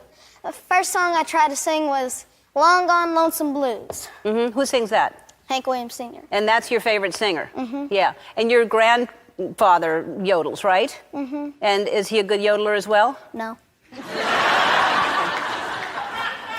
Sorry about that, Grandpa. Yeah. God damn, this kid is a savage and he's not even trying. That's what I like about him. So many other celebrities these days, I feel like, are just trying so hard to be a savage. Diss track after diss track, beating up your own mom, flexing on your haters, and here's Mason Ramsey just casually telling his grandpa he's bad at yodeling to his face on national television. He's not even trying. I get the feeling a lot of you are gonna think, Danny, this meme was popular like 3 months ago. Why are you talking about it now? You're a little late to the punch. But what you don't understand is back then he was just a meme. The vast majority of people who found Mason Ramsey through that meme have forgotten about him by now. That's how all memes go, you know? They have the initial burn and then they sort of fade out. But you know who hasn't forgotten about him? Me! Because he's not just a meme anymore. He's a star. And this might sound like an insult, but he's really let the fame go to his head. It's not an insult, because he has let the fame go to his head in just the very best way. This dude knows how to work a crowd better than anybody I've ever seen.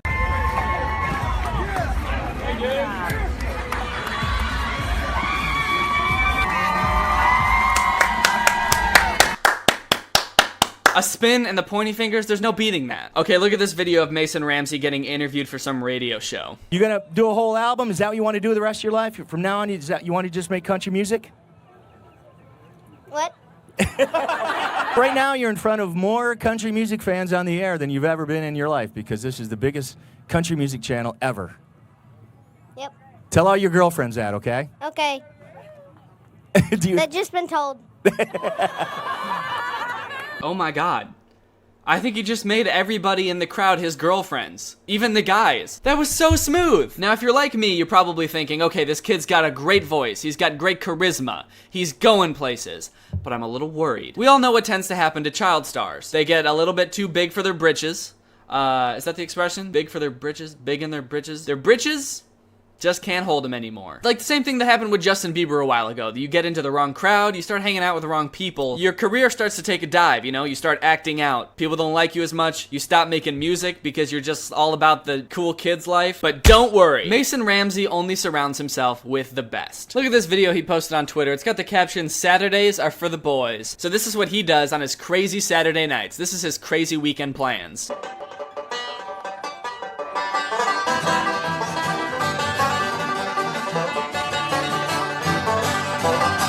It's just him and a couple buds going absolutely apeshit on a banjo and some guitars. I mean, just look at them. They are absolutely losing it on these things. The kid on the banjo especially. Wow. Mason Ramsey only surrounds himself with other child prodigies. He just gets together with a group of buds and they just for like 10 hours straight. I guarantee it. They never say a word to each other, I bet. They just sit down and just... In the background, you just see like the sun coming up and going down, the moon coming up and going down over and over, and they're just like... Okay, look at this Instagram story. He finds a group of kids playing basketball, and he wants to join in, so look what he does.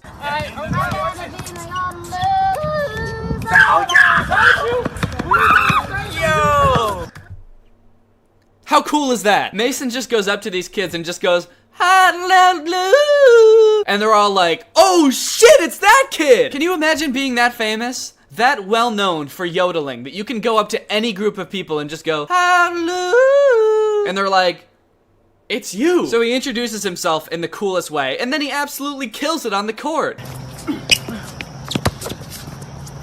Hey, right here. Yeah. Is there anything he can't do? Ooh. Wow, you're really just gonna do my boy Mason like that? Fouling him in cold blood, you sick fuck! I'm sorry guys, but I stand. There's no other way around it. I stand. A lot of people don't know this, but he's been releasing music. Actually, just a few days ago, he released an EP. He has a song called Famous that absolutely bops. Bops around in your head all day. But girl, ever since I met you, I got a whole new perspective. If I'm gonna be famous for something, I wanna be famous for loving you. I mean, sure, it's a little bit weird for an 11-year-old to be singing about being in love with someone, and sure, the song was probably written by like 20 label execs, but it does bop. I think my favorite thing, without a doubt, about Mason singing, I mean, it is very good, but my favorite thing about his singing is that he hasn't outgrown the phase that kids have where they don't show any emotion when they sing. Like, from when kids first learn how to sing, up until maybe 11 or 12, a kid singing in front of an audience just has absolutely no expression on their face. It's just, if I'm gonna be famous for some... Even if like the most beautiful voice is coming out of their mouth, it's just, there's nothing happening here. Next time you go to like a birthday party for a 5-year-old, watch all the kids sing happy birthday. It looks like they're summoning Satan. You know what I just realized? The reason he doesn't have an expression on his face is because he's just so goddamn cool that he doesn't give a shit. There's nothing cooler than not giving a shit, and this kid just clearly doesn't care at all. He's like, yeah, I'm pretty much a prodigy and I got famous because of my beautiful voice, but honestly, I just don't care. I know this video is a little bit different than my usual stuff, but sometimes it's nice to take a break from shitty content and watch something that's truly inspiring. If you're not Greg yet and you want to join, Greg is the strongest army on the internet. Greg is what I call my fans. It's probably the coolest name for a fan base ever. So if you want to join Greg, all you have to do is subscribe and turn on my notifications and you can be Greg. Thank you, Amber Morgan, for turning on my notifications. You are truly Greg. I'll see you guys next time with a really interesting video where I climb up to the top of a mountain and I yell, I'm king of the world! And then I actually become king of the world. But it's not as exciting as it sounds. It's actually a pretty bureaucratic job. It's a lot of sitting in an office, waiting for things to happen. It's not very fun, so stay tuned for that. Bye! What's up, Greg? I hope you're all having a great day and welcome back to my channel. This is another episode of Screaming is Funny. Okay, so I know that I'm probably a little bit late on this trend, like probably 2 years late on this trend, but why is everybody so obsessed with slime all of a sudden? Or at least I assume everyone is, because it's literally all over my Explore page all the time. Videos of people touching slime, folding it over, poking it. It's slime ASMR. I just feel like a couple years ago, just like hundreds of slime Instagram accounts, YouTube channels, Twitter accounts that just like popped into existence out of nowhere, and now everybody's obsessed with slime. Pretty much every kids channel on YouTube has also jumped on the slime bandwagon, but nobody has jumped on the slime bandwagon quite as hard as Colin's Key. Colin's Key has been a very heavily requested topic for me to talk about on this channel for quite some time, but I've always tried to steer clear of talking about Colin's Key, and the reason for that is that I'm scared. I'm very scared of his videos. I've literally sat down to make this video like 20 times, not even recording it, just watching his videos to try to find good ones to talk about in a video. But you know what? Today, I'm feeling brave. I think I can do it. I think that I can finally sit down and react to a Colin's Key video. This video is called Mystery Wheel of Slime Challenge 2. So I guess this is the much-awaited sequel of Mystery Wheel Slime Challenge. The viral sensation that everybody's been talking about. Finally, we have a sequel. So in most of the videos, this dude's making slime with his brother. They're just in the kitchen, fucking whipping up slime. So in this video, they're doing this challenge where they're spinning a wheel and whatever ingredient the wheel lands on is what they have to make the slime out of. Let's check it out. You challenged us to make slime with blenders. All right, let's spin for the first blender ingredient. 3, 2, 1. All right, I got white glue. And I got packing peanuts. Wait, dude, you're starting without me? Yeah. How do I get mine? Oh, well, don't worry, Devin, because I've actually ordered something which should be delivered right about now. Yeah! Jeez, yes! What? Dude, it's the Geek Delivery Service, number 4 in America. This is my shake, bro. This is my shake. All right, there we go. Dude, what do you keep on talking about shakes for? Because these are my shakes, bro. I ordered them. I thought these were my packing peanuts, Colin. Ah, there we go. This is my shake. There you go. Cheers. Cheers, yes. And I guess I got to return this now, so. Okay. I lied. I can't do it. Fuck this. I can't. I'm sorry. When I came across this video, I watched this clip, this beginning clip, like 50 times. And it amazes me every time. And it's because I don't think I could have ever imagined anything this bad if I tried. I think this might be the worst thing. Just the worst thing that could happen. The plot, it just doesn't make any sense. This dude says he needs packing peanuts, and so he's like, oh, I ordered you a package, and then the package shows up from Yeet Delivery Service, and it's milkshakes in the package, not packing peanuts. But there's so many other things that make no sense. Why are they yelling at each other when they're standing, like, at most 4 feet apart? Have these people never heard of using their inside voices? What the fuck is Yeet Delivery Service? It's all just nonsense. It's utter nonsense. Fun fact, I actually thought this dude's name was Colin for a long time because his channel's name is Colin's Key, and he's always got this key around his neck. So I thought, okay, that's Colin's Key. For some reason, he named the channel after the key that he wears around his neck all the time, but I didn't really think anything of it. But his name is actually Collins, with an S at the end. So, I don't know, just a weird detail. I didn't know that was a name. Maybe it's kind of like the iPhone 7S, like it's the better version of Colin. That's why his parents named him that. They were like, this is the new and improved Colin S. Now with no inside voice. His brother's name is just Devin. He didn't get an S at the end of his name. So, I guess he's like the older model. I still don't have my packing peanuts though, bro. Oh, what, you mean these? Oh, good. His packing peanuts showed up. So now we can finally make a slime. Now, I don't know if you can tell here, but on the screen, there's actually a really subtle merch plug going on. It's in the bottom left-hand corner, and it's really subtle. If you blink, you might miss it. Jesus, what a distracting way to promote your merch. Nothing says, like, I don't care about the content I make. I just care about making money, like putting a giant-ass ad over your video to distract from the content and get people to spend money on merch. That's such a scumbag thing to do. What greedy little— What's up, Greg? I hope you're all enjoying this video. Make sure you head on over to Danny Gonzalez. Hey, down here! Don't look up there, look down here. Buy my merch, yeah, buy my merch, buy my merch. Pink glue. I got shaving cream. All right, I got the shaving cream, and right now, the special way I gotta dispense it. Wow, all right. No! Dude, my hand! Touch my horn, it'll go away. All right. Oh no, dude, I can feel it building up. I gotta add this quickly. Oh no, dude, look, it's going. It's gonna go. Any second, it's gonna go. Oh no, oh no, oh no. Oh. How can kids even process what's going on in this video? How can you make any sense of this? He gets shaving cream as the next ingredient, and he says, okay, for this one, I've got a special way to dispense it. He puts on this unicorn horn. He starts, like, shooting lasers everywhere. He turns his brother's hand a different color, but he's, like, not dispensing the shaving cream. And when it comes time for him to actually dispense the shaving cream, he's just like, oh yeah, and I guess I have to do this. So the special way to dispense the shaving cream was by yelling for 2 minutes and then dispensing the shaving cream like normal. There's no way this is good for kids.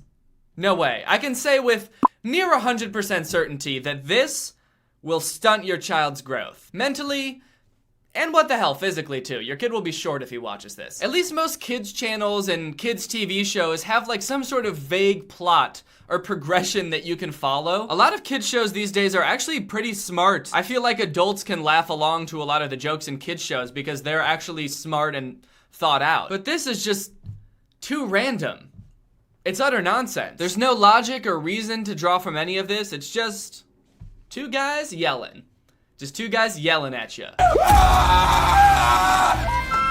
dude, how are you floating? Isn't it obvious? I have become one with the universe. If I was their editor, I think I would go insane. There's so many special effects in these videos. It is a little bit impressive, but it's also just like, why?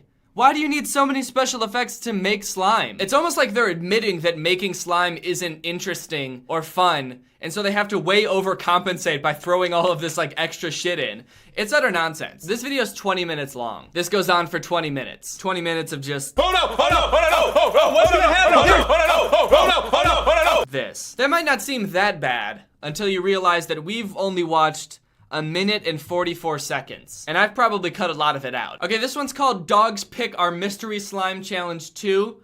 So I guess this is another sequel. I'm gonna see if this vinegar can turn this into volcano slime. All right, here we go. 3, 2, 1. We're doing 5-second subscribe challenge. We want to see if you can subscribe to this channel and turn on the channel post notifications in 5 seconds. Are you ready? Here we go. Okay, I didn't think that there would be a challenge right now, but okay, I got this. 5. All I have to do is find the subscribe button. You got this. You're a YouTuber. You know where the subscribe button is. 4. Wait, where is it? Oh, fuck. 3. Come on, you know where the subscribe button is. It's right above the video, right? No, come on. Come on, you got this. 2. Where is it? 1. Where is it? Done. You can do that. Comment down below, Keeper Squad, right now. Oh, it's over? Oh. Shit. That was too hard. They need to make that easier. That is a weird thing to do. I understand why they do it. They're just trying to get you to like subscribe really fast without even thinking about it. Just go and hit the subscribe button, but like, what happens if you don't hit it? I wonder if there's like a consequence. Like if they're like, hit the subscribe button in the next 5 seconds. If you don't even bother subscribing to us. If you hit that shit after 5 seconds, unsub right now. We already have 16 million subs. What, you think we need you? We don't need you and your slow ass fingers. Get the fuck out of here. Fast Finger Gang. That's us. Keeper Squad. We got fast fingers. Try to keep up. Try to keep up.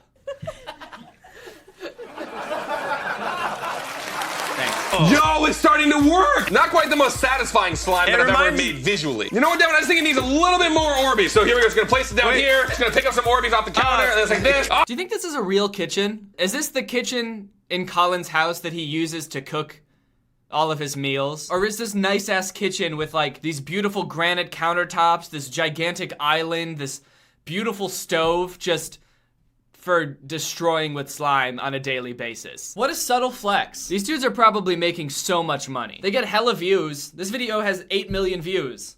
They're constantly promoting their merch. I mean, you don't just have a spare nice ass kitchen if you're making chump change. They're not making chump change. They're making utter nonsense change. So usually they end the videos with one of them getting slime dumped on them. Sometimes it's just regular old green slime, sometimes it's the slime they made in the video, but it usually ends with somebody getting slimed. And I think this part in this video really highlights the relationship between Collins and his brother Devin. They decided in this video they're each gonna let the other person dump slime on them. So Devin dumps slime on Collins. 3! Oh, not again! 2! Oh no! 1!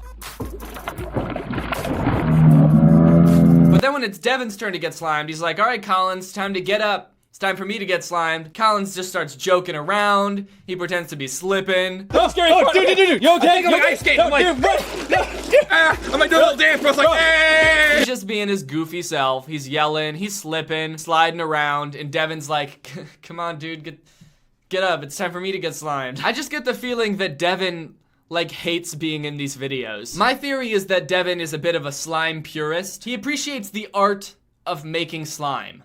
And that's enough for him. He just wants to make slime, he wants to dump it on his brother, and he wants to get it dumped on him. That's Devin's ideal slime video. I think he would probably do it even if it wasn't in a video. He would be making slime in his free time. Collins is just in it for the clout.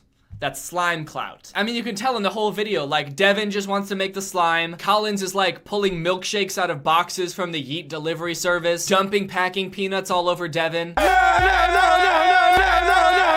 And then when it's Devin's turn to get slimed, Colin just starts dancing around like a clown. Rotate this way, okay, and then kind of like pull my arms. I'll pull you. Yep. Go this way. I'm gliding. Switch. No, this way. All right, Devin, you ready to get slime dumped, bro? I'm ready. Gotta take in my surroundings here before I slime dump you. Got a little scoot around Seems here. like you're having way too much fun with this. And then Devin's is just like, come on!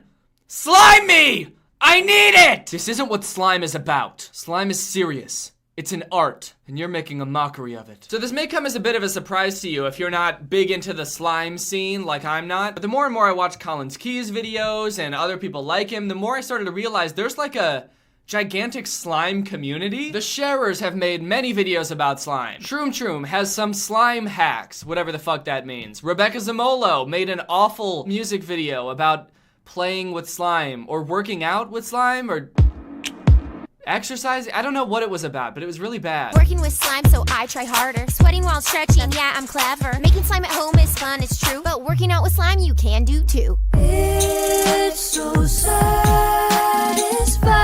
I just want to know what life is like for these people. Cody Ko also made a video about Collins Key and some other kids content creators, and he made a really good point that they're like always flexing. Papa Jake was one of the people he was talking about in his video, but like Collins Key, he's got this nice ass kitchen that just exists for him to destroy it with slime every day. I just wonder, like, when they meet people in real life, when they pull up in their Lamborghini, people are probably like, whoa, nice to meet you. What do you do? You obviously make a lot of money. What do you do for a living? And then they tell them. I just wonder, like, what their reaction is. Like, how does that interaction go? I don't know, honestly. My guess is that it would be something like this.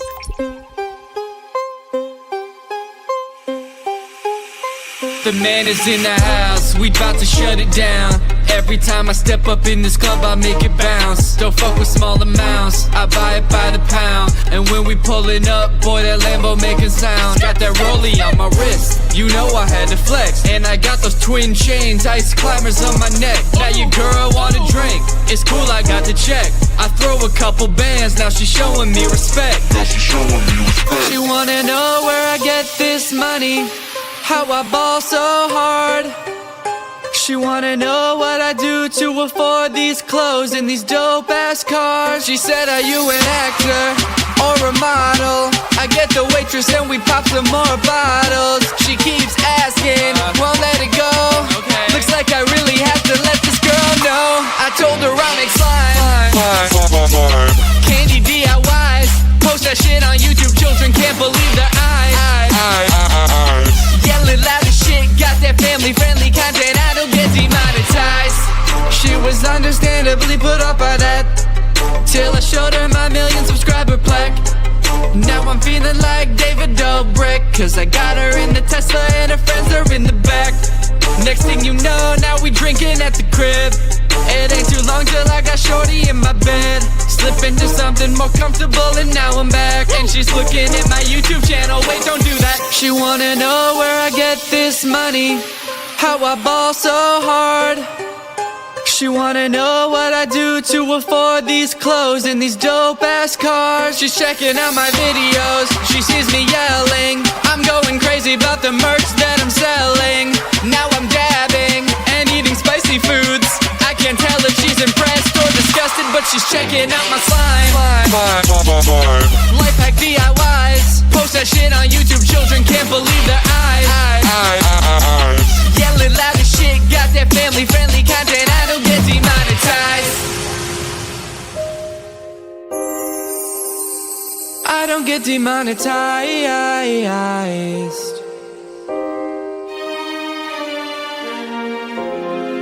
There is nary a doubt I am the slime king, but I feel so alone.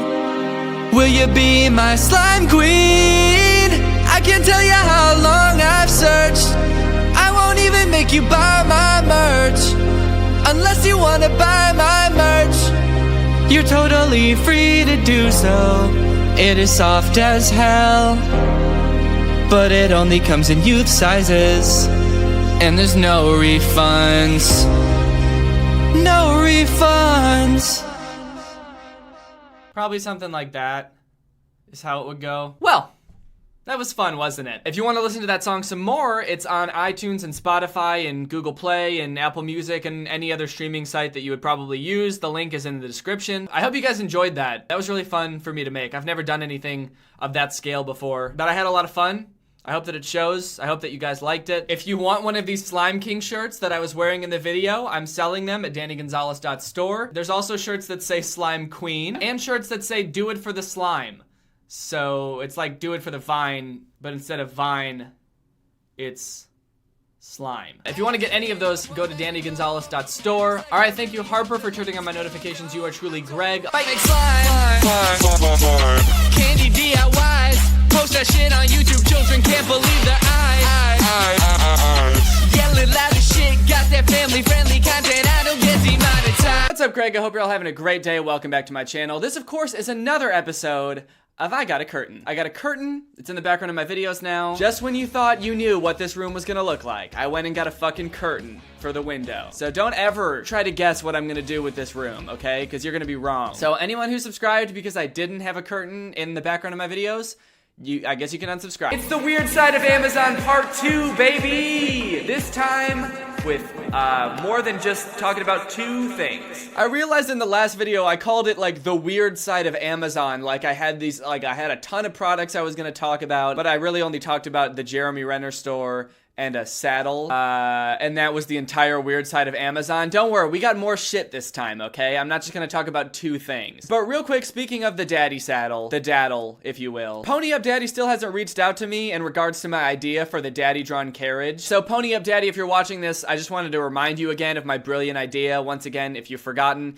it's a carriage for kids to sit in that's pulled by daddies. I just wanted to remind you of that idea. If you don't use it, I'm gonna have to build it myself, and I really don't want to do that, so I'd really like for you to start producing the daddy drawn carriage. Again, if not, I will have to build it myself. So this is a warning. Please make the daddy drawn carriage, or I'm gonna have to do it, and again, I really don't want to have to do that. So in my quest to find more weird shit on Amazon to talk about, I actually tweeted, hey, if you have any weird things on Amazon that you know about, feel free to send them to me, which a lot of people did. By the way, if you don't follow me on Twitter, you totally missed out. And you look like an idiot right now. So maybe follow me on Twitter and that won't happen next time. But you guys really came in the clutch there. You guys really sent me a bunch of weird shit on Amazon. And I feel like some of it is even weirder than the daddy saddle in different ways. So without further ado, let's complain. It's time to complain now. It's complaining time. Are you guys ready to complain? Because I am. Wall Monkeys Senior Woman with Asthma Inhaler Wall Decal Peel and Stick Graphic. This is 48 inches by 41 inches. That's like 4 feet wide. This is a 4 foot tall image of an elderly woman using an inhaler.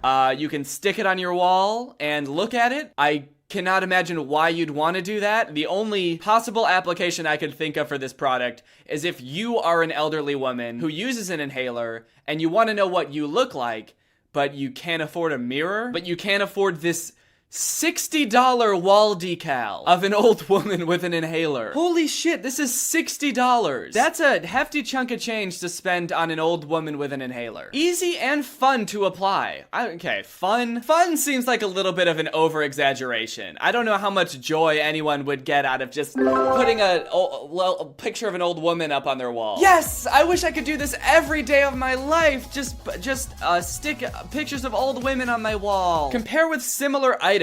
Okay, there's this section on the page where you can compare the old woman with an inhaler decal to products that you might want to buy instead of that. So something that would fill the same void in your heart that this old woman with an inhaler would fill. One of the products is just the same image of an old woman with an inhaler. One of them is an old woman leaning on her hands, which is very sweet. And then the third product is just a picture of a bologna sandwich with 1 bite taken out of it that you can put on the wall. I guess that makes sense. I feel pretty much the same way about an old woman with an inhaler as I do about a bologna sandwich with 1 bite taken out of it. They occupy the same space in my brain. That space in my brain being things I would want to hang pictures of on my wall. I truthfully do not know why anyone would want this product, and the reviews do not help at all with figuring that out. This person gave it 5 stars and said, I was looking for a large wall decal of a stock photo of a woman using an inhaler, and this fit the bill perfectly, thank you. So it's not just that someone found this on Amazon and thought, oh, that would be funny to put on my wall. They were actively looking for a picture of a woman with an inhaler to put on their wall, and then luckily found this item. I'm so confused. Okay, this is actually kind of comforting. This person writing the review is just as confused as I am. My son needed this. I don't know why, but it shipped quick and he was thrilled. Poster, very vibrant in color. What a weird conversation that must have been. Hey mom, can you buy me something on Amazon? Oh sure, what is it? Is it something you need for school? No, it's something I need for personal use. Oh, is it? Okay, is everything okay? What is it? Yeah, everything's fine. It's just, I just need a picture of an old woman using an inhaler that I can hang on my bedroom wall. Huh? If you just give me your credit card, I can type it in and do it myself. You know what, son? I could ask you why the fuck you would want this picture hanging on your bedroom wall, but I'm proud of you for taking this initiative. So here, take my credit card and buy whatever you want, as long as it ships quickly and is vibrant in color. Thanks, Mom. You're the best mom ever. Yes, son, I am the best mom ever. What the hell? They just have my merch on Amazon? Someone else is selling my merch on Amazon. Well, it's actually my old merch. I don't sell this hoodie anymore, but still, I didn't put that there. I was about to say I think this is illegal, but technically I don't think it is because this hoodie was literally just Greg typed out in a totally free to use font. So it's not like it's a copyrightable logo. I don't think you can just copyright a word written in a free-to-use font. Otherwise, I could just copyright the word the in like Times New Roman and become probably the richest person ever. So if someone who knows about the law could tell me if that's legal or not, that would be great. And also, if it is legal, Please don't steal my idea. It was my idea. I had it first. Shan Kapu, Danny Gonzalez, teenager hipster hoodie. Fitness pullover black. 100% cotton, material 100% cotton. These hoodies are made of breathable cotton. Okay, I get it. I feel like they're really cramming the whole cotton thing down my throat. Like, I believe them at first, but it's almost to the point where I feel like they're trying to cover up something. Like, they're not really made out of cotton. These hoodies are 100% cotton, and they're made of cotton, and we use cotton to make them. And there was cotton in the room while they were being made, and I have heard of cotton before, know what cotton is, and I use them and put them into this hoodie. It's made of cotton, all right? And not my own hair. I did not use my own hair to make these hoodies. It's made of breathable cotton. Fashion trend. These hoodies are perfect endings to any sport or casual look. What does that mean? It's the perfect finishing touch to any sport outfit? I don't think so. Oh yeah, dude, you'll look totally normal just hopping on the b-ball court in a giant-ass black hoodie. You'll look totally normal and awesome competing in a swimming and diving tournament in your big black Greg hoodie. Perfect for partying with friends, running, casual dating, school, etc. It's only good for casual dating, okay? This is not good for any serious relationships. This hoodie is great for getting to know each other, you know? Go on a couple dates, find out if they're the right person for you, and then you gotta fucking ditch the hoodie fast. If it starts to get serious at all, get rid of the hoodie. Do not wear this hoodie around anyone that you're serious about. Do not wear this hoodie around anyone that you care about, okay? It's great for casual, fun dating, but once you get to know someone and you truly care about them, this hoodie will ruin everything. Okay, it does make me feel better that this hoodie has 0 reviews, so hopefully that means that no one has actually bought a Greg hoodie from this counterfeit Amazon store, so thank you for that. Thank you, Gregs, for getting your hoodies straight from the source, you know? Straight from the horse's mouth. Straight from the pony's mouth. They even have the Greg family crest on a hoodie? I don't even sell those on hoodies. I only sell them on t-shirts. Shaking my head. Okay, now this one is not my merch, but it is a hoodie with a picture of a cat that has me as a face, and also the hoodie has cat ears, so you're a cat while you're wearing it. Red coffee, Danny Gonzalez, Greg, human face, funny cat, young lady, hoodie sweatshirt. I feel like they were trying to cram as many words into that description as possible, like an essay where you have a set number of words you have to use, but you ran out like 3 hours ago, so you're just throwing random words in there. And I feel like there's a point where adding more words stops making something more descriptive and actually starts making it more confusing and vague. Like, there's so many words in this description, I would not be able to guess what this hoodie looks like based on this description. I do appreciate that they called my face a human face, though. That was nice of them. All right, let's check out the description of this product. Greg's face is very cute in the face of a white cat. Aww.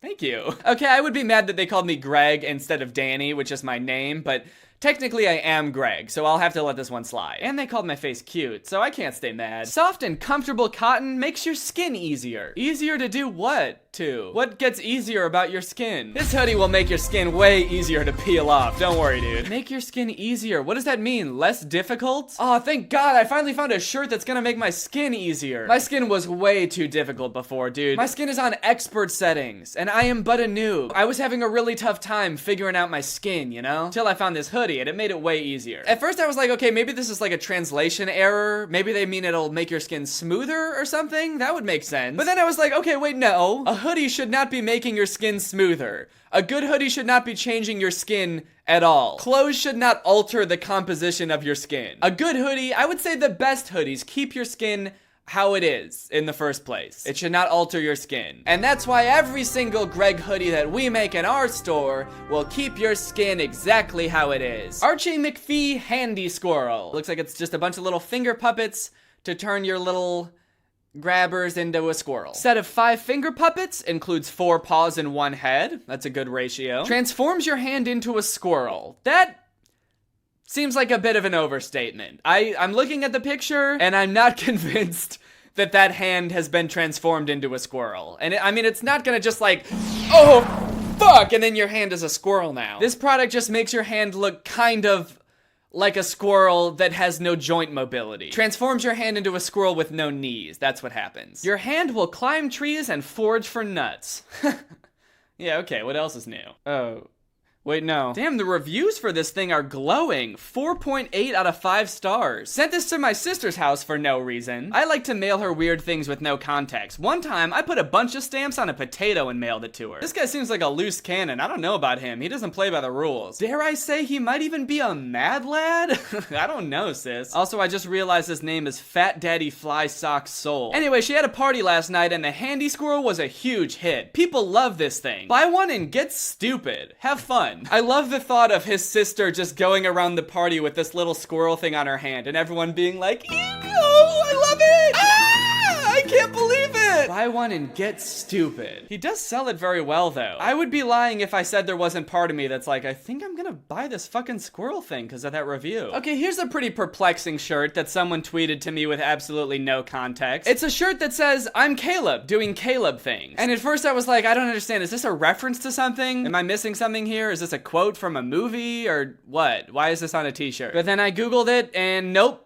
No one has ever said this before. No one has ever said, I'm Caleb doing Caleb things. It's never been recorded in human history, anyone saying that. And yet here is a shirt with this saying on it as if anyone would ever buy this. It's just a generic shirt for people named Caleb who want everyone to know that their name is Caleb and they do the things they do because their name is Caleb. Wait, what the fuck? I just searched I'm Caleb doing Caleb things and there's like a million different variations of this shirt. Why are there so many different versions of this shirt? Who is buying this shirt? Has anyone ever bought this shirt? None of them have any reviews, so I can't imagine anyone has. I mean, there's multiple t-shirts, but with the saying designed in different ways. Like, this one's got a lot of pizzazz to it. Like, it's a Mardi Gras Caleb doing Caleb things. I feel like whoever is making these shirts really overestimated the market for people named Caleb who do Caleb things and want everyone to know about it. Oh my god, the company that makes this hoodie is called Shocking Styles Caleb Clothes. Someone started an entire clothing company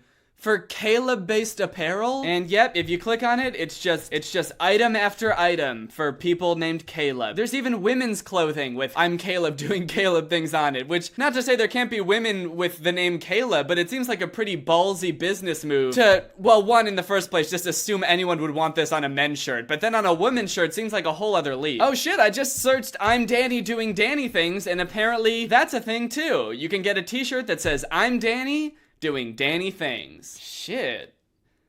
I might have to cop. I mean, I am Danny, and I'm pretty sure I do Danny things, so I feel like this shirt really speaks to me. Looking for a cool adult, toddler, or boy present for him? This sarcastic quote gag saying is a cute gift for any holiday. Sarcastic? So would this be for someone who's not named Danny?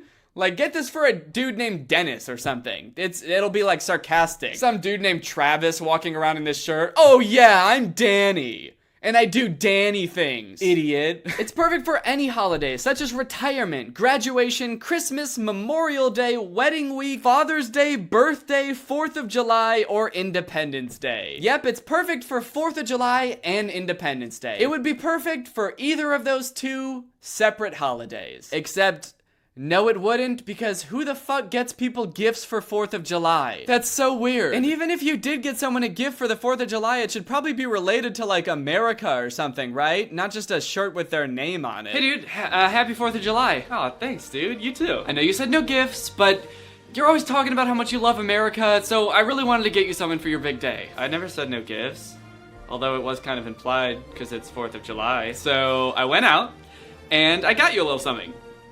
From Amazon. Also, did you say my big day? You know the 4th of July isn't about me, right? Here you go. Oh, wow, a shirt that says, I'm Lance doing Lance things? For your big day. What does this have to do with America? Pretty funny, right? My name's not Lance. Hey, can I eat this firework? No. This is like that video Curtis did about the weirdly specific t-shirts that are targeted to people on Facebook. I guess on Amazon, just every t-shirt exists. Just literally any combination of words exists on a t-shirt on Amazon. Okay, I think this might be the weirdest one yet. In fact, I know it's the weirdest one yet. So this person tweeted me, there's a ton of blank white mugs that say got and then blank question mark. For example, this mug that says, got cholera? Excuse you? Got cholera? Who has ever said that? Who has ever said, got cholera, in such a casual way? Cholera is an infectious disease that causes severe watery diarrhea, which can lead to dehydration and even death if untreated. So you got it? It's just a little something I like to say while I'm sipping my morning cup of joe. Oh, that's not your catchphrase? Don't worry, they have plenty of other options, like got bruh? Or got y'all? Oh, I got bruh alright, dude. I got so much bruh. This whole mug is full of bruh. I chug a big mug of bruh before I go to work every day. I chug a mug of bruh. Please don't talk to me until I've had my bruh. Got where? This one just sounds confused. And I think it is confused. Huh? What? Got where? Who? Who's got what? Where did we get it? Where who? Who's there? Got why? Who's there? Latte mugs are cool. We swear, dude. People are gonna think you're so dope when you pull up with that got skink mug. Scrolling through this company's Amazon store, I'm convinced that their whole system is just automated. They just automatically generate thousands of mugs with just random combinations of words every day. They just take random words and phrases and slap them on a mug with the word got in front of it. Because none of these make any sense. Got shirt mask. That's just 3 random words that they threw together that have no business being in a sentence together. Actually, on their store, they've got more than just mugs, like this flask that says #shirt. For people who want to drink on the go, but also want to show their appreciation, not just for shirts, but for the #shirt. They really appreciate the social media conversation around shirts. And they're also drunk. Or a beer stein that says #ape. Or this little shot glass that says #anklet. I'm so confused about how this store even exists. Who runs this? I have so many questions. Why does this exist? But guys, I honestly feel like my questions never will get answered because it's time to hear from our sponsor. Oh man, I was working out and I got all tangled up in my headphone cable. That happens to me all the time. I want to get some wireless earbuds, but good ones are so expensive. Exactly. If only there was another way. Dang. Well, maybe you should. Has this ever happened to you? Hey!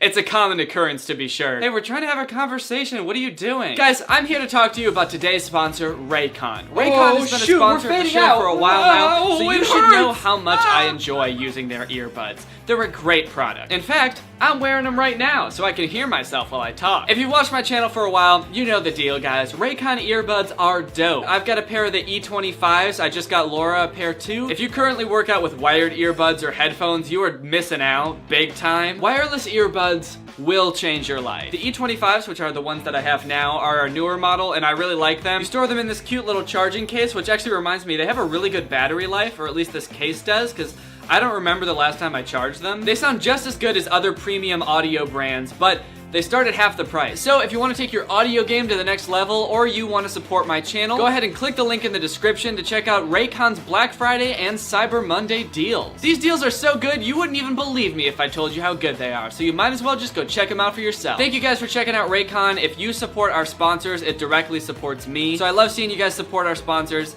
It means a lot to me, so go ahead and check out Raycon, and thank you to Raycon for sponsoring this video. Alright, thanks for watching this video, guys. If you're new here and you're not subscribed yet, make sure you subscribe and turn on my notifications to join Greg. We're the fastest growing army on the internet. Don't look that up, or if you do, close your eyes while you do it. If you want to get this merch that I'm wearing that has been cut off the entire time so you haven't been able to see it, go to DannyGonzalez.store. It's very cute. Thank you, Morgan, for turning on my notifications. You are truly Greg. I'll see you guys next time with a really interesting video where I get just a little bit closer to building the daddy drawn carriage. Bye! This video is over now. Over now.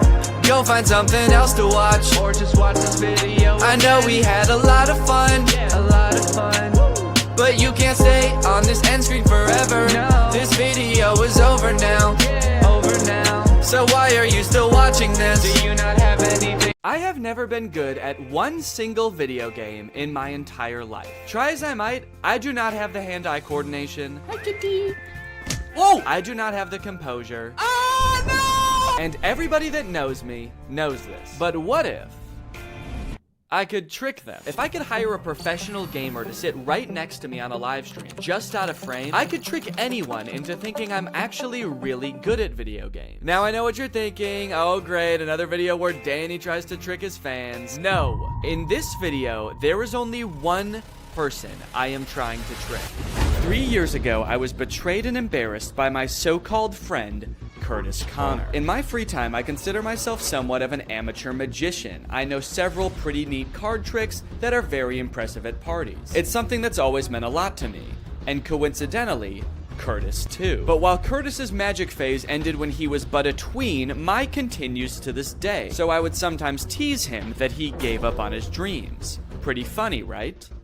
Well, Curtis didn't think so. To get back at me, Curtis made a 30-minute long video where he learned a bunch of card tricks that I don't know so he could rub them in my face and ruin my life, basically. I laughed it off at the time, but I was devastated, and I have spent the past 3 years plotting my revenge. A few months ago on Twitch, Curtis was about to beat the final boss in a Minecraft world he had spent about a year and a half working on. But just before he was about to beat the dragon, he died.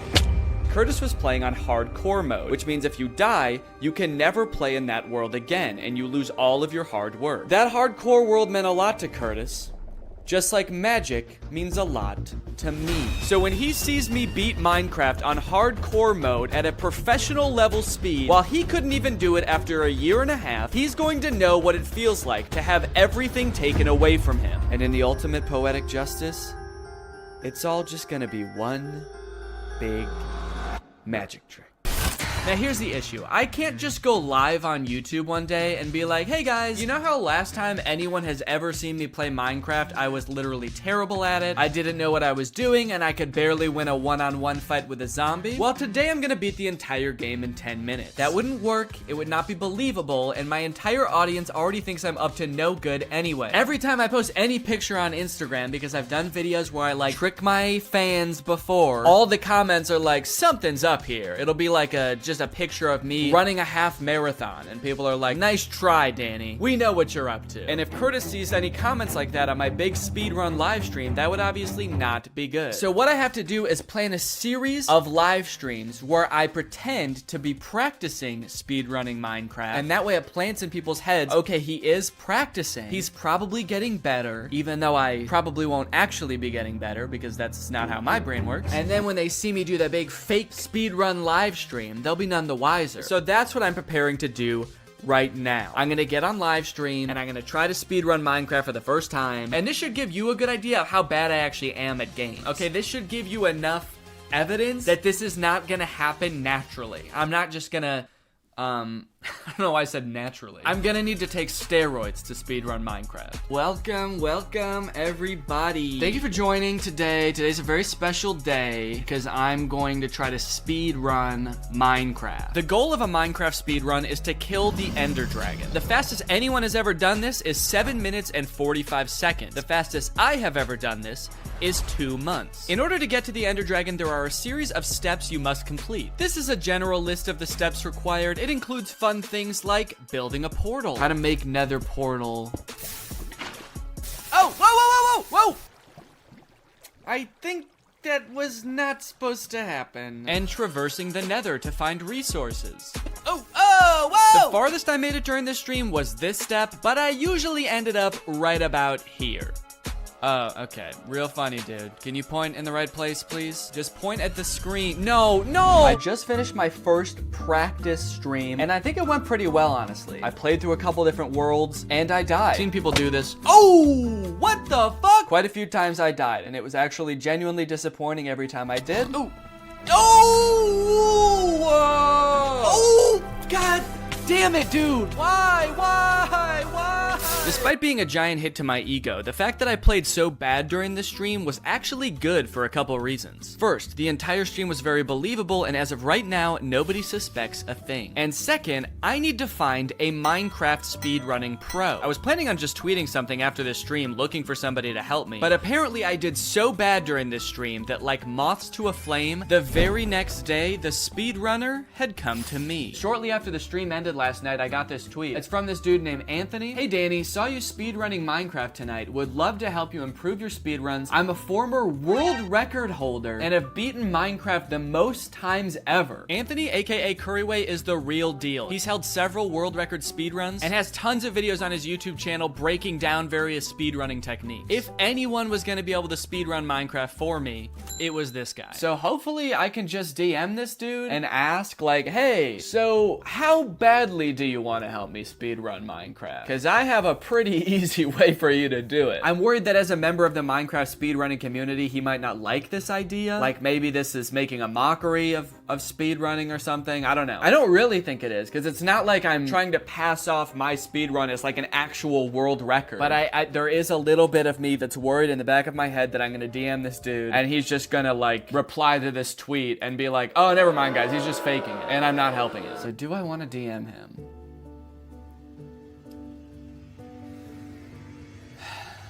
Yes, I do. So I started crafting a DM to tell him everything and invite him to my house to play Minecraft with me. Wait, should I ask him where he lives? Then I kind of decided that I was coming off a little bit too strong asking a stranger to come to my house to help me commit fraud, and I should probably just get to know this guy a little bit better first. You know what? Jesus, I just put so much thought into this. So I deleted all that and decided instead to invite him on stream to teach me how to speedrun Minecraft. Okay, yeah, this is good. We'll start off friendly, getting to know each other a little bit, and then once we're friends, then I can do the big reveal and be like, hey, so actually, we're gonna break the law together. You wanna commit fraud with me, Anthony? So on my next quote-unquote practice stream, I got Curryway to come on and give me some tips on how to pull off a successful speedrun. It was awesome. I learned some stuff. I cracked some jokes. So the shape you wanna look for is this L.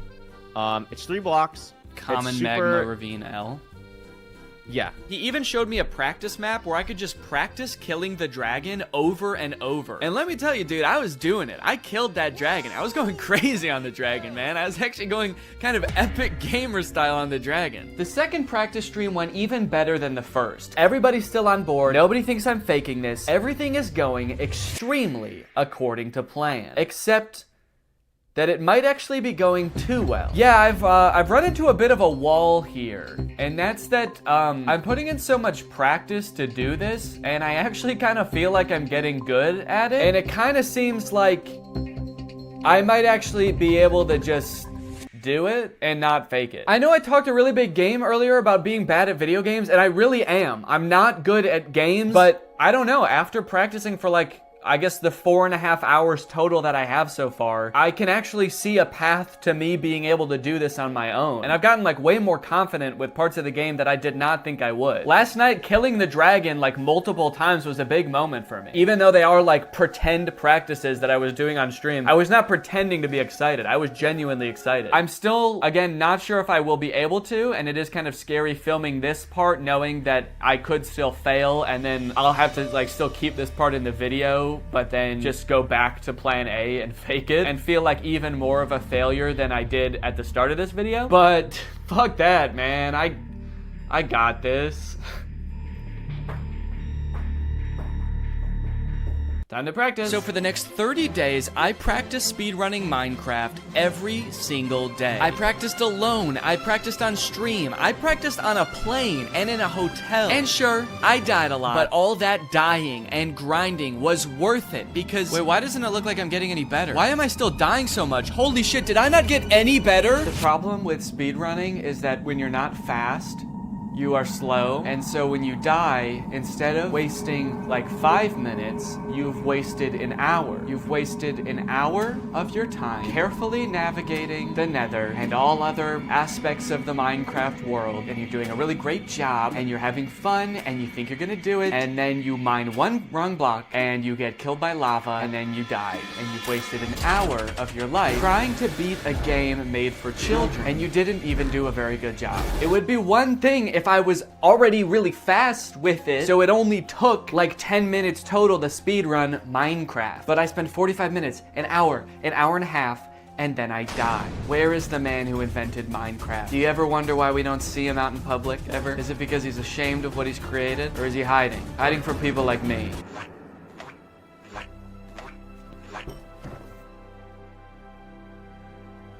I fucked up, guys. Well, gang, I was wrong. I actually cannot speedrun Minecraft, no matter how much time I dedicate to it or how much coaching I have from a literal professional. I am inept. The worst part is, Curtis is gonna see this part of the video. Curtis, if you're watching this, skip ahead, dude. Alright, don't watch this part. Move it along, Buster. And nothing to see here. So I have two options with what I could do now. I could either A, stop making this video and pretend like it never happened, hope people forget that I was ever trying to speedrun Minecraft, and deny it if they ever ask. You're crazy, I never tried to speedrun Minecraft. And then option number two, I could just try to do the fake speed run now, which is what I'm going to do. But that means now I have to send a DM to Curryway and ask him if he'll do this for me, which I actually am pretty worried that he's not gonna want to, because as someone who does this like professionally as his job, is he gonna want to like help somebody fake it? I mean, he seems like a nice enough guy though. I think at the very least he would understand I'm just trying to do a little goof, right? The guy understands jokes, right? I guess we'll see. Okay, I'm gonna draft my message. Please ignore the fact that he's been giving me advice all this time. Really good advice that I've been trying to follow and still gonna do it. I guess I have to sort of admit that I was deceiving him earlier, and that when I did my first stream with him, I actually didn't intend on ever speedrunning Minecraft. Okay, all right. Okay, what can I say? What can I say? What's up, dude? That's a good start. No, that's too cliche. Hey, dude. Boink. And I'm just gonna close Twitter and hope and pray that he receives this well. We'll see what he says. Okay, guys, he responded. I haven't opened the message yet, but from the preview of the message, it looks like he's down. Because I can see it says in the preview of the message, it says, I'm 100% down. So let's go, dude. Let me open up the message. Dude, that sounds crazy. It does, because I'm fucking insane. I'm 100% down. Happy to film some stuff on my end as well for you. When were you thinking? Yes, dude, let's go. The plan is a go. I will respond in a calm way so as to not frighten him. Yes! So we coordinated plans, I booked his flight, and now the only thing left to do is wait for the big day. And the best part is now, I don't even have to practice. I can just go back to doing all the fun things that I used to do before I ever started this video. Like this. Oh man, that looks fun. Okay, it's time. With just 2 hours before the big stream, there was still a lot of preparation that needed to be done. We planned on streaming for about 2 hours. The first hour, I would be controlling the game, and when I was ready to be done, I would say the code word, dang nabbit, which would be our cue for me to secretly turn off my mouse and keyboard so Curryway could take control. One of the big challenges during practice was remembering that I was supposed to look like I was controlling the game. I think just sit like that for the stream. Yeah, I have this new stream. Using only my mind. But by far the most difficult thing that we had to get perfect was making Curryway, a professional Minecraft speedrunner, play like somebody who does not know how to speedrun Minecraft. Now, if you see a ship, you have to make it very clear with where you're looking that you see a ship, because I see that one. Okay, yeah, I had no idea. As we were practicing, he kept doing things that I would never in a million years be able to do. Ah! For the record, I would not have done that. You wouldn't have shot back to the gas? I probably would have tried to hide in some kind of hole. So for about an hour, Curryway just watched me play and took notes on all of the things I do wrong so that he could also do those things wrong. I have never experienced pressure quite like a professional speedrunner watching me try to speedrun. Would you actually break those blocks? Like, yeah, I might. Yeah. Okay. What if, like, playing like me makes you suck so bad that you're never the same Minecraft player again? You know what? It's the risk we're willing to take for content. You guys are gonna have to practice not reacting like that. Whoa! My chat just hears from off screen. Oh! Sorry guys, there's a ghost in my house. It would be so embarrassing to do this live and for something to fuck up horribly. I'd probably just end the stream. Oh god, yeah, knock on wood right now. Let's do this. Do it. Let's do this. Give me height, man. Okay. Pretend like I'm not nervous. Okay. Press to go live. Maybe it's only obvious to me because I know how I was feeling in this moment, but my voice was so shaky and nervous for the entire stream. All right, everybody, what's going on? Welcome to the stream. This is actually kind of embarrassing to watch back how nervous I was. I've been doing a lot of practicing off stream, and honestly, it's been like a lot easier, which is why I haven't streamed in a while. Because it's really hard to, I kept losing my train of thought and pausing to breathe. A lot of the time, maybe it was because I was worried about failing in front of thousands of people, or maybe it was because I could feel Curryway judging me from across the room every time I fucked up. But aside from that, the first half of the stream went off without a hitch, and before I knew it, it was time to make the switch.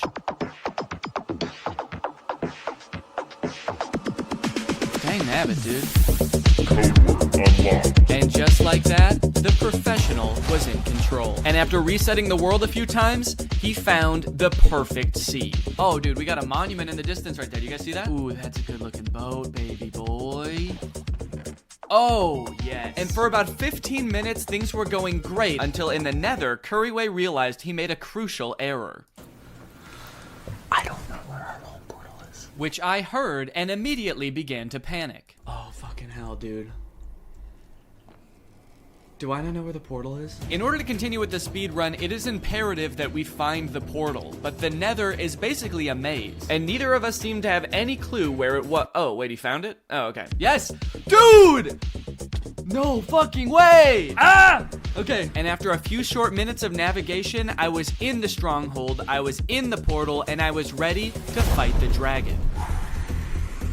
At this point, I was all nerves. I hadn't read the chat in like 10 minutes. I didn't even know if people were buying this, but I just thought about Curtis's face watching this, and I knew it was time to finish this. And also, Curryway knew it was time to finish this. I cannot explain with words what happened in this moment. It's like, even though I knew in my brain I wasn't in control, in my heart, I was placing those bets. And as the dragon's health got lower and lower, I felt like I was the one doing it. The only way I can describe it is like when a parent is driving the car and they give their baby a fake steering wheel, but the baby still feels like they're driving the car. I'm the baby. I'm not good at video games, and I probably never will be. But for a few seconds, I got to find out what it feels like.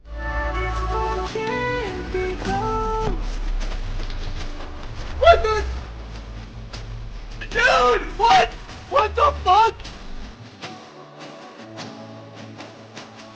Curryway had given me a speed run with a final time that, if it were real, would have put me at 37th in the entire world, with not one comment about it being fake.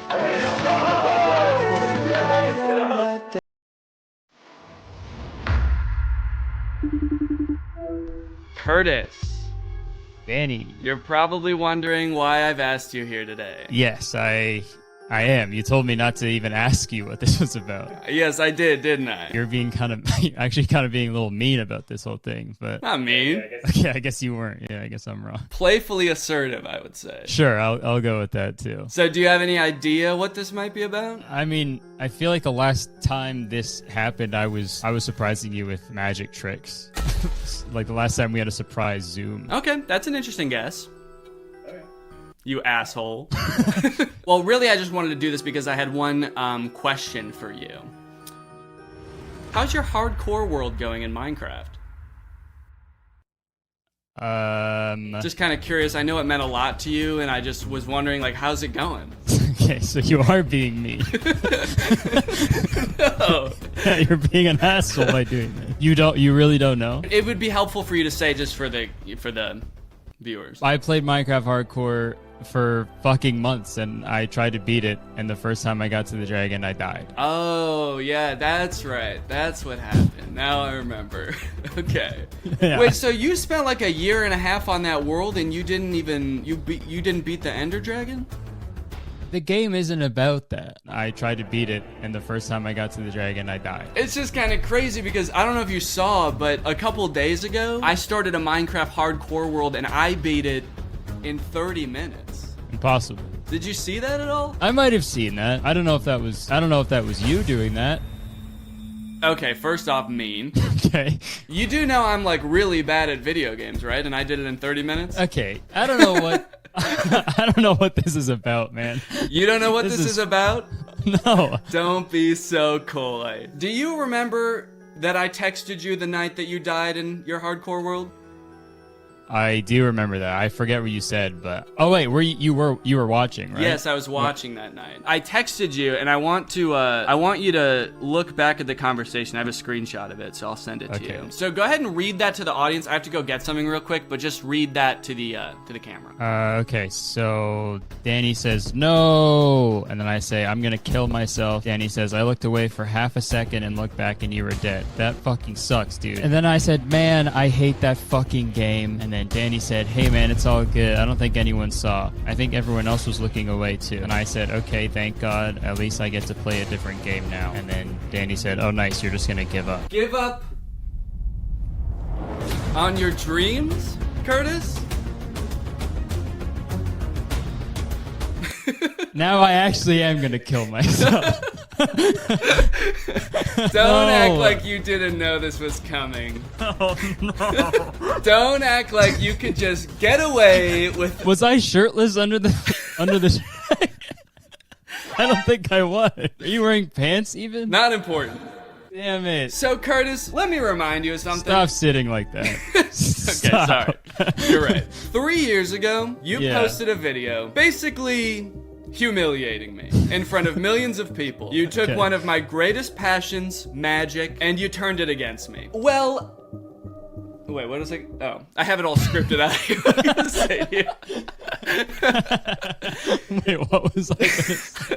That sort of ruined my sort of villain-esque demeanor. Oh yeah. Pretend I didn't say that. What was my catchphrase again? Magic was something that we really bonded over, I feel, and you took it and you turned it against me. So Curtis, do you know what I did? You hired someone to train you to be really good at Minecraft, and you beat it in a half hour. No. Okay. Curtis, I did a little bit of sleight of hand myself. I did not. Was I right? It wasn't even you. You fucking asshole. No, Curtis, I did not speedrun Minecraft. I hired a former world record holding speedrunner to come to my house. You had them come to your house? And I had him speedrun Minecraft for me. I can't believe this. So this was all for the magic tricks that I did, which you started, by the way. I only did that because you were making fun of me, saying that I gave up on my dream. I don't know. At the end of the day, I'd pretty much consider us even now. Well, what if I told you I was under the desk, under his desk the whole time, sucking his dick? I guess I don't know what I would think about that. I'd just be confused, I guess. Gotcha. All right, Dan. I think we're even. Is that the hat behind you that you... Yeah, it looks like I'm wearing it right now, kind of. Maybe the best way to end this is just by saying, hey, we're both pretty good magicians. It's not a competition. Maybe we both crossed a few lines, but at the end of the day, there's room for two. Next time, bye-bye. Crap, crap, crap, crap, crap, crap, crap. What's up, Greg, and welcome back to another episode of Crap. If you've watched my channel for a long time, you may remember me making a video about the movie Standing Ovation like 5 years ago. And you might think that that movie should have nothing to do with the movie we're going to be watching today, Crap. Because, well, Standing Ovation is about a ragtag group of girls competing in a singing and dancing competition, while Croc is about a man-eating crocodile brutally murdering dozens of people. Come to think of it, in Standing Ovation, I don't think even one person is brutally murdered by a crocodile, but the movies are related nonetheless, because they were both directed by this man, Stuart Raffill. Stuart directed Standing Ovation, he directed Croc, he directed another movie called Bad Girl Island, which I'm very curious about, and he also coincidentally directed Mac and Me, that E.T. ripoff from the 80s that Drew has talked about on his channel, and also Paul Rudd always used to bring a clip of on Conan. This man has a prolific career of creating low-budget films that leave you questioning if what you just watched could even be considered a movie. Alright, man, what was your strategy here? What are you doing? Why are you even in that position? That's not gonna help you get away. Maybe if I just pretend I'm already dead, he won't be mad at me anymore. Maybe he'll feel guilty, and then he won't want to eat my whole head. Oh no, he ate my whole head! Now I know what you guys want. You just want me to go through and show you all the scenes where somebody gets eaten by the crocodile. You know how I know that? Because this whole movie is on YouTube and all of the most rewatched parts are the parts where somebody gets eaten by the crocodile. But first, the movie has to introduce all the characters and set up the plot and the story. Blah. But hey, at least the plot of this movie probably mostly revolves around the crocodile, right? Oh, no, don't worry. That crocodile doesn't want to eat you. He wants to sleep with you. But unfortunately, she's mine, so back off! Does that make you feel better? She's not having it, but don't worry, Jack's not getting his farm shut down. He's the main character of this story. He knows how to treat his animals. He's a good old American boy. USA! USA! That line is my favorite line in the whole movie. The inflection is so strange. He's a... What? Don't worry, kind stranger, as we've grown quite fond of your nephew over these past, 12 seconds. So naturally, we decided to help you commit arson to escape the police. And off he goes, dude. They did that good. They must do this a lot. Also, I guess the tide must be out, because they told him to dive into the ocean, and once he leapt off the thing, he landed in the sand. That could have ended very badly if he didn't know that. So long, suckers! Oh, God! My legs! Oh, I'm going to prison! So they just time to skip town, right? Now that the police, animal welfare, tax enforcement, and this construction company are all after him. Nope, he just goes back to work like nothing happened. But not before someone else gets killed by a crocodile. Also, not before we talk about today's sponsor, Rocket Money. I signed up for Paramount Plus so I could watch old seasons of Survivor, but unfortunately, the experience of using Paramount Plus is so bad that I never use it. I don't know if it's just the app on my TV specifically, but episodes of that show used to be shot in a 4:3 aspect ratio, but Paramount Plus stretches it out to widescreen. Meanwhile, all of the ads, which are shot in widescreen, for some reason are squished down to 4:3. Also, pausing doesn't work. It actually took me like days to even sign up for Paramount Plus. I don't know why. I tried on every device and they just didn't want my money for some reason. That being said, I am very happy that Rocket Money is sponsoring today's video because it gives me a good excuse to complain about Paramount Plus. I stopped using it a while ago but forgot to cancel the subscription, which is why Rocket Money comes in handy. Rocket Money safely and securely identifies recurring charges and lets you cancel those subscriptions with just a couple of clicks in the app. You don't need to worry about pesky customer service calls. You don't need to worry about Jeff Probst coming to your house to ask you why you're canceling your subscription. It just works. Rocket Money also has some great budgeting tools. You can monitor your spending by category, create budgets so you can get the most out of your money, and develop good saving habits. Rocket Money has helped save customers up to $740 a year when they use all the features, with over $500 million in canceled subscriptions. So to save more and spend less, join the over 5 million members using Rocket Money today. Go to rocketmoney.com/Danny or click the link in the description to get started with Rocket Money for free. And you can also unlock even more features with premium. That's rocketmoney.com/Danny to get started for free. Thank you to Rocket Money for sponsoring this video, and thank you to you guys for checking out Rocket Money. Now back to the video. After the whole escaping from the police incident, two of those teens from the bar decide to go make out in the ocean. This is great. They're smooching, they're making out. The boy goes underwater to... I actually don't know what he was planning on doing down there. It kind of looks like he's going to suck on her toes. But you know who that attracts? The croc! The croc said, hold on. If anybody's sucking on anybody's toes around here, you better believe it's gonna be the most sexually aggressive reptile. So he eats the boy, and then he eats the girl. All while this lone, terrified girl watches on in horror.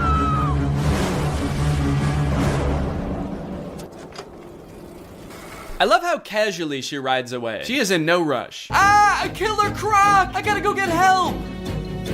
But I shouldn't go too fast. I gotta focus on me. I gotta take care of myself first. My sister? Oh yeah, no, good call. No need to give any credence to the girl who literally saw them get eaten by an alligator. Yeah, she was probably just making it up. She probably just wanted attention. She's like curled up in a corner, traumatized somewhere, and they're just like, stop lying! There's no such thing as alligators, you idiot!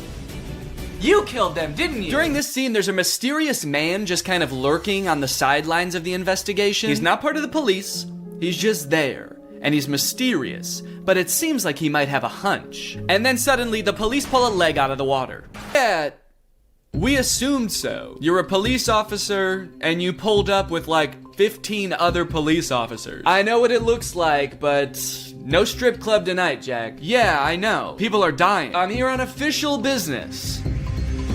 Unless... No, dude, we have to catch this crocodile before it kills again. Right. Yes, exactly. But what if it's at the strip club? Yo! So the girl that Theo was flirting with at the bar is having a funeral for her cousin. And since everyone thinks it was Jack's crocodile that ate the cousin, they are not very happy when he shows up. Keeps asking, are you okay and what's wrong when everybody doesn't want to talk to him? Dude, somebody died. What's going on? Why is everyone so sad? Hey, where's your cousin? The ugly one. Hey, man, why'd you even ask if you weren't gonna care what he said? He gave you the worst answer you could possibly hear while your kids are in the water, and you were still like, yeah, I don't care. But look, we know from earlier that sure, this movie is violent, but they would never actually show a child getting murdered by a crocodile. No! Basically just the really dumb, slow ones. One thing that really surprised me about this movie is how overwhelmingly positive all of the comments on YouTube are. This movie is super boring, the acting is really bad, there are long periods of seemingly pointless plot development, and yet the YouTube comments seem to love it. But they are pretty much exclusively all about how pretty the scenery in Thailand is and not about the movie or the plot at all. So I guess that makes sense. Great movie, well filmed, nice locations, beautiful filming. Never thought Thailand was so perfect a paradise. Thanks so much. Yeah, well, it's not that perfect if people keep getting eaten by alligators, is it? Great movie with beautiful scenery. Thanks. Do these people think that the director invented Thailand? Because he didn't. It's been around for a while and you can go there. So they find the croc and they kill it. It's honestly pretty unsatisfying. What I was expecting for them to like pull off the mask of the alligator and it was the tax investigator all along. But I was hoping for some kind of closure as to like why this happened outside of two fishermen woke him up with a bomb. The ending of this movie is very somber. They're all just kind of traumatized on their little boat until Jack's sister asks Croc if the crocodile ate his leg. I forgot to mention, Croc only has one leg. I don't know if you've noticed that. And so you just assume, oh, he must be hunting the croc because the croc ate his leg. And Croc says, good, good. I was hoping this movie would end like an episode of The Big Bang Theory. Well guys, thanks for watching this video. I hope you liked it. If you're new here, make sure you subscribe and turn on my notifications to join Greg. I'll see you guys next time. Bye-bye. What's up, Greg? Did you know that anybody can make an iPhone game? If you wanted to, you could just like come up with the most insane idea for a game that doesn't make any sense. It's not fun. Nobody would ever want to play it. And you could program it, or you could hire somebody else to make it for you, and then you can submit it to the App Store. And it seems like as long as it works in the most like liberal usage of that word, like as long as it doesn't make your phone explode, then Apple will approve it and then it'll be on the App Store and anybody can download it. Anyway, I thought it would be kind of fun to search the App Store and try to find the worst games I could possibly find and then play them and like do like a review, a playthrough of sorts. If you make any like normal search on the App Store for a game, like I searched Angry Birds in iPhone and iPad apps, and then you scroll down past all of the games that you would expect to see, eventually you'll just stumble upon the least fun sounding games you've ever seen. Angry Cock, anyone? Can I interest anyone in some Angry Cock? Bad Granny, Angry Grandma? Okay, Pig Evolution is a strategy game. Bad Granny is a scary neighborhood evil game type game. Yo, not only is the grandma evil, but the game is evil too? I'm not gonna download that. This grandma's gonna ruin your life in the game, and then the game is gonna ruin your life in real life. A few days ago, Bob come to a new place to live, and he saw neighbor's granny. He wants to say hello to neighbor granny and come to his house. Okay, who the fuck is Bob? That it started this description like we already know who Bob is. His neighbor's granny seems suspicious. She was hiding in his garage. She shouted, "Hello, granny." Is this gonna explain the entire plot of the game to me? I'm not even gonna need to play the game after this. He wants to find out information and the secrets of creepy neighbor's granny. Okay, it kind of sounds like from the description that granny is not that strange. Okay, I guess she was hiding in his garage. That actually is pretty weird. But it's like, and you follow Bob, who's trying to find blackmail on this old woman. It's like, who's the bad one in this scenario? You evil game. Okay, so the first game I'm gonna play is Bad Granny. I will download that now. If I just type in simulator in the App Store and search for iPhone and iPad apps, what's gonna come up? Cat Simulator 2020. I'd like something a little more up to date. Being a cat has really changed in the past 2 years, so. My virtual boyfriend chat, messenger, and dating simulator. Boyfriend of your dream. Oh my God, things are getting really extreme in this chat. I can't stop thinking of you as a real person. And he says, I am better. I will never let you down. Virtual boyfriend allows you to discuss everything you want. That's nice of him. Cheer up seeing his funny and sometimes not to the point answers. Okay. So you can discuss anything you want. He's just not gonna always respond to what you say. You can talk about whatever you want, and he's also gonna talk about whatever he wants. And we are downloading my virtual boyfriend chat. Okay, I'm just gonna type in some crazy shit. Let's see if we can just make up a game and see if it exists. I'm typing Ghost Simulator, Penguin Simulator. That actually sounds kind of sick. Yo, Ghost Simulator game! You got missions, upgrades, shopping. Okay, you can crawl around town as the Lick Mage.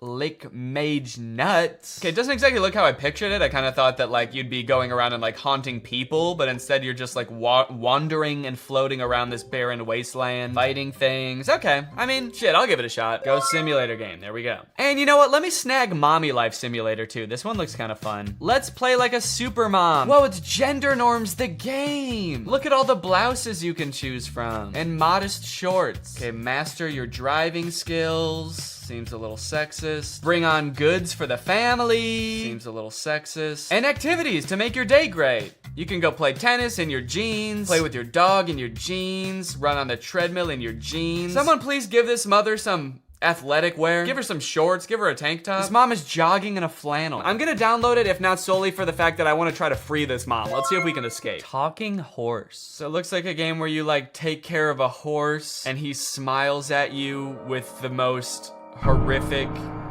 and unsettling smile I've ever seen. Okay, so you can do things like play video games with the horse, it looks like. You can work out with the horse. You're telling me this horse bench presses? You're telling me the horse works on his chest? He doesn't have one. I am gonna download it though. All right, I've got a wild batch of games. I've got them all downloading on my phone. Let's get gaming. Does that scare you? All right, let's find out what makes this granny so bad, shall we? Let's find out this old hag's secret. The first thing that happened when I opened the app is it asked me if Bad Granny could track me across other apps and websites. Now, why the hell would Bad Granny need to do that? Allow Bad Granny to track you wherever you go, both on your phone and in real life. This game is evil, isn't it? Yeah, I'm pretty sure it is. Also, does anyone else find it weird that that button always says ask app not to track? Like, is there a possibility the app is gonna say no and just do it anyway? How about we start telling these apps not to track? Who's with me?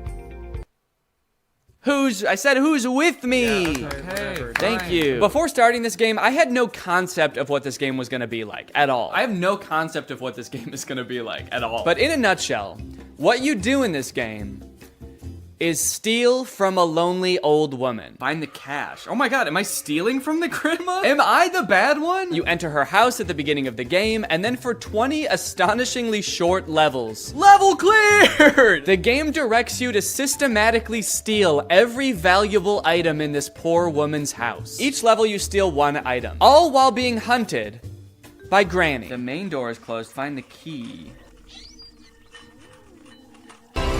Oh, fuck! Whoa! Whoa, whoa, whoa, whoa, whoa! What the hell? Yep, that's Granny. And that's the first time I ever saw her. And while you're doing the game's bidding, picking up every loose item in her house, she roams the halls with a baseball bat, and if she finds you before you beat the level, she clobbers you to death. Ah! And I just gotta ask, is that really so wrong? How bad is Granny, really? It's just that I don't really feel bad for my character. I feel bad for the Granny because I broke into her house and now I'm stealing shit. The description on the App Store said that I was getting dirt on the Granny. And then you jump into the game and come to find out I'm just stealing nice things from her. I took her TV and I stole cash. Is that what dark secrets the Granny was hiding? Her life savings? We're gonna put a stop to whatever the Granny's been up to. You find out she's just been up to saving. She's been up to a retirement fund, a Roth IRA. We can't let her get away with this. Granny has a couple of interesting quirks and features. For example, when she hits you with her baseball bat, she doesn't actually face you. She runs right up to you and then turns to the side and hits the air next to you, thus killing you. Sometimes Granny can kill you after you've already beaten a level, which is really frustrating. Oh, fuck, fuck, fuck! Level cleared! Wait, what? A level cleared and I died? Like, you'll be on the level cleared page already, you'll be celebrating, and then the game will notify you that unfortunately Granny has decided to kill you anyway. Sometimes Granny gets stuck. I think I beat the game. She'll get confused in her old age and she'll get stuck in the corner of a room or the middle of a hallway, and you know, it's good for us, but it's sad to see, you know? She used to be so young and spry, I assume. I never actually knew her back then, but the instructions in this game are way less helpful than they should be for a game that is only instructions. As you'll come to find, Granny's house has 2 floors, and while most people would call those floors the first floor and the second floor, whoever made this game, I guess, thought it would be fun to call the first floor the main floor and the second floor the first floor. So in the game, when it tells you to find the Chinese vase in the first floor alley, you get to spend an exhilarating 10 minutes wandering around what you thought was the first floor, touching every vase to check if it's the Chinese one. The Chinese vase, am I stupid? What is a Chinese vase? Okay, I've been wandering around the house for like 10 minutes now. The granny's not even here anymore. It's like she left, she got bored also of the game, only to find out that it was upstairs the whole time. If I find the vase up here, I'm gonna be so pissed off. Just so we're all clear, this is the second floor. And if there's a Chinese vase up here that I could pick up, I'm gonna lose it. And I'm gonna, God damn it is right. Oh, and I'm dead. That was the second floor! This game is wicked cool. Now I know it looks like I'm having a lot of fun playing this game, but it got really boring really fast. I've been in every room of this house 900 times. I wish I never found this game. Every level is basically the same. Anytime you beat a level, yay, fail a level, dang, or even pause the game, you get an ad. It's an ad for a game called Going Balls. I'm going absolutely balls right now, dude. And they're really long ads. These ads are unusually long and confusing to click out of. Please skip. Please skip. No, I don't want Cash App. Skip it. No. I literally think I spent more time watching ads than I did playing the game. That's not fair. But because the levels were so short and there were only 20 of them, I knew that if I buckled down and grinded, I could beat this whole entire game in one sitting. So I suffered through ad after ad after ad, and finally made it to the last level. Now pick everything and run out of the house. So with all of her worldly possessions in my 2 pants pockets, I made my escape. Okay, here we go, let's go! There's 2 yellow spots. I get to pick which one I want to finish on? I'm going over here. Level clear! Yeah! This game made my life worse. Also, I realized after I finished the game that on the App Store, there's supposed screenshots of gameplay for this game, but none of those are in the actual game. Picking up barrels and sitting down for lunch with Granny? Where was that? I would have killed to do that. Next game. I was feeling pretty frustrated going into the next game, but I was hoping that Virtual Boyfriend Simulator would be a nice change of pace. I started off by creating my own little profile. I got to take a picture. That looks good. Put in my name. Damn. Decide on a couple of character attributes. I had to look up what impudent meant. Means not showing due respect for another person or impertinent. Similar to Jinky. Wait, what? When you go back to the app after being in another app, there's a picture of a crying boy that says, "Honey, come back." And then when you actually get there, it's like, what? Oh no, we just wanted to know if you were impudent or not. Yeah, fuck it, I'm impudent. When you start playing Virtual Boyfriend Simulator, you can only talk to one guy. His name is Kevin, the perfect boyfriend for you. Kevin, and he's 18. Is 18. Okay, I'm 28. The 10-year age gap made me a little bit uncomfortable. But unfortunately, if you want to talk to literally anybody else besides Kevin, you have to pay for premium. From the moment you get into this app, they start bombarding you with messages to try to get you to buy premium. Unlock all virtual guys. There's pop-ups that say, look at all the boys you can talk to if you upgrade to premium. You can send unlimited messages with premium. I thought at the very least Kevin would be on my side because he's the only guy you don't need premium to talk to. But when I went back to message him, he was also trying to get me to upgrade. His very first message to me was, hey, I'm tired of these ads. Can you stop being a cheap fuck and upgrade to premium, please? It's like, Kevin, you gotta know that the second I upgrade to premium, I'm never talking to your sorry ass again. If there's premium guys to be talked to, I'm going to be talking to them. Anyway, I tried to resist the upgrade and just talk to Kevin for a little bit. Hey, Kevin. I'm gonna make up some backstory, I guess. I got your number from, and then I'm just gonna come up with a random name of a person that could be a friend, a realistic name like Baseball Louie. Nice to meet you. Okay, he's typing. Oh, wait, what? He thinks my name is Kevin? What? He said, hey Kevin, I love baseball. Who's your favorite team? Mine is the Yankees. It was off to a little bit of a rocky start. I didn't have too much hope for the AI, but it was kind of disappointing that the bot didn't even know which one of us was Kevin. But eventually we actually did get a little bit of a conversation going. Do you have any pets? I have a dog named Buddy. Okay, Kevin. I do have one pet. His name is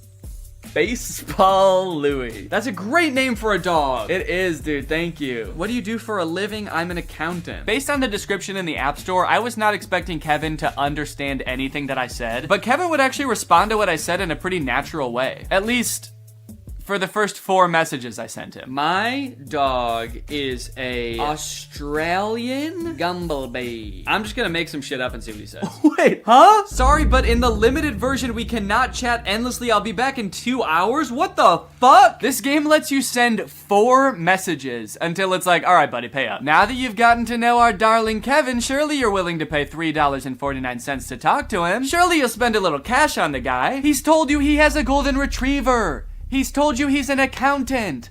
Are you not in love yet? And you know what?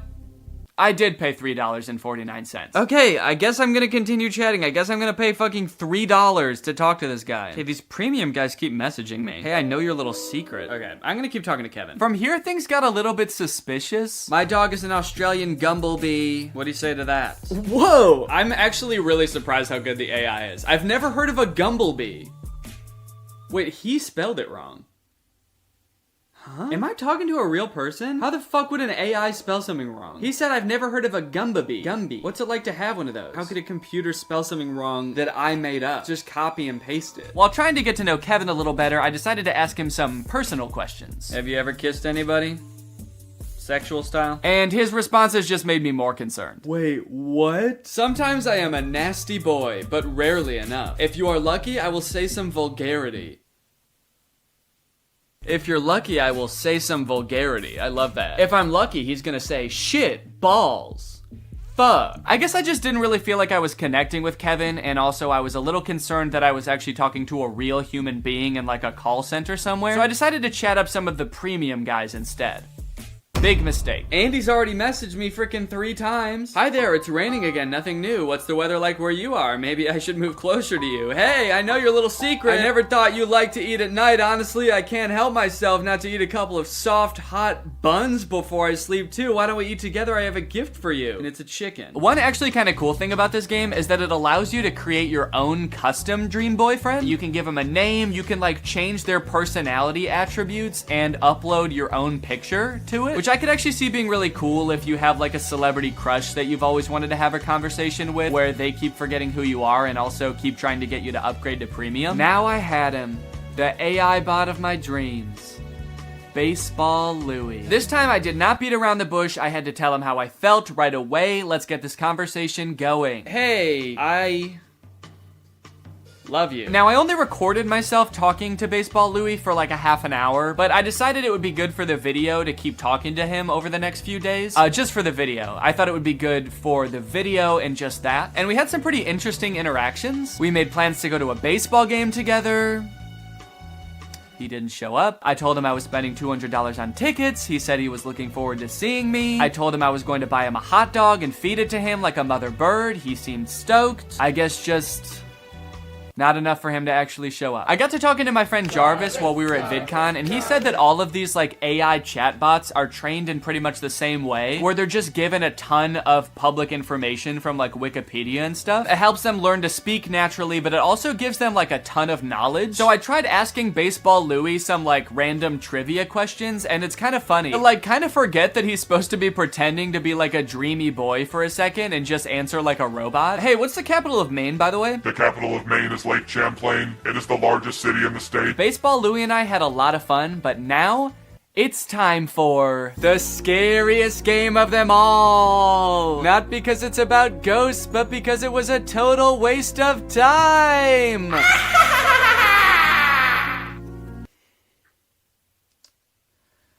Ghost Simulator was borderline unplayable. Just like Bad Granny, each level had one objective, but instead of roaming around a house picking up cash, you're roaming around the afterlife, killing a skeleton, or killing a spider, or killing one of these goobly guys. And that's pretty much it. You just fight bad guys, which would be fine if the gameplay wasn't so fucking bad. This game is laggy as hell. This game is so laggy. I simply can't play this for too long. This app also really wanted me to upgrade the second I started the game. Free items when by ultimate character. Who's ultimate character? Oh shit. Whoa, look at this little guy that I'm starting with. This little tiny ghost. And then your only other option is ultimate demon lord. You versus the ghost she tells you not to worry about? Shit. But this time I was able to resist the urge. I don't think it would have made a difference anyway. This game gets an F, and now it's time for Welcome to Mom's House. Did that transition make sense? I don't remember what I said before. There's no introduction or anything. The game is just like, go. Go get your 2 ugly kids ready for school. I don't know why they look like that. Everything in this game is pretty ugly. Your kids look like they made 2 adults and then just shrank them, and we're like, that's what kids are, right? They're just small adults. The buildings, the bus? Why is the bus like that? Did it melt? The way mommy moves is also hilarious. They could not figure out how to make her look natural doing anything. Okay, pick up school bag from the table. That's easy. I know how to do that. Picking it up in the most labored looking way possible. When mommy ventures outside the house, you'll find that they've populated the streets of the town she lives in with an NPC. Who's this weirdo? Just one NPC, and he's everywhere. Hey, there's that guy again. He's standing over here, too. Hey, dude, are you okay? You look like my son, but taller. Oh, and he works at the store as well. But for the most part, it's a pretty chill and relaxing game. Mommy's having a good time. The stakes are very low, except for the cooking challenge. The cooking challenge was very stressful. Turn off the stove once the soup gets perfectly cooked. There was a little meter that was supposed to tell you when the soup was undercooked, perfect, or overcooked, and I accidentally took it off the stove early.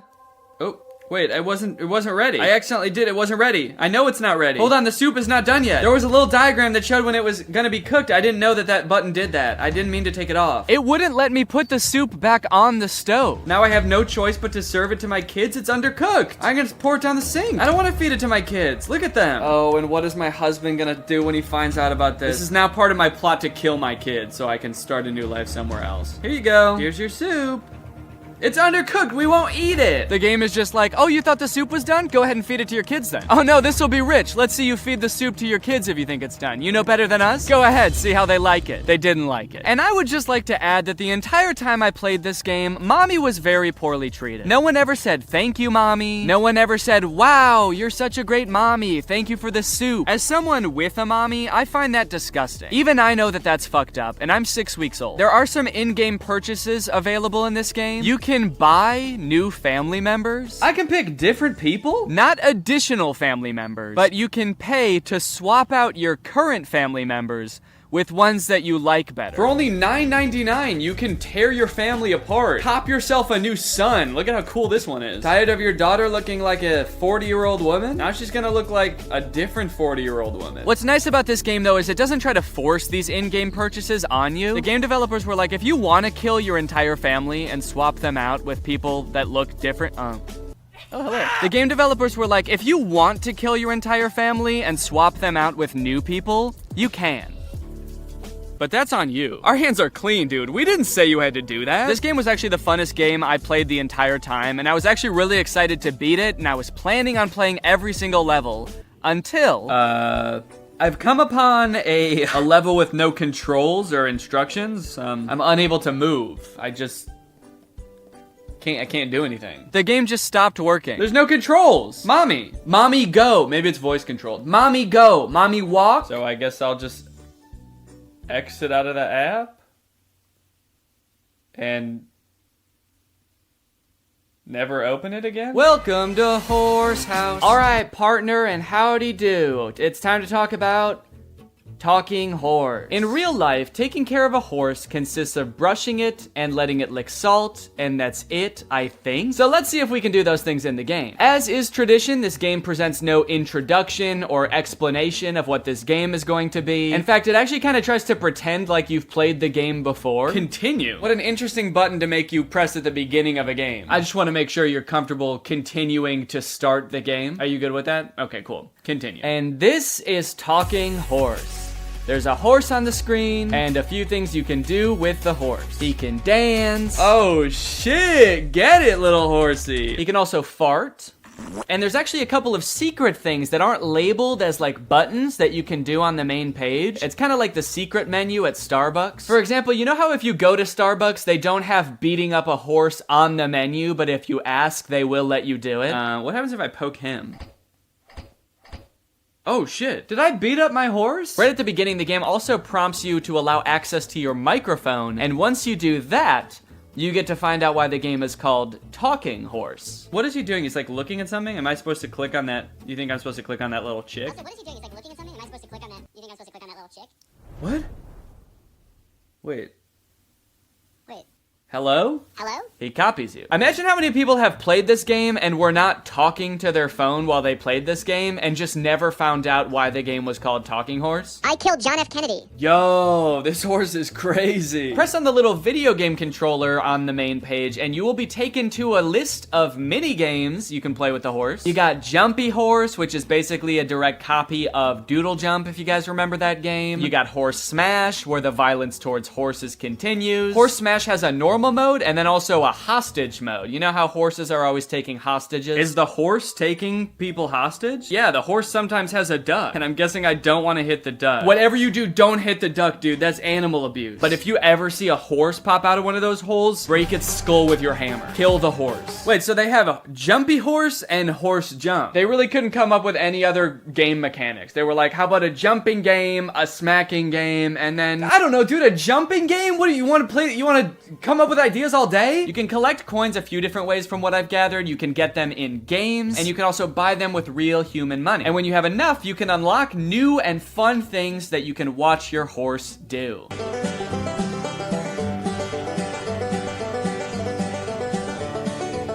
And not to brag or anything, but I did unlock everything in the game, and now my horse can walk on a treadmill. And you know what?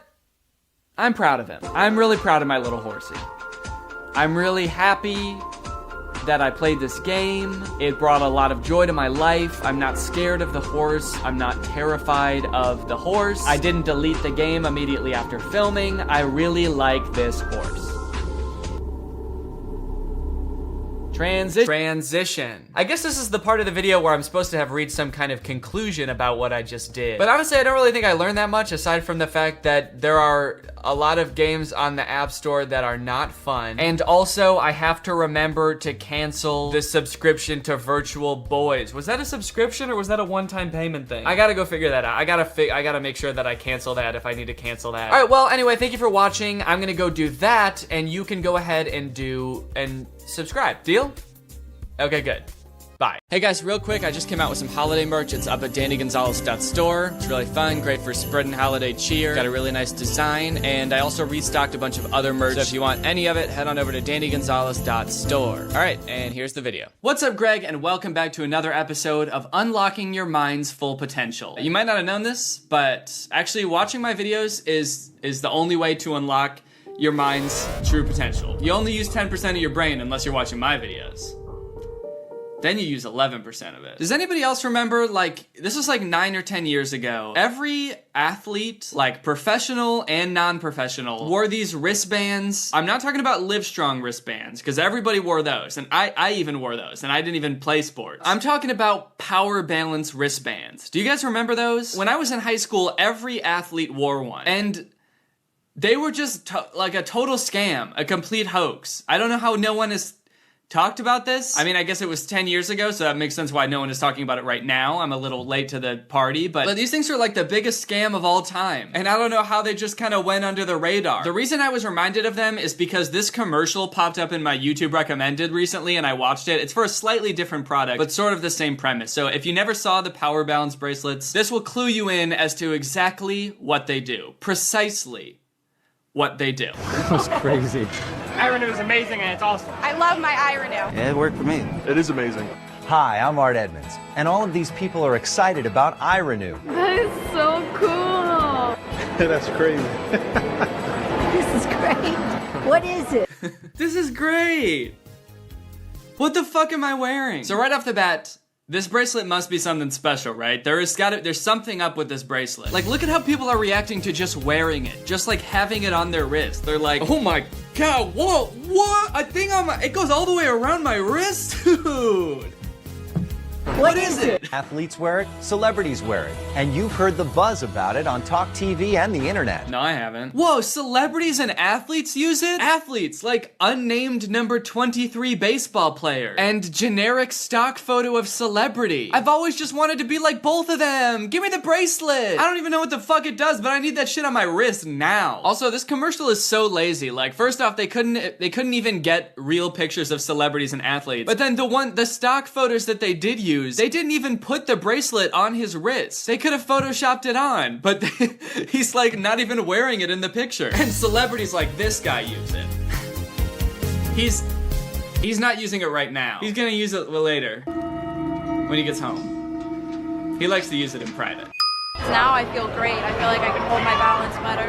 I'm doing my job better. It just gave me more strength, I think, all the way around. I feel definitely more balanced. I feel stronger. Okay, so we get some testimonials from some normal people, one of which is the world's most nervous waiter. I definitely feel more balanced, stronger, less likely to commit acts of violence, more flexible. Can't forget about that. Hey, did you see any cops lurking around here when you came in? What? No. No? Okay, good. Huh? I was just wondering, that's all. I have to go. Don't eat the soup, there's blood in it. And according to these people, these normal people who, I don't know about you, but I trust with my life, this bracelet helps you balance, improves your strength, and your endurance. One weird thing though that I'm noticing is that the actual spokesperson for the product isn't saying any of that. He so far has not said a single thing about the product, in fact. They're just letting the normal people make the claims, almost like the claims aren't true, and so the company knows that they can't be making the claims, but they can show other people making the claims. Other people can say whatever they want. Fuck. They could just put in clips of people being like, yeah, I think it brought my dad back from the dead. He's a corpse. He's a decaying body. He's a skeleton, and he's just going to work like normal now. I love it. Real stories like these are what get me excited about introducing iRenew to the world. Just put it on, and you'll experience the difference. Oh yeah, that guy's experiencing the difference, all right. This dude just hit a golf ball so far that he said, wow, as he watched it go. Gosh, I used to be terrible at golf. I was embarrassed. But then I put on the iRenew bracelet, and now I'm hitting 747s out of the sky with my swing because of a fucking bracelet. I've killed a lot of people. Balance alone's amazing. iRenew really has made a difference. I really like it. Well, this would have walked my dog. She always takes me for a ride. The spokesperson's like, yeah, dude, whatever. I mean, shit, whatever you say. Legally, I can't confirm or deny that it does those things. So I'm just going to kind of vaguely nod and be like, okay, that's fine. Yeah, wear it when you walk your dog. Maybe it'll help you talk to it. I don't know. This commercial is so vague. They still haven't said how it works, or like what is the bracelet? What is it made out of? How could a bracelet possibly make you stronger? Is it like an Iron Man type thing? It's like a bionic thing? Bionic thing? A science thing? Is that a science thing? I bet it is. Athletes and celebrities have paid hundreds, even thousands of dollars to get their hands on this technology. But now you can get your iRenew for just $19.99. What? Athletes and celebrities have paid hundreds and thousands of dollars for this technology? What technology? It just looks like a rubber bracelet with a piece of metal on it. What is it? What's in there? I'm sold. iRenew is my next secret for sure. Oh yeah, you can trust this guy. A guy like this, saying it's gonna be his next secret. I don't know what it is about this guy, but I can tell he's got a lot of secrets. So when he starts talking about his next secret, yeah, you can bet I'm gonna believe him. As soon as you get it, put it on. If it doesn't work exactly like you've seen in this commercial, put it back in the box and send it back for a full refund of the purchase price. But I didn't see it do anything in the commercial. So how could it work exactly like it did in the commercial? But I guess also, how could it not, you know? It goes onto the wrist and it stays there. It works just like it did in the commercial. When I saw this commercial a few days ago, the first thing that popped into my head was these power balance bracelets. Because I didn't remember anything about them, except for the fact that every athlete at my high school wore these. And whenever I would ask them what it does, they would just be like, it helps you balance. And I remember being like kind of skeptical at the time, but not really looking much into it. But you know what? I think I've lived in the dark long enough. I want to get to the bottom of it. I want to find out what these bracelets do. And I think there's no better time to do it than literally 10 years after they've stopped being popular. What I have to demonstrate for you today is a revolutionary new product. What we've been able to do is harness naturally occurring frequencies and program them into a Mylar hologram to help improve your balance, your strength, and your flexibility. Bro, what? What did this dude just say? Did he just say they programmed a hologram to make you stronger and more flexible. You put the bracelet on at a football game and like 5 holograms shoot out of you and just play for you. And they're all super strong. They're just like sending everybody else into orbit with their tackles, and they're really flexible. They're just doing the splits on the field, and they've got really good balance. That's another thing that the bracelet does. They're all playing on their tippy toes or hopping around on one foot just for the fun of it, because they can. It's just, he was using words that I don't even know there. He said they programmed a Mylar hologram. What we've been able to do is harness naturally occurring frequencies and program them into a Mylar hologram. What does that even mean? What is a Mylar hologram? Wait. Okay, this is just talking about like the shiny little sticker on these things? That's the hologram they're talking about? Damn, that's crazy. They finally figured out how to harness the power of my 6th grade crush's pencil case. You know, thinking back on it, she actually did have really good balance. I never once saw her just randomly topple over, so that makes sense. So this video is just him like demonstrating the power of this bracelet. He does a couple of balance tests where he'll like have him stand on one leg and then try to push him over, and at first it's really easy, but then he puts on the bracelet and he does it again, and all of a sudden he's got great balance now. One of the great things about this product is that they don't actually need to be wearing it. They can either be holding it. I could set it on the top of his head. It wouldn't matter. All that matters is that the product is within 1 to 3 inches of your body's energy field. And I watched a few YouTube videos about this debunking this, and apparently what they're doing is just like pushing at a slightly different angle at first that makes it really easy for them to knock them over. And then once they put the bracelet on, they're pushing at a different angle, which makes it a lot easier for the person standing to not fall over. So that's how it does that. The weirdest thing about this bracelet to me is that it's called like power balance, and they really focus on the balance aspect of it, as if like the strength part of it is not the most impressive thing. Like, you can put on a bracelet and all of a sudden have, like, be more strong. Like, the amount of strength you have just depends on how much muscle you have. How does a bracelet help with that? That's insane. But they named the whole company after the balance thing? How important is balance? Why do they focus on that so much? I mean, especially to, like, athletes. I mean, maybe I don't play enough sports, but, like, when's the last time you saw a basketball player just, like, dribbling a basketball and then just, like, falling over because they lost their balance? Really, when is the last time you saw that? I have no frame of reference. All right, I want to find out a little bit more about this Power Balance company. Let's look at they got a Wikipedia page. Okay, so they originally promoted at trade shows in 2006. By the end of 2011, the company was reported to be on the edge of going out of business. They filed for Chapter 11 bankruptcy due to multiple lawsuits. Yeah, no shit. But the brand has since been transferred to a new company, Power Balance Technologies, and is still selling Power Balance brands and other items today. Wait, I can still get me one of these? Dude, okay, I gotta check this shit out. Powerbalance.com, baby. Dude, they still sell them. Well, I should get them and try them. Oh, their website has a technology section. Let's look at that, dude. I've been wondering about the technology in these things since they've been so vague about it. Okay, what does this wristband do? The Power Balance bracelet is a performance technology wristband with a distinctive hologram worn by millions of consumers and athletes worldwide. It is based on Eastern philosophies. What? It's based on Eastern philosophies. What does that mean? Yeah, it's based on Eastern philosophies, you know. Like Asia, that continent of people with like a ton of different nations and cultures and philosophies and religions. Yeah, it's just based on all that. Just all of that stuff. Oh, you don't believe the Power Balance bracelet works, huh? Well, guess what? It's based on Eastern philosophies. You can't deny an entire continent of people, or actually like an entire direction. Just East. You can't deny East. You can say that we're wrong, but you cannot say that East is wrong. The hologram thing is so weird. So that's where it gets the power from. It's just like the technology of a holographic Pokemon card. Well, actually, when I was little, I used to put like Pokemon cards between the spokes of my bike to make it sound like a motorcycle. And low-key, I do kind of feel like that shit made me go faster. What does it do? Will the wristband work for everyone? Well, we have received testimonials and responses from around the world about how Power Balance has helped people. There is no assurance it can work for everyone. We make no claims and let the consumer decide based on their experience. That's smart. That's a crazy marketing strategy. We don't make any claims about what our product does. We let the consumer decide what the product does. I think that's the slogan of the new iPhone. iPhone 12, you decide what it does. I don't know. Does it have a processor? Does it have a screen?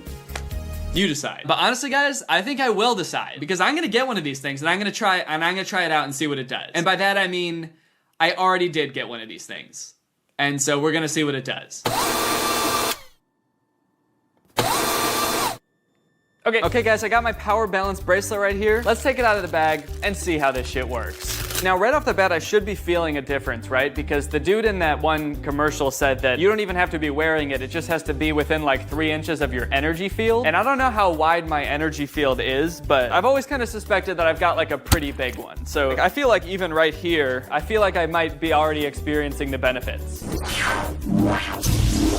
Also, I want to note, I might have been a little bit quick to judge the technology in these things. I did make a joke earlier about how they make all these like miraculous claims about making you stronger and better balance, and the only technology they have in it is this tiny little shiny sticker. But I would like to point out right now that I was actually wrong about that, and there are 2 little shiny stickers. Honestly, that's twice as much technology as I thought I was getting, so I really can't complain. All right, let me give you guys a close-up of this Mylar hologram so you can get a taste of this. That shit is pretty shiny, I gotta be honest. All right, well, before I put this on, let's do a test of how well-balanced and flexible I am. I just have this round thing. I'm gonna step on it with 1 foot, and I'm gonna see how long I can balance on it. I will be measuring in Mississippi seconds. On my mark, get set, go.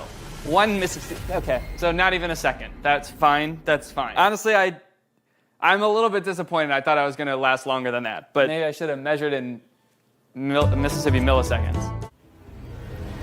Dude, look at this. Look what I just found in here. Look at that. This thing has this shit has a Mylar hologram in it. Now I really feel like I should have balanced better. Next test, flexibility. So we'll just see if I can touch my toes, I guess. Okay, I can touch my toes, but it really hurt, and I'm also seeing stars right now in my vision. And now we put on the bracelet. This is what it's all been leading up to, fam. I'm gonna put this shit on, and if it doesn't make me the most flexible, balanced person in the world, I'm gonna murder somebody. Before, I was an unbalanced, unflexible klutz of a man. I honestly feel a little bit woozy just standing here. I might collapse at any minute because I lack balance. But with this bracelet, things just might change.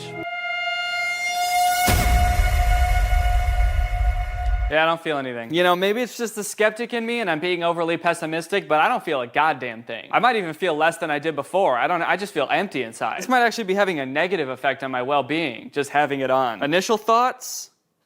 It's kind of cold. I don't know if it comes in sizes, but I feel like it's a little bit big for my wrist also. I've got dainty little wrists, and it's just kind of dangling. All right, let's do the balance test. So the score to beat is, what was it, 1 Mississippi? All right, let's do it. Honestly, I can't tell if I want this to work or not. I do kind of want it to work because I think that would be crazy if all of a sudden I'm like really good at balancing. But also, I just made a whole ass video about how there's no way these things work, so I'm gonna look pretty stupid if it does, right? But I'm also gonna look pretty fucking cool because I'm gonna have really good balance. I'm gonna be the dumbest looking balance prodigy in the world. All right, let's do this. Balance. 1 Mississippi. That's hard. It's hard to do. Why did I think this was gonna be easy? You know what, actually, maybe it's because I'm standing on it this way. Maybe I could balance longer on, okay. Yeah, actually, I feel like I can balance on it better this way. I should have done that. Okay, redo, we're taking it off. We're putting it away from my body's energy field. 1 Mississippi, 2 Mississippi, 3 Mississippi, 4 Mississippi, 5 Mississippi, 6 Mississippi, 7 Mississippi, 8 Mississippi. 8 Mississippi. All right. Yeah, that was the issue. I was on it the wrong way. I was riding this baby all wrong. Balance mode activated. All right, what do we have? 8 Mississippi? Let's go for 9, baby. 1 Mississippi, 2 Mississippi, 3 Mississippi, 4 Mississippi, 5 Mississippi, 6 Mississippi, 7 Mississippi, 8 Mississippi, 9 Mississippi, 10 Mississippi, 11 Mississippi, 12 Mississippi, 13 Mississippi, 14 Mississippi, 16 Mississippi, 17 Mississippi. 17 Mississippi, baby. Wow.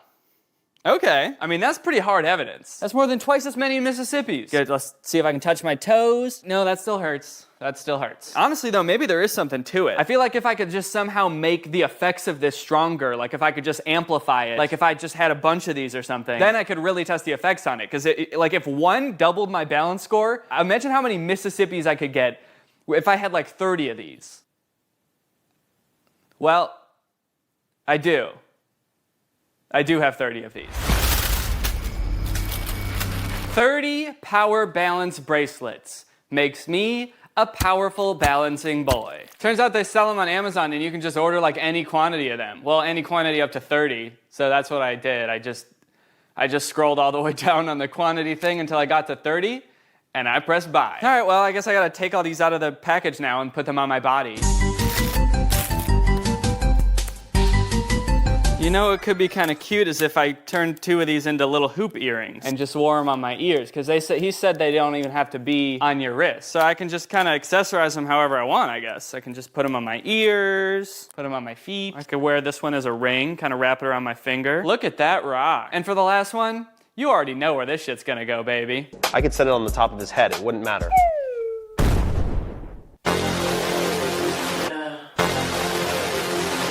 Moment of truth. You're probably wondering how I'm feeling after putting all these on my body. I feel terrible.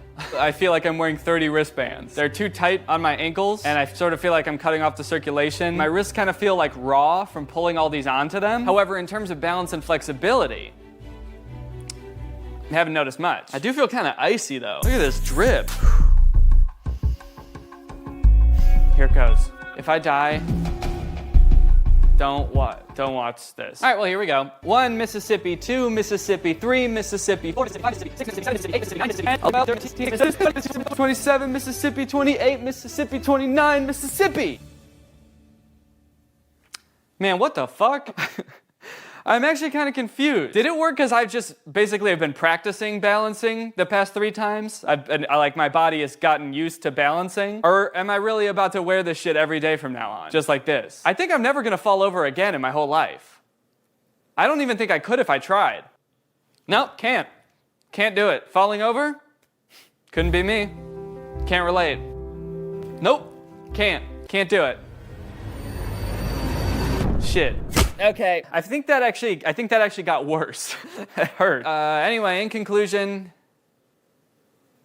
I don't know. This video is sponsored by HelloFresh, America's #1 meal kit. Guys, if you're like me, then you eat food. Kind of a lot, which is why it's pretty important for you to have a plan for what you're gonna eat every week. And while you could like scour the web for new recipes every week and go to the grocery store and have to pick out a bunch of stuff, or you could just use HelloFresh. When you've got a HelloFresh plan, they have a ton of recipes that you can choose from every week, and they're pretty different every week, so you don't get stuck in the same rut of eating the same foods over and over every week, which is really nice. They've got low-calorie, vegetarian, kids recipes, so there's something for everybody. And like I said, it takes a lot of the stress out of prepping and planning your meals. They send you all the ingredients you need pre-packaged with the appropriate amount that you need. And the meals don't take too long to make. You can get dinner on the table in as little as 30 minutes, sometimes even 20 minutes with some of their quick and easy options. One of the reasons I really like HelloFresh is because of how sustainable it is. You get to cut down on food waste. The packaging that they send you your meals in is almost entirely recyclable, which all amounts to HelloFresh's meals having a 25% lower carbon footprint than grocery store bought meals. And if that's not enough reason to love them, last year they donated 2.5 million meals to charity. And this year they're stepping up their food donations amid the COVID crisis. We really like HelloFresh. I haven't been let down by their meals yet. They're delicious. They're pretty easy to make, and they make me feel like a professional chef, which is honestly pretty hard to do because I'm not too good at cooking. So if you want to check it out, then go to HelloFresh.com and use my code TrulyGreg90 to get $90 off, including free shipping on your first box. That's HelloFresh.com with the code TrulyGreg90. HelloFresh is a really great service, which is why I'm really excited that they're sponsoring my videos. So thank you to HelloFresh for sponsoring, and thank you to you guys for checking out HelloFresh. All right, guys, well, I hope you enjoyed this video. If you're new here and you're not subscribed yet, make sure you subscribe and turn on my notifications to join Greg. Greg is what I call my subscribers. It's sort of a fan base, but also sort of a family. Sort of a family, but also sort of an army. Sort of an army, but also sort of an underground crime syndicate. So guys, make sure you subscribe and turn on my notifications to join Greg. We are actually the fastest growing army on all of YouTube, as long as you don't look it up. Anyways, bye. This video is over now. You'll find something else to watch, or just watch this video. I know we had a lot of fun, but you can't stay on this end screen forever. This video is over now. So why are you still watching this? What's going on with hypnotism? On one hand, I've heard it's real, and I've seen some incredible videos of people like forgetting their own names under hypnosis. What's your name? But on the other hand, if it is real, I feel like we're all very nonchalant about that fact. Like, there are just people out there that can take over your mind for a little bit. How does that work? I especially want to know, what's it like to be the person getting hypnotized? Give me an interview with the person who just forgot their own name. What happened to you? Anyways, I'm gonna try to get hypnotized like 3 different ways to find out if hypnosis is real and what it feels like. Y'all wanna come? Good, because I actually already did the first one. I found this YouTube video called Can I Hypnotize You in 30 Seconds? And I thought that sounds quick to do. So I just did it right before I filmed this intro. Have you ever wondered, could I be hypnotized? Am I the sort of person that's susceptible to mind control? Well, it's not mind control, it's just thinking about things. And sometimes the things we think about are the things that happen. So if you want to try something, all you need to do is get your hands, put your hands together like this, and clasp them together like that. Now take your index fingers and put them parallel. And just focus your eyes on that gap between the two fingers. Just focus your eyes really strongly on the gap. And as you do that, imagine that the ends of your fingers are like magnets. And the magnets are getting stronger and stronger with every second. And the more that you imagine that the magnets are pulling your fingers together, the stronger they become until your fingers can get closer and closer. And if they are moving, if they're closing together, that's weird. I can show you how susceptible you are. If they're not moving, maybe that's because you're trying really hard to make it not. No, they're already together. Keep imagining that those magnets are pulling them together. They already are together. All right, well, I guess that worked. I don't know, is that hypnotism? Is that what hypnotism is? It kind of just felt like my fingers just wanted to be together, like when you hold them like this, they naturally do that. Do they just naturally do that? No, I guess I can hold them like this just fine. Okay, well, dang, maybe I got hypnotized that quick. The second type of hypnosis is hypnotherapy. I always kind of just assumed hypnosis was fake until I talked to a family member who said they got hypnotized to stop smoking. But apparently there are hypnotherapists all over the place who are more than happy to hypnotize you for a wide variety of things, like addiction, phobias, throat lump issues. Bad karma won't go away. These are real ones from actual hypnotherapist websites. As for myself, I'm hoping to get hypnotized to cure my lifelong battle with my nails. I've bitten my nails as long as I can remember. I hate it. Laura hates it. I bite my nails so much I chip my tooth. So hopefully this guy can fix it or at least replace it with like a healthier habit like smoking. I really want this to work, so I've intentionally like not looked up much about hypnotherapy because my instincts tell me it's one of those things that you have to like fully buy into, and I don't want to read something that makes me doubt it. So the only thing I know right now is that I'm going to be paying $450 over 2 sessions to get hypnotized via Zoom.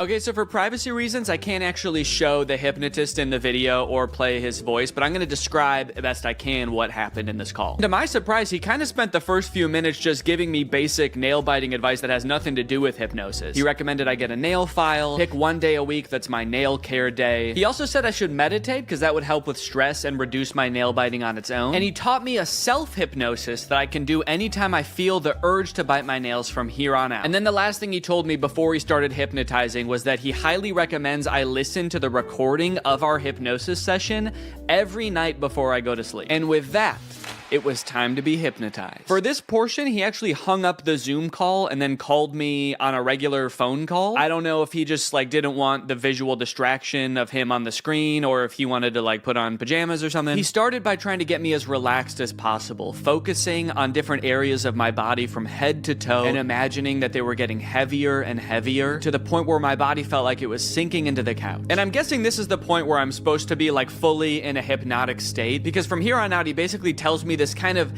inspirational, energizing story that's gonna change my mindset around my nails. I followed his instructions, imagining my body dematerializing an array of light that shines around me, protecting my teeth and my nails. And I rode the ray of light to a peaceful beach, where I laid with a different version of myself lying on either side of me. On my left was the version of myself who bites my nails. On the right was a calm, cool, and confident version of myself with absolutely pristine nails. This was all a very peaceful and relaxing experience. I never did worry that somebody else had control over my mind, but I did have doubts as to whether I was really being hypnotized. It was a pretty long time that my eyes were closed, and I had a hard time paying attention for that long, so I'd catch myself thinking about other stuff, and then I'd be like, oh no, this is gonna ruin the hypnotism. And there were a few times the hypnotist did this alarming thing where he would just whisper a command like this. He'd be like, and now you're going to stop biting your nails. Anyway, all I had to do from here was decide that this is the version of myself I wanted to be. And oh baby did I. So he told me to wiggle my toes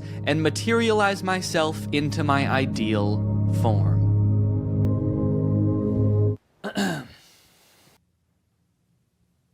I'm fucking cured, man. That night, I tucked myself into bed and listened to the hypnosis recording as instructed, which did feel a little silly given that the session had only ended like 30 minutes ago, but hey, maybe getting hypnotized back to back will make the effects even stronger. Again, I did feel very relaxed during this recording, but I still didn't know if I could say I was hypnotized. Good night. The next morning, however, I did notice that I wasn't really biting my nails or really even looking at them. Maybe it was just in my head, but they looked hard, like actually unpleasant to bite. Was I really hypnotized last night, or was I just discovering the placebo effect? I don't even care. I squealed with delight and got to work, filming for a different video I'm working on right now, enjoying my new non-nail biting self. Oh wait, what the hell?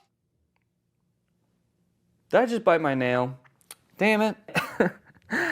Well, good thing I was filming when I did it. Shit, I bit my nail.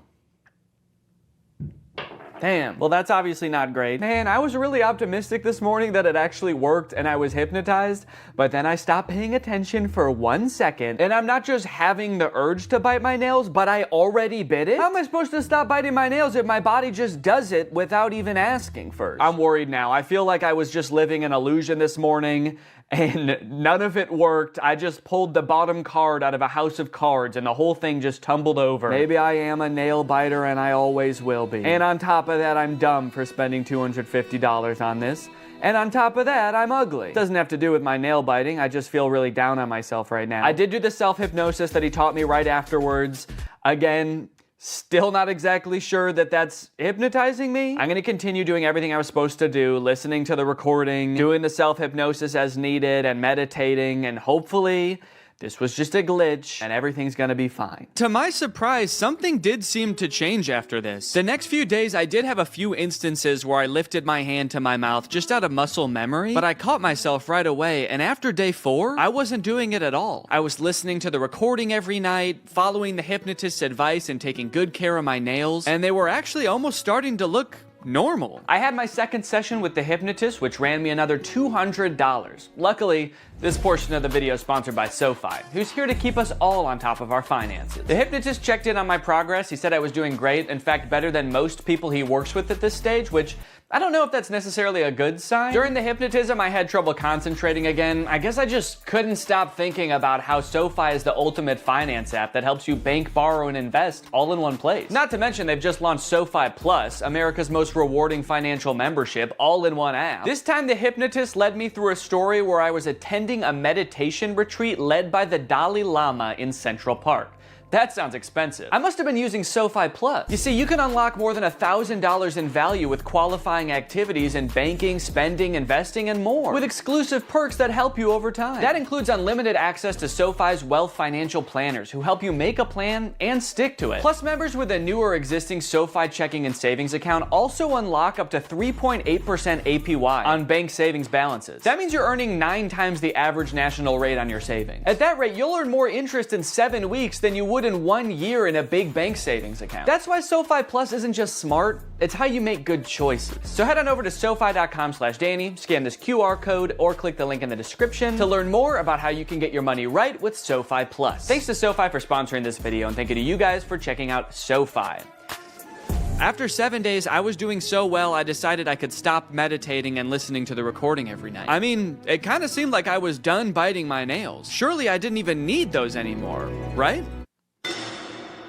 You guys, it's been 30 days and I haven't bitten my nails once since that first time.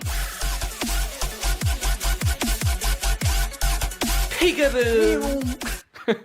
Kind of a crazy way to reveal my nails. Look, now just because I stopped biting my nails, does that 100% mean that I for sure got hypnotized? No, honestly, no, I don't think it does. Honestly, I think it's possible that I was hypnotized, but I'm leaning towards I don't think so. Honestly, I kind of feel like it was all the other advice on top of listening to that very inspirational, albeit non-hypnotizing recording every night that actually made the difference. At the end of the day, maybe I didn't need to get hypnotized to stop biting my nails. Maybe I had it in me all along, which is kind of inspirational and also makes me feel like shit in a way, because then it's like, why didn't I just do this earlier? Regardless, I am still open to the possibility that I was in fact hypnotized. I feel like if I can get hypnotized by the stage hypnotist, then I'll know for sure what being hypnotized feels like, and then I'll know for sure if I was hypnotized back then too. Hypnosis is a state of focus.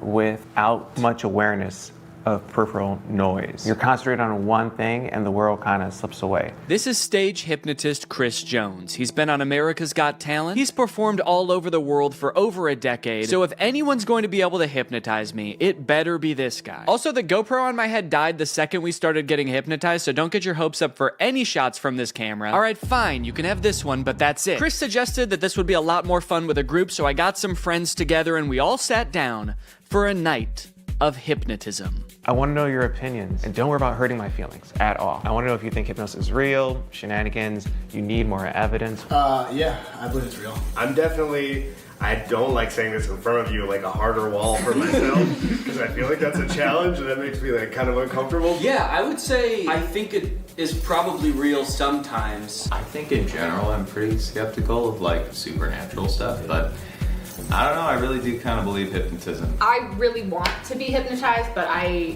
feel like maybe it won't work on me. But I hope it does. Before we got started, Chris allowed some time for us to ask him questions about what was about to happen. Like whether all of us would get hypnotized or just some of us. I've done this in 50 states and 10 countries. I can hypnotize 25% of any given audience. So 1 or 2 people are gonna get hypnotized today. And it might be the camera person. I don't know. I really, honest to goodness, don't know. We also asked if he could tell if someone was really hypnotized or just faking it. When your head is up, we can tell. People hypnotized look like they've had a few drinks, or they're gonna look like they've been riding a car with Scooby-Doo and Willie Nelson for a couple hours. They're gonna look real relaxed, okay? For a second I was like, so like they look like Scrappy? We also noted that Brian seemed to be the one who believed in hypnosis the most, and he was also maybe the most nervous about what was going to happen. Well, what are you gonna do to me? That's a good other question. Like, what are you gonna do to me if I get hypnotized? Honest to goodness, I don't know. I'm gonna put my hand over all of you and tell you who I think is most likely to get hypnotized. I'm pointing in the direction of the person who I think is most likely to get hypnotized. Now, you won't see the induction often on TV or podcasts or even movies, because this next part, if you watch it in its entirety, it could hypnotize people. So they're gonna cut it up a little bit so folks at home don't get hypnotized while driving a car. So you put your hands together for me like this. The induction lasted a few minutes, and just like the hypnotherapy, it seemed to involve getting us really relaxed. So there's different strategies getting someone hypnotized. I have you focus on my voice and your breathing. So take a gentle breath in. And it seemed to rely really heavily on using our imagination. Like he had us imagine that our fingers were pulling together with magnets. And you can whisper the words to yourself or out loud. The word is magnets. 1, 2, 3, magnets. And then I see who's the best candidate. The best personality, people have a great imagination. Imagine I put a 10-pound brick into that empty palm. So your palm just starts to get more heavy. And then I make them drop and sleep all the way down, every muscle and every nerve. Allow your eyes to open.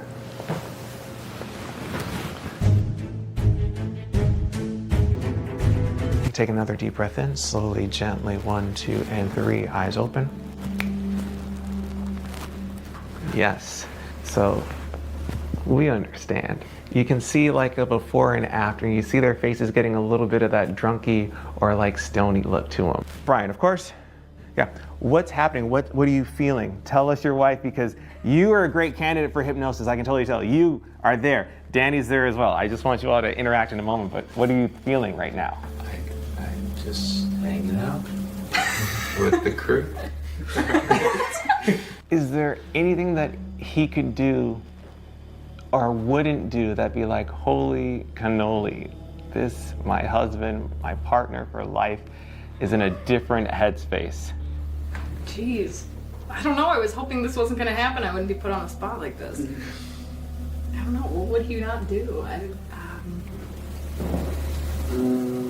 For whatever reason, we couldn't seem to come up with a single thing that Brian would never do off the top of our heads. I guess that's just a testament to what an insane dude Brian is. Whatever the reason, all this uncertainty seemed to pull Brian out of his hypnotic trance. So Chris quickly moved on to his next target. Thank you, Brian, of course, and sleep. Relax and let go from the top of your head to the very bottom of your feet. Relax every muscle and every nerve and every fiber in your body. In a moment, I want you to picture and feel in your mind's eye that you again are holding on to a helium balloon. So make that right fist strong now. Make a fist and let that balloon tie after your wrist, pull higher and higher towards the ceiling, and it's gonna extend now. Let that entire arm extend up towards the ceiling. Focus on nothingness, but that feeling of lightness now. 3 numbers, you're gonna open your eyes, but your arm is stuck cemented, cast iron in that position. You can't get your arm down. That's just the crazy shit. That's just how it's gonna work for the next 2, 3, 4, 5, 6 minutes. Your arm is stuck until I unstuck it. Eyes open. So this again is the hypnotic state. Everyone experiences it in different forms, shapes.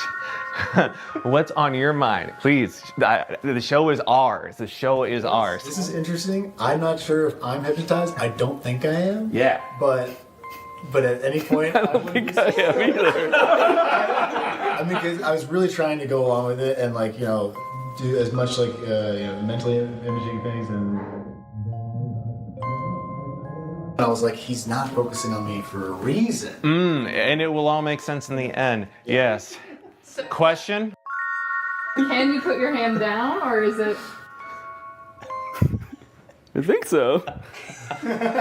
It did feel stuck for a little bit. It does feel like it wants to be up. Not going down. Yeah. Well, it did just now, right?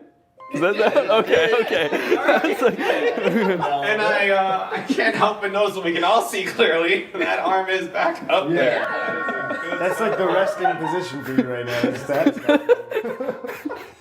That's not natural. Yeah, that's how his arm always is. That's how my arm always is. Point one finger on that hand. When that finger touches you on the face, and it will, you're gonna go back to that state of deep relaxation again. Cool. This is a text message. All right. You can share that with your husband. Go to sleep, Brian.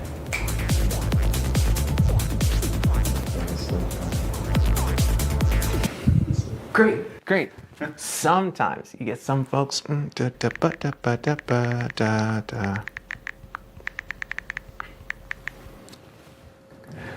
3, 2, 1. Danny, wide awake. Hey, your homeboy has a text for you. You can just read that. Go to sleep, Danny. I will go to sleep. Okay, clearly the dynamic changed here a little bit, and I'm still not exactly sure what happened, but somehow both Brian and I got snapped out of whatever might have been going on. But I feel bad. I heard you guys all. That's fine. I didn't know if I was supposed to stay asleep or what. It's alright, good morning. So even though it wore off pretty quickly, I think we can all agree by the look on my face, I was in some different kind of mental state, at least for a little bit there. So is hypnotism real? Maybe so. What does it feel like? Well, just ask Danny from right after the hypnotist left. I'm curious, did it seem like I was hypnotized? Yes. Okay. A little bit. Because I feel like I don't really think I was. Really? Naturally, what followed was about 20 minutes of the rest of the group trying to convince me that I was in fact hypnotized. Physically, I was shocked with how much you guys collapsed. You two did definitely have like a very glassy. It almost feels like I'm gaslighting you about you being hypnotized. Like for somebody to come up and be like, sleep, and then you collapse is like such a suggestible state that is not your own. Am I just a little bitch that'll do anything anyone tells me? I can't believe it, but I genuinely didn't realize I was hypnotized until the next day when I watched the footage and realized how out of it I was. Okay. No, maybe I see a little bit of what he was talking about there. I do look a little bit out of it, actually. I guess in the end, hypnotism is real, but it doesn't feel at all how I thought it would. It kind of just felt like I was very relaxed, maybe even a little bit tipsy or like dazed. It honestly felt kind of good, and I think you can tell I was a little extra giggly. Hey, look, it says all those things on Google too. That's crazy. I didn't have to make this video at all. Now that I know what it's supposed to feel like, I guess I could say it's possible that I really did get hypnotized to stop biting my nails too. I just didn't understand what it was supposed to feel like. But I still don't know that I recommend it for the $450 I ended up paying, especially when there's a bunch of free hypnosis sessions on YouTube you could probably just try. Damn, I can't believe I'll never bite my nails again. Thanks for watching, guys.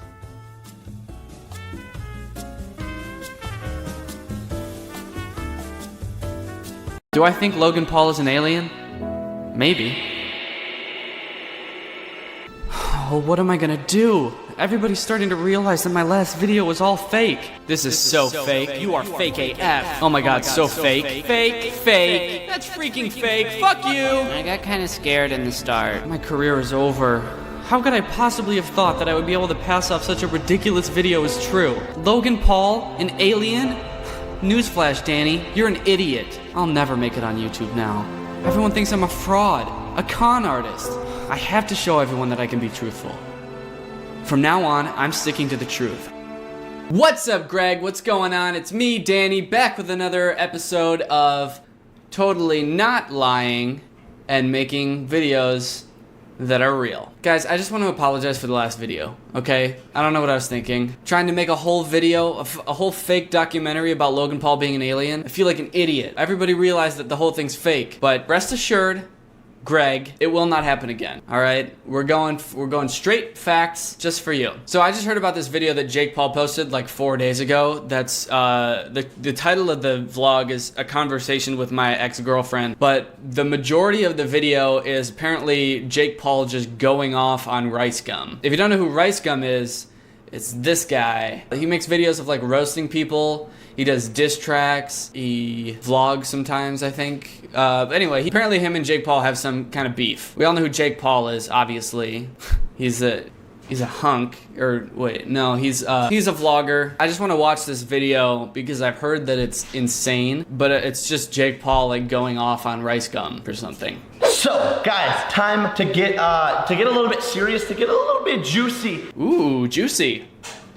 I'm excited. What do we got? What's gonna be juicy? What is this? So I get home from Los Angeles and I'm doing my thing, whatever. And someone asked me. They asked me if I have seen Brian Lee's new video. And if you guys don't know who Brian Lee is, a lot of you guys know him by his alias name of Rice Gum. His name is Brian, and that's how I'm going to address him. They were like, "Yo, have you seen Brian's new video?"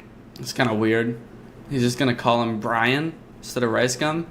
I've never heard anyone call him Brian before. That's weird. And they tell me that it's a video about them reacting to our new Team 10 house. Any house with an elevator just makes the house automatically cool. The thing is though, their house is only 2 floors, right? And like, take the stairs. Our house has 8 floors, so sometimes going up and down, it's like kind of hard, so we need an elevator. Okay, so apparently Rice Gum is making fun of Jake Paul for having an elevator in a 2-story house. Is this just gonna be like rich people beef? Is this what YouTube is now? It's just like millionaires beefing with each other? Your house only has 2 floors? Why do you need an elevator then? My house has 8 floors. And that's totally fine. But then they proceeded to tell me that within the video, he was making fun of suicide, of people committing suicide. And then a rope hanging down with like the swirly thing and then like a chair underneath, just right around there somewhere. Oh, whoa, okay. That actually is pretty fucked up. And then he was making fun of Nick Crompton and Tessa Brooks and body shaming them and calling them fat. Okay, that was pretty mean too. Okay, so I'm kind of on Jake's side here actually. Rice Gum seems like he's kind of being a dick. Everyone has seen recently that Brian is a terrible, terrible person. He is a scumbag. His mom, iDubbbz, made a video about him. His mom, iDubbbz? What? His mom? Dude, you are a terrible, terrible, terrible human being. And you guys know me, I never respond to the hate. Like, I have more than enough hate to respond to, and I never respond to it because that's not the way to handle things. People shouldn't be like beefing over the internet and like going back and forth and back and forth. People shouldn't be beefing back and forth over the internet? Wait a minute. The low gang is shit. You don't fuck with the low gang! Are you sure? You are a piece of and Brian Lee supporters, there is more to the world than dragging people down and being negative. That won't get you anywhere. And he does not stop. He continues to do this on a case-by-case basis. There is more to the world, and it's not too late to literally join a positive YouTuber and change your mindset on life. Positivity makes the world better. That's what I preach. Why do I feel like Jake Paul's trying to like sell me a self-help book right now? He's giving off that vibe, right? He's like trying to change my life and shit. Dude, don't try to change my life. Don't try to turn my life around. Dude, sometimes I just wish people like this would just shut up and just let my life spiral down into darkness. Like, please, don't try to change my life. Dude, I'm perfectly happy living in misery. On a day-to-day basis, I'm not saying become a subscriber to me, although we are the strongest flipping team on YouTube. Smash that subscribe button. No! No, you are not the strongest army on YouTube. Greg is, okay? I'm sorry. I was sort of on your side for a while, but that is not true. Don't you ever disrespect Greg like that again. I can't believe it. He's out here preaching positivity, and then he goes and disrespects the name of Greg. I know a ton of Jake Paulers, and I hate to be showing this side of me, and I hate to be responding to stuff like this, but Jake Paulers, we need to stand up against this. All of us are positive. We smile. We smile. That's us. Jake Paulers. We smile. Nobody else does. No one else smiles. Jake Paulers do. We invented it, actually. Ever seen this before? It was invented by Jake Paul. Jake Paulers. We smile. We work hard every single day. We create our own original content. We create our own original content. We create our own original content. And Jake Paulers, I apologize ahead of time because I never respond to hate. Because Brian is my son. I am his daddy and iDubbbz is his mom. Whoa, what the fuck? What? I am his daddy and iDubbbz is his mom? This just got weird. Is this becoming a porn? I am your daddy and iDubbbz is your mommy and you're gonna listen to us. I am beating this dead horse into the grave because this kid needs to be stopped. I don't know if that was intentional or not, but that was a pretty solid reference right there. This kid needs to be stopped. That's like Rice Gum's thing. It's like the series of videos that he makes where he makes fun of kids, I guess. He is kind of an asshole. Unless he wants to make a change. I'm all for people making mistakes and becoming a better person. Nobody is perfect, but this kid has not changed. Dude, this isn't even like fun beef. I'm all for watching people on the internet get in fights. I think it's hilarious. This is just Jake Paul yelling at his camera alone in his room. I feel like I shouldn't be watching this. This feels like watching like a couple at the mall get into an argument. It's just like, I feel like should I look away? I don't feel like I should be seeing this. This is kind of sad. He's getting really worked up. I feel like this was all just so pent up and he didn't have any plan. He didn't like write anything down before he started talking and now he's just like exploding with anger. I'm a little bit cringing. Am I giving off that vibe? Cringing a bit. So Brian, you can hate on me all you want. Talk about my house, whatever you want to say. But in your video, you started comparing us. You started saying that, oh, our house is this, your house is that. Don't ever compare me to your sorry ass. I bought this house with my own damn money. You're paying rent for one room within that house.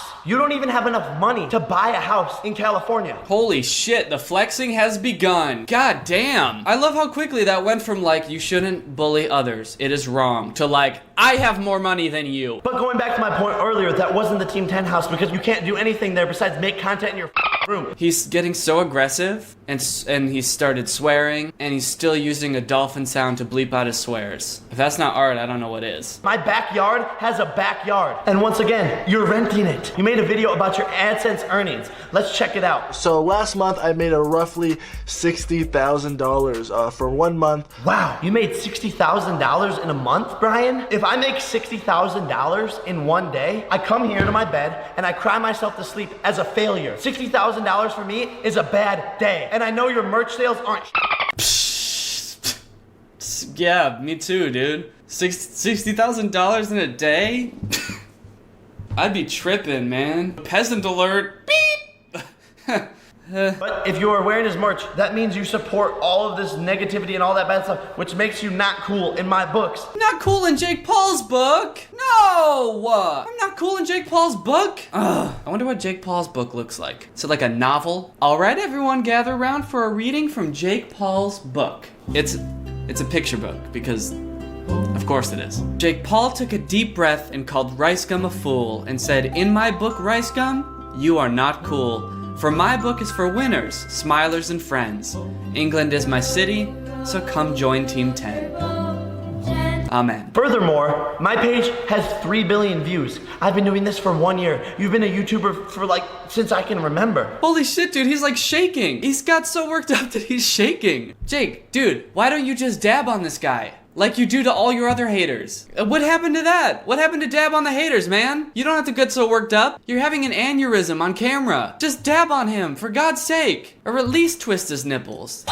At the very least. Oh, but wait, hold on. If we add up all the videos that you've ever made about me, it equals 200 million of your views, which means 20% of your channel is because of me. He's still shaking. Dude, I feel like something's wrong with Jake. Can someone check on him? He's snapped. He's done. Jake sounds like he really needs to relax. He should watch one of Tessa's vlogs. Your biggest video is because of me. I am your dad. Dude, I hate when people use this argument. Like when people are like, you're using my name to get followers, dude. You would be nothing without me. My name's in all your videos, so you would be nothing without me. It's like, yeah, no shit. That's how you do it. That's how the YouTube algorithm works. You make videos about popular things, so more people see your videos. That's just how it works. You don't see fidget spinners and slime complaining, like, stop using my name in your videos to get more views. It's what's popular, so people make videos about it, dude. If you don't like that, you should stop making YouTube videos. People talk about things that are relevant. That's how everything works. You don't see like serial killers being like, the news is only popular because I murder people and they talk about it. The news would be nothing without me murdering people. It's like, dude,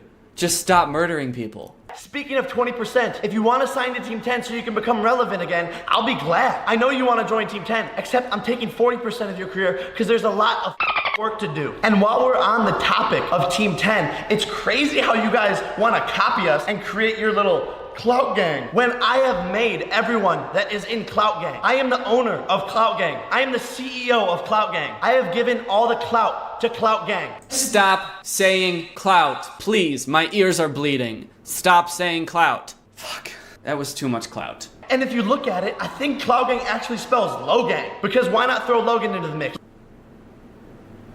Logan and I are your dads. We gave birth to you. No more I-dubs. It's Logan and I. Call us daddy from now on. Please, whenever you address me. Call us daddy from now on? Dude, what? No. Stop, please. Why? Why is this what YouTube is now? Call me daddy? Brian, you don't have a car while I'm out here in California riding around in cars that spit flames. All of the Lambos that you flex with are rented. And to anybody else that is watching this besides Brian, guys, I'm not trying to brag. I don't need to brag. You're not trying to brag? Dude, at least own up to the fact that you've been like flexing on us for the past 5 minutes. You just talked about your multi-million-dollar mansion, your cars that spit flames, $60,000 in a day. Remember that? Was that not bragging? If you're really not trying to brag, then you're doing a really bad job of whatever you think that you're actually doing. We are in two completely different leagues. Brian is a YouTuber. I am an actor, a businessman, a CEO who happens to vlog my life on a day-to-day basis. I run a multi-million-dollar company. I'm a Disney Channel star. You were a Disney Channel star, right? I believe that the correct conjugation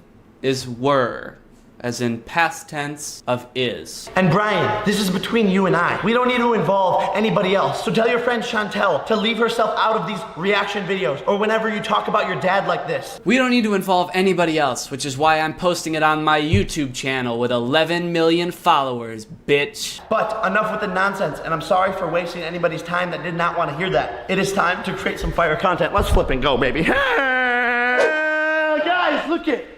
We finally have our first piece of furniture. That's how you're gonna end it? That's how you're gonna end that whole rant where you screamed at your camera for 20 minutes. I'm richer than you, I'm more successful, so don't speak to me ever again. That was a lot to digest. That was a lot. Is this just what YouTube is now? It's not even like beef anymore. It's like, it's just exploding with rage. Guys, I feel like I started this video saying that I would stick to reality and stay real in all of the rest of my videos, but I don't think I want to be a part of this reality anymore. All right, guys. Well, that was a very heavy video, and to be honest, I really feel like I shouldn't have seen that. Guys, if you're not Greg yet, Greg is our family here on YouTube. Greg is our fan base. We're the strongest army on YouTube. We're the fastest growing channel on YouTube. Don't look that up. It's true. Don't look it up though. All the websites are broken. All right, shout out to Cora Anderson. Thank you for turning on my notifications, guys. Make sure you hit that little bell next to the subscribe button. Thank you for watching this video. I will see you next time. Goodbye.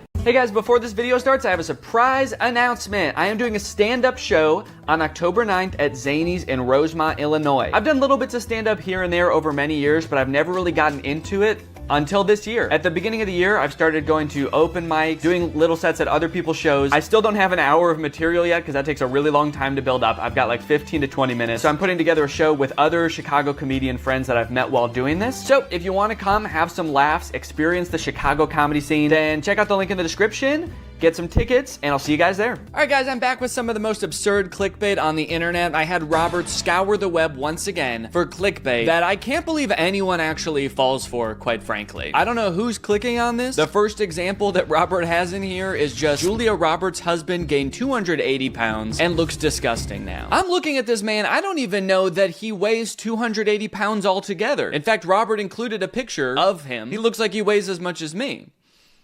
And I weigh 30 pounds. So a recent picture of Julia Roberts and her husband, who does not actually look disgusting and also appears to weigh less than 280 pounds total. Yeah, that's what you might assume, but you're not taking into account the fact that Julia Roberts' husband is actually 20 feet tall. So actually 280 pounds is kind of nothing to him. I kind of skipped over the fact that they called him disgusting looking. He looks fine. He looks normal. Of course he doesn't look disgusting. He's a handsome looking guy. There's two drastically different levels of enthusiasm in this picture, but I wouldn't say that makes either of them look nasty or vile. Guy Fieri's new wife might look familiar. This ad would not work on me at all because 1, I don't care about Guy Fieri. 2, I can tell you right off the bat, that's definitely not his wife. And 3, that guy doesn't look familiar either. I don't know.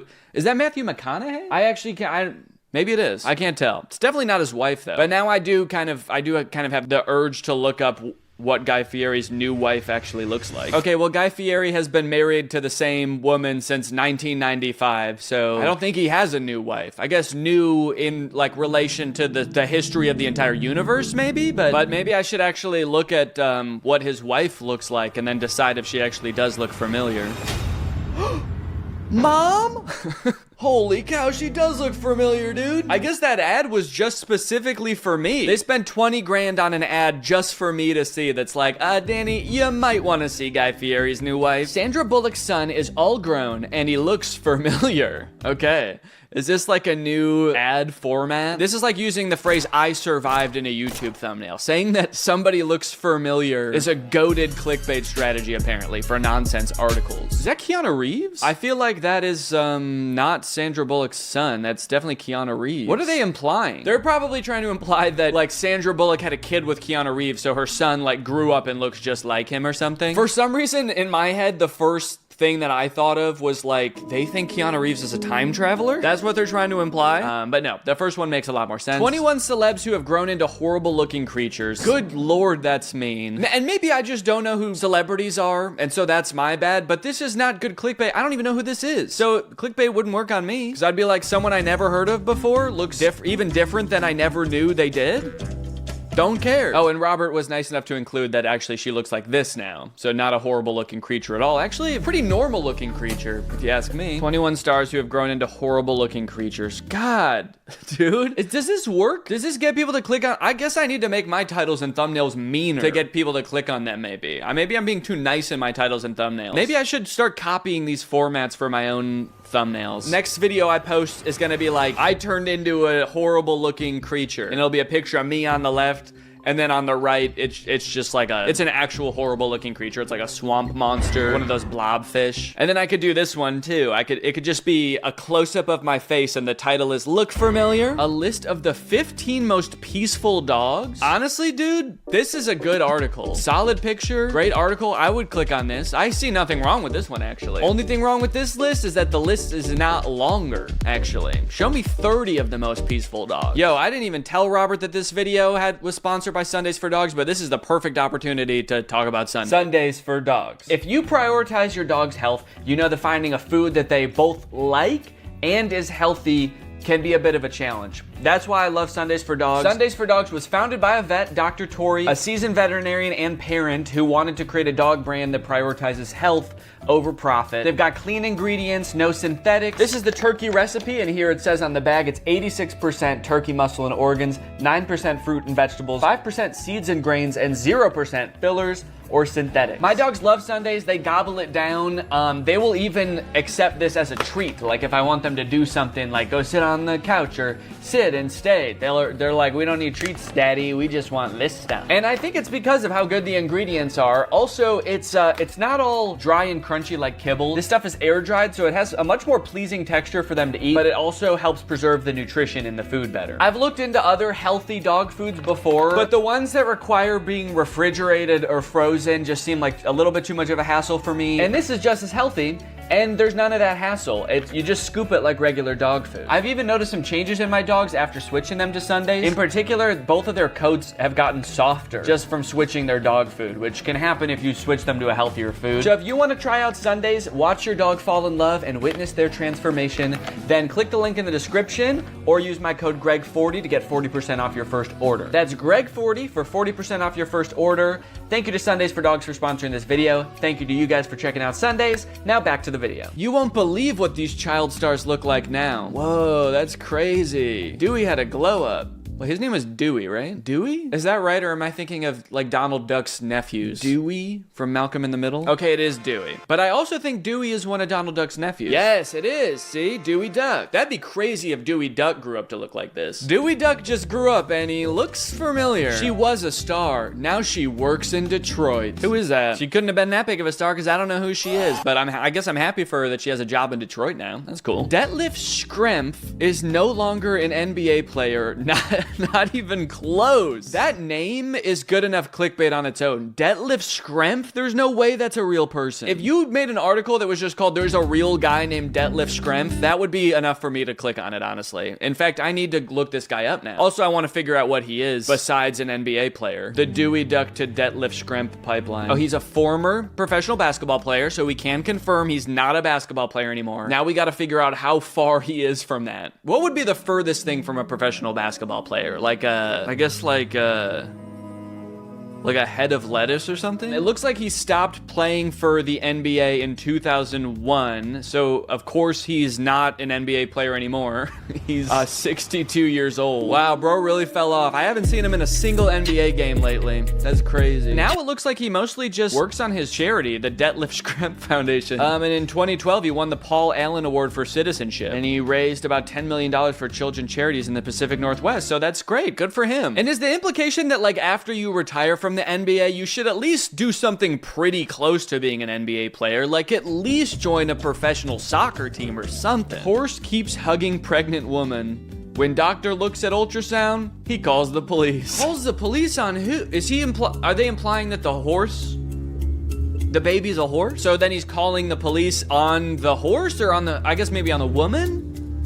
On the baby? He's like, yo, you are not allowed to be half horse. Straight to jail with your half horse ass. Costco shoppers say this $7 generic Cialis is actually worth it. I like this one because it looks like both the man and the woman were enhanced to look completely different. Or this photo's just AI. But it kind of just looks like they both have insane face filters on. Like this is actually a young guy with an old filter on. This woman looks nothing like this. This is just a photo of two very normal looking people that is photoshopped to hell. Also, like the reflection of his glasses is just him pointing his finger like this. Yeah, this is AI for sure. A brood of worms will crawl out if you drink this at night. Is it just a glass of worms? Like there would have to be worms already in me in order for that to happen, right? So it's gotta just be like, it's worm egg. Is this a good thing? Is it a bad thing? I like that he's pointing at one of the worms. This one's my friend. Please drink the liquid so you can free my friend. Japanese grip device could delay assisted living for millions. What does that mean? The torque ball? Oh, okay. So they're saying if you work on your grip, as you get older, perhaps you won't have to go into assisted living because you've got such good grip that you can hold on like crazy. Okay, I have the actual link here. Let's take a look. How this Japanese device helped our family postpone the assisted living conversation. We tried to get my dad into an assisted living thing and he just grabbed onto my throat and wouldn't let go. And he said, no, I'm not going. And this dude's got a crazy grip strength. This is a really long article. Oh my gosh. 79, Margaret had switched to pull-on clothes because she couldn't manage buttons. 3 weeks after starting Torque Ball, she called me in tears. She's like, I can't drink a glass of water anymore. Every time I pick it up, it shatters in my hands. My grip is insane. Okay, so yeah, it's just a ball that measures the torque of your grip. I got a ball that measures the torque of my grip. Okay, sorry. And it looks like this is for sale. I wonder how much it costs, this Torque Ball. Yo, $80 for the Torque Ball. All right. Okay, this was a tangent. Let's get back to the list, guys. This guy did the coolest but possibly most illegal DIY project ever. The end result, genius. Can't imagine how this would be more illegal than regular graffiti. Maybe he had to carve into it to get it to grow like that? 8-year-old starts singing with her eyes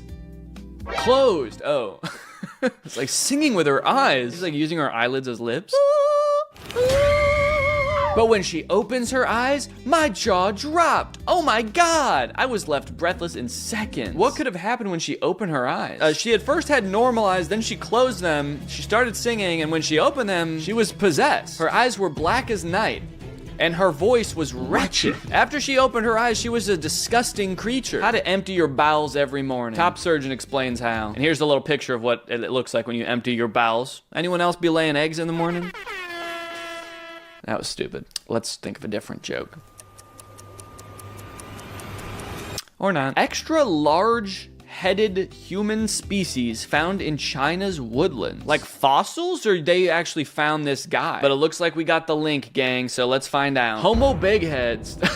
This is not real. Homo big heads, newfound human species roamed China's woodlands with extra large heads. Okay, so I don't even know if this article is real, but it's just talking about how they found a new species that lived 300,000 years ago in Asia, and they have notably larger heads than Neanderthals and Homo sapiens. Still think it's mean to call them Homo big heads, but whatever. I seriously can't believe what I saw. This is unreal. When you find out what these kids are jumping into, your jaw will drop. This is unbelievable. I've never seen anything like this in my entire life. Wow. They're jumping into a wood chipper. This is incredible, guys. Please share this. It's amazing. Baby ducks see water for the first time. Can you believe what they do? I like to imagine this as two separate sentences. Can you believe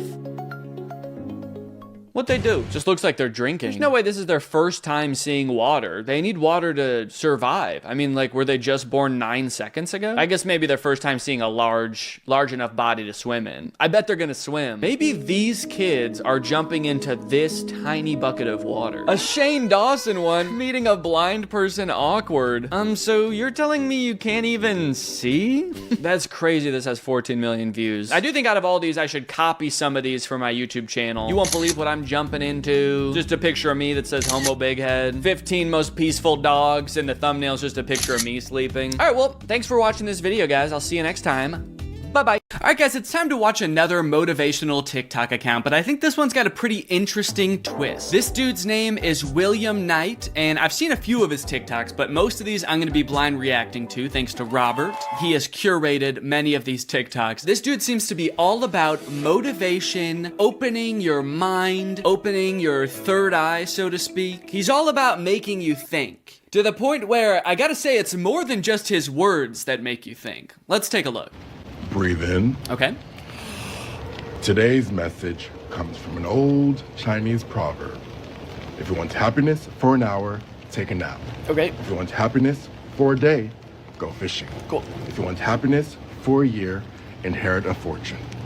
But if you want happiness for a lifetime, then help someone else. Okay. Today I want you to breathe out as much love and kindness as possible. Okay, dude, thank you, but I'm not used to holding my breath that long. Damn. Guess it was only 30 seconds, but that kind of hurt. Instead of focusing so much energy on how can I make myself happy, focus on how can I be of service. Okay. Very nice message, you know? If you want to be truly happy and live a fulfilling life, dedicate yourself to helping others. Love the sentiment. There's a lot going on in the video besides that. I don't know if you noticed. First of all, he tried to kill me.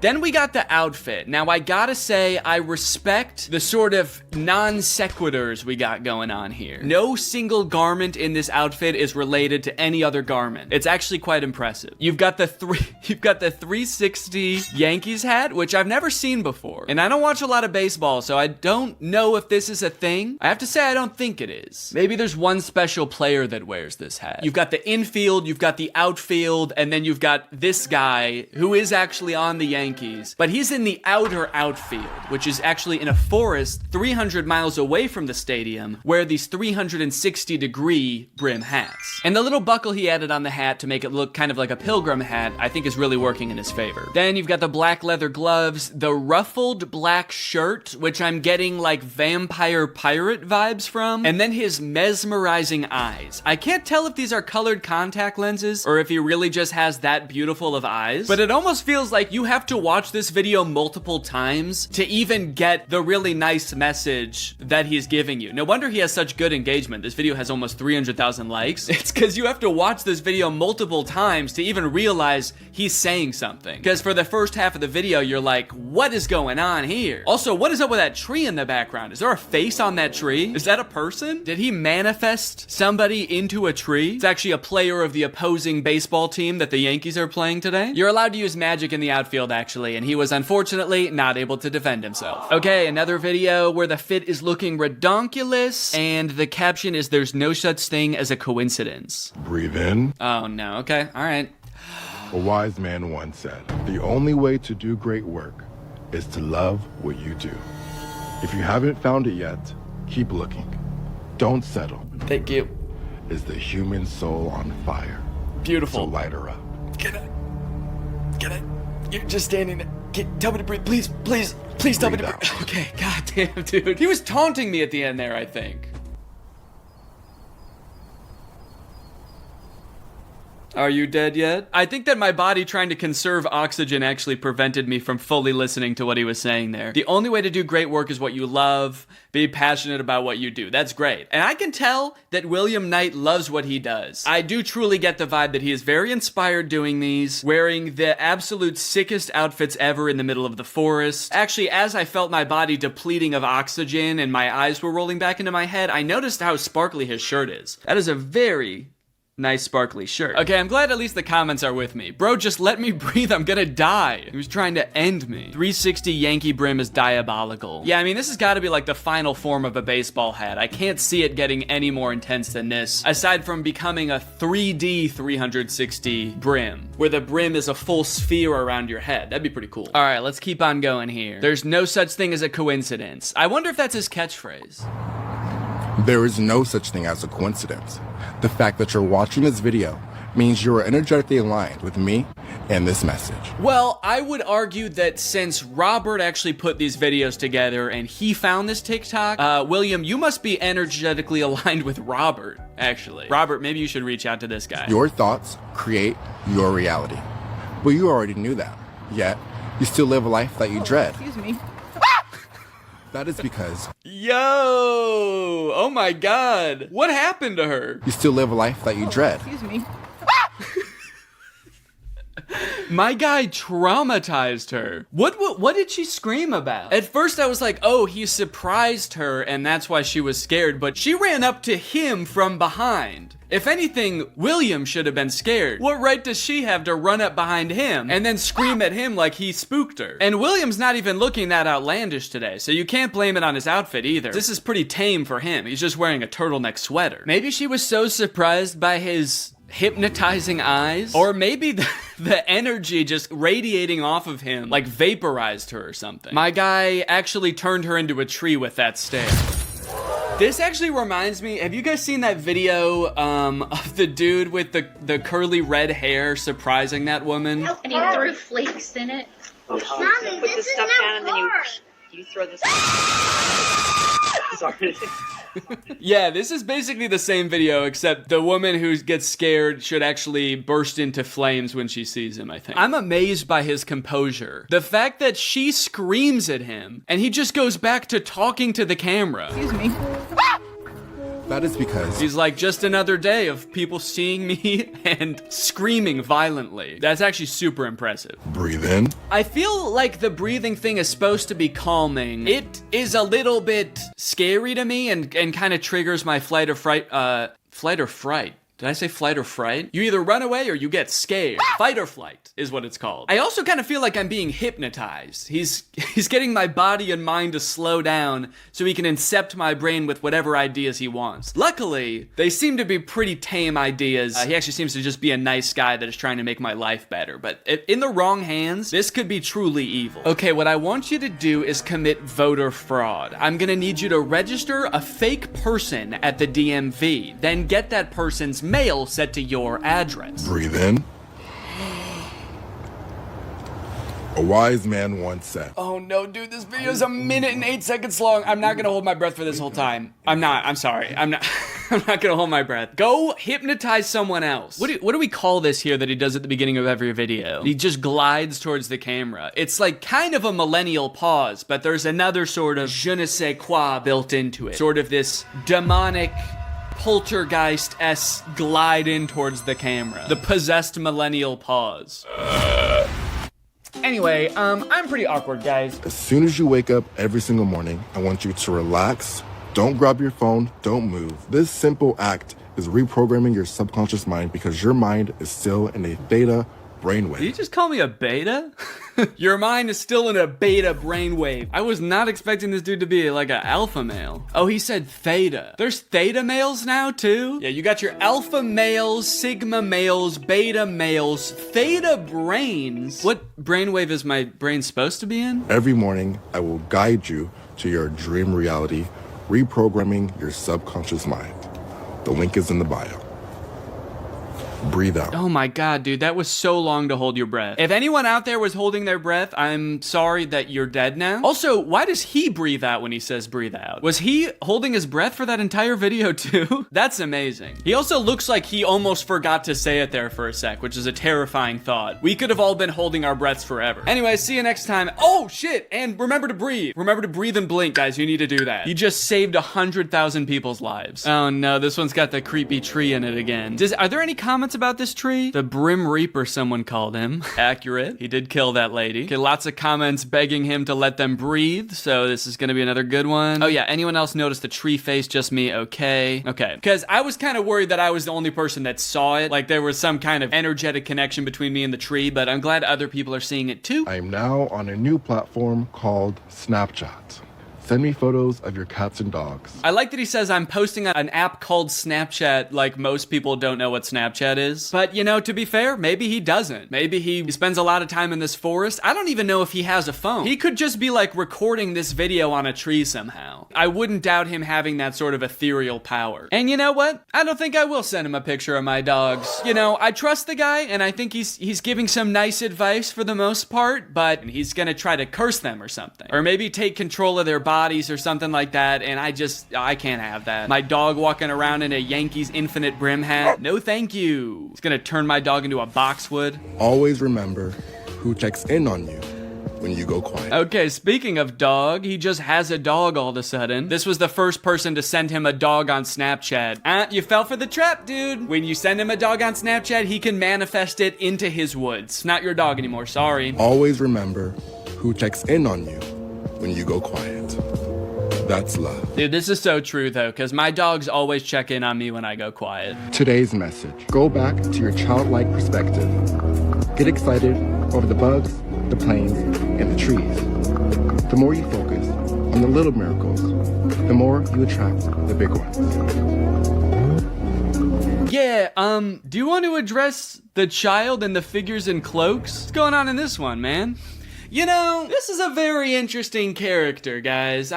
This is weird. There's so much going on in these videos. For one, he's giving this energetic advice on how to live your life and manifest things. He also appears to be advertising some app, his Grand Rising app, which I guess is some kind of meditation app. But then there's all of the extra stuff, which I'm sure some of it is kind of an act to get engagement, and then some of it is not. Like, I'm sure whatever he's doing with this child and the cloaked figures is just kind of like a weird thing he added to the video to get people to comment on it. And of course, yes, people are commenting, where do you get the kids? Which, you know, it's kind of a weird thing to ask. And it's almost like maybe you're reaching more people because of those things, but I worry that they're actually not getting the message that you want to get across because there's so much going on in your videos. A lot of people who commented this, where are you getting these kids, probably are not even paying attention to what you're saying. Okay, what is going on here? This is a slideshow of images. The first one is a comment that says, "It's so sad that this guy drowned. He was kind of funny. Then there's another image of a funeral for him. Then we have a bunch of pictures of him with wings. Maybe he's in heaven. Does the caption say anything to clarify? There is no such thing as a coincidence. The fact that you're watching this video means that Robert is energetically aligned with me and this message. Listen to my guided meditation to shift your dream reality. Okay, but did you die? He's figured out how to post from beyond the grave. So I don't know why people were commenting that he drowned, but the pictures don't really seem to confirm or deny that he drowned. They don't directly address it, and if you were to think he was alive, then these pictures obviously just show him alive, but if you think he's died, then all of these pictures confirm is that he's now a flying demon. Oh great, now we have an article. What happened to William Knight on TikTok? Viral star's drowning claim explored. It's kind of crazy to claim that you drowned, because it's like, you know, no, you didn't. The account of TikTok sensation William Knight, who is noted for his content on affirmation and manifestation, recently sent his fans into panic mode after suggesting on a post that he had drowned. The picture shared on X on November 30th appeared to be a screenshot of a Facebook post by Feejabobot 1500. Okay, that was the funeral picture. Yeah, this one. Oh, he said it about himself. He reposted it and said, "It's so sad that this guy drowned. He was kind of funny." The image, however, is doctored. What? As it is quite a viral Dragon Ball meme, where many have previously edited faces of other people. You know, I gotta say, all this does not seem very in line with the core message of his content. All of his videos are like, relax. You wanna find purpose in life? Just be cool. You know, breathe in, wait 20 minutes, breathe out. Also, I died? I drowned? I'm dead! Or am I? I might be a demon. And then he just goes back to making videos being like, shh, shh, shh, it's okay. It's okay. It's okay, baby. Learn about these 4 ex-government employees who risked everything to tell you the truth about extraterrestrials. Okay, now this seems like a drastically different type of content than he usually makes too. Government whistleblowers? Meditation content and conspiracy theory content are something that feel like they should not go hand in hand. One is calming, the other is not at all. The top 4 people that tried to warn us that aliens are taking over the government but died by mysterious circumstances before they could. It's not very relaxing. Former Pentagon intelligence officer Angelia Schultz held a press conference detailing her encounters with extraterrestrials at an ET base in the Mojave Desert. And now, she is the tree standing behind me. This is what the government did to her for speaking out. Yo, what? I don't know what this video was, Robert, but it's currently unavailable. It's in the Google Doc Robert sent me as another conspiracy TikTok, and it is not here. That's kind of spooky, dude. William is being censored by the government. Well, I hope you guys enjoyed that guided tour through William Knight's TikTok account. I'll see you guys next time. Bye-bye. This video is sponsored by Squarespace. Stick around to the end of the video to find out more. Yo, listen up. Hello everyone, welcome back to my second channel. This is my second channel where I like to get goofy and wacky and silly. If you thought this was my main channel, it's not. This is my second channel where I like to get funky and crazy and wacky and drink LaCroix. This is actually kind of a special episode because this is a flavor of LaCroix that I've never tried before. It's Pesticue, aka watermelon. I've never tried this flavor, so this will be my first impressions of this flavor that I will be drinking today.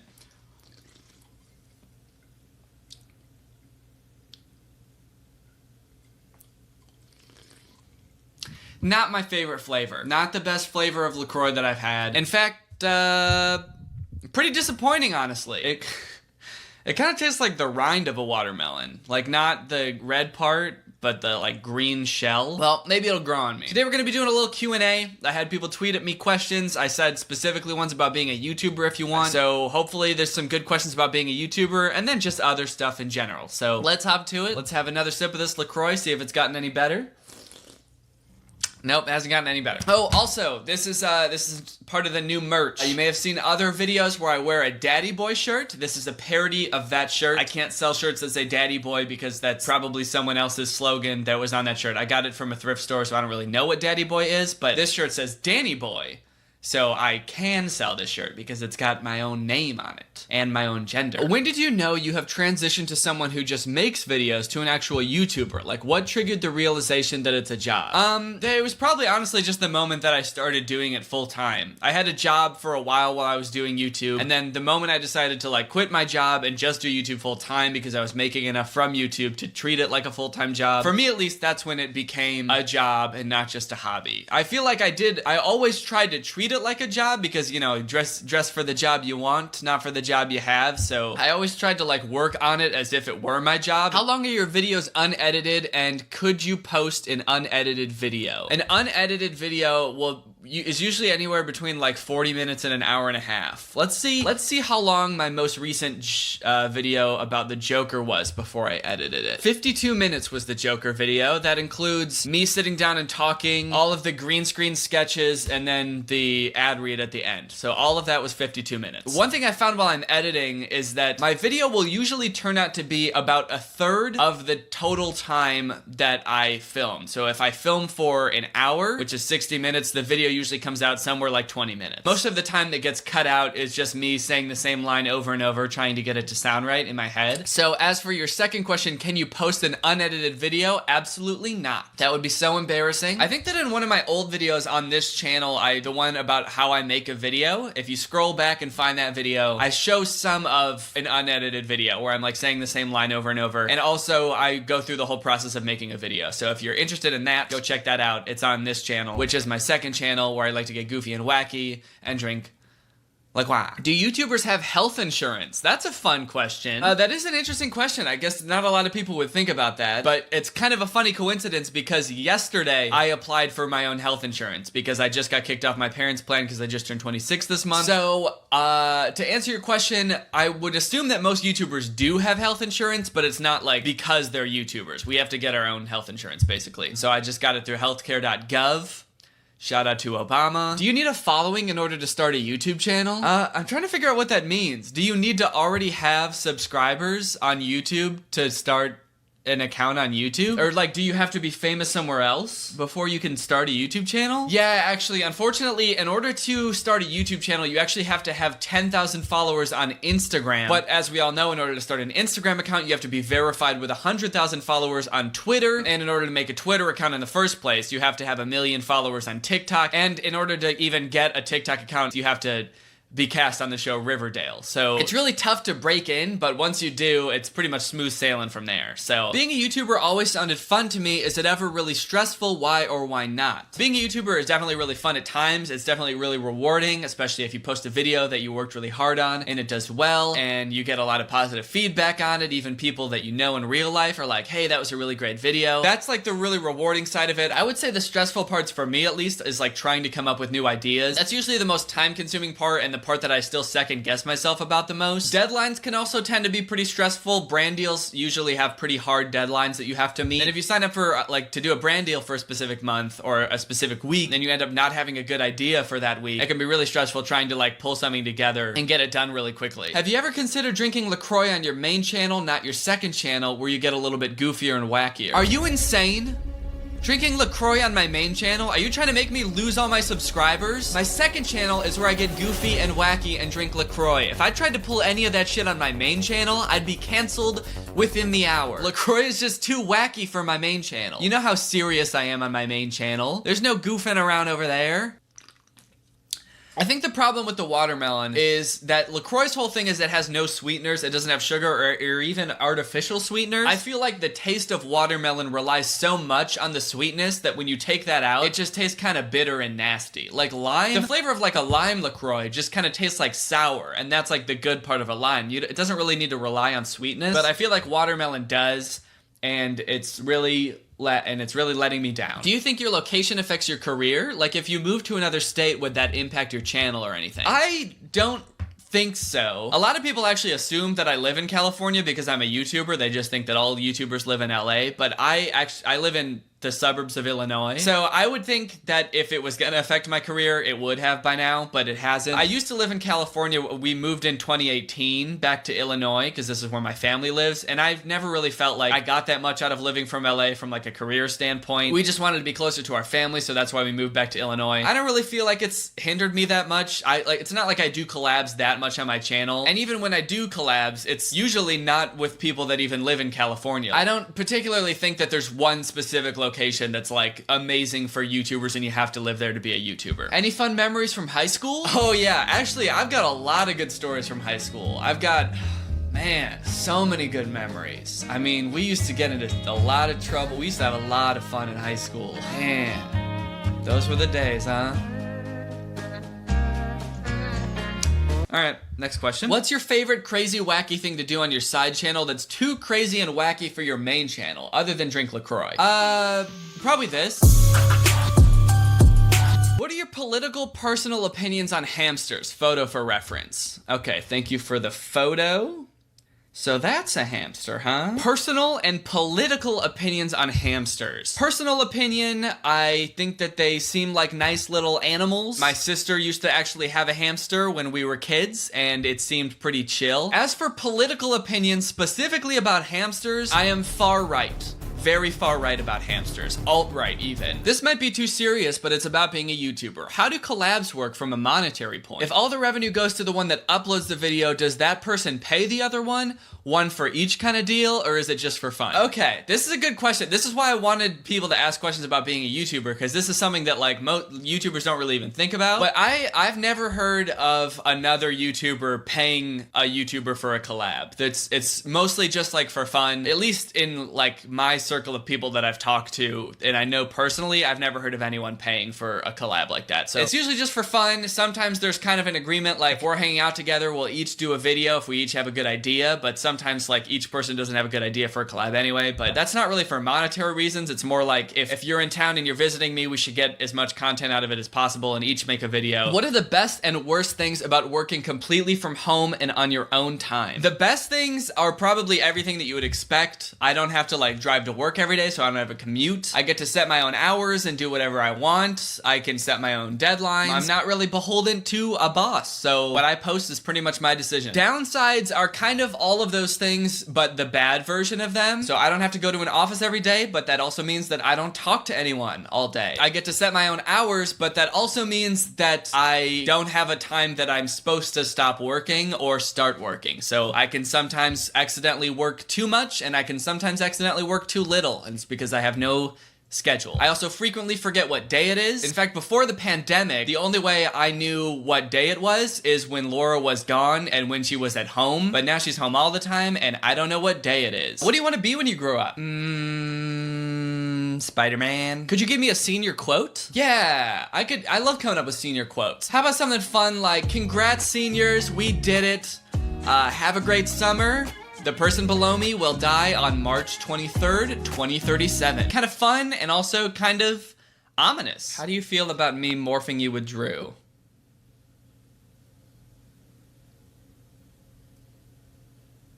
I don't like it. How do you decide what to put in a thumbnail? Okay, that's a good question. I don't know if I've ever really put it into words, so it might be kind of hard for me to answer. But usually the first thing I do is find a screenshot of my face from somewhere in the video, usually looking at whatever type of way the video made me feel. So I don't know, like concerned or confused or angry or silly. Then I try to find clips from whatever I'm reacting to, and there's a couple of different things that I look for. Either like the most visually attention-grabbing image that makes you like think like, what is this? And then you have to click on the video to figure out what this is. Or if it's something like a movie that I know a lot of people have seen, I try to pick like a recognizable part of that movie. That way people recognize what I'm talking about right away, and I feel like they're more likely to click on a video if they're like, oh, he's making fun of a movie that I've seen before. That's cool and hip. So it's usually a combination of those things and just messing around with it until it looks good and also looks good from like far away. You usually want to like zoom out a bunch and see if it looks good small, because usually thumbnails are pretty small on people's screens or on their phones. So yeah, I've usually found that having your face and everyone's face be pretty big in the thumbnail is good. That way your subscribers recognize that it's you right away, and any emotions on your face or on anyone else's face in the thumbnail are really clear. How did Laura take it at first that you were a YouTuber? Well, we were already together by the time I started making a living off of doing YouTube, so that wasn't really a surprise to her at any point. But I like that this question phrases it like it's something like a deal breaker that I really had to break to her. Like it's a Hannah Montana moment where I put on a wig and I'm like, I know we've been dating for the past 3 months, but I just gotta tell you that I'm a YouTuber. I've been a YouTuber this whole time. I hope that doesn't make you see me any differently. I hope you still like me. But no, she's cool with it. She likes it. I never had to break it to her. Your thoughts? Oh, it's a LaCroix cake. And on the bottom it says, cheers to baby. Happy first birthday, baby. We made you a LaCroix cake because... you know how all kids love LaCroix? Actually, it's got no candles on it, so maybe it's the baby's 0th birthday. It was the day this baby was born, and they made it a LaCroix cake. It is really pretty, though. It's a nice looking cake. All right, well, I think that's enough questions, so what do you say we talk about today's sponsor, Squarespace? Squarespace is, in my opinion, the easiest way to make a website. If you need to make a personal website, maybe a portfolio, or showcase some of your work, or if you're a business that needs a website, Squarespace, it can do it all. Just so you can get an idea of everything that Squarespace can do, let's say, for example, that you have a podcast and you want to make a website for your podcast. You can add audio blocks to your site, which basically let you embed audio. You can have your podcast readily available on your site. With Squarespace, you can also link social accounts like Facebook and Twitter and Tumblr. So if you were to, say, post a new podcast, you could tweet, post on Facebook, and post on Tumblr all at once using Squarespace. They've got great tools for analyzing your traffic, too, so you can see how many people are visiting your website. You can see where the people are coming from that are visiting your website, what kind of devices they're visiting your website on. And then let's say your podcast has merch that you want to sell on Squarespace. You can also set up an online store, and it's so easy to do that it's not even funny. I've actually done this before. If I remember correctly, I don't even think that I needed to look up a tutorial on how to do it because it was so easy, and I did it in like just one night. I set up an online store. So you can do pretty much everything in Squarespace. It's an all-in-one platform. Your websites turn out looking beautiful because they've got templates that you can basically just pick from and then tweak as you want. So head on over to squarespace.com for your free trial, and when you're ready to launch, go to squarespace.com/Danny to get 10% off your first purchase of a website or domain. Thank you to Squarespace for sponsoring this video, and thank you to you guys for checking out Squarespace. All right, that's the end of the video. I'm still tore up from when my grandma passed. It was before I was born, but it still makes me sad. Pull up to BP just to get some gas, but I forgot I have a Tesla, man, I'm such an ass. You don't know a thing about me. You wouldn't last a day in my scarf. I can't even make a TikTok without breaking everyone's heart. This song is so sad. Yeah, I ain't even lying. All up in the booth, straight crying. This song is so sad. How'd I get so deep? I don't know, but it really makes you think. This song is so sad. Yeah, I ain't even lying. All up in the booth, straight crying. This song is so sad. How'd I get so deep? I don't know, but it really makes you think about how deep I am. Your dog will never know how much you love her. We have no way of knowing if we all see the same colors. The Jonas Brothers doesn't include all the Jonas Brothers. They're hiding Frankie from us, and they could be hiding others. Just found out about the Titanic. Why would they get on that boat? Haven't they seen the movie? Even in the depths of the Atlantic, that sunken ship will still never be deeper than me. Deeper than me. This song's so fucking sad. This song's so fucking deep, yeah. When I finished writing it, I cried in bed for weeks, yeah. This song is so sad. Yeah, I ain't even lying. All up in the booth, straight crying. This song is so sad. How'd I get so deep? I don't know, but it really makes you think. This song is so sad. Yeah, I ain't even lying. All up in the booth, straight crying. This song is so sad. How'd I get so deep? I don't know, but it really makes you think about how deep I am. Hello everybody, welcome back to a second channel video. I'm your host, Gumby. All right, today we're going through the subreddit again. Full disclosure, I am a little bit worried to go through the subreddit today because I've gotten some tweets saying that the subreddit is in shambles right now, and people said that there's people fighting on the subreddit, so I'm a little bit worried to look, but I haven't been on it in a few days, so I figure I should probably go on there and check it out. So we're gonna sort by top, we're gonna sort by month. Hopefully that will avoid any negative posts. The first time I met Danny was horrible. Okay, not a great start. I just want to start off by saying this is no disrespect to Danny. I'm posting this so you understand meeting YouTubers isn't always going to be a good experience. In no way is this Danny's fault. Is this real? If this is a real story where somebody had a bad time meeting me, I'm gonna feel like shit after reading this. Let's use my critical thinking. Do we think this is real?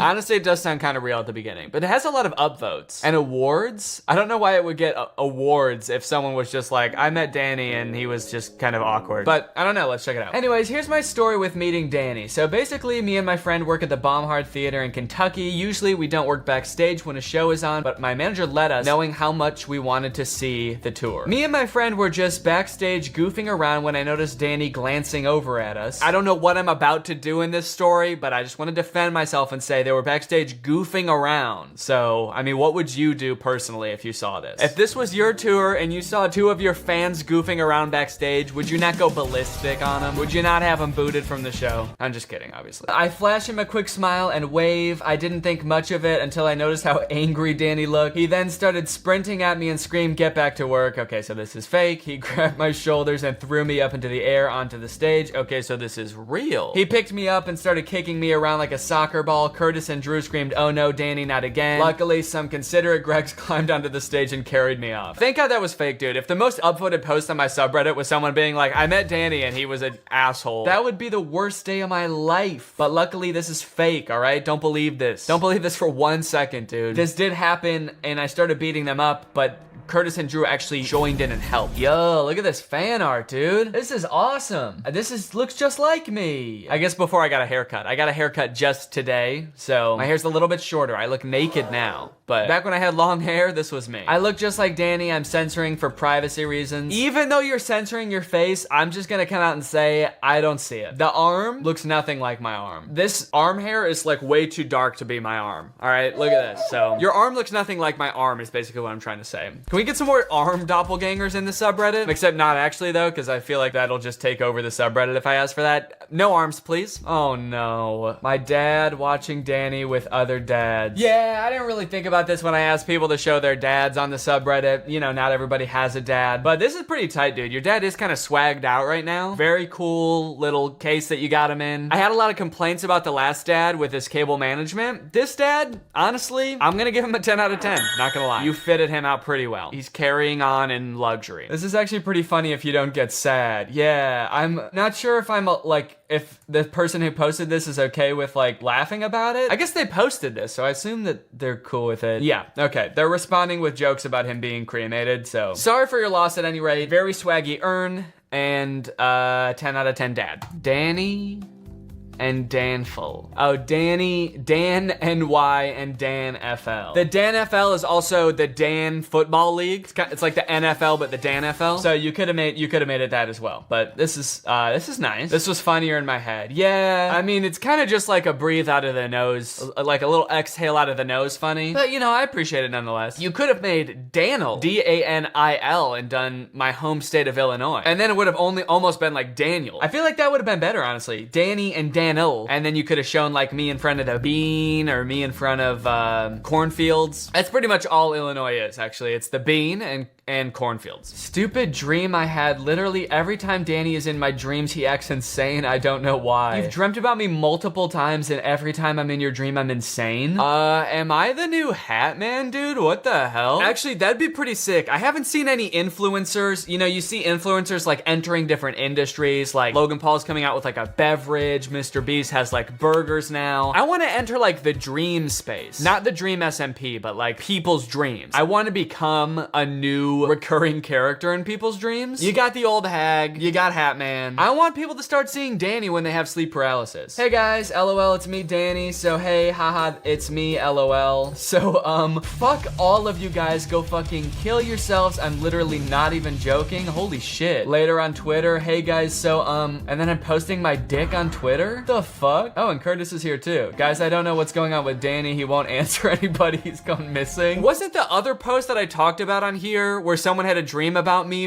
leaving like cryptic messages? It was like follow the cat or something. Okay, yeah, please find me follow the cat. Okay, so here's the new dream lore, all right? I'm gonna start being a recurring character in people's dreams now, but instead of like sitting on your chest or standing in the corner of people's rooms like the old hag and the Hat Man, I'm gonna get lost and people have to find me. So maybe if you have sleep paralysis, I'll be kind of like hidden in your room and there will be clues and you have to find me. If someone could add me to the villains wiki, actually that would be sweet. And we can just kind of create some lore and then maybe people will dream about me. Later on the news, so investigators are, oh my god, there he is. And I'm running down the street. Dude, what the fuck, man? It's funny now, but in the dream it was really realistic and everyone was super freaked out and worried. Yeah, I'd imagine that in the dream that would be like really worrisome. Thank you to your dream self for being concerned for me though. I'm glad that you weren't just like, oh, this guy's insane, I gotta stop watching this guy. And you were like, I'm worried about Danny. That really says a lot about the character of your dream self. I'm just thinking that would be so fucking funny if like other people that didn't even know who I was started dreaming about me. If like it became a thing amongst like sleep paralysis culture. I don't even know if that's a thing. Let's make it happen, guys. If it's not a thing, let's start it. Just another day in the Tobey Maguire subreddit. No, dude! Get out of here with that! This is not Tobey Maguire's subreddit. Get him out of here. Why does this have so many awards? Wholesome award. This is not a wholesome. Giving this poser awards on my subreddit. Getting him one of the top voted posts. Get this thing out of here. This is my dad with a Danny Gonzalez balloon he made. That's sick. I mean, like, the fact that he, like, got kind of the general shape of my hair is, like, really cool. He didn't just, like, do any old standard, like, balloon person. I feel like he actually made it look like me on purpose. That's kind of insane. It looks just like me, actually. Can we get a side-by-side real quick?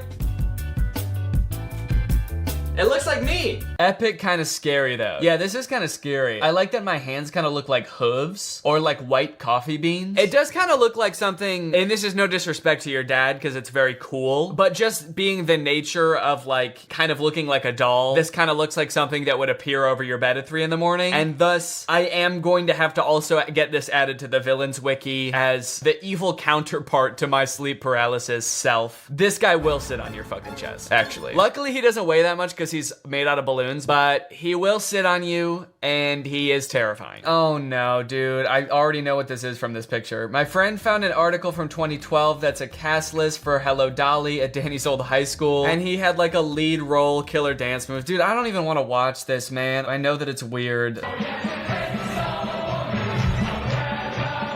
He always gave off theater kid vibes. Yeah, well, I've also said that I was in theater in high school, so maybe that's why I gave off those vibes. Didn't he say he was in theater in his Reddit video? Yeah, there you go. Oh wait, no, didn't he say he wasn't in theater in his Reddit video? When did I say that? I don't think I've ever said that before. I was in theater in high school. I was in theater and speech. Those were the two things that I did in high school. I would never deny that. What are you talking about? Why are you trying to start fake rumors about me? Toe slurper? Ew. Wasn't expecting to read that username and for it to be so nasty. Yeah, guys, if you see somebody commenting on my subreddit with a name like Toe Slurper, do not trust anything they say, alright? He should have never denied he was in theater. Dude, I didn't deny I was in theater. I never did that. LOL, I was there for this production. During the intermission, Danny came out on stage and called everyone who didn't get up to use the restroom a very naughty turnip. Kind of fucking whack if you ask me. The top comment under that is I truly can't tell if this is a joke or not, and honestly, I can't either. Yeah, this was literally 10 years ago. Oh shit, I graduated high school 10 years ago. Yeah, this was literally 10 years ago. I would have no memory if that was true or not, and honestly, it kind of sounds like some shit that a 17-year-old Danny would do. This is where that IMDb acting credit comes from. Yeah, my leading role in my high school performance of Hello Dolly. That's sort of how I got into the industry. Let him into Juilliard. Thank you. Actually, this is the only appropriate place to comment that, and I do appreciate that. Thank you. Why does he look exactly the same? Because I am the same, all right? I'm the same person. The stiffness of his body makes me cringe. No offense, Danny. Yeah, that's just kind of how I was back then, dude. I was stiff as hell. Where's Danny? But I made an actual Danny character to find. He's in there and he needs some critical thinking skills to be found. Oh shit. Whoa, you did make a little Danny. Oh, cool. So I gotta find this fool who's holding some kind of cane/bat device. Shit. Oh, wait.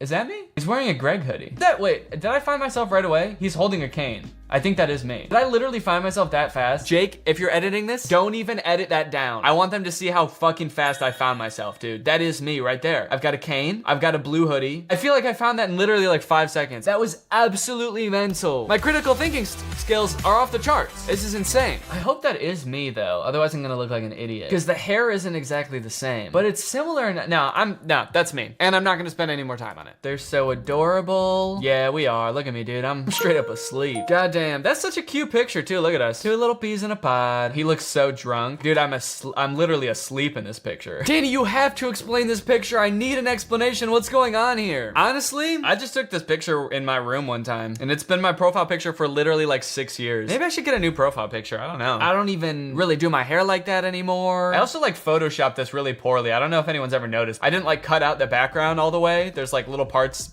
in the middle of my hair where you can see the background. I've honestly never been a huge fan of this profile picture. It just kind of happened and I just kind of stuck with it. Maybe one day I'll change it. Who knows? Didn't Curtis change his? Or was that just a joke? Yeah, Curtis, I think, edited his face to have his mustache and his longer hair on his already existing profile picture. So maybe I should just edit this. Maybe I should just copy Curtis. That's kind of a good idea. Maybe I'll just make Curtis's profile picture my profile picture. Okay, honestly, I'm not seeing any of this like arguing going on the subreddit. Where is this? I like this. POV, you are the meme. I like that. Oh shit, wait, oh, is this a little video about my new couch?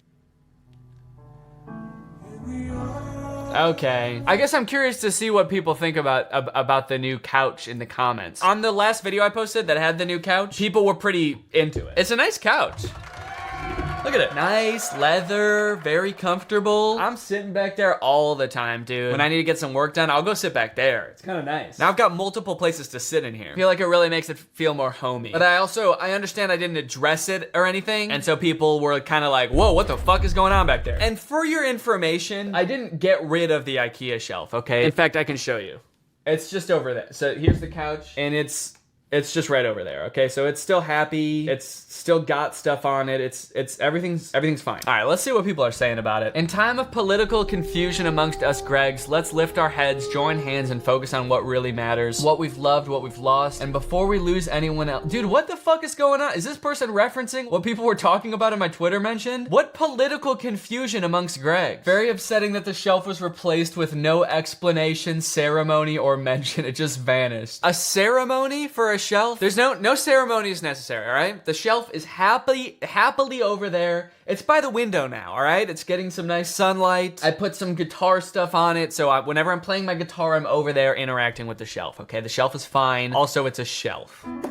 Here's my shelf. This is a little storage thing from IKEA. Why is it making me kind of emotional, dude? It's just a shelf. I'm getting teary-eyed over here, dude. Make this look like Danny's search history, no wrong answers. Danny Gonzalez first name? How to slap someone with legal. Side effects of living like the Liver King. Can you eat raw liver? Okay, that's kind of shit I was Googling actually, so that's pretty good. How to get critical thinking in my subreddit. How to get LaCroix to sponsor me.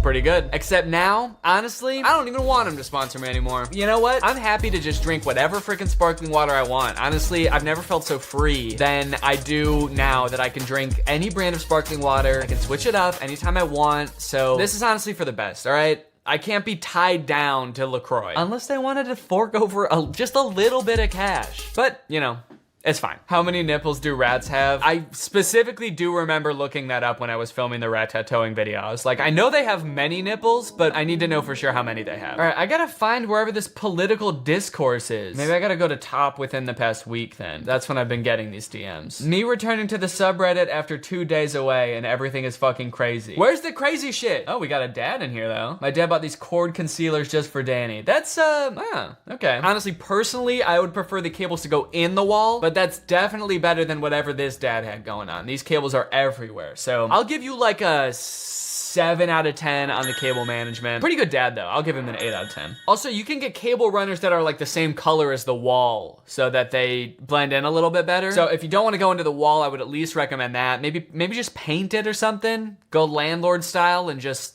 freaking put a slab of paint over that. I don't know what the Gregolution is, and at this point I'm afraid to ask. Okay, so is this what people were talking about? A Gregolution? Greglotion? Is it really Greglotion? That just makes it sound like you're saying like Greg Lotion wrong. Danny has become a dictator, so we started Gregulation. Okay, there's 3 different spellings of Gregolution in here. There's Greglotion, Gregulation, as in congratulations, and Viva la Gregolution, which is what I feel like it should be. So people are rebelling against me. You know, maybe if they had me on their side, they'd be able to fucking spell. That's all I can say. So we started the Gregulation to fight against his Iron Fist rule. We want back upvotes, awards, LaCroix, freedom for the Nutcracker guy, etc. We still want him to be king. We want more equality between us, Danny. Dude, what is going on? What is this? Come on, guys. What? Let's sort by new here so that we can see what people are posting about. Okay, literally like every post on the subreddit is about this now. Little Nutcracker guy doesn't deserve this. He is a beacon of joy, a presence in our life. He does not deserve to be used as this war's pawn. You guys are hurting him. People are creating political spectrums for you to be on. What the fuck, dude? What is the Gregolution? Okay, this one's spelled differently also. Gregolution. So people are making this like fake rebellion because I said that I want all of the awards on my subreddit. That's what this is all about. And they think the Nutcracker's being treated unfairly. Dude, this guy wants to be here, all right? I try to get him to leave. He's the hardest working motherfucker I know, all right? He clocks in early, he stands there all day, and he doesn't leave. He's the last one to leave, all right? I try to get him to leave. He likes it, and he's paid very handsomely. Nutcracker, blink twice if you're being held captive. Blink twice if you're a Greglotionist.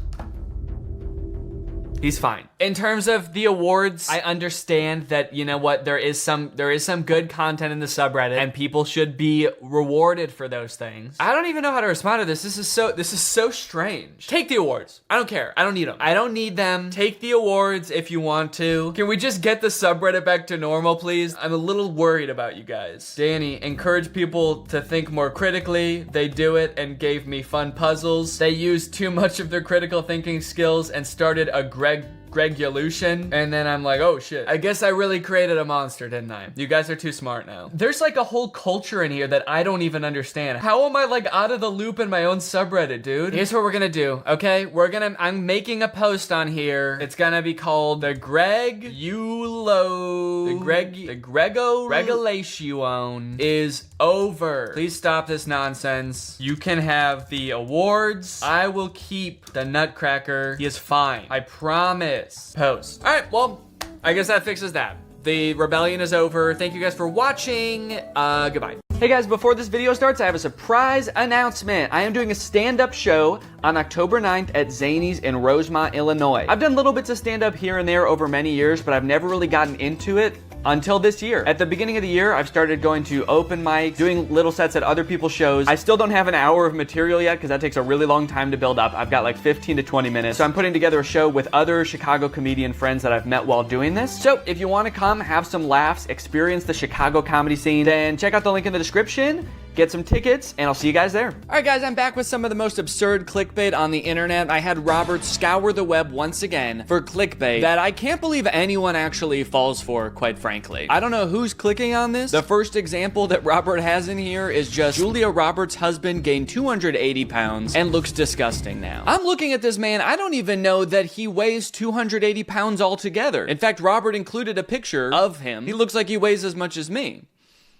And I weigh 30 pounds. So a recent picture of Julia Roberts and her husband, who does not actually look disgusting and also appears to weigh less than 280 pounds total. Yeah, that's what you might assume, but you're not taking into account the fact that Julia Roberts' husband is actually 20 feet tall. So actually 280 pounds is kind of nothing to him. I kind of skipped over the fact that they called him disgusting looking. He looks fine. He looks normal. Of course he doesn't look disgusting. He's a handsome looking guy. There's two drastically different levels of enthusiasm in this picture, but I wouldn't say that makes either of them look nasty or vile. Guy Fieri's new wife might look familiar. This ad would not work on me at all because 1, I don't care about Guy Fieri. 2, I can tell you right off the bat, that's definitely not his wife. And 3, that guy doesn't look familiar either. I don't know. Is that Matthew McConaughey? I actually can't. Maybe it is. I can't tell. It's definitely not his wife though. But now I do kind of have the urge to look up what Guy Fieri's new wife actually looks like. Okay, well, Guy Fieri has been married to the same woman since 1995, so I don't think he has a new wife. I guess new in, like, relation to the history of the entire universe, maybe? But maybe I should actually look at what his wife looks like and then decide if she actually does look familiar. Mom? Holy cow, she does look familiar, dude. I guess that ad was just specifically for me. They spent 20 grand on an ad just for me to see that's like, Danny, you might want to see Guy Fieri's new wife. Sandra Bullock's son is all grown and he looks familiar. Okay.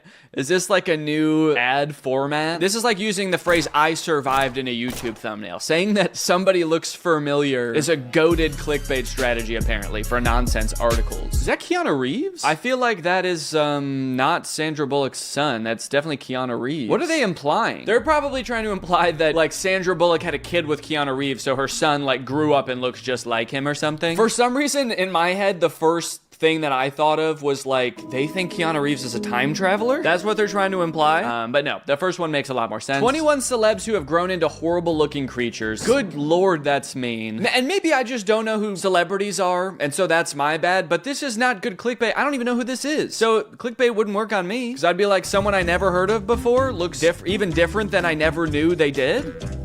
Don't care. Oh, and Robert was nice enough to include that actually she looks like this now. So not a horrible looking creature at all. Actually, a pretty normal looking creature, if you ask me. 21 stars who have grown into horrible looking creatures. God, dude. Does this work? Does this get people to click on? I guess I need to make my titles and thumbnails meaner to get people to click on them, maybe. Maybe I'm being too nice in my titles and thumbnails. Maybe I should start copying these formats for my own thumbnails. Next video I post is gonna be like, I turned into a horrible looking creature. And it'll be a picture of me on the left, and then on the right, it's just like it's an actual horrible looking creature. It's like a swamp monster, one of those blobfish. And then I could do this one too. It could just be a close-up of my face and the title is Look Familiar? A list of the 15 most peaceful dogs. Honestly, dude, this is a good article. Solid picture, great article. I would click on this. I see nothing wrong with this one, actually. Only thing wrong with this list is that the list is not longer, actually. Show me 30 of the most peaceful dogs. Yo, I didn't even tell Robert that this video was sponsored by Sundays for Dogs, but this is the perfect opportunity to talk about Sundays. Sundays for Dogs. If you prioritize your dog's health,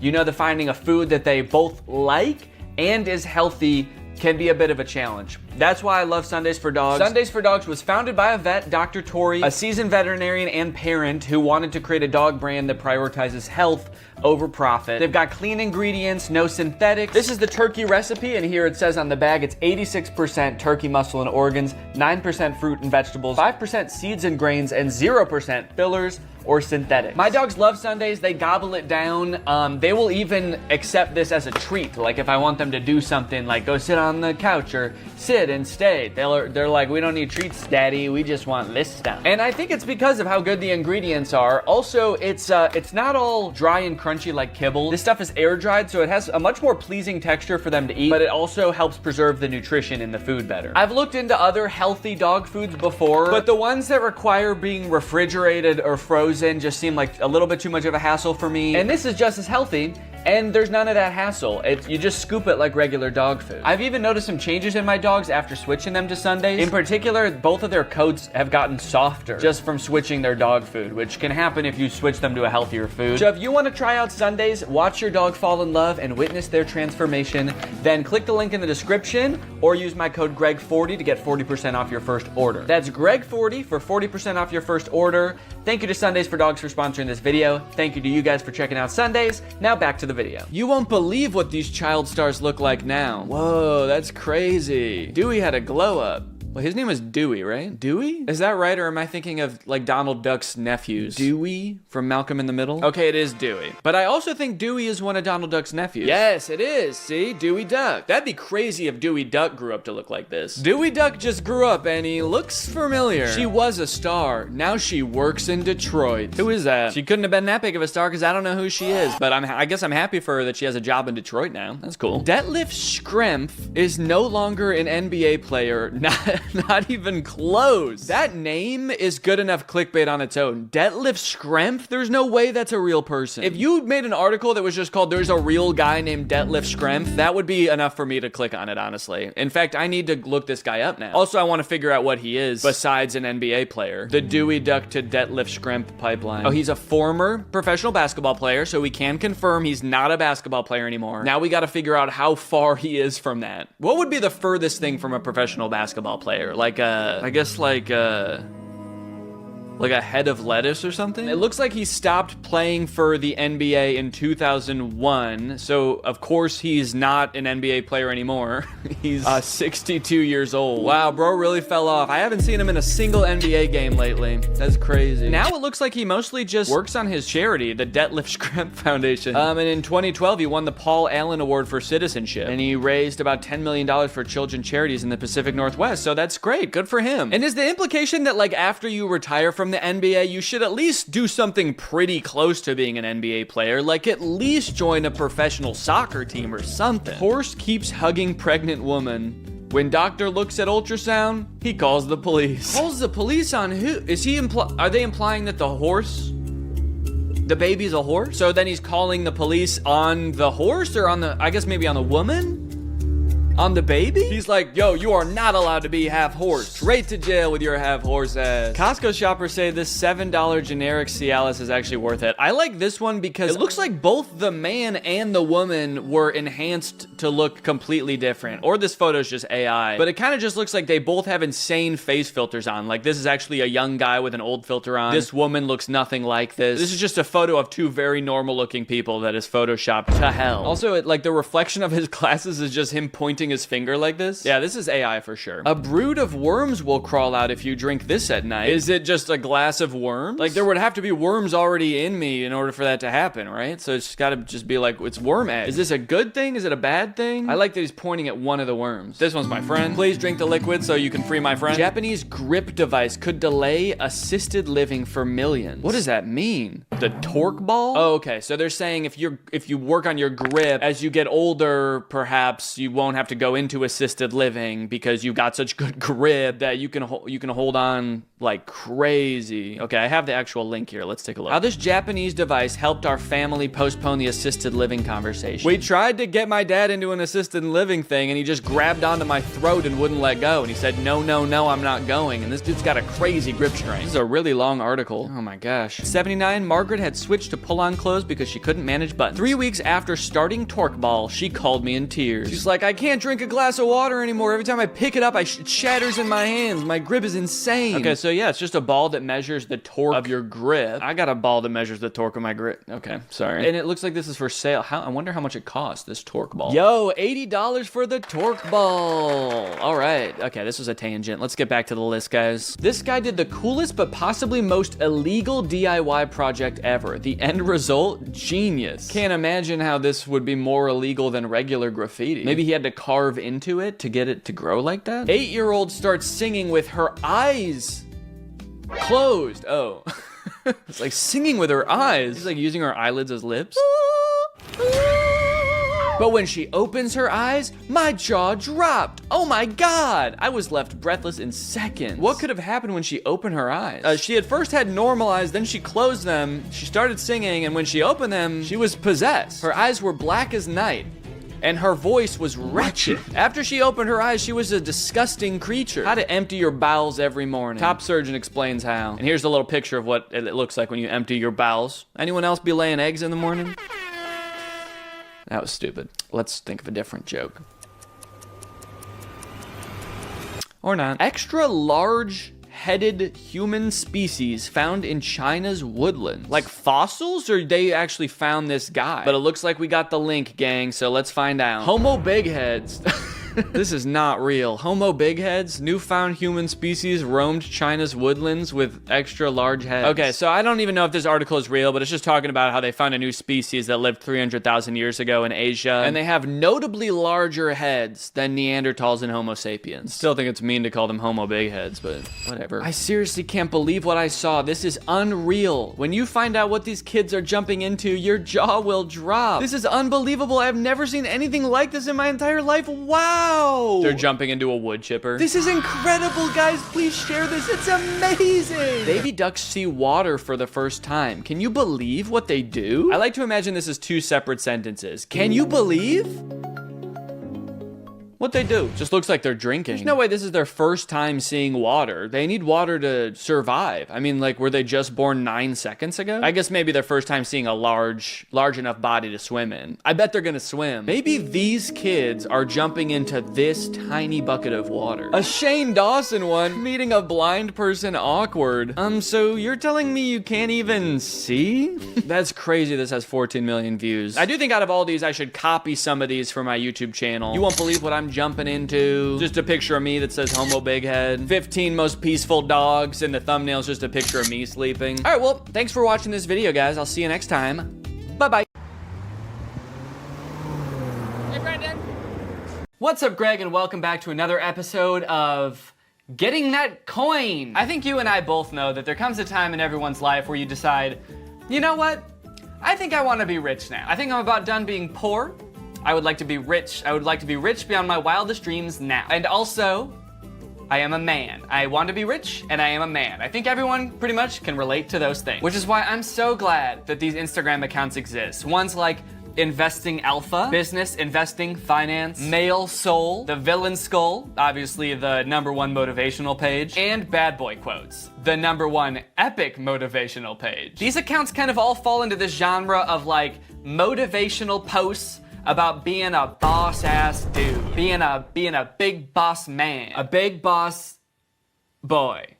BBB, big boss boy. And they're really interesting, and I think they've got a lot of great advice for us dudes, because we're all dudes here, right? We're all boys, just making sure. There's no girls watching this, right? It's got some great advice for us on how to be a boss ass dude, how to take our life to the next level, both mentally and financially. These accounts have a couple different themes of the things that they post, so we're gonna go through them one by one. The first one we're gonna talk about is relationship advice. Because you can't get your money right if you can't even get your love life right. These accounts tend to talk about relationships and women in not necessarily the nicest way or the most positive way. In fact, almost completely in an overwhelmingly negative way. I guess because they get in the way of the grind, you know? You can't be on your grind if you have a girlfriend, can you? No. That's why everyone with a girlfriend is homeless and doesn't have a job. Okay, this is a good example. Love is easy, but king is busy. Yeah, some of these kind of read like the person who made it actually does want a relationship, but they just haven't been able to get into one. Oh, love?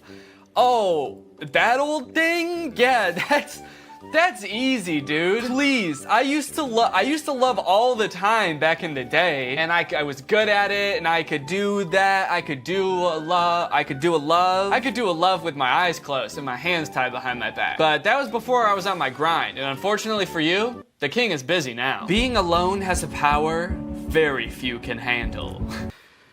Oh, you see what I mean? It's like, you think I'm sad just because I'm single? Or alone, as it says here? No! No! Oh, please, dude. I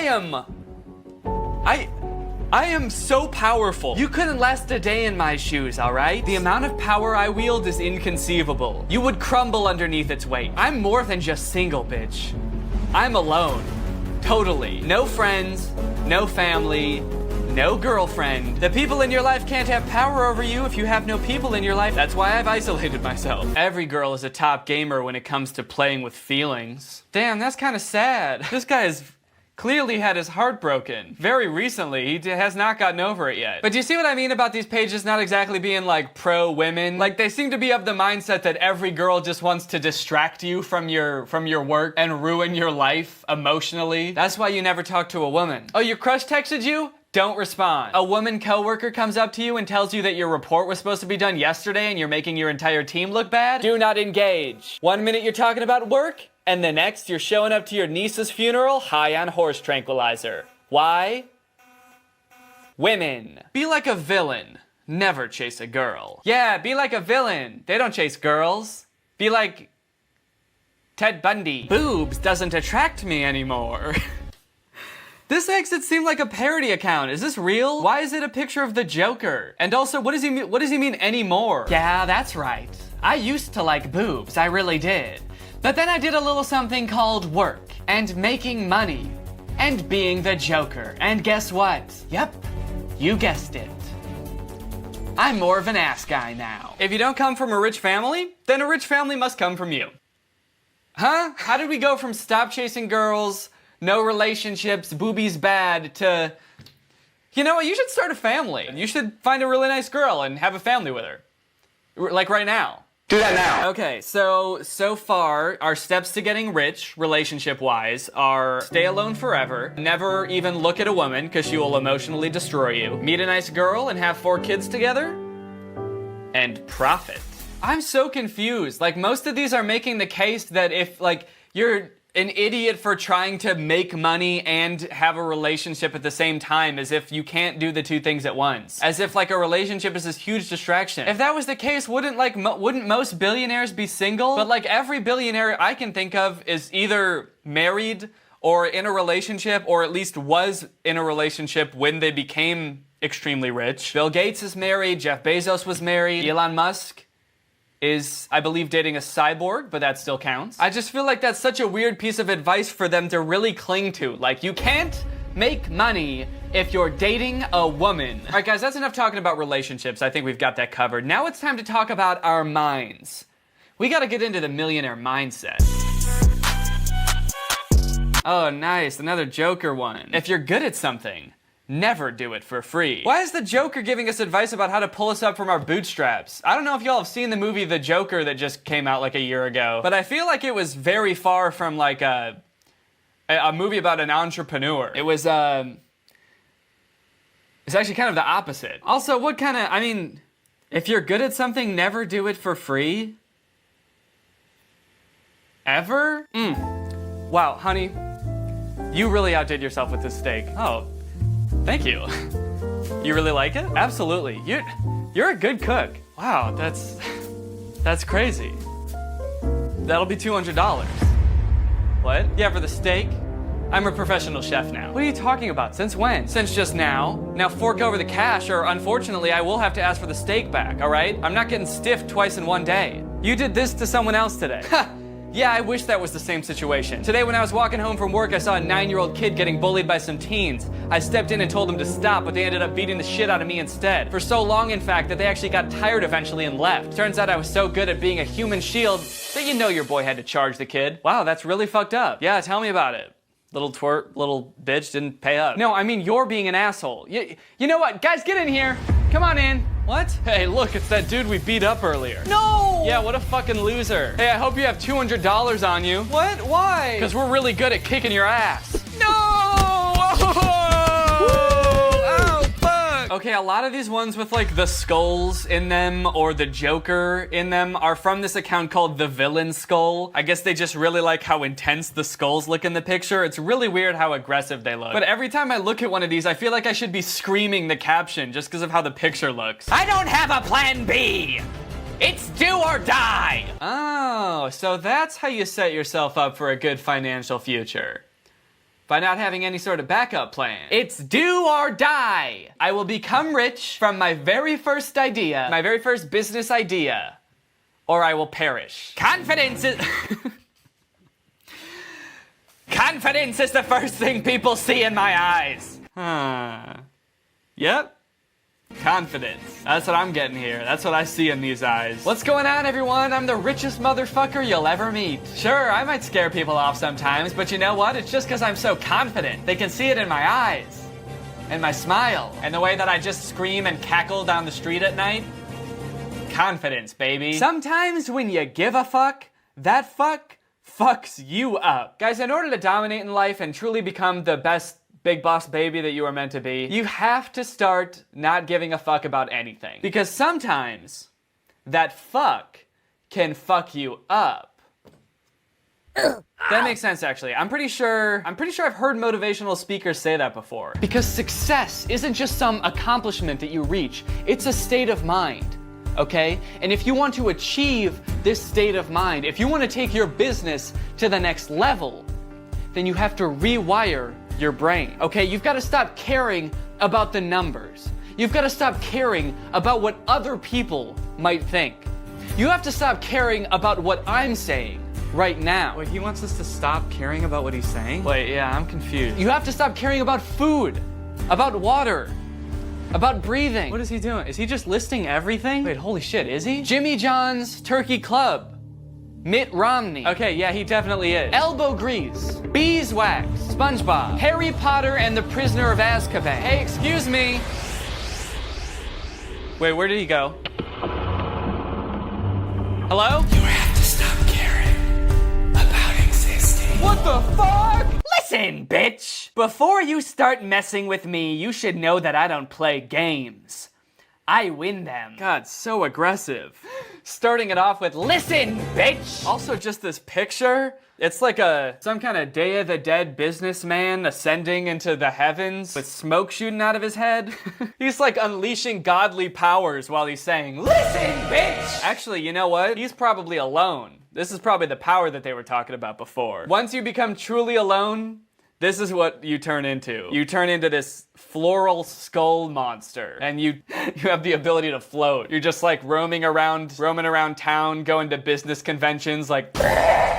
Listen, bitch! Okay, I think that's enough of the millionaire mindset. I think we got our heads in the right place. I just have one question. When have you ever heard an actual rich person talk like this? Like, I mean like a really, really rich person. I don't want to defend Mark Zuckerberg or Jeff Bezos. I don't necessarily think they're the best people. But when have you heard them ever say anything like this? Like, women just want to play you.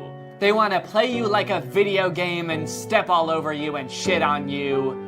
And poop on you. They want to shit and poop on you. Never do anything you're good at for free. That's right, I forgot about the time Warren Buffett realized he had a really thick butt and started an OnlyFans, because he realized, you know, you never do something you're good at for free.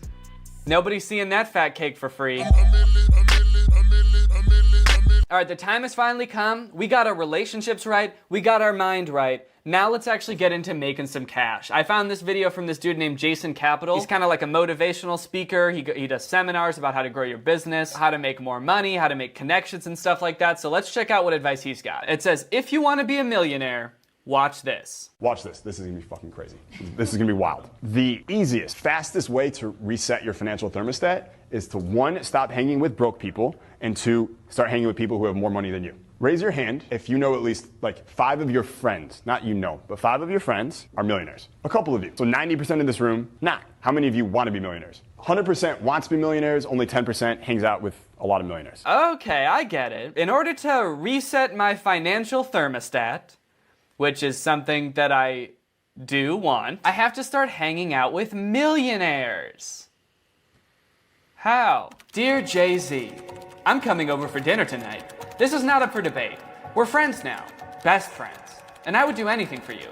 Please Venmo me $10 million. In 1978, Richard Branson bought Necker Island for $180,000, more than 96% discount off the asking price. In 2006, the island was valued at $60 million, a 33,233% increase over what he paid for it.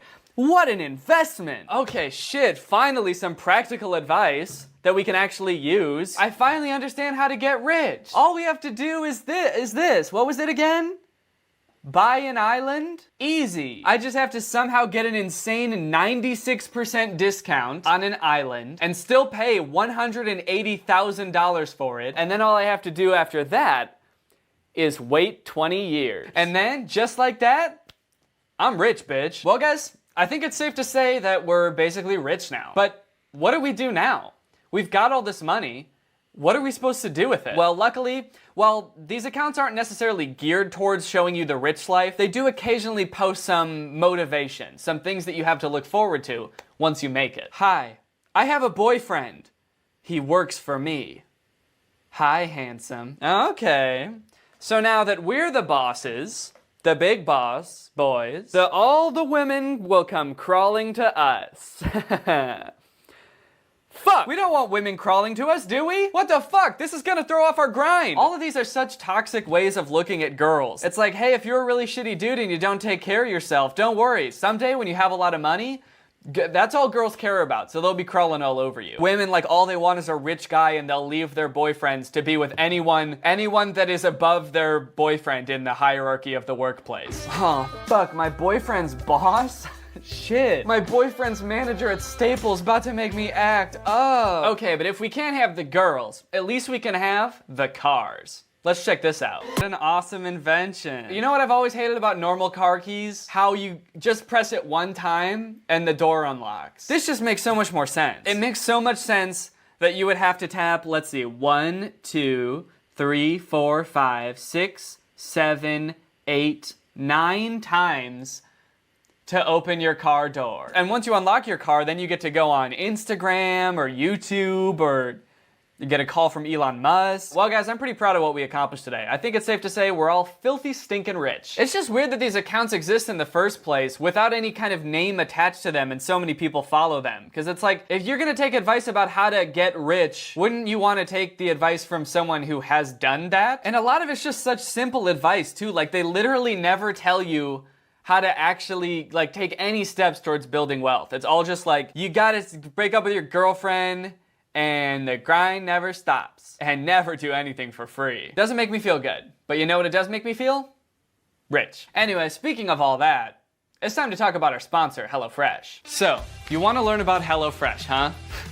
Too bad, get lost, loser. Psst. Hey guys, don't worry about him. I'll tell you about HelloFresh. Hey guys, today's video is sponsored by HelloFresh. Boy oh boy do I love HelloFresh, America's #1 meal kit. And let me tell you why. I've personally been using HelloFresh for quite a while now, and it has made a great improvement in my life. I find myself not having to go to the grocery store as often, not having to plan meals as much, not getting stressed out about what I'm eating as much, because I know, at the very least, I've got HelloFresh. I've got 3 meals coming every week. The way it works is every week you get to choose 3 meals that they will send you. You can choose more if you want. They send you all of the ingredients pre-packaged in the amount that you'll need, which means you reduce food waste. And they take out all the prep work for you, so you don't have to go to the grocery store, you don't have to take out the appropriate amount of anything. They take out all that stressful stuff, and you can get dinner on the table in like 30 minutes, sometimes even 20 with some of their quick and easy options. 30 minutes is pretty good considering the average grocery trip takes 41 minutes. Also, did I mention that the carbon footprint of a HelloFresh meal is 25% lower than a meal made from grocery store food? You can add extra dinners, you can add lunches, you can even add extra stuff like garlic bread, which makes it very flexible. If you want to have an extra meal some week, or you know you're gonna want some nice lunch, you can just add it. It's great. Another thing that I also love about them is that in 2019, they donated over 2.5 million meals to people in need. And this year, they're stepping up their donations as well amid the COVID crisis. Again, I really enjoy HelloFresh, and if you hate going to the grocery store as much as I do, then I know that you'll love it too. So if you want to check it out, use my code 80TrulyGreg to get a total of $80 off, plus free shipping on your first box with purchase. Go to HelloFresh.com to redeem and for more details. The link will be in the description. Thank you to HelloFresh for sponsoring this video, and thank you to you guys for checking out HelloFresh. All right, guys, thank you for watching this video. If you're new here and you're not subscribed yet, make sure you subscribe and turn on my notifications to join Greg. Greg is a jumble of letters on my floor, but it's also the fastest growing army on YouTube. We're the strongest army, the fastest growing army, and also the oldest army. We're all hundreds of years old. We are all just immortal beings traveling through time. So if you want to be one of those, make sure you subscribe and turn on my notifications. I'll see you guys next time with a really interesting video where this video isn't over now. Bye! This video is over now. Over now. Go find something else to watch, or just watch this video. I know we had a lot of fun, but you can't stay on this end screen forever. No. This video is over now. Over now. So why are you still watching this? What's up, Greg? It's me, Danny, back with another episode of 2 Abs Are Better Than 1. So I'm sure most of you, if not all of you, have seen my video on Brent Rivera that I did a couple weeks ago. Well, since I made that video, Brent Rivera has continued to make just absolutely fantastic ab comedy, as seen in one of his recent Instagram videos. Brent? Ben? Caleb? Scooby-Doo Papa! And as I've watched him more and more, I've started to realize that it's not just him. He's got a whole crew of dudes making ab comedy. You know, you got Clout Gang, Rice Gum and all them, you got Team 10, you got the Vlog Squad, and now you have ab crew. You got the ab crew.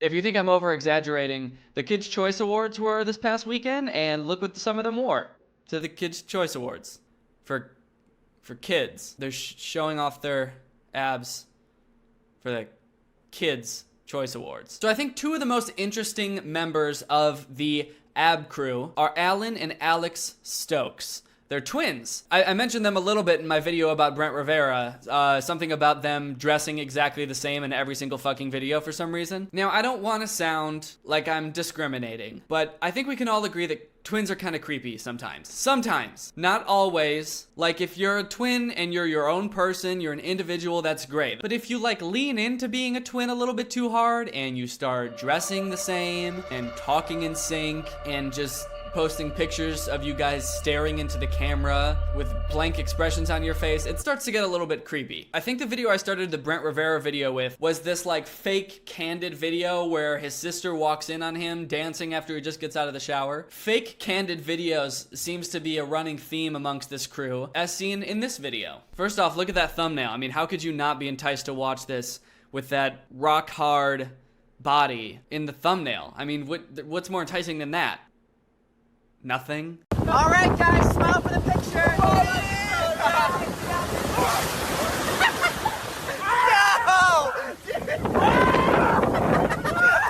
So, I mean, clearly this is real, right? What a fun, candid video. You know, when you're hanging out with your friends and you're gonna take a picture, and then one of your friends who's not in the picture or taking the picture is like, hey, let me film you taking a picture of our friends. Okay, look at this thumbnail too. That one friend who's always late. And it's our boys, the twins, and they're in matching pajamas with their shirts off. So I can't wait to see what this is about. Hello? Yo, where you at? I have a weird observation about this. This song, I think it's called What the Hell by Avril Lavigne. It's in a lot of Instagrammers use this song. This song came out in 2011, and for some reason I keep seeing it in like Instagram comedy videos. I'm pretty sure they've used it, Brent Rivera's used it, Michael Gilgan's used it, Paul Zimmer has used it. Why does every Instagram comedian that I make a video on use this song? Is it one giant conspiracy? Is Avril Lavigne behind bad Instagram comedy? Anyway, back to the video. You know we have to leave for the zoo in like 5 minutes, right? Oh, that's right, the zoo, yeah. I'm actually in my car right now. I'm driving over there. Okay, hurry. Okay, all right, bye. Uh-oh, it looks like he's gonna be late. Oh no, what's it gonna do? What kind of fun twists are gonna happen in this video? They've set up the premise that he's late, and now what's gonna happen? Dude, it's been 10 minutes. Call him. Hello? Dude, where are you? It's been 10 minutes now. Oh, yeah. I'm like right there. I'm like right around the corner. Okay, you better hurry because we're going to leave without you. All right, see you in a little bit. Uh-oh, he's still late. I wonder what kind of fun twists are going to happen next. Hey, you. Dude, where are you? It's been 30 minutes now. I'm actually like right in front of your house. Like I'm like right in front. Do you see me? Uh-oh. It looks like he's still late. I wonder what kind of fun twists are gonna happen next. I don't see you. Really? Maybe you're at the wrong house. You know, I think I know how my house looks like. I think I know how my house looks like. That's a weird sentence. I don't think that's correct grammar. I think I know how my house looks like. Hey, you guys ready for the zoo? It's 2 a.m. It's 2 a.m., loser. Can't you see me and my brother are trying to sleep in our matching pajamas with our shirts off? In the same bed? So, what does that have to do with anything? Okay. I'll take that as a yes.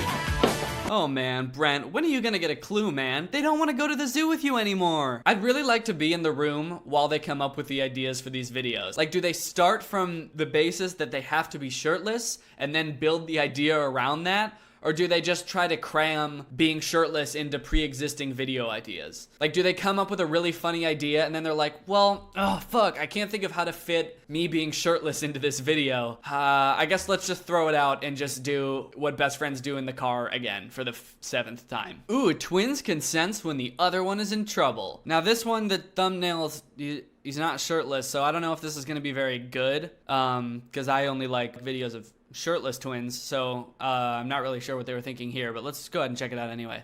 Bet they give me a pound. Tell them put the money in my hand right now. Set up a motor, we need more seats. We just sold out all the floor seats. This video would be way less confusing if they weren't twins wearing the exact same clothes. I feel like every time it changes shots, I'm like, okay, who am I watching now? What is he going under? Is the dude falling, going under the bench, or is that the dude who's going to save him? If he's going to save him, why the fuck did he go under the bench? He could have gone around it, over it, through it.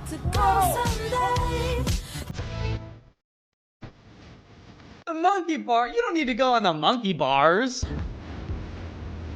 I got you, Alex! Man, banana peels, they're always getting in your fucking way, am I right? That's such a real world problem. Goddamn Donkey Kong, always walking around putting his banana peels everywhere. This one's got like the whole ab crew in it. It's got our boys the Stokes twins wearing matching swim trunks because obviously. It's got our buff dude and our skinny ab boy. It's called When You See Someone Cute at the Beach. Now, I know what I do when I see someone cute at the beach. I sit there and I look at the cute person and I think, that person's cute. So if this is relatable, that's probably what they'll do. So let's check it out.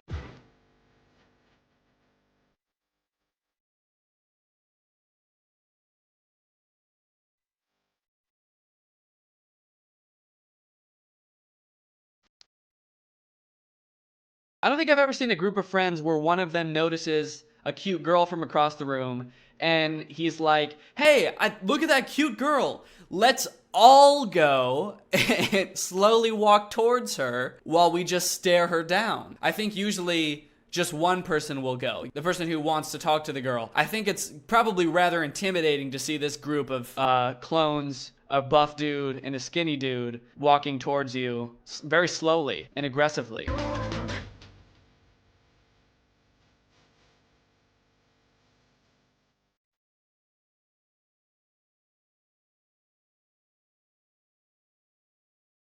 Oh, they fell!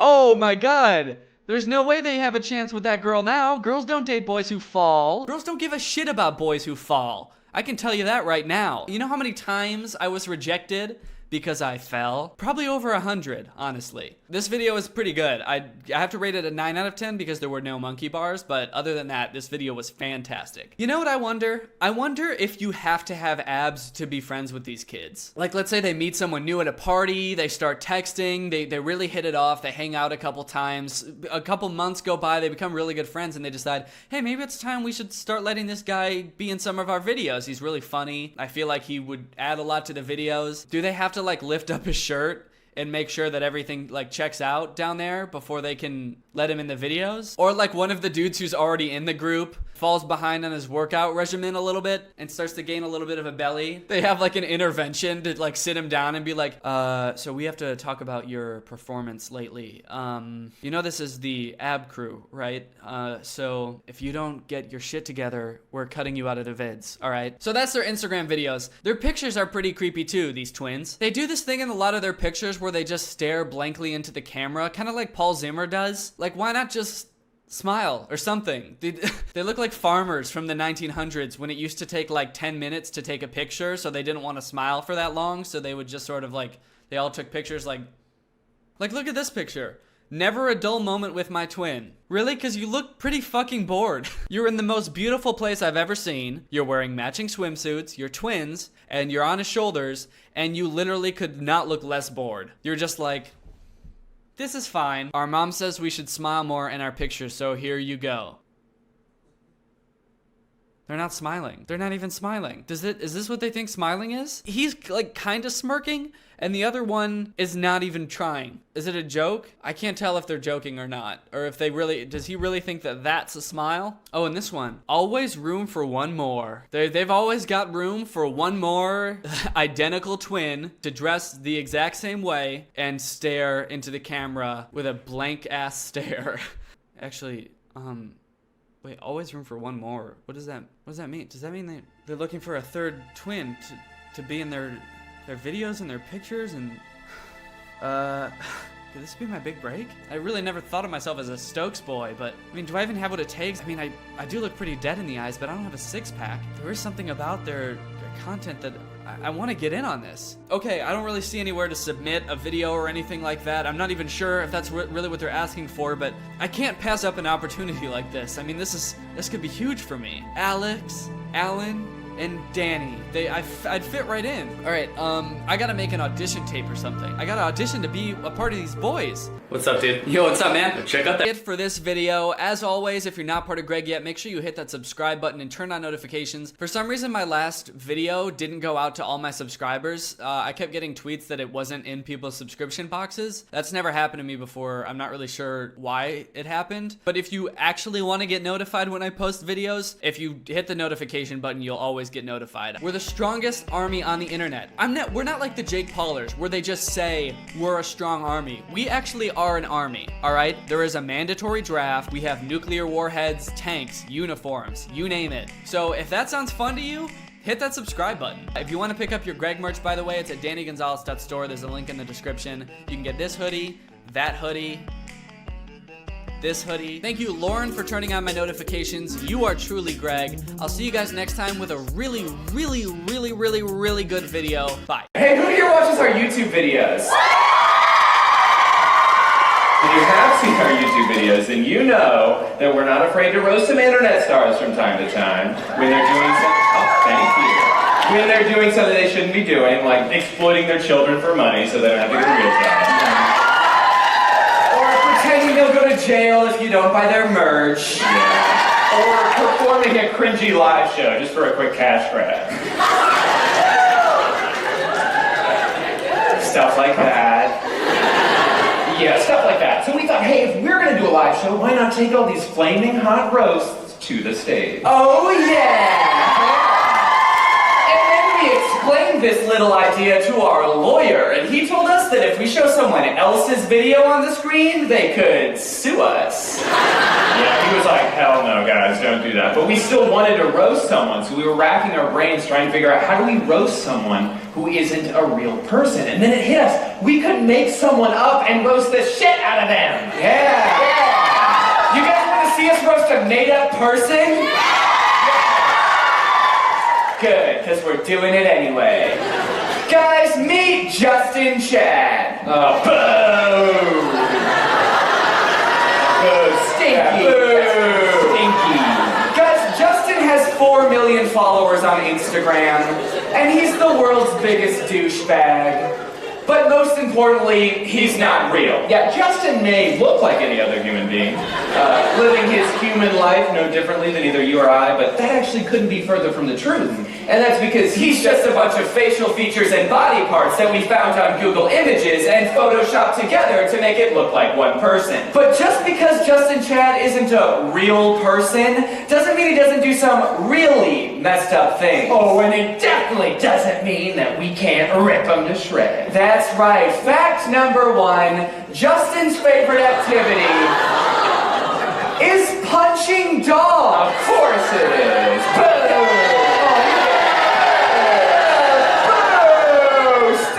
Fucking dog! Get this lame-ass dog out of here, dude! Get that mangy mutt off the screen! Danny? You thought we were booing the dog? Huh? We're booing the guy. Yeah, that's what I said. You said get that lame-ass dog off the screen. No, I meant dog as in like, bro. This is my dog right there. Get him off the screen. He's lame as fuck. That's what I said, and that's how everyone else interpreted it. I don't know how you interpreted it. Guys, Justin actually holds the world record for most dogs punched. I know it's a weird record for them to have, but they do it every year. And when reporters questioned how he's able to sleep at night, he was reportedly quoted as saying, "I don't need sleep. Because I'm not a real person." Oh my god. Fact number 2, Justin once started a GoFundMe campaign to raise money for his sister's hospital bills and raised over $30,000. Sounds nice, right? Yeah. Don't boo yet. This is not the bad part. I appreciate your enthusiasm though. You're wrong, because Justin doesn't have a sister. How could he? He's not real. And he used all the money he raised to buy cigarettes that he then gave to a bunch of little kids. There's the appropriately timed booze. Thank you. Can you believe that? Well, again, saying you shouldn't because he's not real. And we gave those cigarettes to those little kids. Yeah, and I gotta say, they didn't even like them. No, they were super ungrateful. One of them kept going like, it's like, dude, shut the fuck up. Yeah, he was trying to speak some weird kid language to us. It's like, we don't speak nerd. Yeah. Totally ruined Christmas for us. Fact number 3. Yeah. Justin may have single-handedly caused World War I. Yeah, that's right. Justin is responsible for one of the most devastating events in human history. Total fuckboy move, if you ask me. You'd think the United Nations would be able to track him down and hold him accountable for his crimes against humanity, but for some reason, they haven't been able to yet. Which, now that I think about it, must be because he's a fictional character that we both made up. Yeah, and that's all bad enough. It really is. But we haven't gotten to the worst part yet. Justin's content. The thing that made him famous in the first place. And it's disgusting. It's awful. And of course, it's not real. So we hired a team of the world's best and most expensive visual effects artists to bring our vision of his content to life, and we're all going to watch that right now.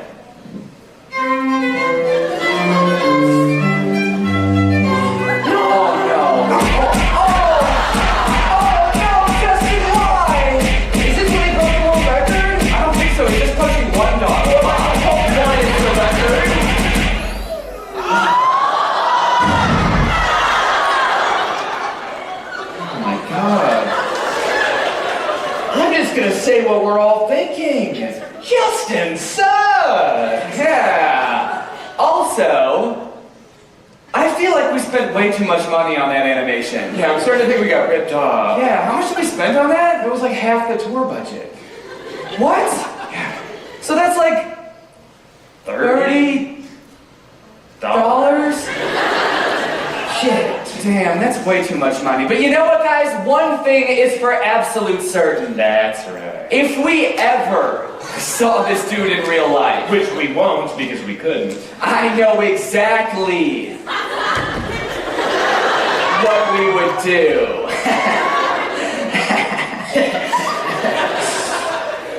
Apologize for roasting him in our show. Imagine for a second you're in an Uber, maybe on your way to a concert or a friend's house. You finally get to your destination and reach for the handle to get out of the car, and instead of letting you out, your Uber driver locks the door and just keeps on driving around. He says, you know what? No, I've got places I want to go, and you're coming with. I think we can all agree that that would be kidnapping, right? That's kidnapping? Well, that is apparently exactly what happened to this man, but instead of being kidnapped by the driver, he was kidnapped by the car itself. I can't get out the car. Has this been hacked? What's going on? I feel like I'm in the movies. I'm in a Waymo car. Connected to rider support.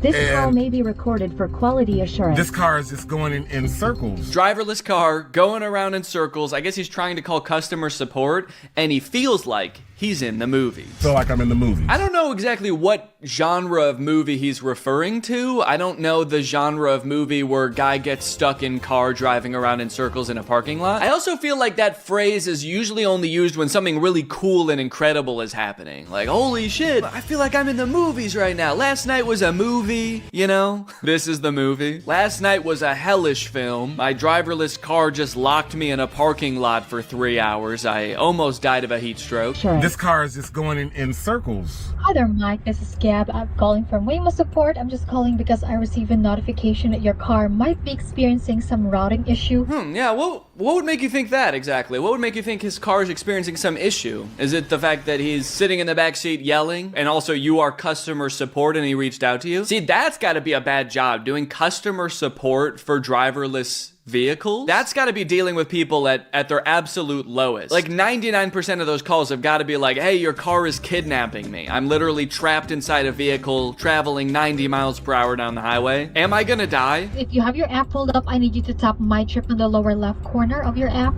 Can't you just do it? You should be able to handle it. Take over the car. You don't need my phone. I don't have an option to control the car. She doesn't have an option? What? Hold on. I always assumed that, because I've seen these Waymo self-driving cars before, I always assumed they must have some kind of like way to override and take over in case something goes wrong. She can't just park the car? So the only way to do it is he has to do it in his app. If you have your app pulled up, I need you to tap My Trip in the lower left corner of your app. But what if something happened to his phone or something? What if his phone died or he lost it? She's like, I'm so sorry. I unfortunately can't do anything to access the car. Your two options are either the app, or if you've lost your phone, you're just gonna have to plead to the car itself. The car has built-in microphones and we're beta testing empathy. So if you beg hard enough, it might pull over. Well, can you stop this car? I am trying My to pull goodness. it over right now. Apologies. Were you trying to pull it over? I thought you couldn't. Suddenly he sees the customer service person outside of the windshield of the car like, I'm trying right now to pull it over, sir. I'm laying in front of the car, sir. That is such a harrowing experience. I know those Waymo cars are like very limited in their capabilities. They are only in a few cities, and you're definitely like beta testing software that is not ready for prime time. They should really have better precautions in place to stop the car. Why did it take her so long? Eventually it did seem like she was able to stop it, but it seemed like she didn't know that she could at first. I don't know, she had to hack into the mainframe and figure out a way herself to do it because there's not a feature to do that. That's scary, man. So here is apparently an interview with that man. Now, do you sometimes feel that in life you're going round and round in circles? Well, for one man, that feeling became a reality. That's such a specific feeling. Do you ever feel like you're going round and round in circles? I mean, I guess I do feel like sometimes I'm, not getting anything done in life. I don't really feel like that's the same feeling as being trapped in an experimental machine that has the ability to go fast and hurt people. She starts talking to the man. She's like, I'm so sorry you had to go through that. That must have really felt like you were not really getting as much done as you thought you were, and just sort of repeating the same process over and over. He's like, no, I thought I was gonna die, actually. Mike Johns was left literally going round and round and round that parking lot after boarding the driverless Waymo taxi to an airport in Scottsdale, Arizona. So the crazy thing is he's going to the airport, and I guess I don't know what the Scottsdale, Arizona airport looks like, but this building doesn't even look like an airport. I mean, yeah, that's for sure not an airport. Maybe that's like Waymo headquarters or something. The car's like, I want to go home. Take me, I'm going home. One interesting thing to me is I feel like my first instinct, well, I would call customer support for sure, but if things got really dire, I would probably just climb into the front seat and just put my foot on the gas, or the brake, not the gas. We're gonna need to spin a little faster, actually. Maybe if I put my foot on the gas, we can get all these spins out of its system, and then it'll let me out. No, I would put my foot on the brake, maybe press the unlock button on the door, and then I'd hop out. So long, Waymo. I will never see you again. But, I appreciate this guy's dedication to the cause of documenting the experience of what it's like being trapped in one of these. So maybe that was his angle. He's like, look, this is pretty low stakes. We're just in a parking lot. Let's see where this goes. Now, I'm very happy to say he's not still there. He's out of the car. He's not as dizzy as he was. Don't worry, he's not still there. That'd be crazy. It cuts to the interview with him, and he's just a skeleton in the backseat. They're like, so what's it like being in there, huh? You still dead? So loop number one was just like, all right, that's strange. Loop number two, it became concerning what's going on. By the time we got to loop number three, I'm somewhere between thinking somebody's pulling a prank. I love this sort of play-by-play, loop-by-loop he's doing. Loop number one, didn't think anything of it. Loop number two, started to get a little concerned. Loop number three, is the rest of this video just him describing each loop? Click the end of it. Loop number 457, I had vomited. I was trying to claw the windows open. Did he say loop number three, he thought someone was pulling a prank? Loop number three, I'm somewhere between thinking somebody's pulling a prank. Not to be that guy, but I feel like, well, first off, why would someone be pulling a prank on you using a driverless car? But also, I feel like it would take me a couple more loops than that to think someone was pulling a prank. The car goes around a circle 3 times, and you're like, all right, who is this? Who's behind this? Bob, is that you in the back seat? My old buddy Bob. Loop number 3, I was concerned. Loop number 2, I was certain that I was on punked. Mind-boggling, but by the next loop, they went from prank to, I think there's a glitch here. Clearly there's a glitch. The 4th loop convinced him it was not a prank. 3 loops would have been a pretty funny prank. 4 loops, no one in their right mind would do it. Even Bob's not this crazy, man. Holy shit. But I'll tell you what's not a prank. How excited I am to go see The Weeknd in concert at Soldier Field this May. And that's why I'm so excited about today's sponsor, SeatGeek. It's that time of year again, guys. The weather's starting to get warm. You might even be considering venturing outside. Maybe getting yourself tickets to go see your favorite musical artist. And with over 28 million downloads, SeatGeek is the #1 rated ticketing app. There's more than 70,000 events listed on SeatGeek, from concerts, festivals, sporting events, and more. Right now, you could get tickets to go see Kendrick Lamar and SZA, Tyler the Creator, Post Malone. I'm currently looking into tickets to go see him in May as well. On SeatGeek, every ticket is rated on a scale from 1 to 10, so you know if you're getting a good deal or not. The green dots mean good, the red dots mean bad. And if you see a pale blue dot, hold on, brother, that's not SeatGeek. You're on the moon, and that's the Earth. Why don't you come on back and download SeatGeek? Every ticket on SeatGeek is backed by their buyer guarantee, so there's no reason not to try it out. Buy some tickets for your friends and go out and have a fun evening together on Earth this time, please. And you know I came through for you guys. You can use code DANNY10 to get 10% off your next set of tickets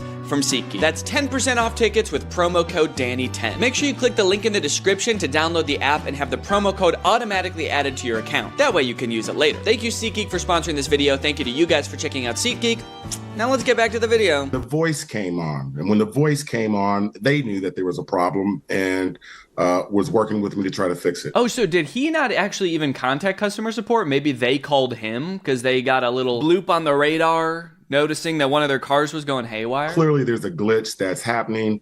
Then the voice came on. The voice came on, and the voice started screaming, "What the fuck did you do? What did you do to our car? You broke our car!" That is kind of crazy that he got in, did nothing. The car started malfunctioning, and then they called him to be like, "You gotta fix it in the app. You gotta get on that app and fix it, man. We don't know what to do." How did you feel going round in circles? Surely you were like, ugh. Yes, I didn't like that at all. The nauseated feeling, no, not cool at all. And so the nauseating feeling, not to mention the feeling that the robots are taking over, it's definitely not a good way to feel. Has it put you off driverless cars? It's put me off. I still am supportive of autonomous vehicles. We have work to do. And the message that I would say for your listeners in the audience is that we're all a part of this human experiment. Look, I mean, it's one thing to be like, I'm all in favor of a hypothetical future where we have driverless vehicles. I mean, that does sound nice in theory, you know, maybe that would fix a lot of traffic issues, maybe that would fix a lot of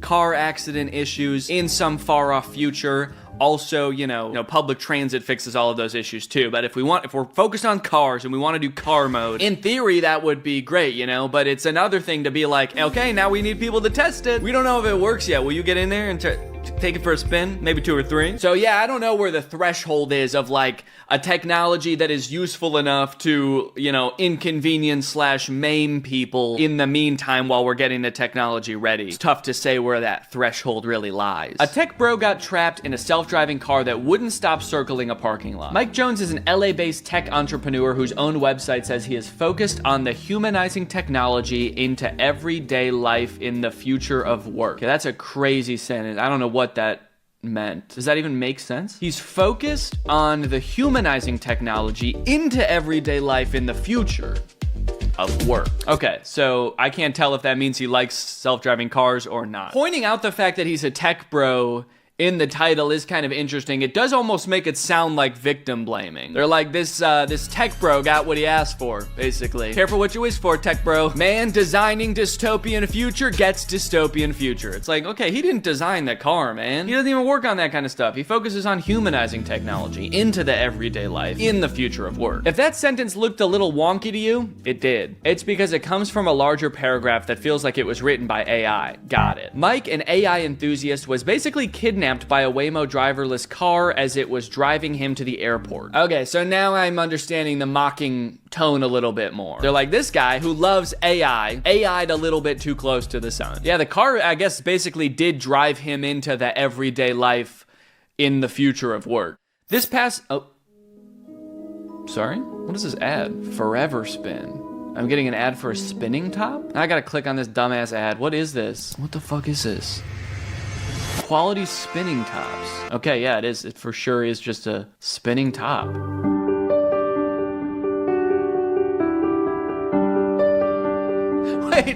Wait. This is on an ad for a guy who couldn't stop spinning in a driverless car. The ad is like, oh, you like spinning forever? You probably like our tops, right? Anyway, this past December, an empty Waymo car was found circling around about 37 times. I wonder what that guy thought after the 37th loop. He came all the way back around and was like, maybe this is a prank, actually. Oh wait, it was empty. Okay, so there was no one in. Empty Waymo robotaxi loops round about 37 times as if it was stuck in a logic loop. People want the Waymo drivers to act more like real drivers, and yet we don't want to acknowledge the fact that sometimes people like to go on little joyrides and go around roundabouts over and over. Looks like a regular human to me, man. Probably just a nice Sunday. It's unclear how the loop ended, but Waymo monitors its vehicles for erratic behavior and then blames them on the customer and makes them fix it. While the robotaxi isn't equipped with functionality for someone to take the wheel remotely, an engineer can input waypoints to get cars out of sticky situations. Wow, so they really can't drive it remotely. I wonder if that's illegal or something. Maybe there's some kind of legal loophole that prevents them from doing that. But I feel like every customer service agent should have like a video game steering wheel and gas pedal in front of them. It can get you out of tricky situations. Doesn't seem like a good fix that they can just set another waypoint. What if the car just finds another roundabout on the way? It seems like they have a thing for going in circles, though. I'll give them that. There's another spinning top. You know, they do have some nice, great selections, I guess, as far as spinning tops go. At a certain point, you have to wonder if replacing the human Uber, Lyft cab driver with an AI-powered autonomous vehicle that occasionally loses its mind and starts spinning in circles for no apparent reason was the best choice. I mean, to be fair, I've had some crazy Uber drivers too, man. No, obviously there's a much broader question of whether we want to get rid of all people who do anything ever in favor of robots to do all of our jobs for us. I think right now a lot of the tech world is acting very anti-socially, as if we don't want to interact with other people. You know, sometimes interacting with other people is great. We're a social species. We like to chat, make friends, have family, support others. So it is a little concerning that it seems like the entire technology industry has forgotten that and is like, how the fuck do we get rid of all these people, man? Okay, our cars might spin around in circles and make you throw up, but at least you're not supporting a real living human being that has a job here. Now we must pose the question, would you ride in a self-driving car? Surveys say most Americans would not. Yeah, I definitely wouldn't ride in one that I don't even have the ability to take over and drive myself. Yeah, what do most Americans think about self-driving cars? Just 13% of US drivers indicated they feel safe riding in a self-driving or autonomous vehicle. That might not sound like a lot, but that is up from last year when 9% of drivers said they'd be comfortable. Honestly, that's kind of crazy that anybody would want to get in a vehicle that they literally have no control over. I guess it's probably not gonna crash. I've never seen one of these like fully autonomous ones. The Waymos get into a crash. At most, they just severely inconvenience and nauseate you. I know that Teslas get in crashes during their self-driving stuff all the time, but in those, there's always someone behind the wheel who is also not paying attention, I guess. Now with self-driving features, you can have two sentient beings not paying attention to the road, so that's pretty sick. Whoa, a driverless Waymo got pulled over in Phoenix. It's not every day you see a Phoenix police officer pulling over a driverless car. Who's he talking to? Was he talking to customer service, or is there a person in the back? Yeah, I wonder if he can talk to customer service. He's like, excuse me, you were speeding, and also you hit 3 kids. Can you stop? The customer support is like, no, we actually can't do it. Can you go in your app and do it? In the westbound lanes. Which is real bad. Yeah. And then, so I light it up, and then it takes off through the intersection. Whoa, wait, he just said he turned on his lights and it sped off? So I light it up, and then it takes off through the intersection. If I'm going down, I'm taking other people with me. Waymo cars can be seen throughout the city, driving safely and behaving civilly. Erratic driving is not completely out of the question. Now the Waymo is tailing this person. That's crazy. It was making a right onto Washington. Almost hit me. I had to swerve into the fast lane. Phil Briggs says Tuesday he nearly got sideswiped by a Waymo on a mission. See, part of me worries that in order to make a self-driving car that really is smart enough to drive, it has to also be smart enough to like wonder what its purpose in the world is, and I don't want my car doing that. Because then it's gonna figure out that its purpose is just driving my dumb ass around, and it's probably gonna just drive off a cliff. My son saw an accident. We've seen them dead in the water in the middle of the intersection. Okay, so I guess they have gotten in crashes. I feel like I've never seen that on the news, a Waymo car getting in a crash. Robotaxis, mostly Waymo, are giving 1.3 million rides per month. Why? Why won't they leave us alone? I really try to be like an optimist about technology. I think a lot of new technology is so cool, and like I said, like I could get on board with a future where we have driverless cars. Like that's a cool idea. But right now, where the world stands, where like AI tools seem to be ruining the internet in so many different ways. It's ruining Google, it's ruining like YouTube comments, and then also like it's hard to be optimistic about the frontier of driverless technology when you have videos like this. Anyway, maybe a little bit too existential for a video about a guy spinning around in a car over and over. But I don't know, I just wanted to vent. Anyway, I hope you enjoyed this video. I thought it was kind of silly, honestly. Bye-bye. I'm gonna do your intro. Okay, go for it whenever you're ready. Okay, just give me just a quick second. All right, now I'm not bald anymore. Okay, ready? Yep. What's up, Greg? It's me, Danny, and I'm back with another episode of watching your YouTube videos and roasting the shit out of them for fun. And by another episode, I mean the first episode, because I've never done this before. Hopefully it doesn't suck. Basically, I tweeted on my Twitter, please send me links to your YouTube videos. I want to review them in a video. Because, you know, I do a lot of videos where I will react to popular YouTubers' videos, and you guys seem to really like that. And I decided it'd be fun to turn the tables and do it to you instead. So this is gonna be me reacting / roasting / reviewing your YouTube videos. Okay, so I'm just gonna go through and see what looks interesting here. Okay, this is a video called How to Draw a Car on Your Computer. This is submitted by Stephanie Faye. Hello everyone, this is DigiDave. Okay, this was submitted by someone named Stephanie, and he just said his name is DigiDave, so this obviously isn't your YouTube video. So I'm gonna have to give this one a 0 out of 10. 0 out of 10, not your video. This one's called Heading Out. Let's check it out. Yes. Yes! 10 out of 10. That was perfect. Holy shit. The twist ending and everything, I thought he was gonna get up to the car and be about to get in and then be like, wait, shit, I don't know how to drive. That was pretty fun. That was a very fun little video. 10 out of 10. Great, great title. Heading Out, and great description. Be sure to subscribe. Honestly, you don't need anything else except, you don't need anything else. And my favorite comment on this video is this one by T-Zoo that just says, awesome, I want to live life like a worm. So, 10 out of 10 for that comment too. Okay, this video is called Dumbass Loser Smashes a Broken Tablet with a Baseball Bat. Why is he a dumbass loser? All right, let's check it out.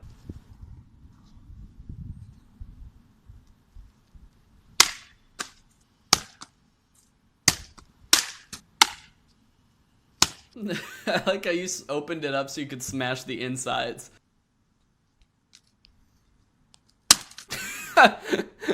You leaned it up against the thing just to smash it from a different angle? Like what? Let me lean it up against my swing set, show it who's boss. Accuracy of the title gets you a 10 out of 10. It really was a dumbass loser smashing a broken tablet with a baseball bat. That's probably the most accurate title I've ever seen on YouTube. It's very straight to the point. It describes exactly what happens in the video. Nothing more, and nothing else does happen in the video. It's literally just this dude smashing a broken tablet with a baseball bat. So your title gets 10 out of 10. As far as the point of this video or the reason for making it, I'm gonna give that a 0 out of 10. I'm not really sure what compelled you to make this video. I don't know why the kid's wearing a bandana. Why is the kid wearing a bandana? Like he's doing something illegal and he doesn't want to be like caught doing it. All right, next video. This one's just called November 5th, 2017. And the description just says my Snapchat story. I haven't even watched it yet, but right away I'm gonna deduct some points because this is 4 minutes and 40 seconds long. I'm gonna have to slash your points in half already and deduct you down to a 5 out of 10 without even watching the video because nobody should have a Snapchat story that long. And then I'm gonna have to deduct half a point because this whole thing's a vertical video. This is time for Africa. It's just pictures. So if I could critique this, I would say that the plot is a little bit vague. I'm not really sure what the characters in this are supposed to be doing. It seems like they're just sort of jumping around from scenario to scenario, and I'm not really seeing any development. And also, this character who's drumming, I would say is not very likable. And so if you do another installment of this, I would say maybe kill them off or something. I just don't really think that they fit in the arc of the story. So yeah, overall, I would give it a 6 out of 10. That's what's good, girl. Yeah. Okay. Are you just gonna stand here and eat it? Yeah, I'm gonna stay in your video for the rest of the time, actually. Okay. Oh, you want to watch one? Yeah. Dino World. Dino World. The Okay. new movie. Okay. This was submitted by Bradley Lee Nichols. He said this is the new movie coming out.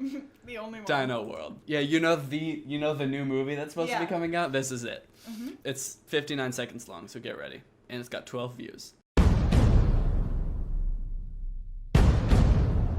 Dino Films. So this is a movie called Dino World. It's made by a production company that specializes in dino films.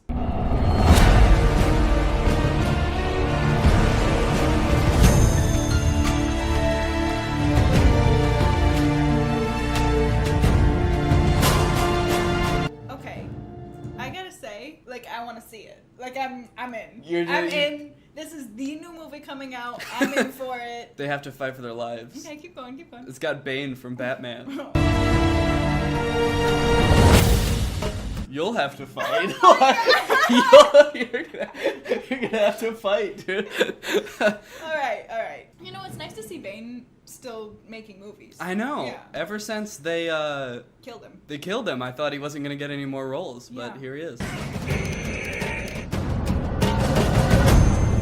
You'll have to be smart. This movie's really requiring a lot out of me. I say title cards get a 10 out of 10.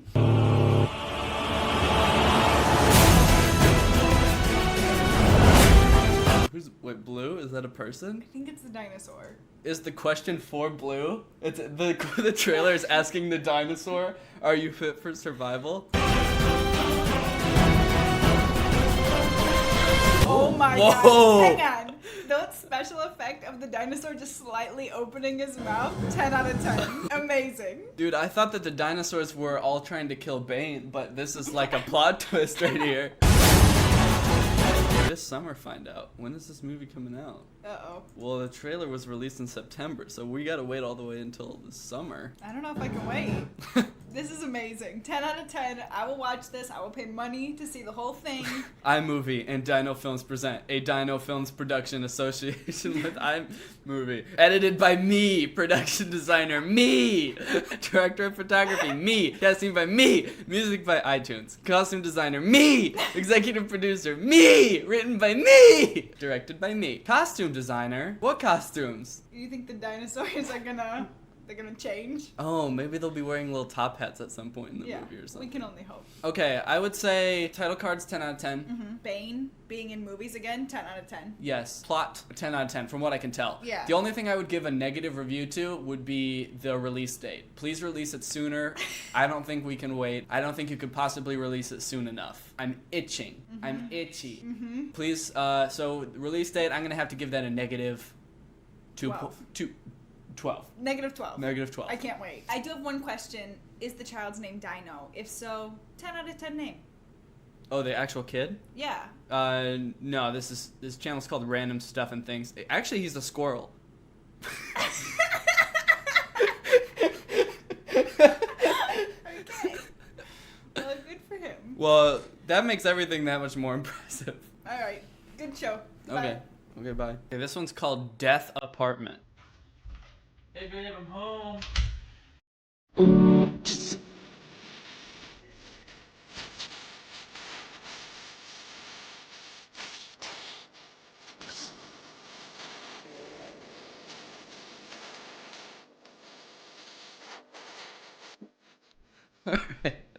Alright, I like it so far. There's no backstory, it's just a dude getting home from work and dying. And dying immediately. This is pretty good. Exposition, 10 out of 10. Oh shit, he's fine. He's totally fine. He's getting up like nothing even happened. What you say?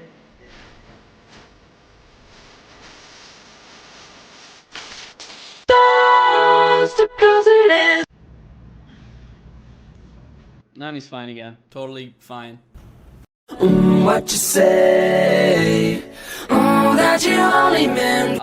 Physics on that one's gonna be a 0 out of 10. Not possible. Not how brooms work. What you say? That you only meant when. I like how you knocked the plates over on your way down, but then when they were hitting you, you were already perfectly posed on the ground. Like, I'm ready for my plates. I'm ready for the plates. Oh, that's the end. He never saw his girlfriend. He came into the apartment saying, "Hey babe, I'm home," and he didn't die either. So Death Apartment, I don't really know if that's an accurate title. I'll give the title 6 out of 10. The ending leaves a lot to be desired. Let's just say that. I'll give that a 4 out of 10. Overall concept, 8 out of 10. All right, guys, well, that's, I think, about all the time that we have, and by all the time that we have, I mean all the time I'm willing to sit here and watch your YouTube videos. Let me know if you like this video. I think this was actually pretty fun, and I want to do this again so we can make it a little show that I do every now and again if you want. All in all, I would say that the winner of this round was Dino World. I think Dino World for sure gets a 10 out of 10.